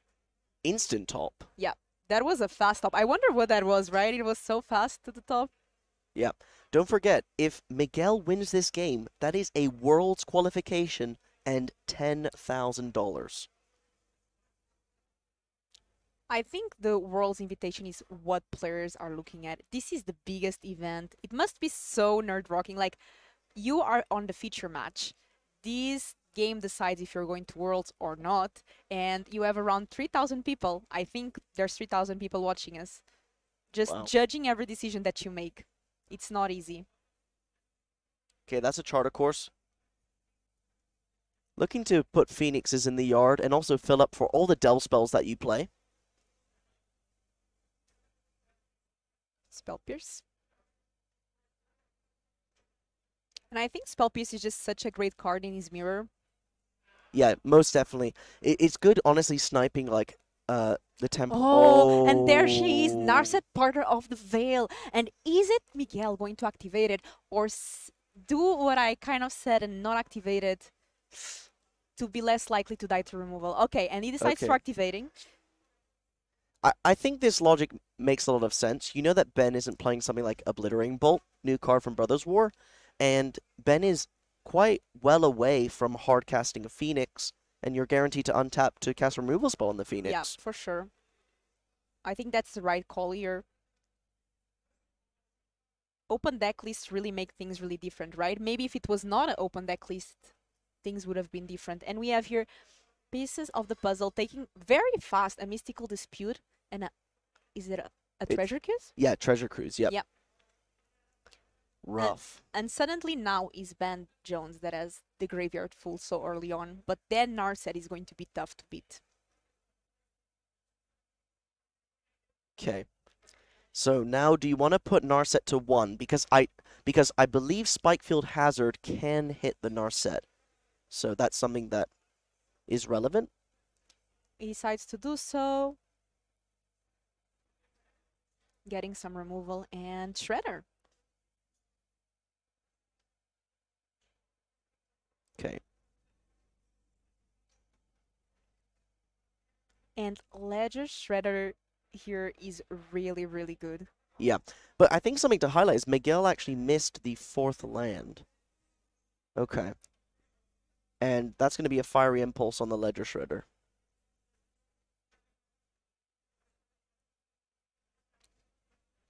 Wasn't Ben on the play? Then he also... Well, the Narset was activated twice, right? And he had to pay 3 mana, to cast it, so... Okay, there's the land.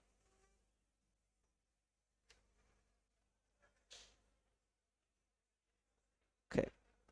So, while Narset is really annoying for Ben, this spot, it's not actually that backbreaking because Miguel is giving Ben a lot of time. Miguel's not filling up the graveyard that much to fuel maybe a Treasure Cruise, and Ben just have to go to discard. I think the issue is that Ben doesn't have the 4th land, right? It does need to buy cards, but he can't because of Narset. Yes. That Narset is doing some work there. It looks like that's what's happening. Of course, Narset, it's only the second spell. So you can always draw the first card. You just cannot draw more than 1 card per turn, which means that, for example, if Ben opts or considers during Miguel's turn, he can draw the card. Yep. The most hilarious form of Magic where both players are kind of just staring at each other and discarding cards. Here we go, Miguel firing off Consider, though, trying to find lands so that he can cast his spells. That Phoenix in the yard for Ben, you might find Ben get to the point where he's like, okay, look, my Consider is just Surveil 1, my Opt is just Scry 1, but if I cast 3 things that do almost nothing, I do get a 3-2 back. using the dispute there. That's because Ben knows he has so many cards in hand, he doesn't really want to go to discard if he whiffs his draw step. Definitely not looking too good here for Ben. He does need that fourth land. And saying pass again. This Narset, it's the key card we've been talking even before this matchup. We were already talking about how good this Narset was going to be in the mirror, and it's showing.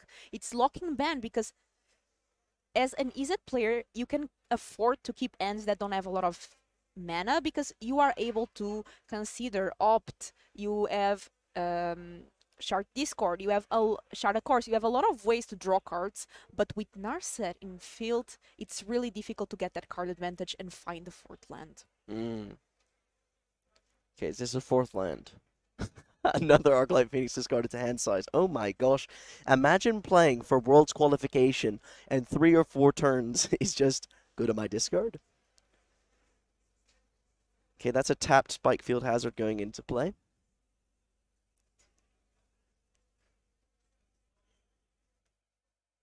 Ben Jones again? No? Is this a land? Okay, we found the Spire Bluff Canal. While it does enter tapped, at least you've now made your fourth land drop and can potentially do something next turn. Yeah, the thing is that at least Miguel doesn't have any Phoenix in the grave yet. That might change. This looks like a pieces. Is it? That's a pieces of the puzzle. Does it resolve though? Let's see. No. Mystical Dispute. And Mystical Dispute being a card here that saved Ben a lot and giving him some extra time to find a way to deal with that Narset. I want to see how many hazards does Ben have, because at this point he deals with Narset because it's at 1.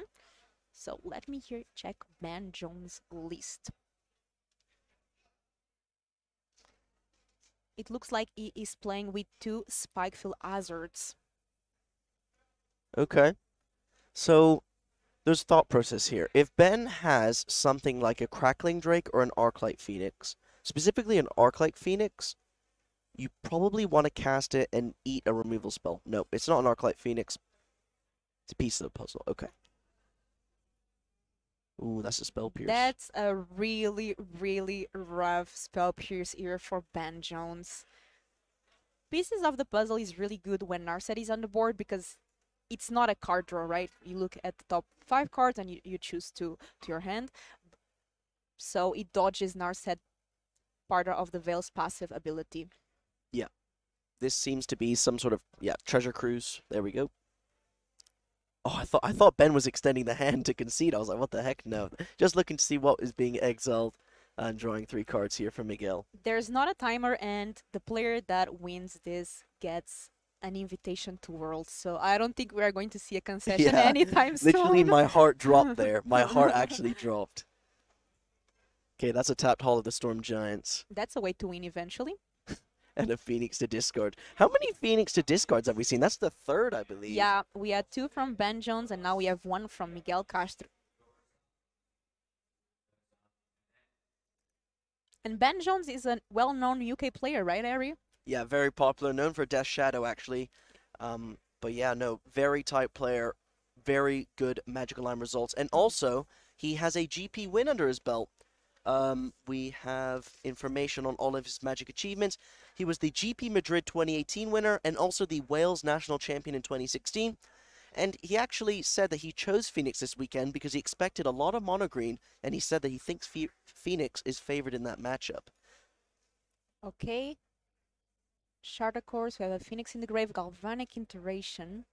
Yeah. Okay, that seems to resolve. So Shard of Course actually didn't draw any card because of Narset, but at least allowing to discard a Phoenix. So, no cards are going to be drawn from this Treasure Cruise, but what will be is the Arclight Phoenixes being put into play. Ben identifying, look, I have so many card draw spells in my hand, I need to just get these Phoenixes into play to try and kill this Narset. It's really rough just discarding 2 cards here. But, oh, sorry, triple Phoenix, I should say. Triple, yeah, because 2 were from the discard phase, and now we had another one from the Shard of Course. Shard of Course not drawing any card because of Narset, and then discarding Phoenix. Did he go face? I think he just said you, potentially. Well, it's a 2-turn clock, right? Because Miguel is at 18. Those Phoenixes are attack for 9. So he's basically saying you need to do something next turn. Yeah. We could see something like Galvanic Iteration plus, I guess, Lava Axe? Because you can't... Oh, no, you can Fire Impulse. My mistake. Yeah, it could just be Iteration plus Fiery Impulse, because Fire Impulse only deals 3 with Spell Mastery, but 2 without Spell Mastery. So we have Galvanic. Discarding... Oh, no, it's going to be Lava Axe. Discarding Phoenix. Okay. And that's really good, putting the second Phoenix in the graveyard. I'm really surprised by that attack with the Galvanic Iteration in the graveyard. If you attacked all 3 at the Narset, it was guaranteed to die, and you know, you let your opponent have a lot more life, but maybe it was implied that Miguel would have some sort of play like that. And pieces of the puzzle here. And we have some options. I really like Consider. And there he also has the Spike-Filled Hazards that probably Ben really wants to have to get rid of that Narset. Yeah. At this point, Ben only has 2 cards in hand, and I'm really curious on what those 2 cards are. Yeah. And also, I should add, sorry, maybe that attack by Ben means that he just has no more card draw in hand. Also, too, potential. Maybe his hand is just multiple counters. Or something like a Crackling Drake. So we'll have to see next turn, but yeah, I would assume you want the Lava Axe, because the Spike-Filled Hazard doesn't kill the Phoenix. It does exile it. I guess you could take the Spike-Filled Hazard if you want. If you have another removal spell in hand, you can Spike-Filled Hazard the Phoenix and then do something like Impulse, because Spike-Filled Hazard says if it would die this turn, exile it instead. So you can like stack burn. Yeah. The exile effect definitely very relevant there on the Spike-Filled Hazard. One fun fact is that actually you were saying that Ben Jones won GP Madrid 2018, and Miguel, his opponent, he is from Madrid, Spain. Ooh. Yeah, Miguel having 2 GP top 8s and 6 PTs attended. Both very, very well-known players in the community for professional level Magic. I mean, clearly they've had multiple high quality results, and it's showing. Yeah, and it says here that Miguel did come a week before to a testing house with some friends, so definitely getting a lot of preparation. Oh, that's a Temporal Trespass. Yeah. Yeah, and Ben does not have any mana open. Yeah. This is not looking good at all. And doesn't Miguel has that a Spike-Filled Hazard? It's just game over because of Hollow Storm Giants. Oh yeah, there we go. It's game. That's Ben Jones. Ben Jones losing and Miguel winning to qualify for Worlds, making the finals of this event, and that's going to be locking up $10,000 as well. We're going to be seeing the second semifinals now with the other players if we get their deck lists up as well. Yes, so we have another Is It Phoenix from Thierry Ramboa. Hopefully I'm saying this correctly. And who is Thierry's opponent? Yeah, so we've got Tiu Mary on Blue-White Control. We actually saw them play earlier against Greasefang. Yeah, we're going to the second feature match, yeah. And yeah, a very, very well-designed deck. Arguably prepared for Phoenix, this list. Got Rest in Peace in the sideboard, you got all the Angels, and also having access to Kahira, which is also interesting, as most of the Blue-Eye Control decks in the field didn't seem to have Kahira available to them. Who do you think is favored in this matchup? It's close, because the Blue-White versus Phoenix matchup, it's all about, do the Treasure Cruises resolve, and can you steal extra turns with Temporal Trespass? So I would say that it's close to even, but with Rest in Pieces and Big Angels and cheap counterspells, I would say that I would have the edge slightly towards Blue-White Control. And they are both French players, right? So I wonder if they know each other. It must be a very... Yeah, they must do. Yeah, it must be a very sweet, bittersweet situation, because you know one of them is going at World, so that is good, but you're playing for such big stakes. Yeah, we can go now. No. Let's have the players. Yeah. Yeah. So we are just adjusting some things, and we are going to just see Thierry play here back-to-back match. We decide this is still the semifinals. We decided to show you both of them. So these players were waiting while the first semifinal ended, so we can show you all the magic. Hopefully you enjoy that. A lot of Pioneer Ear for you today. Okay, well, we don't have Thierry's survey, but what we do know is why was Blue-White Control being played?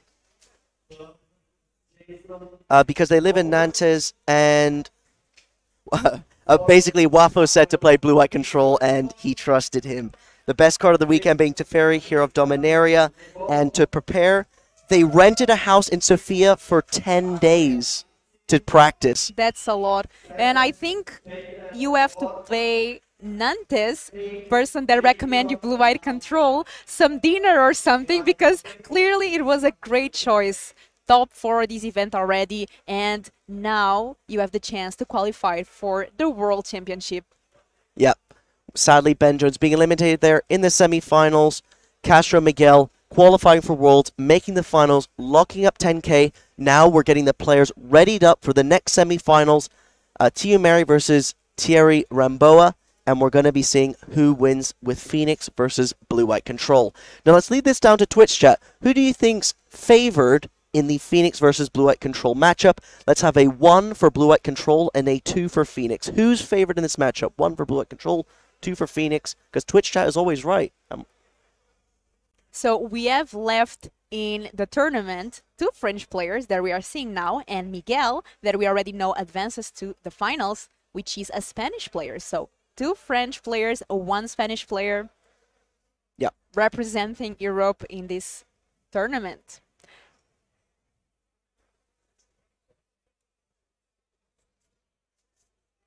Okay, so we have both players reviewing deck lists, as don't forget this was an open deck list tournament.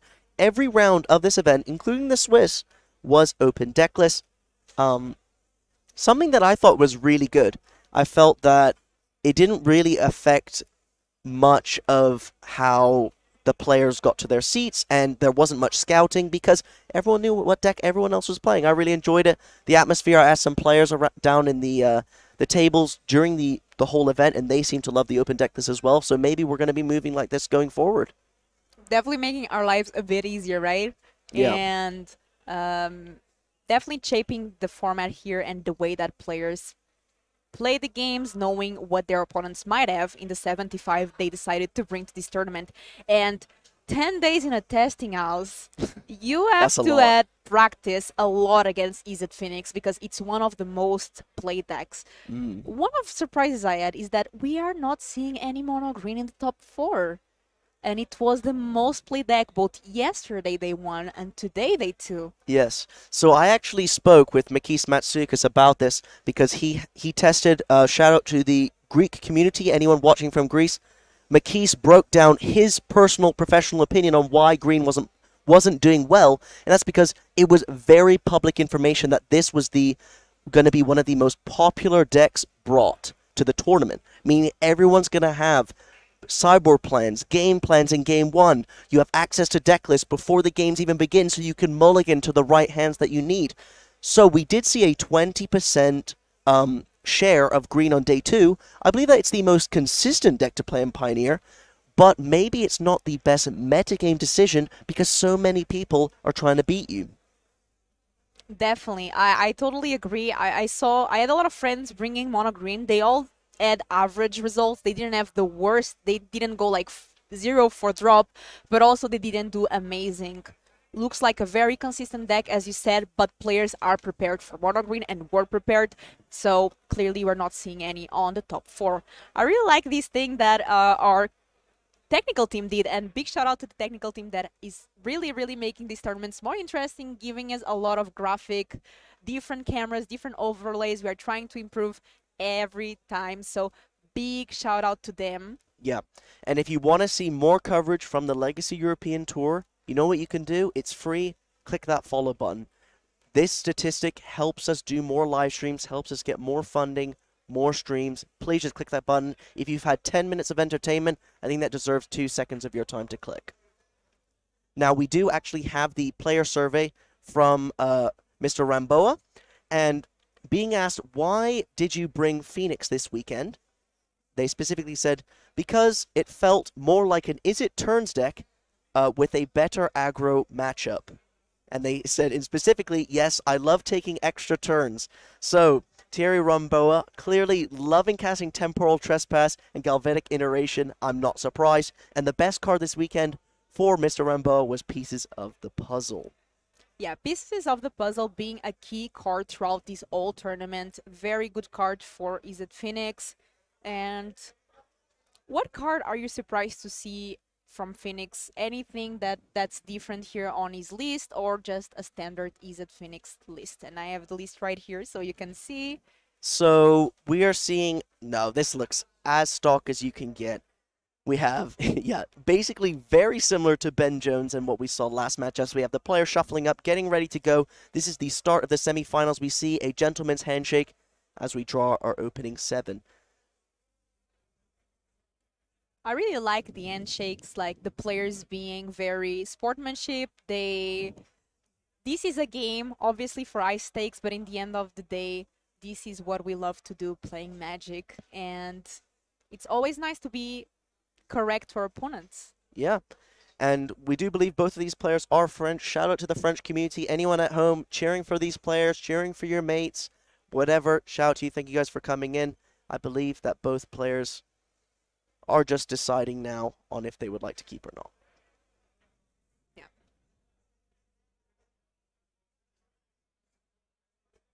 They really considering here the opening end. It looks like it's a keep from Ramboa.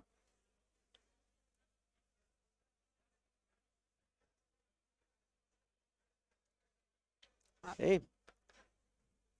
Spire Canal go. Land go. Not too surprising here in Pioneer. Yeah. Consider, does it stay on top or go to the graveyard? It stays on top. Draw. And now draw from the draw step. Another land. And Shredder entering right away.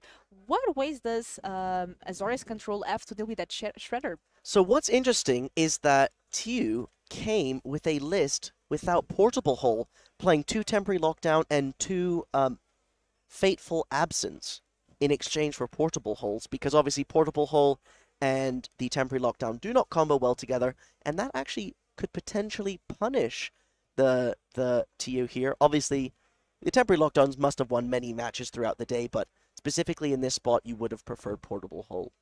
I'm seeing one specific card in Thierry Ramboa's sideboard that really speaks to me. One Jace Wilder of Mysteries. Definitely an interesting card for the sideboard here. Yeah. Not too much happening on both sides of the board. This looks like a very classic blue-white versus Phoenix game. You know, you want to hit your land drops and draw cards.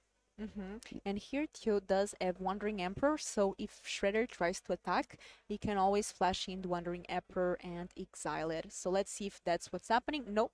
So I think that if you wanted to exile the Ledger Shredder, potentially you could have done it in your main phase, because although Wandering Emperor has flash, you can cast it at any time you'd like. So I assume there TU is saying, okay, if you really do nothing... Oh, not even playing it on the end step. Wow. Having a lot of respect for Spell Pierce, actually. Being very patient. Not wanting Ramboa to cast maybe Spell Pierce plus Opt, getting that Connive, that'd be really annoying. Wanting to have a counterspell backup, potentially, to get that Wandering Emperor down. For sure, and these players playing very patiently. I think a lot of players would just play the Wandering Emperor, and that's why Theo is here playing the semifinals. A lot of experience with the deck, and really considerate plays. Okay, Pieces of the Puzzle. It's an awkward card, because don't forget, Pieces of the Puzzle helps the Phoenix player delve out spells. And as the game progresses, who do you think has most advantage going the long game? That's tough. And it's down to what payoffs the Azorius Control player has and how many Phoenixes the Arclight Phoenix player has access to. I would say in general, the control player's favored because you have things like Shark Typhoons, which become massive. You obviously have the Teferi Heroes and the Emperor. So the game goes long in general, blue-white control. But easily, again, if you have a massive graveyard, multiple treasure cruises, can go either way, really. This is ultimately is a close matchup. The trio of the top 3 decks with, or the top 4 decks, Control, Phoenix, Red, Black, Mono, Green, they all have close matchups with each other, and that's why they're joint at the top. You saw the metagame share of these decks. They were quite close together, ranging from 10 to 20% of the meta. It looks like Mary Teo as the name incorrectly. Can our crew please fix that? Is Mary Teo with an E and not with an A? The name? The name of the Mary player, Teo. it's with an E. Sorry, chat, we are just fixing that. And I see that Teo had Temporal Trespass and didn't decide to do it to exile the Shredder. Why do you think that is? Because, oh, well, you want to send back Temple Trespass until you have Galvanic Iteration, but I don't think they have enough mana to cast it right now. So as tapping out against a deck like Sensor, a bit risky too. But I think TU is really respecting Spell Pierce. That's why we're seeing them shock in their lands, not really cast anything. Yeah, just cycling Shark Typhoon, wow, to potentially block that Ledger Shredder. If there's no Lava Axe here, they might just eat it. Ooh, and that is a big shark. Okay, that's a Lava Axe. And Lava Axe is just such a great card here. Okay, no additional spell to trigger Connive for that Shredder. Just keep hitting those land drops. Now, Blue-Eye Control has a ton of utility lands, and we don't see any on the side of our control players. We have 3 Field of Ruin, a Castle Ardenvale, Hall of the Storm Giants, and Otawara available for TU. Obviously, the channel lands, you probably don't want to play them, but yeah, only having just lands for now.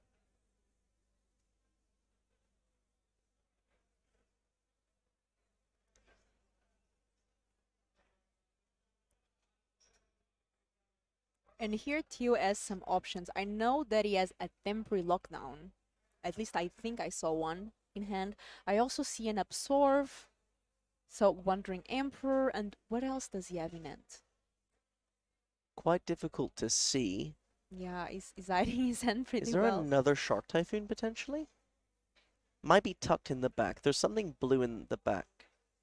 I think I see a Behold the Multiverse. You can play around a Spell Pierce. So, okay, just taking it. Playing Patient still, using Life Total as a resource. Don't forget, Wandering Emperor does gain life.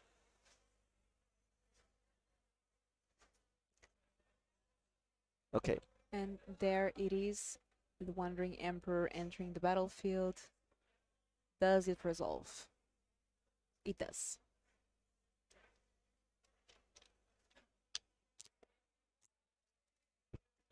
-2. Okay. Exiling the Phoenix, gaining 2 life. And the exile part is really important here. It's not only destroy. Yeah, definitely. Now, if they did have the option, if they had a burn spell, you could burn the Phoenix, connive, and put it into your graveyard, but that's costing yourself a card, so maybe not something you exactly want. But this is looking really rough, okay? Blue-Eye Control player, so many cards in hand. A Ledger Shredder, that's a 1/3. The advantage bar is swinging so far to the left currently because, I mean, there must be just so many options for TU. Definitely. Having access to counter magic, board wipes, and ways to even exile Phoenix like TU did there with the Wandering Emperor, just very good options. And now Absorb. Yeah, I see it. Yeah, oh my gosh, and a Temporal Trespass left in hand when you've just got rid of your whole graveyard? Oh, wow. Okay, so clearly identifying TU's playing around this Spell Pierce. I'm just going to use it as a 1-mana loot with the Ledger Shredder because it's clearly not doing anything, and my hand is so clunky that I can't cast a second spell for this Ledger Shredder. So, you know, you could get locked out of the game, essentially, because you're just getting no card filtering. Now you could, now you can attack the Wandering Emperor as well for 2. Yep. Try and kill that. Definitely a smart play there by our Is It Phoenix player. And chart the course. Draw 2. Is there going to be a sensor? Maybe a make disappear? And make disappear. Rough. So, yeah. Second spell of the turn casted by Theo, so conniving again with the Ledger Shredder. Okay. Opt in the bean, and that Ledger Shredder has 2 counters now.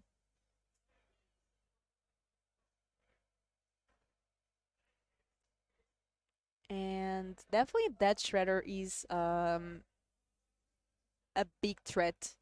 Not only it's growing every turn, maybe even multiple times a turn, it also attacks for a lot, so. Yeah. And So the conniving is really important for the Phoenix deck. Yeah. So consider. Okay, topping that card. That graveyard's getting chunky again. Ooh. Connive. Now I see a Memory Deluge, Farewell, and a couple other cards, 3 Yeah. cards. Opt Okay. is out now because of the connive. Oh. And yeah. So we have Memory Deluge in response to the pieces of the puzzle, and let's see what Theo finds.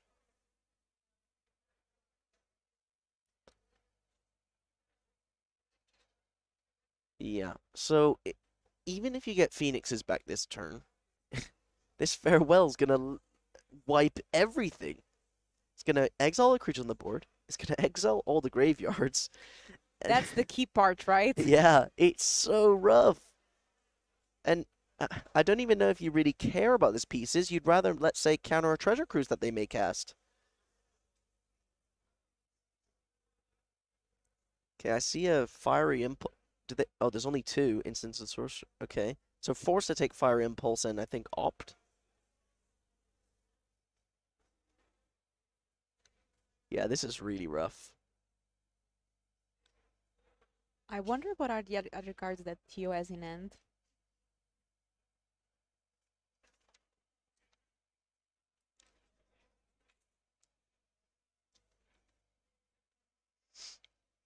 Okay.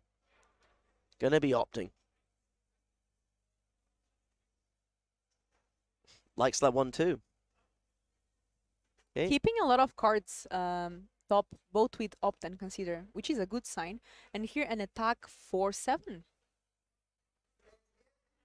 This is about to go from, oh, the Phoenix player's not in a bad spot, to this game is over. 6 mana, Farewell. You can exile all creatures and exile all graveyards. Not only that, you have 2 mana up, so you can pay for a potential Spell Pierce. Yeah, and I think Theo, well aware of Spell Pierce, playing around it very well, playing patiently this game, and that's a way to win this land, right? Yeah, Hall of Storm Giants coming down.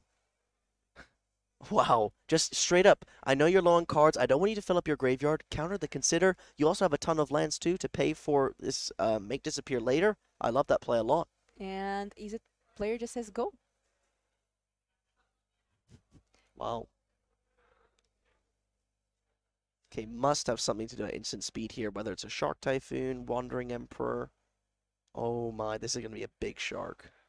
So it's going to be 2, 4, Is it 5. shark time? It's shark time. I believe it's for 7? Yeah. 7. That's a big shark. Not only creates a 7/7 shark, it draws a card. This is such a good card against decks that play counter magic, that you want to keep counter magic up and playing in the end of their turn. Yeah, this is essentially game over. 14 damage. Leaving Ramboa at 4 if he does not have an answer. Yeah, looks like he doesn't because he's tracking down the life. Now, how can the Phoenix player win? It involves pieces of the puzzle. It's tough. I mean, you have... Yeah, okay. I mean, this is how you potentially win. But there's an Absorb there, and that's game. First game going for Azorius control player. Theo taking down Mary. game 1. Don't forget, this game is for Worlds, and also $10,000 locking up yourself if you're a finalist of this tournament. And this was a very well played deck by Theo, since turn 1 playing very carefully, playing around everything that he knows that Ramboa is, and I believe they are friends, so probably they tested a lot together, and a bittersweet situation to be in. Yeah. So I'm trying to find out how exactly TU will sideboard. And what's funny is I saw him and Gabriel Nassif extensively talking between both rounds, trying to work out exactly what card you should bring in and out because deck lists are public, and you want to know what you're doing rather than do it on the fly, especially with this stakes. We can see something that we saw last round. 2 Narset Parter of Veils. And I think we know how good that card is. 3 Mystical Dispute, 2 Rest in Peace. You've got all the angels. Temporary Lockdown, Wandering Emperor. Now, I don't think Temporary Lockdown is too great. How many 2-drops? Only 5 2-drops for Thierry Ramboa. So I don't think that's exactly what you want to be doing for 3 mana, especially since it doesn't hit the Arclight Phoenix. And you could potentially see something like Fateful Absence being cut. So I would assume you want to cut down on all the clunky removal spells that only kill a few things, or maybe, for example, Fateful Absence gives a clue, which is really awkward because Phoenix players want cards in hand. They don't mind, you know, paying 2 mana to draw a card. That's basically their whole deck. So, what do you think of Thierry here playing 2 young Pyromancers on sideboard? Do you think they come in, Thierry is going to be on the play and just being like, okay, let me go aggressive on this, trying to finish this blue-white control player, or do you think that's not the plan? So young Pyromancer is nice because it goes wide. This is why some people play Saheeli, because Saheeli is good at going wide and doesn't get wrecked by Verdict because you can keep making tokens after. But yes, I would expect young Pyromancer to be played, especially on the play. You can play it through a counterspell, and knowing that there isn't any portable hole, it also makes it a lot better threat.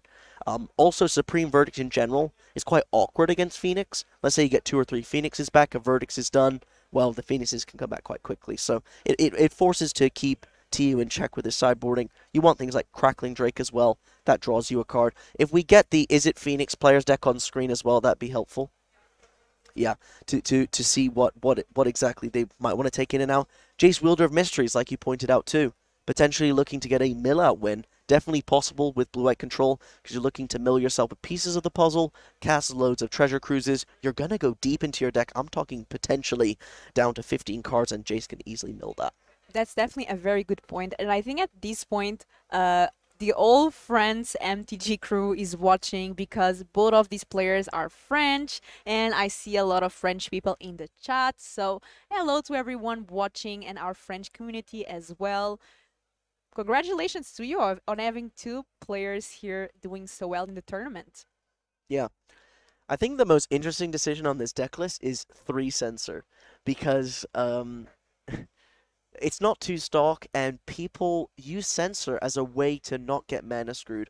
I was hearing Gab speak about it, Gabriel Nassif, sorry, about how you want to build your control deck, and you play a certain number of lands, 27 lands, 26 lands, and 4 Censor, because you don't want to get mana screwed or mana flooded.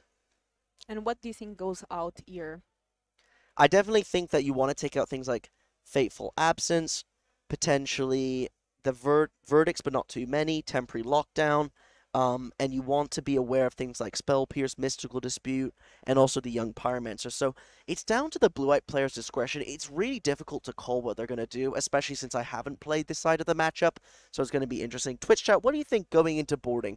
Is blue-white control favored, or is it Phoenix? Let's have a 1 for blue-white control and a 2 for Is It Phoenix. Let's be real, Twitch chat is more correct than us 99,000% of the time. 11 out of 10. And we are seeing Is It Phoenix deck here. You can see all the cards that Thierry chose as a 75 to bring to the regional championship, and obviously paying very well. I really like Crackling Drake overall as a card, not only in his matchup, but I've seen this card win so many times.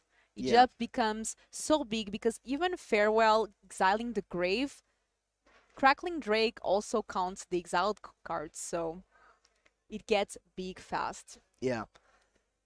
I would also assume, well, not assume, it's public information. Rest in Peace and Narset are coming in. You probably just want the Young Pyromancer anyways, because you need alternate threats to win the game if Rip is on the table. And I make you the question that I made you in the last one. Does Narset go down?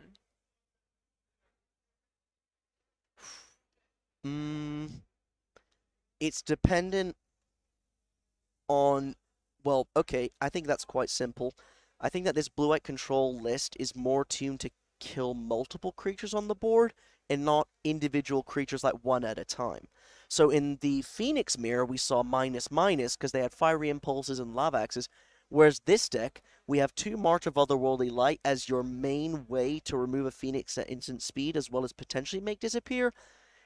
So that's not a great way to remove it. I wouldn't be surprised if Narset doesn't minus, because it's hard to hardcast March of Otherworldly Light, and I'm not sure if Fateful Absence stays in the deck. Yeah, we're back here. Our players are shuffling the decks. And here we can see them. We have this overlay where you can see the players' faces, which is pretty nice. Yep. Don't forget, if TU wins this, that's going to be locking up $10,000 and a qualification for Magic Worlds. A lot on the line here. Got 2 games to try and get it done. It's definitely not easy to qualify for Worlds, and it would be such an achievement to do so. I'm sure both these players are so nervous. There's around 3,000 people watching this stream, so a lot of eyes on every play here. Yeah. Okay, both players chatting, shuffling up for the game. Getting ready to draw the opening 7s now.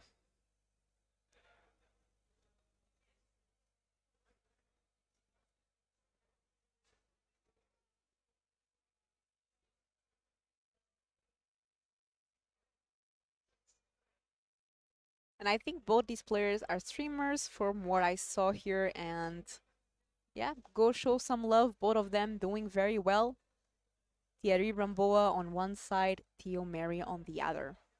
Yeah. Well, I mean, you may be comfortable on a live stream, but playing for $10,000 over a game of Magic is not something that you do every day. So maybe some nerves, maybe not. Both players seeming to be quite chill. But what's not going to be chill is how fast this Phoenix deck wants to be with this opening 7 they're about to draw. So what are we going to see? I see lands and spells. That seems good to me. But it looks like Theo Mulligan? Yeah, that's going to be a mulligan. And I think that there's a lot of value in mulls for the blue-white player. We have 2 Rest in Peace and 2 Narset. Very powerful cards that are clearly tailored towards Phoenix. And the more you mulligan, the more draws you get to find them. So I wouldn't be surprised if TU is more taking a more aggressive game plan to mulligan in games 2 and 3, because you just know you have so many heavy hitters in the deck.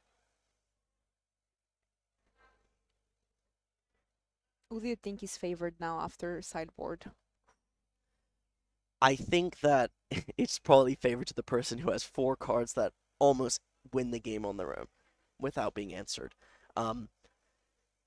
It's really difficult as the Phoenix player, because I think that the game generally does go long, Blue-White Control versus Phoenix, because these decks are both very good at trading with each other. I see a Farewell and a Teferi Hero in this hand. We need some sort of cheap interaction. Hand being held too close to the chest there. Want to protect it from the opponent at all times, obviously. But it seems like they're deciding on a card to bottom. So that's going to be a keep. Looks like we're having a game of Magic here. I see Farewell, a key card. End step consider. Okay. What are we going to do? Does it go to the grave? Does it go to the hand?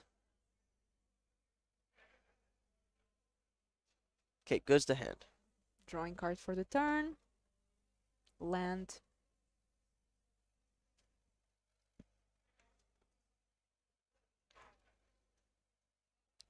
There's I think I see a Mystical Dispute. Ooh.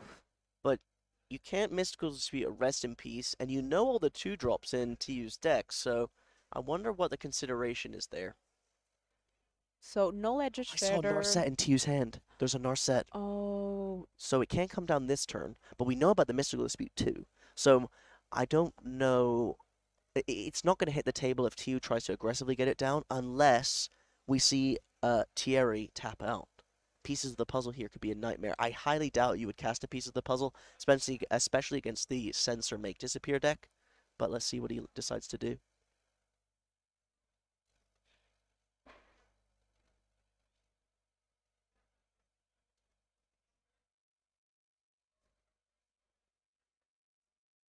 Deep in the tank. Thierry deciding, oh, just passing back the turn. Having Hardcast Mystical Dispute up now. You have Hardcast Mystical Dispute or just Mystical Dispute for 1 mana, specifically thinking about Rest in Peace. Field of Ruin. Oh, how many basic lands does Thierry play? He plays 2 basic islands. So we know that TU plays 3 Field of Ruin. So if he has multiple Field of Ruins, we could just see straight up Stone Rain here, as well as just Field of Ruining the red source. Cutting him from red could also make things very awkward. Definitely. And for 4 mana, what does Ramboa have? I think he's always going to keep that dispute up, but he also needs to start casting some things, because as we saw last time, the long game goes well for Theo.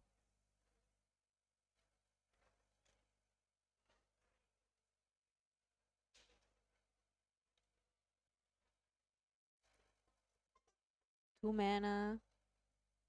Okay. Tapping both of the lands that they may Field of Ruin makes sense. Oh, that's a Ledger Shredder. If you can get Narset down, like I said, Connive triggers force you to discard with the Narset on the table. Yeah, but we do know Ramboa as the Mythical Dispute. Yeah. And of course, that is only if the trigger is in Thierry's turn. Shark Typhoon for 1. Oh, interesting. Oh, so his Ledger Shredder go. I see. Drawing card for the turn. I saw the Fairy Hero of Dominaria. This is Rest in Peace. Oh, it is. You can't Hardcast Mystical Dispute. You only have 2 mana up. It resolves. Very well played here by Theo. Waiting for the right time. And I think there's a Dolphin's Veto as well in That's it. playing around both Spell Pierce and Hardcast Mystical Dispute. What an amazing way to navigate this Rest in Peace down onto the table. Great plays here by Theo, both in game 1 and 2. Making Ramboa's life much more difficult. This is rough as well, because this 1/1 Shark presents a chump blocker to protect either Narset or the Teferi hero in hand. So we see a Hall of Storm Giants tapped on the table for Thierry. Is there a Jace that I see in Ramboa's hand? I can't quite work it out.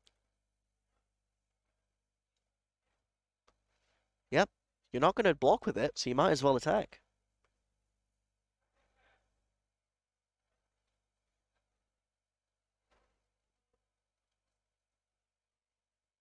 Okay. Deciding again, playing patient, having Field of Ruin up, potentially counter spells. Field of Ruin being a nice answer for Hall of Storm Giants, and also becoming a Stone Rain if you can draw more. Yeah. Ramboa only has 2 islands in the deck. And here we have pieces of the puzzle. Dolphin's Veto. Ramboa cannot counter the veto. And yeah, that Shredder is slowly but surely doing some damage. I wouldn't be surprised if you see a Field of Ruin on the Hall of Storm Giants here, just for the purpose of, I'm gonna most likely have to do this on the later turns, so why not just do it now? Optimizing the mana here. Really well played. And do you think we're going to see a Teferi eat the board? Well, I think the fact that TU has actively played around both Spell Pierce and Mystical Dispute, that means that he's giving credit for Thierry to have it in hand. So I don't think that you would just straight up slam the Planeswalker if you played around it with the Rip, unless you had multiple Teferis. If you have something like multiple Teferis or multiple big bombs, then yeah, you can just start slamming if you have no interaction. That's a March of Otherworldly Light, though. I don't think Theo has access to land this turn, so just passing. That's rough, because 5 lands is where control wants to be, and missing the land drop means that they have a grip of spells. That's going to be rough from the Phoenix's side, knowing that. And Ramboa shocking here. Don't forget, for those watching, if TU managed to win this game, that's going to be $10,000 and a qualification for Worlds. A lot on the line here. And casting the Phoenix, knowing that with Rest in Peace on the board, it's probably not coming down in another way. And attacking for 3. Yeah, having respect for Shark Typhoon, not putting that Ledger Shredder sideways, because you know that if there's a Shark Typhoon, your life is so awkward. That's a March. March on the Phoenix. Is that an answer? March is white, so Mystical Dispute costs 3. Ramboa does not have access to 3 mana, only 2. Yeah.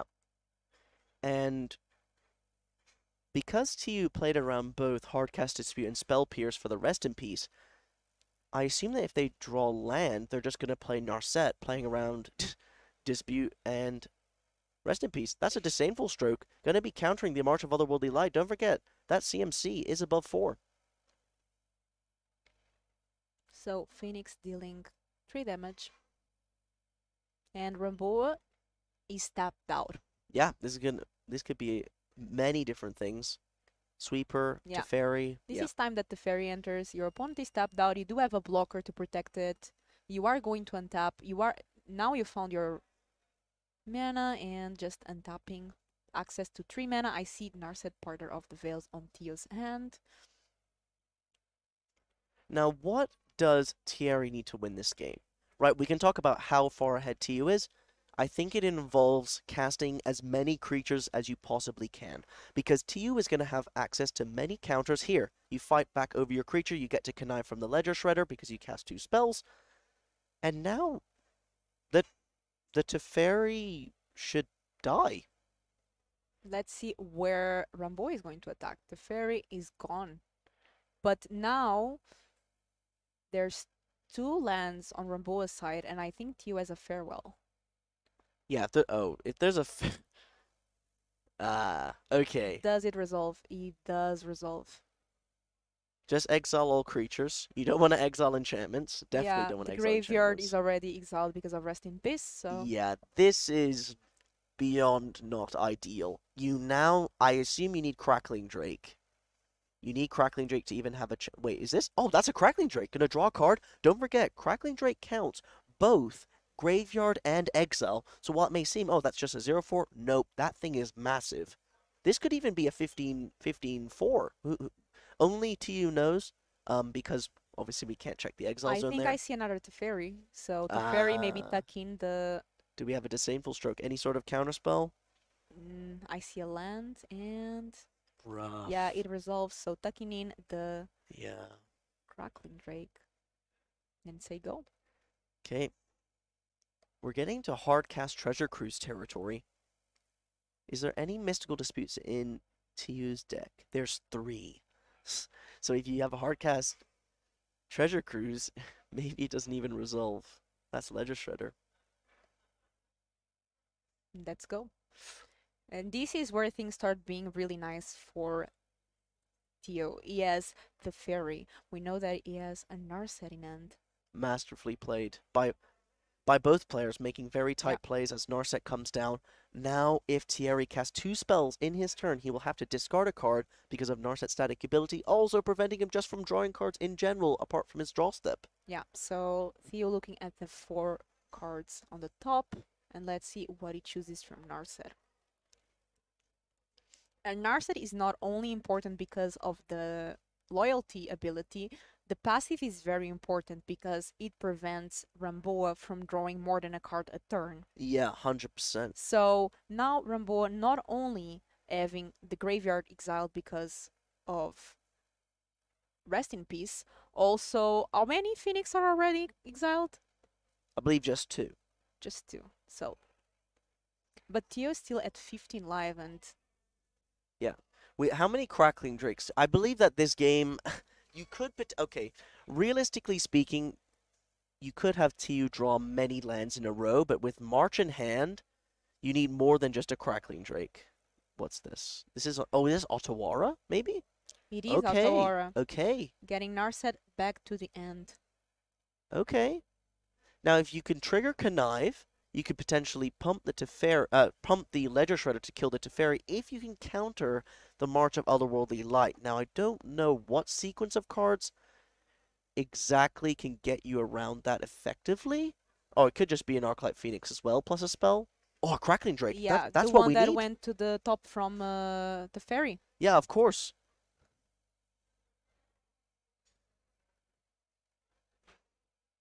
Okay. Passing back. But at this point, with so much mana, the ferry on the board, and access to so many cards, it's going to be really difficult for Theo to break and not find answers. Yeah. And there is Memory Deluge, a great card. Can we have an F in the chat for Thierry, please? Yeah. Look at all these mana that Theo has available. I think Ramboa, just looking at the top deck, didn't concede yet, mainly because this is such an important game. High stakes, the winner will get a Worlds invite. Yeah. Well played by Thierry. Just making TU play it out. Don't forget. Yeah, there we go. The concession. TU winning and qualifying for Worlds, locking up $10,000 and advancing to the finals of this tournament. So we are going to see the same matchup next, right? It's going to be Azorius Catrola versus Izzet Phoenix. That was such a game. Both players friends. It has to feel bittersweet. Your friend is making into the Worlds, but you are not. But at least they both have a Pro Tour qualification, so they do have more chances to go to the Worlds. Well played by both players. I was really impressed by how Theo managed to play this. Yeah, that was masterfully played by both players. That rest in peace, the Narset, we talked about it. Locking up that game 2 and just making it a smooth game plan for him to win that game. But that is going to be it for the semi-finals. We're going to be passing it back to Will and Matej, and we want to thank everyone so far for tuning in. Don't forget to click that follow button, and we'll be back with you shortly for the finals. It's only going to be a couple minutes. But before we go out, I just want to say that this is going to be the last round that me and Ari are casting. So it was a pleasure being here all weekend, seeing so many amazing decks, and thank you so much for being with us. We really appreciate it, and I hope you enjoyed the finals with Will and Matej. Yeah, thank you guys so much for the support. Thank you for everything. Thank you.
Welcome back, ladies and gentlemen, to the Legacy European Championships. We have made it to the finals.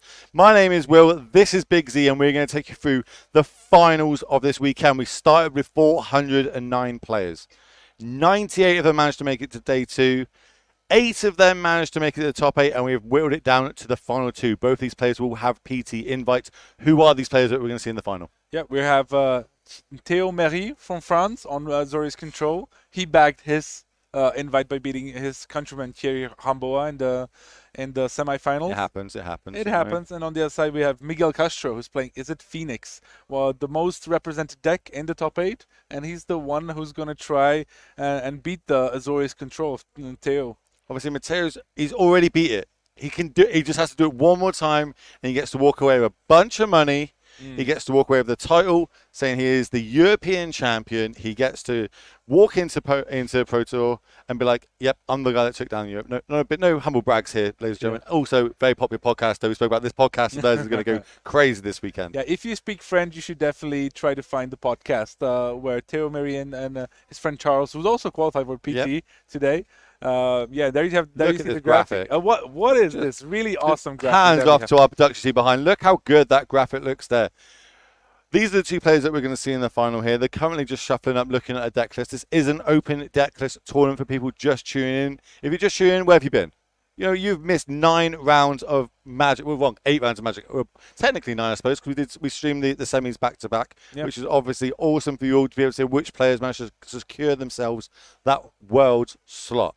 But as a reminder, if you just tune in, what 8 decks managed to make it to the top 8 this weekend? So Is It Phoenix, as you can see in the graphic, was the most represented, and it got out of the quarterfinals in each of its matchups. So 3 Is It Phoenix, 1 Azorius Control. Yep. That's what we know of. And then there was a little bit of everything. We had 1 Mono Green Devotion, which was the most played deck throughout the tournament on day 1 and day 2 with 20% each, but only 1 made the top 8. Yeah. Then we had Rakdos Sacrifice in the hands of Andre Santos, also did pretty well for himself there. We have Abzan Greasefang, also good showing there. And the last deck I'm blanking on for the moment, but I'm sure of Rakdos Midrange in the hands of Adriano Moscato. Got there. Wide spread of cards there, you know, I mean, going into the weekend, everyone's thinking it was going to be heavy on the mono green meta. Doesn't surprise me that Phoenix managed to hit so many decks into the top 8. It's meant to have a good matchup in that, and clearly it has this weekend. As we're going to go down to the players, we're going to go down to the table now, so we're going to see them shuffling up for maybe the most important game. I suppose the last round might be the most important game of this tournament. There's a lot of money on the line, and as we've been speaking about all weekend, just being able to have bragging rights. You know what I mean? Imagine your Twitter handle after this weekend if you manage to take this down. You know, for me, the bragging rights already, these 2 players with their Worlds invite already in the bags, they can just have the year being like, well, you know, I'm already qualified for Worlds. You know, I'm already, you know, I'm already planning my trip to Vegas. Yeah, you next can spread it out over the whole year. Yeah, just remind everybody every time. Yeah, by the way, I'm going well. Just don't brag. Yeah, the ultimate bragging rights. And you know, Worlds is going to be a different tournament next year. It's going to be more people are gonna go there, but it's still going to be a really important tournament to qualify for, and you know, just the biggest stage. As a Magic player, Literally. I think the competitive players, they want to play at the biggest stage against the best players possible. Exactly, and we've seen that quite a few times over this weekend. We've had some Goliaths of the game getting paired against each other, and we've managed to put them on the stream for you all. So if you haven't managed to catch that during the day, you will be able to watch this stream back. You're either on YouTube or watch it back on Twitch once after we finish this stream. And we're going down to the players that. Yeah, and even the player cameras on the left, you have Theo Mery from France, and on the right, Miguel Castro from Spain.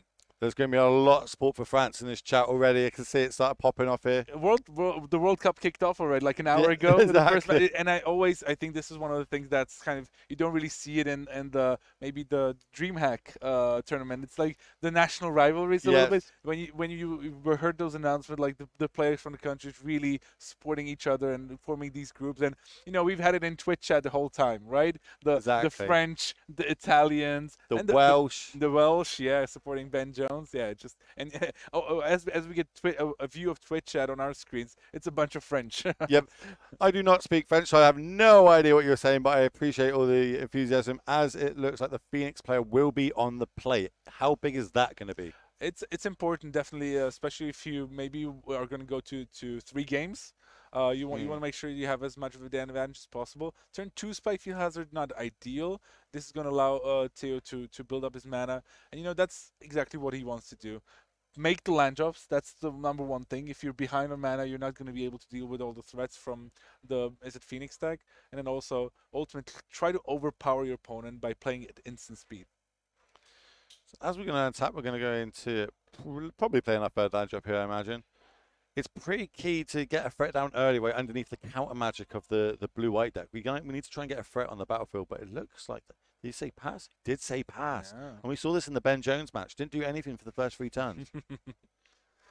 Just the cycle land comes into the battlefield tapped as we opt to end the turn. Keeps the card. So full grips for both players. They're just the early turns are about setting up, improving your draws. The Phoenix deck has a lot of issues with dead cards, so like the Fire Impulses, Lightning Axes are not the best here. And yeah, turn 4 Phoenix, that works. Put some pressure on. It wasn't the main game plan. Normally we want to bring them back from our graveyard, but turn 4, what's he going to do? Counter it? Sure, I'll try and get it back later on.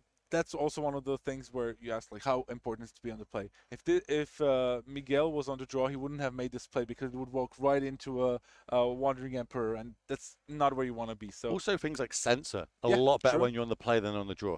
Yeah, true. There's 3 sensors in Theo's deck. So how are we going to navigate this turn? Let's see. So I'm going to lead off with a Steam Vents untapped, paying the 2 life. Another Phoenix? Jeez. That's the kind of pressure I like here from Miguel Castro here. Yeah, with that result. Not normally where it's most powerful. 4 mana for a 3/2 flyer with haste, but it's managing to crack in now. Still also representing Spell Pierce with a blue mana open. It's always one of the most difficult cards for the Azorius control deck. There. And there it is. Look, there it is. What a crucial play, and this is going to really set up Miguel Castro really well for the following turn, because Theo can really like Supreme Verdict the board away, right? That he also has 1 Farewell in deck, but it could allow for Miguel to build up his board afterwards much faster. I'm just going to pass the turn back, land, pass the turn back. And good draw from Miguel there, and no answers yet from Mahi with the Phoenix. And I think he does have a Supreme Verdict, but it looks like he might want to try a different approach here. I think he's got a Shark Typhoon in hand. Maybe he's going to try and go that route. But obviously, game 1, there's a lot of removal going to be over here on the Phoenix side. Okay, yeah, thing in the ice, and I think Theos might like seeing that. Attack down to 5. Interesting. That could be dangerous, because if those Phoenixes come back, now they're going to be swinging for lethal. He's going to set up with Memory Deluge. Spell Piss number 2 check. Works out, checks out. Cool. 2 cards going to go to the grip.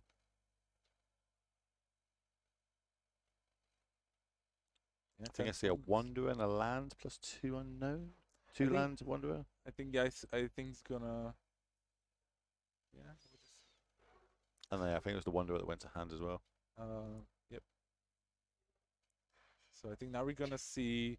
I think the reason why Theo didn't Supreme Verdict the previous turn, I think he's going to want to Supreme Verdict this turn, and then Dovin's Veto, a Pieces of the Puzzle, or a Treasure Cruise. I think that's his main plan. Let's see if that's going to be enough. Because remember, 3 spells is all it takes. I was about to say, what's the stopping me going opt here? Yeah. They come back. Cool counter one. I've already cast a spell. The trigger's on the stack. And he won't mind if his 3rd spell gets countered, as long as the Phoenixes can come back. And it's not a good sign for Theo if your opponent goes opt, keep it. Yeah. Charted Course? No. Treasure Cruise? Treasure Cruise. That's the 2nd spell for the turn. Well, keeps those 2 Phoenixes.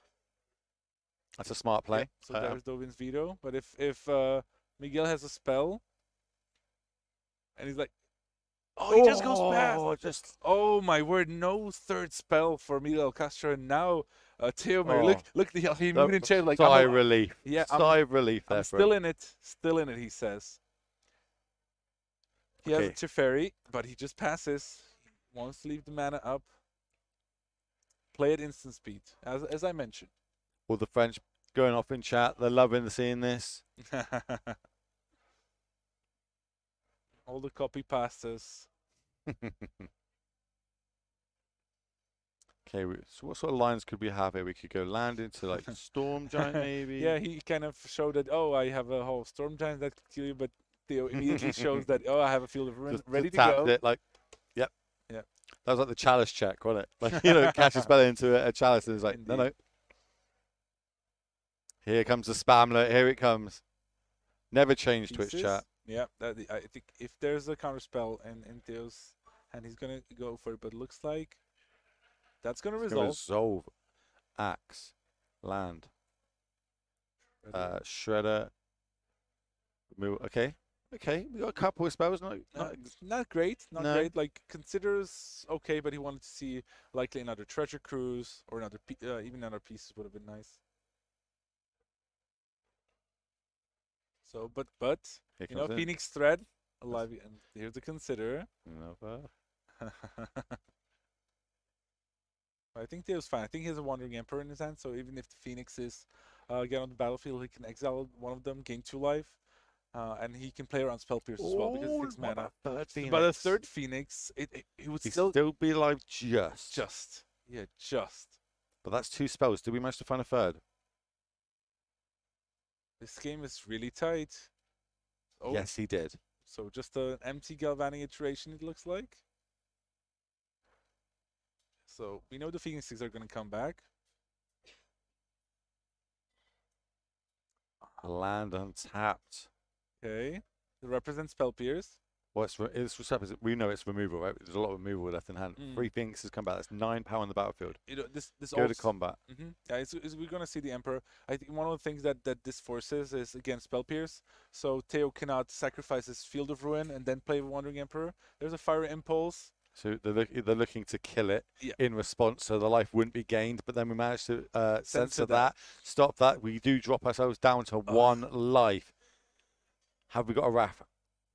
Yes, Supreme Verdict on the top. There's a Supreme Verdict from Theo, who's on 1. But remember, Spyfield has finished off more than 1 game this weekend. Haven't we seen it? We've also got the way to copy the first spell we cast in the graveyard.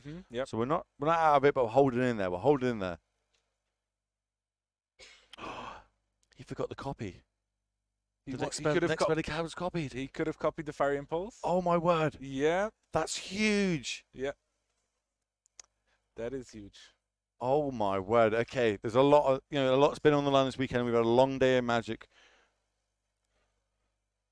It might not come to fruition, but yeah, there was 2 copies of it. Yeah. And now judges are going to get involved. We haven't seen this sort of interaction where someone casts like somewhat of like an empty Galvanic Iteration, but then actually plays a spell later on. Oh, maybe they're saying it has to happen. Yeah, that's if they. I think they could still, in theory, try to like go back. Because that would mean that would be lethal, actually, because then Mary wouldn't have gained 2 life from the Wandering Emperor. It would fizzle the ability. It's literally game-changing. Yep, it is. Yeah, so this is what they're trying to explain, that he forgot to put the Galvanic Iteration copy on the stack and target. He just forgot about the fact that he played the Galvanic Iteration. But I think the game has not passed enough, and I think the judge can still rewind. That's huge. That is huge in the finals here. Yep.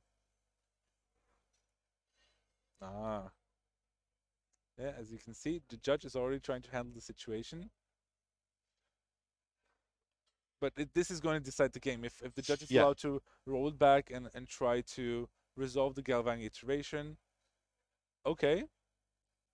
I think they're saying no. I think they okay. It looks like the judge has exiled the Arclight Phoenix. He probably won't. No, it looks like we're going off it. So people just tuning in and wondering what's happening. Basically, a copy of the spell was meant to have happened, but never did. Players didn't pick up on it. We didn't pick up on it, so it was a bit too late. Targeting the Phoenix after the Wanderer is targeting. Obviously, we kill it in response. The Wanderer then fizzles, and they do not gain the 2 life. Gaining that 2 life pits them up to 7, which means they can take the 6 damage and drop to 1. It looks like that's been resolved, and it looks like that is how it is playing out. As we see the field into a Supreme Verdict. Yeah. Now, but now Theo is on 1. And Miguel Castro. Exactly. Everything's on the battlefield now. If you've got 3 spells, you've got 1 card in hand. Yep. 2 cards off the turn. think one of them's a lightning axe. Okay. And we're just passing it back. This is exactly what he needed. This is a huge, just a huge thing that can happen. You know, players have played so many rounds of Magic, and to be fair, most of the pressure is off with having secured the walls in white. They're playing for the title. I know, Will. I know. It's important. But more, how many times have I spoke about it this weekend and just in past events? This is paper Magic. These things happen online. That would have happened. Yeah. We're used to the triggers now. We have to remember these things ourselves. And this is why I love paper Magic. We get this sort of drama can build in the games. This sort of tension, interaction. Plus, you get beautiful commentators commentating over it and reacting to all these crazy top decks we see as a Teferi comes down. I can tell you, hundreds of triggers were missed this weekend between Fable of the Mirror Breakers, Sheldreds, you know, all these kind of Arclight Phoenixes. There's all these things that have happened here this weekend, and those were some of the best European players playing in this tournament. So these things can happen. They can happen, and we've just seen it happen. As we're passing the turn back, 3 mana untapped here. We're looking to try and get some sort of absorb, I imagine, to try and gain a bit of life here. We've got to try and stop the code. Okay, so we're copying. We're copying the next spell we cast. Yeah, so that's 1 spell pieces. cast. Okay. 2 spell cast. Looking for a Spikefield Hazard. Well, no, that's 3 spells, right? True, true. So the Phoenixes weren't coming back. Anything really? Okay. Another judge is getting involved. Okay, let's just resolve this. Just checking. So these 2 are going to come back to hand. Resolve again. Yep. No, I think. No. I think Miguel just drew the best card he could have. He still has 2 Phoenixes in his graveyard. Yep. And he's gonna be able to play at least one of those spells. So we might see this. The Izzet Phoenix player taking this down game 1.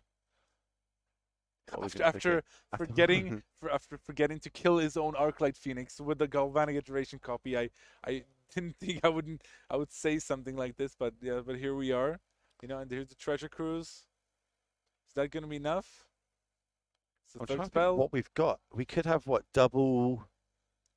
There's 2 white cards in hand, right? And I believe one of them's a march. If we have double march, we might be able to do something here. Possibly. I can't make out what the other white card is. It's definitely March plus something else. Yeah, Miguel's a bit nervous now. You can tell that he already screwed up once. He just wants to make sure, like, okay, I played, I cast Flashback Galvanic Iteration. I played the pieces. I can play the Treasure Cruise now. I can put that on the stack and move to combat to try to win. How would you? You've been around the ring a while. You've played a few very important games. How would you get that sort of mentality out of your head? You got to get back in the game, start focusing on what's happening. It's happened. It's done. Move on. Just throw it. Move on. Throw it away, and just keep trying to play the best Magic possible. Here come the Phoenixes. Turn sideways. That's it. Okay. Wow, he made it back after that guy. That is a sigh of relief for our man there as we go into. And big cheers from the Spanish crowd. I don't know if everyone can hear going through our mics, but the crowd out there are going pretty big. We do have Spain versus France at the minute, so we're going to try and get the sideboards up on the screen for you. Show you my little tool there. We all got a bunch of tools here. This is how we get things. We're working on it, chat. We're working on it. But welcome back to the booth. I am Will. This is Big Z, and obviously we are taking you through the finals. We've had 17 rounds of Magic, and now we've gone to the 18th. We are in the final. These players are playing to call themselves European champion, a whole bunch of money. They've already got the World's invites. They've already got the PT invites. They're just playing for the money, the trophy, and the title to walk along with it. Exactly. The bragging rights are important as well, especially because we know both of those players were really well supported by their friends. They've got big crowds there to watch the finals match. So. Talk to me about the deck lists here. So it is an open deck list tournament for people just tuning in. Players do have access to their opponent's deck, so they can see the whole 75. What sort of cards do we think we're going to bring in here? From the blue-white side, Rest in Peace is one of the most important pieces. That's a lock. Cool. Yeah. It's like it forces the Phoenix player to try to go for a different approach, because just relying on the gray is not going to help. It makes Temporal Trespass, Treasure Cruise, Arclight Phoenix, of course. And so by also seeing the sideboard, Narset can do a number on a Ledger Shredder, does number on Considerers and Ops because it turns off all the card draw engine. However, it is a bit vulnerable, right? It's a Planeswalker you can attack, so it can be good in some situations. I also think we're going to see another Dovin's Veto, and I'm just curious about seeing some of the Like for sure, Wandering Empire and March of Otherworldly Light, those are going to come in for sure. But as we looked at, sideboard of Gab Nassif, like in the Swiss rounds, do you board in your Hullbreaker Horror or your Baneslayer Angel Dream Troll? Like there's a bunch of options there, but I think he's going to be pretty happy with relying on the Planeswalkers as his primary game plan. Okay, so going across to the Phoenix deck. Yep. So there, Miguel Castro has some options as well, and I think the alternate he also has Narset as that kind of. But in his days, yes, it can prevent some of the card drawing from the other board, but it also like keeps the card flow going, and the blue-white deck cannot attack Narset that efficiently. No, it's very hard for him to be able to get that off the battlefield. Yeah, I also imagine we're going to see some Crackling Drakes. Just to get a bit of a different angle, because that works even through Rest in Peace, and I assume maybe some Disdainful Strokes as well, and Mystical Dispute, a mix of those, I would imagine. Yeah, it makes sense to me. That's the kind of things I'll be leaning towards. We haven't seen on camera this Narset while we've been casting, at least. We've seen other Planeswalkers, but this Narset, obviously it did huge damage playing for the top 4 in the mirror. Against Ben Jones, this was unreal. It landed on the back for Ben, was just like, well, what can I do? I can't turn through my deck. I can't really do anything. I can't get things on the battlefield to attack it. But I'd say a static effect from Planeswalkers have been very good this whole weekend. I mean, multiple different decks, and they've chosen to go with Narset in this. Is there anything on there you don't like? What would we trim on? Probably some of the removal, like the Lightning Axes, the Fire Impulses. You probably want to keep a few, I guess, just to be able to in case the Baneslayer or something comes in. or like sometimes it's nice to get rid of like one of the tokens from like Wandering Emperor, if because that can pressure as well. So you might want to keep, but you probably not. And Thing in the Ice is going to go out for sure as well. It's just too slow, not very relevant, and I think there's a lot of cards that Miguel Castro can board in here in this matchup. So. Sick. So let's see how the players are getting on with shuffling up. Yeah, and seeing these decks in the final doesn't surprise me. I think one of the big stories of the tournament was the fact that Phoenix was one of the top 3 decks of the tournament. Yeah. Like Mono Green, Phoenix, and Rakdos. But it put 3 people in the top 8, and in general the win rate was very solid. It was piloted by a lot of really good players, and that really kind of helped put up the numbers for the win percentage of these guys. And I think a lot of, even I spoke to Gabriel and see if he's like, I like the Phoenix deck, but he was too scared to pick it up this late. Like, you need a lot of experience, because the deck is not the kind of deck where you just play your turn 1 up, turn to consider. Sometimes you just hold them back, you wait for them on a couple of turns, and it has a bunch of these unintuitive lines that you have to learn. So you have to understand the card flow. It's not just about card advantage, which is maybe in this day and age a bit of an outdated concept, but a lot of someone like Canister, Piotr Glogowski, who qualified for the Pro Tour, by the way. Oh, this nice. Weekend as well, yeah. Sick. He had a big guy where he was trying to explain that it's a lot about card flow, and you have to manage it very well to make sure you can have these explosive turns, turn after turn, not just go for broke with one big turn, but make sure you can bring back your Phoenixes turn after turn. So we'll see. And I like the blue-white deck as well. And not too many people have played it, but no, we haven't. I think I can name maybe 2 or 3 players this week, especially maybe day 2 of that deck. And we've seen it do really well once it gets a couple of land on the battlefield and is able to do it. But it always seems like it's struggling to keep up with these Phoenix decks. But they managed to beat it to get to the final. So it's not impossible. Magic Sideboard gets a lot better after this. And on the Phoenix decks, just one I was going to mention is we've seen a lot of different sideboard variants of the deck. So many. So not only learning your deck and how it should play, but deciding on what sideboard cards or what meta you hope to bring. Yeah, exactly. And we've seen 3 Phoenix in top 8, and all 3 of them had completely different sideboard approaches. Exactly. Yeah, we've seen some Saheelis, right, from Ben Jones. Yeah. Right, so that's another way. Not the new Sahili, unfortunately. that's just the one from War of the Spark. Okay, we're drawing out opening 7s, and we're taking a mulligan over on the control side. What about on the Izzet side? What are we going to do? Mulligan from control, not a good sign. Especially here, every card matters. Especially if you tuned in, and we're playing Pioneer, which is, I would say, pretty decently popular format that has cards from the last 10 years or so of Magic. Yeah, roughly around 10 years. Roughly around 10 years. So you can get into it. There's the metagame was pretty wide open outside of the 3 decks, and we're gonna see it in Philadelphia on the Pro Tour. And I think if I've learned anything over this weekend watching,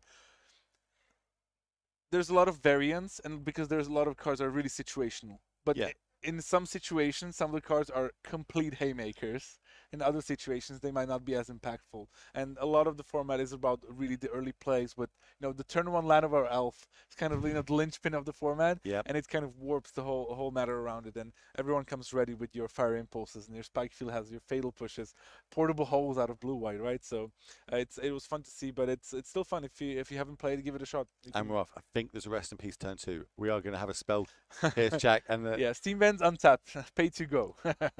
Are we slamming it here? Is it make him have it territory?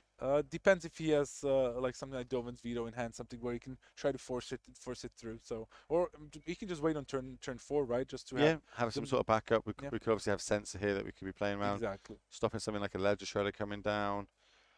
How are we going to navigate this? It could just be that we've seen a lot of just land go from these players unless we see a tap land there. Yeah, but both players have a lot of, you know. Heartbreaker horror off the top. Hello. I meant, did I mention that like I'm gonna be keen to see which creature Theo's gonna board in? So he has a game plan at least. So he just wants to play lands once get to 7 mana and cast spells and win the game. That's probably it's gonna be. Good setting up from Miguel though. Early consider and opt. So because he wants to get those lands going, maybe something like a Ledger Shredder would be also really good, because then the rest in peace still hurts, but at least he has some sort of threat that can allow him to go through cards. And he for sure boarded in Crackling Drakes as well. Just a land pass back. Exactly. Very patient. We're playing into what the blue-white player wants to be doing here, right? This is their game plan. Yeah, I also see Farewell in his hand. A very reactive hand, I think, from Theo. But he can represent a lot of things. That's, you know, it's very easy for us to, you know, it's like, oh, but he doesn't have anything. But Miguel Castro doesn't know about the contents of Theo's hand, and he has to be careful about not falling into a trap of some cards that could blow him up potentially. Now, for example, a Wandering Emperor could come down, right? Exactly. Anytime Wandering Emperor call you counter it, sweet, I'm going to attack Slam Rest in Peace. Yep. And also, it's also the land drops are important, because stuff like Mystical Dispute comes into play, which I assume both players have boarded in. It's very important for Miguel to force plays. It is kind of a bit of back and forth. Who's going to try and break Surf first, right? So, as we see, this is the Ledger Shredder. Yep. So leaving 2 mana up. Still could get something like a Mystical Dispute. I think I see a Treasure Cruise in hand. End of turn, we're making a Shark Typhoon, making it just a 2/2. He's going to take advantage by playing an opt so that he gets the connive trigger, because it can't really interact with the cycling of the Shark Typhoon. Another reason why you maybe want to keep in like a Lightning Axe or something like that. Now, what are you representing? Spell Pierce? Cool. Spell Pierce. I've got 4 mana. And Dispute. I've got 4 mana. What are you doing? Spell Pierce? Where? Yeah, you can't dispute the rest in peace. Yeah, so let's see if Theo actually has it. That is a stellar next level Shark token. Very, very beautiful. Yeah, I think it's called Baguette? No. Did you? Roulette. Here's the Rest in Peace. Okay. Yep. It does hit the battlefield. Okay, that is huge. Yeah, really helpful for Theo. So when I was watching in between rounds, what we weren't commentating, I was watching this game and they made a Shark Typhoon. Obviously, we don't have any of the tokens, so I gave them the one that our judges made. And he trolled me and goes, "Oh, I've got one." I went, "Okay, cool. Yeah, you can use your one." Replaced the one that we drew with the one that he drew. I was like, come on. Good bants, good bants. Yeah, so now the game kind of changes, because suddenly Miguel Castro doesn't have 1 mana, you know, Treasure Cruises. He has to play it a bit differently. He has the Ledger Shredder that can at least start giving me cards. And now he's going to have to try to go for a different approach. It's going to be something like... And his 1 out that Otuara is on the battlefield as a land, so he can't even bounce it back with that. Here's Piece of the Puzzle. There's Spell Pierce. Mills, 2 Crackling Drakes. Oh, he needs them. How many's he got? 2. Is that it total? Okay, is that it? Yeah. So we're relying on Hardcast, Ledger Shredders, and Arclight Phoenixes to be able to win this game. Yep. Or maybe one of the 2 Hole Storm Giants. That's a tall ask against a deck with 3 Field of Ruin, I believe. Yeah, 3 Field of Ruin. Oh. Ledger Shredder is gonna. In there. Yeah, he's gonna get a proper workout in this game.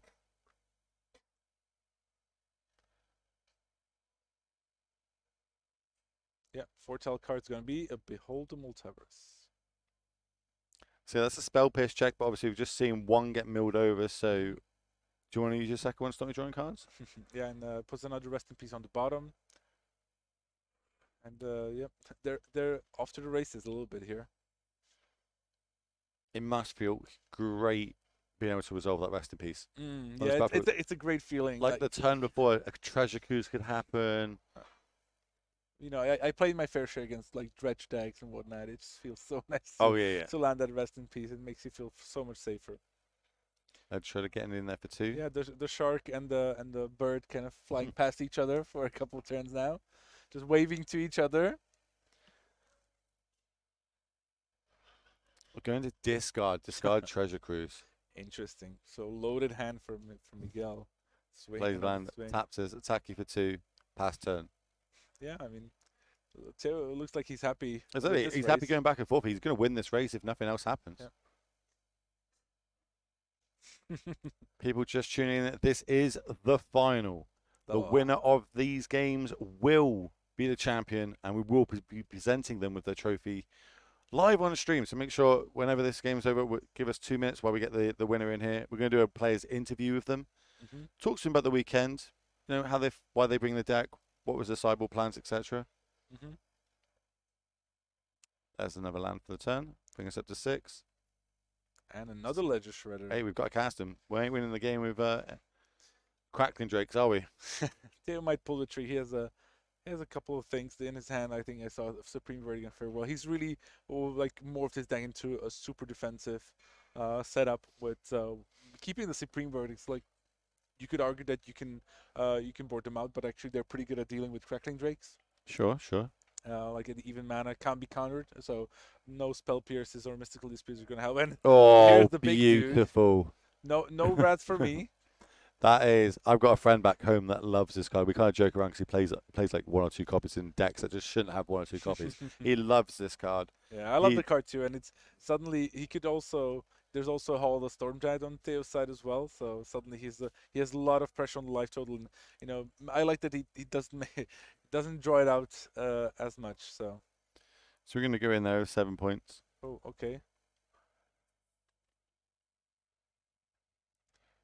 Yep, there we go. Checking to see how things were sideboarded. Double Dovin's Veto in Theo's hand. Good luck getting past Double Dovin's Veto and on a Hullbreaker Horror. I don't want to call it too early because it is Magic the Gathering, but there could be a 3rd game deciding this final. Could be. Don't like to call things too early. Just going off the bat for a bit of an advantage bar. It's a real race now. Yeah. No fear. And Theo's like, okay. He's doing trade the Phoenix, and he has a Hall of the Storm Giant, so he can swing for 14. Yeah, it's gonna destroy the Hall. Yeah, get rid of another threat from this deck. Yeah. Field of Ruin results. Maybe a sleeve is split or something along those lines. Looks that way. Yeah, judges getting involved here. Just explaining. Okay, I was not too sure what's going on. Yeah, like there's a card there. Yeah, that's his hand. Yeah, but what is the other card there from on the table face down? How did it get there? Thankfully, we have the really capable judges in the feature match area. Let's let them handle it. Yeah, that's what they're there for. We'll try and get a ruling of this. We'll try and get some sort of feedback from the judges of what this is about. Yeah, it just seems like there's some random card. Maybe it's a graveyard or like an exile card flipped over. You know, something like when he went to grab his deck for the Field of Ruin. So, yeah, or cards spilled from the top of the deck as he picked up his deck. So maybe I mean it's a Field of Ruin activation. Shouldn't be too important, I guess. But let's figure out what that's gonna end up being. Yep. So it just re-explain. Like I sacrificed my Field of Ruin. To use that ability.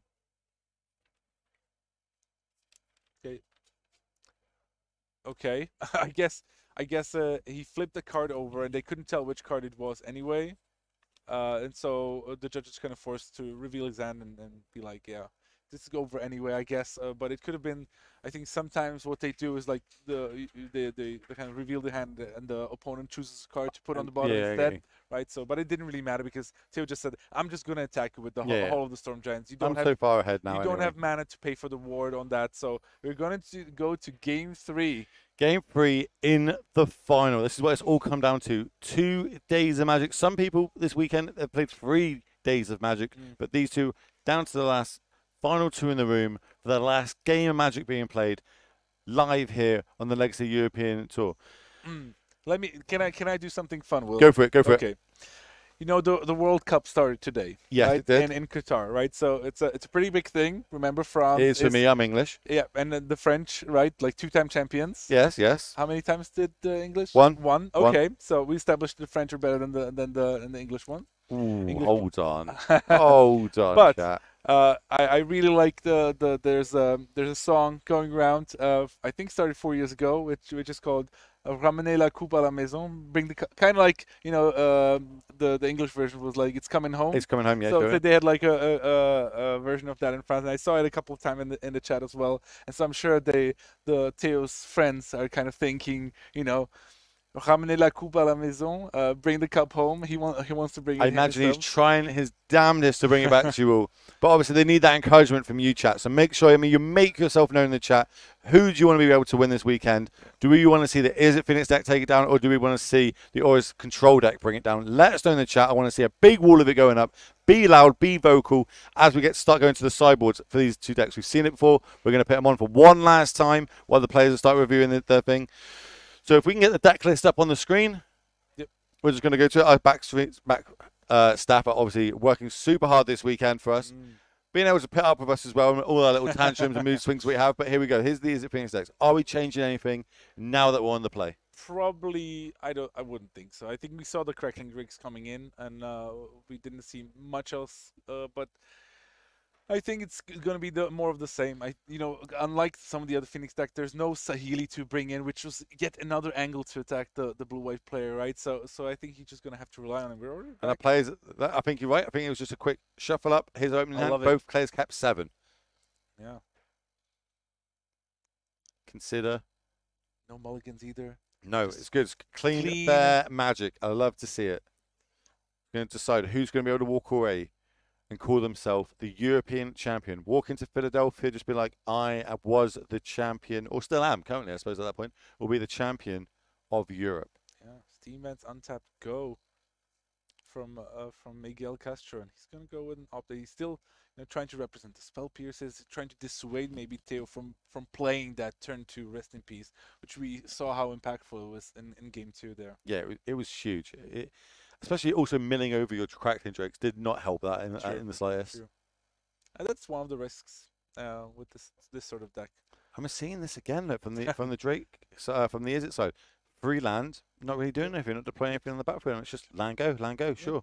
The deck is a bit more reactive after sideboarding, of course, because you board out a lot of the dead removal spells and you get a bunch of counter spells. Are we going to see Narset here?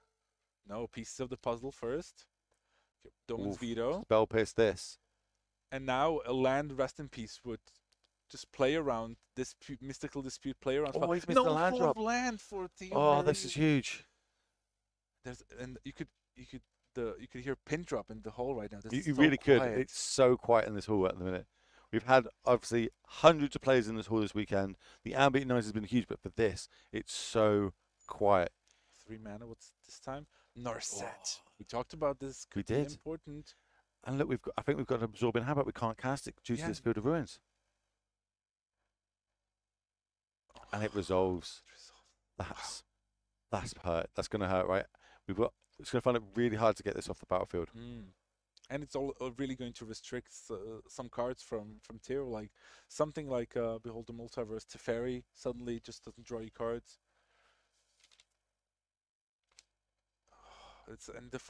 That's one of the the blue-white deck is great if you can keep making land drops and react to what's happening on the board.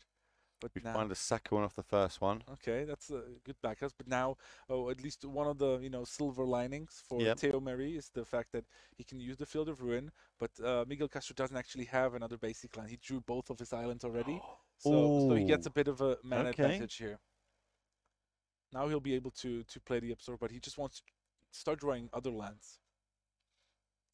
He has a Wandering Emperor in his hand too, so his hand seems pretty good, but with Miguel Castro having that in our set, it's going to be difficult. Yeah, it's pretty big. Also, it's good having all these big, expensive cards in your hand, but when you can cast them, and they don't get wrecked by things like Spell Pierce, what we've been repping the whole game. There's the land at the top. Does he go for the Rest in Peace? He doesn't. It looks like he doesn't have. Does he have a? I'm not sure he has a rip. No, I don't. I think it's a bunch of March of Yeah. Otherworldly Light.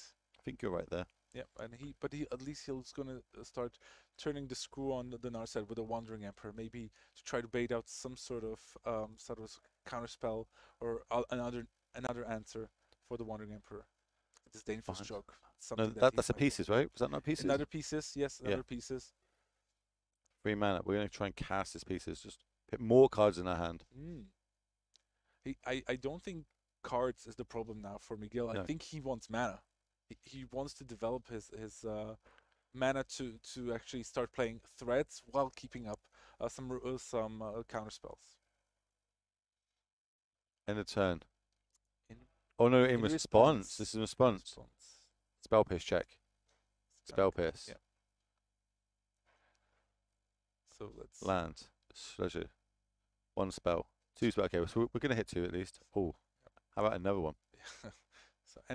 But now Theo's really hoping for a Rest in Peace here, like getting if he would exile that whole graveyard, put him in great shape. And the hall comes down. Another Still March, no land. Third March of Otherworldly Light in his hand. He boarded the third one and he drew all 3. Okay. But still, there's no threats from the battlefield yet. He's going to have time to get back into this. There's no Finxes in the graveyard. There's no Kraken Drakes. There's no Ledger Shredders. There is the Hall, but we don't have the mana to activate it yet. Yeah. Remember, March of Otherworldly Light exiles creatures, artifacts, and enchantments, not planeswalkers. Nope. So Miguel Castro having 1 more mana is really good here. Having the mana advantage, especially in this mid-level game, is really important. But what a match these players are showing. Oh, the keeping us on the edge of the seats. Okay. There's Ledger Shredder. Treasure. This is not what you wanted to see. He's gonna, he's like exiling, and he's gonna let it resolve. He doesn't even counter. He has a Wandering Emperor, a Supreme Verdict, Absorb, 3 marches. Oh, did we miss the connive? Yeah, trigger? It looks like we missed the connive trigger. Oh no. Okay, no, he's doing it. Okay. I think he announced it. He just we didn't see it visually, so I think he announced the connive trigger. Connive the way I considered there.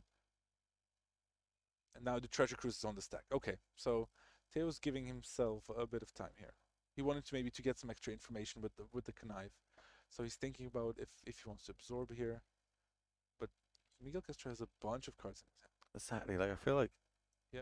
Oh, and it works. Okay, so kind of shows that Miguel probably doesn't have a Spell Pierce or a Mystical Dispute. Maybe he has another. Maybe a stroke, a disdainful stroke or something probably. like that. Yeah, that's very likely.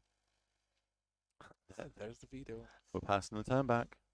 Now the Ledger Shredder is going to really help Miguel just go through more and more cards and put pressure on Theo's, not just life total, because that's not that relevant yet, but more on the cards in his hand. Like, okay, are you going to counter just pieces of the puzzle? Yes. He is going to counter that. I think what Theo's playing towards, he wants Miguel to commit more stuff to the board so he can sweep it away with something like the Supreme Verdict. Yeah. Or if he's just going to stay on the Ledger Shredder plan, he's going to start playing those marches sooner rather than later.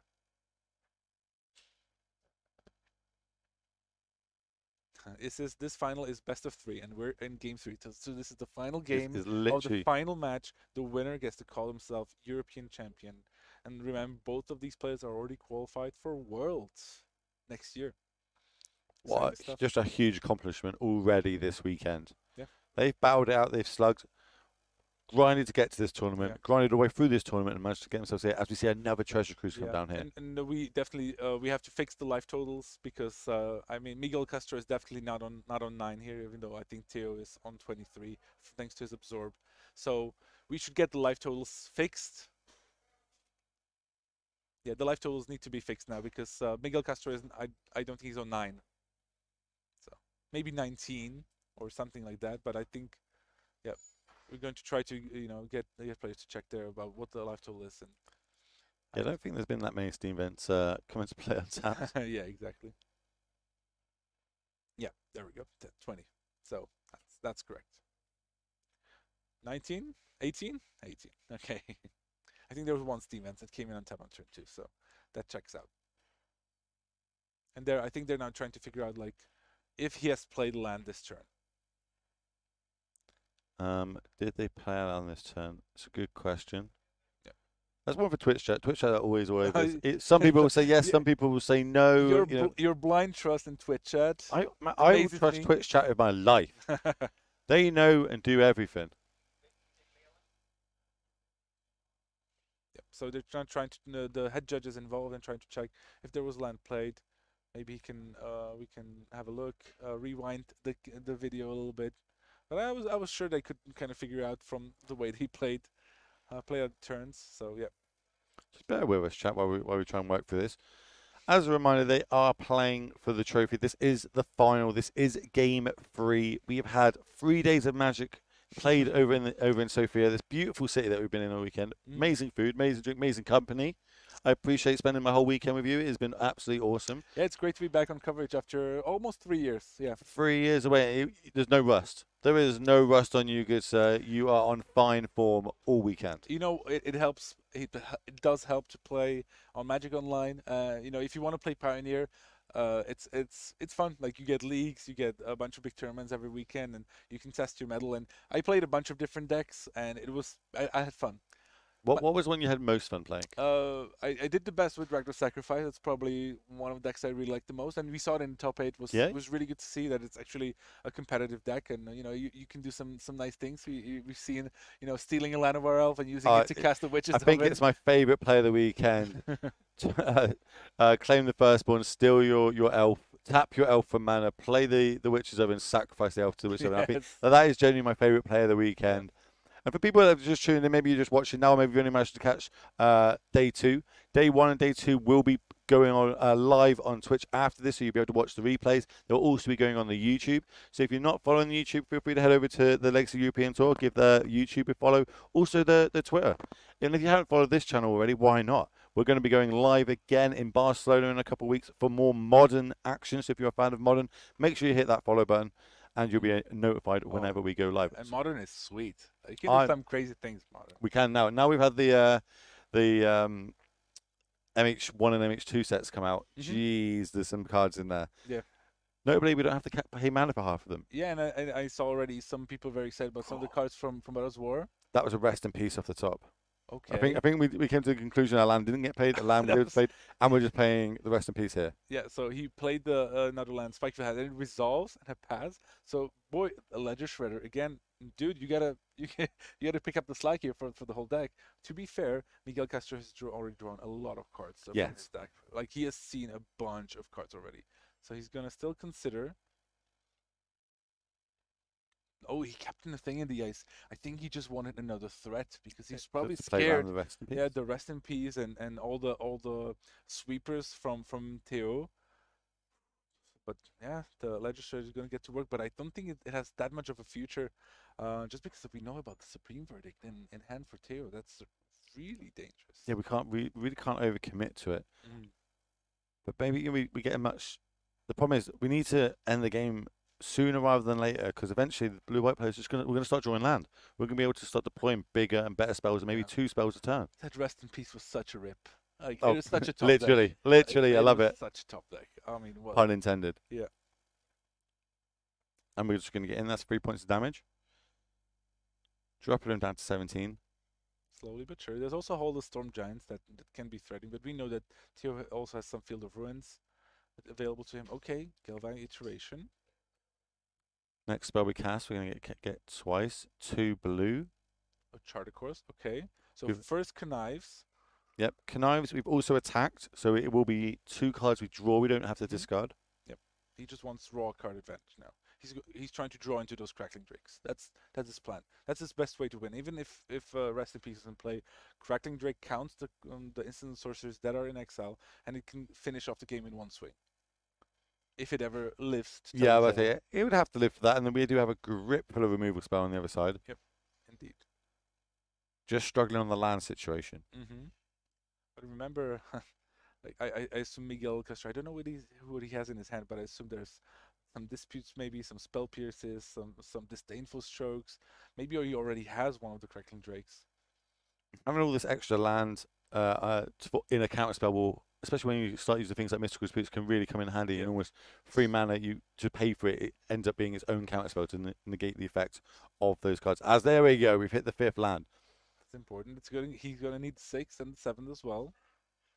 And that's why I like it that he boarded in the Hullbreaker Horror, because it just plays around the disdainful stroke. It's a threat that can't be countered, can't be killed by traditional removal spells. So that maybe that's why Miguel Castro brought in the thing in the S, because he wanted to have something different.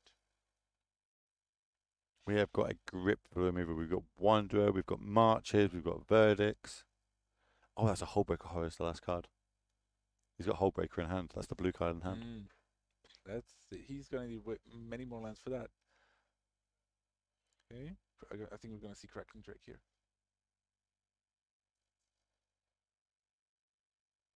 If the Drake comes down here, I'm pretty sure this is okay. You've committed enough that I'm going to have to start using this Verdict. Yeah, but maybe even Theo's gonna maybe try to use a March of the Other Light, and they'll turn to pay out a spell to try to get Miguel to start playing some things. But the Verdict's the safe backup, and he also, I think he has a Farewell in his hand too, but still one mana shy of casting it, and it gets kind of very easily by things like Spell Pierce or even Mystical Dispute. Gonna get in there. 3 points of damage. Drop down to 14. I imagine his Crackling Drake's got to be around the 14 power. Like, it is a lot of spells in that graveyard. He went through okay, starts off with a Wandering Emperor. So, let's see. So this could be anything from a Spell Pierce, Mystical Dispute, or even a Disdainful Stroke. Yeah, we had to lower our voices, so if you think it's quiet for you, pick up your volume, because we can't really speak too much because the hall is super quiet. Most of the players have left. There's only the fans of Miguel and Theo are still in the hall, along with the judges and the staff, of course. And so we can't really speak that loudly about the players are roughly about 8 to 10 feet away from us. Yes, we've got a wall in the way and a bit of insulation, so we can talk. We just can't do the oh my god super loud here as we see the Supreme Verdict come down and just clear up this battlefield. Yeah, but now is the time for Miguel. Can he play another Crackling Drake and dodge a Supreme Verdict? There's a Phoenix in hand. Okay, that works too. Just these little bits of chip damage here and there, like must answer threats at this point. But then the Hall. And there's the Hall of Storm Giant. It has 2.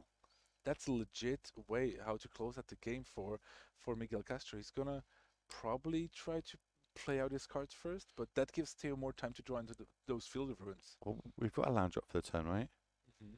I'm not opposed to just getting in with that Hall. 2 attacks. It dodges Supreme Verdict. 2 attacks. It's all it takes. Okay. 4. Is this another Crackling Drake? Okay. Can I trigger? Okay, so I think Miguel Castro is putting like nearly all his eggs in one basket. But however, he has that Hall of the Storm Giant backup. So now Crackling Drake.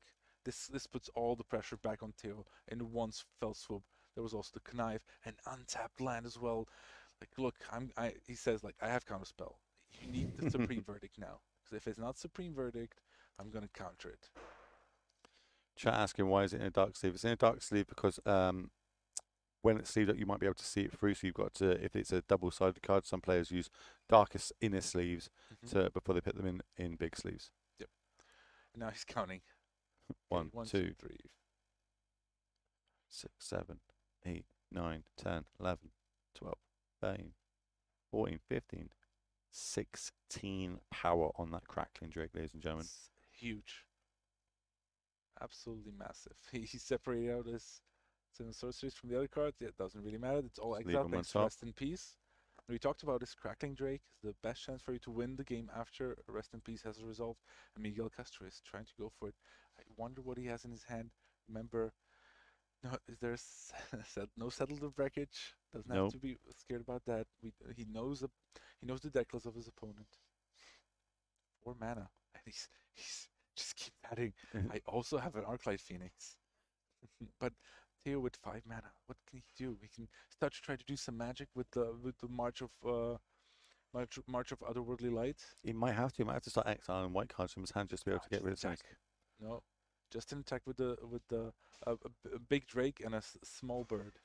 Let's go. If we want to pay the full mana with our land for one of these marches, it can easily be countered. So I think we're going to have to ditch some white cards in our hand, maybe another march to add 2 to it. I think so. We're really close. We're whispering because the players are really close, and it's really quiet here. Here's a march. Here's the spell pierce, and that's there's it. the handshake. He manages to take it down. Congratulations to our winner, managing to take it down there. We're going to go grab them. We're going to try and bring them in here for a interview. We're going to present them with the trophy. What a weekend of magic, ladies and gentlemen.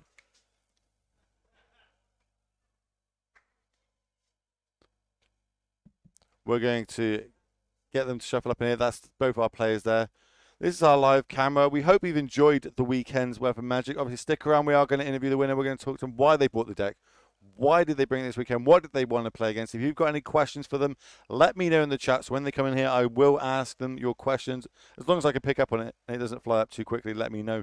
But what a game of magic that was. Phoenix, probably the deck of the tournament. We got more copies of that than anything else into the top 8 this weekend. And there we go. Look at that graphic from our display team. They have worked so hard behind the scenes for us all. That is their first and second. Both these players you will see at Worlds in 2013. What an achievement for them. We did start with 409 players. We whittled it down to 98 players for day 2. We whittled that down to 36 players getting Pro Tour invites this weekend to Philadelphia. We then whittled them down to the top 8 players. And now we've whittled it down to the top 2, both getting world invites, as we whittled it down to one person. One person managed to take down this whole tournament, and here he is with me. Congratulations, good sir. How does that feel? You managed to take down the whole tournament, the whole weekend, and earn yourself this beautiful trophy. This is yours now. Feel free to take this home. Thank you very much. How does it feel? Well, it's incredible. It's amazing. That's lost for words, right? Yeah, totally. I don't blame you. That was such an achievement this weekend. Watching you pilot this deck, so it was so massively skilled there. Obviously, watching your opponent kind of miss land drops there. How are you feeling? Were you getting excited? Yeah, for sure. It's a pity for him, but okay, it's the spot Someone has to lose. You want to be in. Well, I felt that I was snowballing with an arset, and I was doing my land drops, and it paid off, right? It paid off. And I was feeling it closer. So talk to me about this weekend. Why did you bring or decide to bring Is It Phoenix this weekend? Well, it's a deck that I'm very familiar with. I've played it in a standard. Okay. I qualified for I won a PTQ with Phoenix in standard. Then in that PT I play Phoenix in modern. Got you. I qualified for this tournament with Phoenix in Pioneer, and well, I decided that I had to keep. So it wasn't like a meta game call. It's just that's what I'm familiar with. This is kind of my deck. I've played it for a long time. I know all the interactions. Go with what I know. Yeah. I've played it for some times. Also, I have tested a lot with some friends. We came here a week before, and we were testing a lot. All the 2 friends were also on the same list. Okay. On the same 75, and it was very nice. And one of my friends qualified also for Philadelphia. Oh, even better. So you get to go together now. Yeah, we can go together. One thing we haven't spoken about, yes, you've got this trophy here. We're going to put it here so everybody can see it. Yeah. You did manage to win this trophy this weekend, but you've also got a World slot. Yeah. Not only a Pro Tour, you're going to Worlds. Yeah. That is such a prestigious tournament. That's the highest level magic we could possibly have, and you're going to go there. Like, I'm jealous. I'm so jealous of just being able to watch you, but I'm so happy to be able to watch you and cover your game to do that. What sort of feelings was that when you managed to actually win and know that you're going to the finals? You're going to be going to the Worlds. Yeah, I couldn't believe it. I was just happy with the Pro Tour and then the top 8, and well, it's like a cherry on top, right? And then taking this as well. Yeah, You've got multiple cherries on top. Yeah. You deserve them all. Is there anything you'd change about your deck this weekend? Now you've played, 2 whole days of it, 18 rounds of Magic. Is there anything you think, okay, I didn't really like that card. That wasn't good this weekend, this sideboard for people at home? I actually like it very much. We found the Narsets for the Miro. It was a very good tech. It and we saw that. It won me the semifinals. Yep. It was also very good here in the finals. So I'm pretty happy with the deck. And pretty much that's it. I will change my ability to remain triggers because I almost lost game 1. Oh my word, jeez! Because of you a got to trigger. talk about that. Like, when did you realise that it was missed? And was it a trigger? What was the judges calling that? Because we obviously didn't have these down there. When I passed the turn. Oh, okay. So when you pass the turn, and it was too late. Yeah. Sweet. Well, one last one is: do you have any social medias? Anyone you want to shout out? Anyone you want to thank this weekend? Testing teams, Twitter, etc. I have only a Twitter account. Okay, well, shout out. You're going to probably gain a bunch of followers on this, and people asking you for your 75. How did you decide what, etc. Yeah, Miguel Castro GG. GG, cool. Yeah. GG. Well, I have to thank all my friends who are supporting me here. Especially my friends who helped me with the deck, Alejandro Dupuy and José Luis Velázquez, and everyone who supported me during the weekend, especially in this. Twitch chat has been going off. Twitch chat has been going off with you two both in the finals. It's not stopped scrolling up and flying up. So, on that one, congratulations again, my friend, taking down this whole weekend. It was so sick watching your games. Take this trophy. This is yours. But as a little chaser, you also get the legacy one as well. So you get 2 trophies to take home. It's okay. It's okay. Well, you know, you get Worlds invites, you get PT invites. You now get 2 trophies. Congratulations. On that one, we're going to get Matej back in the booth, and we're going to close down the show. But honestly, stoked for you, my friend. Congratulations. Thank you very much. No problem. Appreciate if you want to pass the headset back to Matej. He's going to come back in, and we're going to start closing the stream. So, chat. That's it. They're yours. They're yours. They're not ours anymore. Enjoy that. Enjoy it all. And you can probably hear that loud cheer as he starts walking out there with both the trophies, taking down this weekend's Weather tournaments. So, the last thing for us is to thank everybody. So first off, we need to thank the judges, right? We could not run this whole event as smoothly as we could. We couldn't get all the amount of magic onto the stream for you guys if it wasn't for the judges helping us. Secondly is the FoxHound crew. They're the people that put on all the stream for us. They run the cameras, the lighting, the slides, everything for us. They've worked so hard all weekend making these graphics. They've obviously dug out blind. And as you could all agree, the stream has improved greatly every single time we go live. Thirdly, I'd like to thank all the casters. Okay, from me to you, honestly, you have dug out blind for me all weekend. You've got the top-notch commentary. Filipa, Harry, again, top-notch quality all weekend. I want to say thank you to them. Legacy for putting on these events. They don't actually have to stream this. They choose to stream this to be able to bring paper magic to you all. And hopefully you agree that it's been an absolutely awesome weekend of magic to watch. And lastly, thank you to you for watching, right? If it wasn't for you watching, we wouldn't be here. We wouldn't be able to get the gathering part of it and the players turning up here.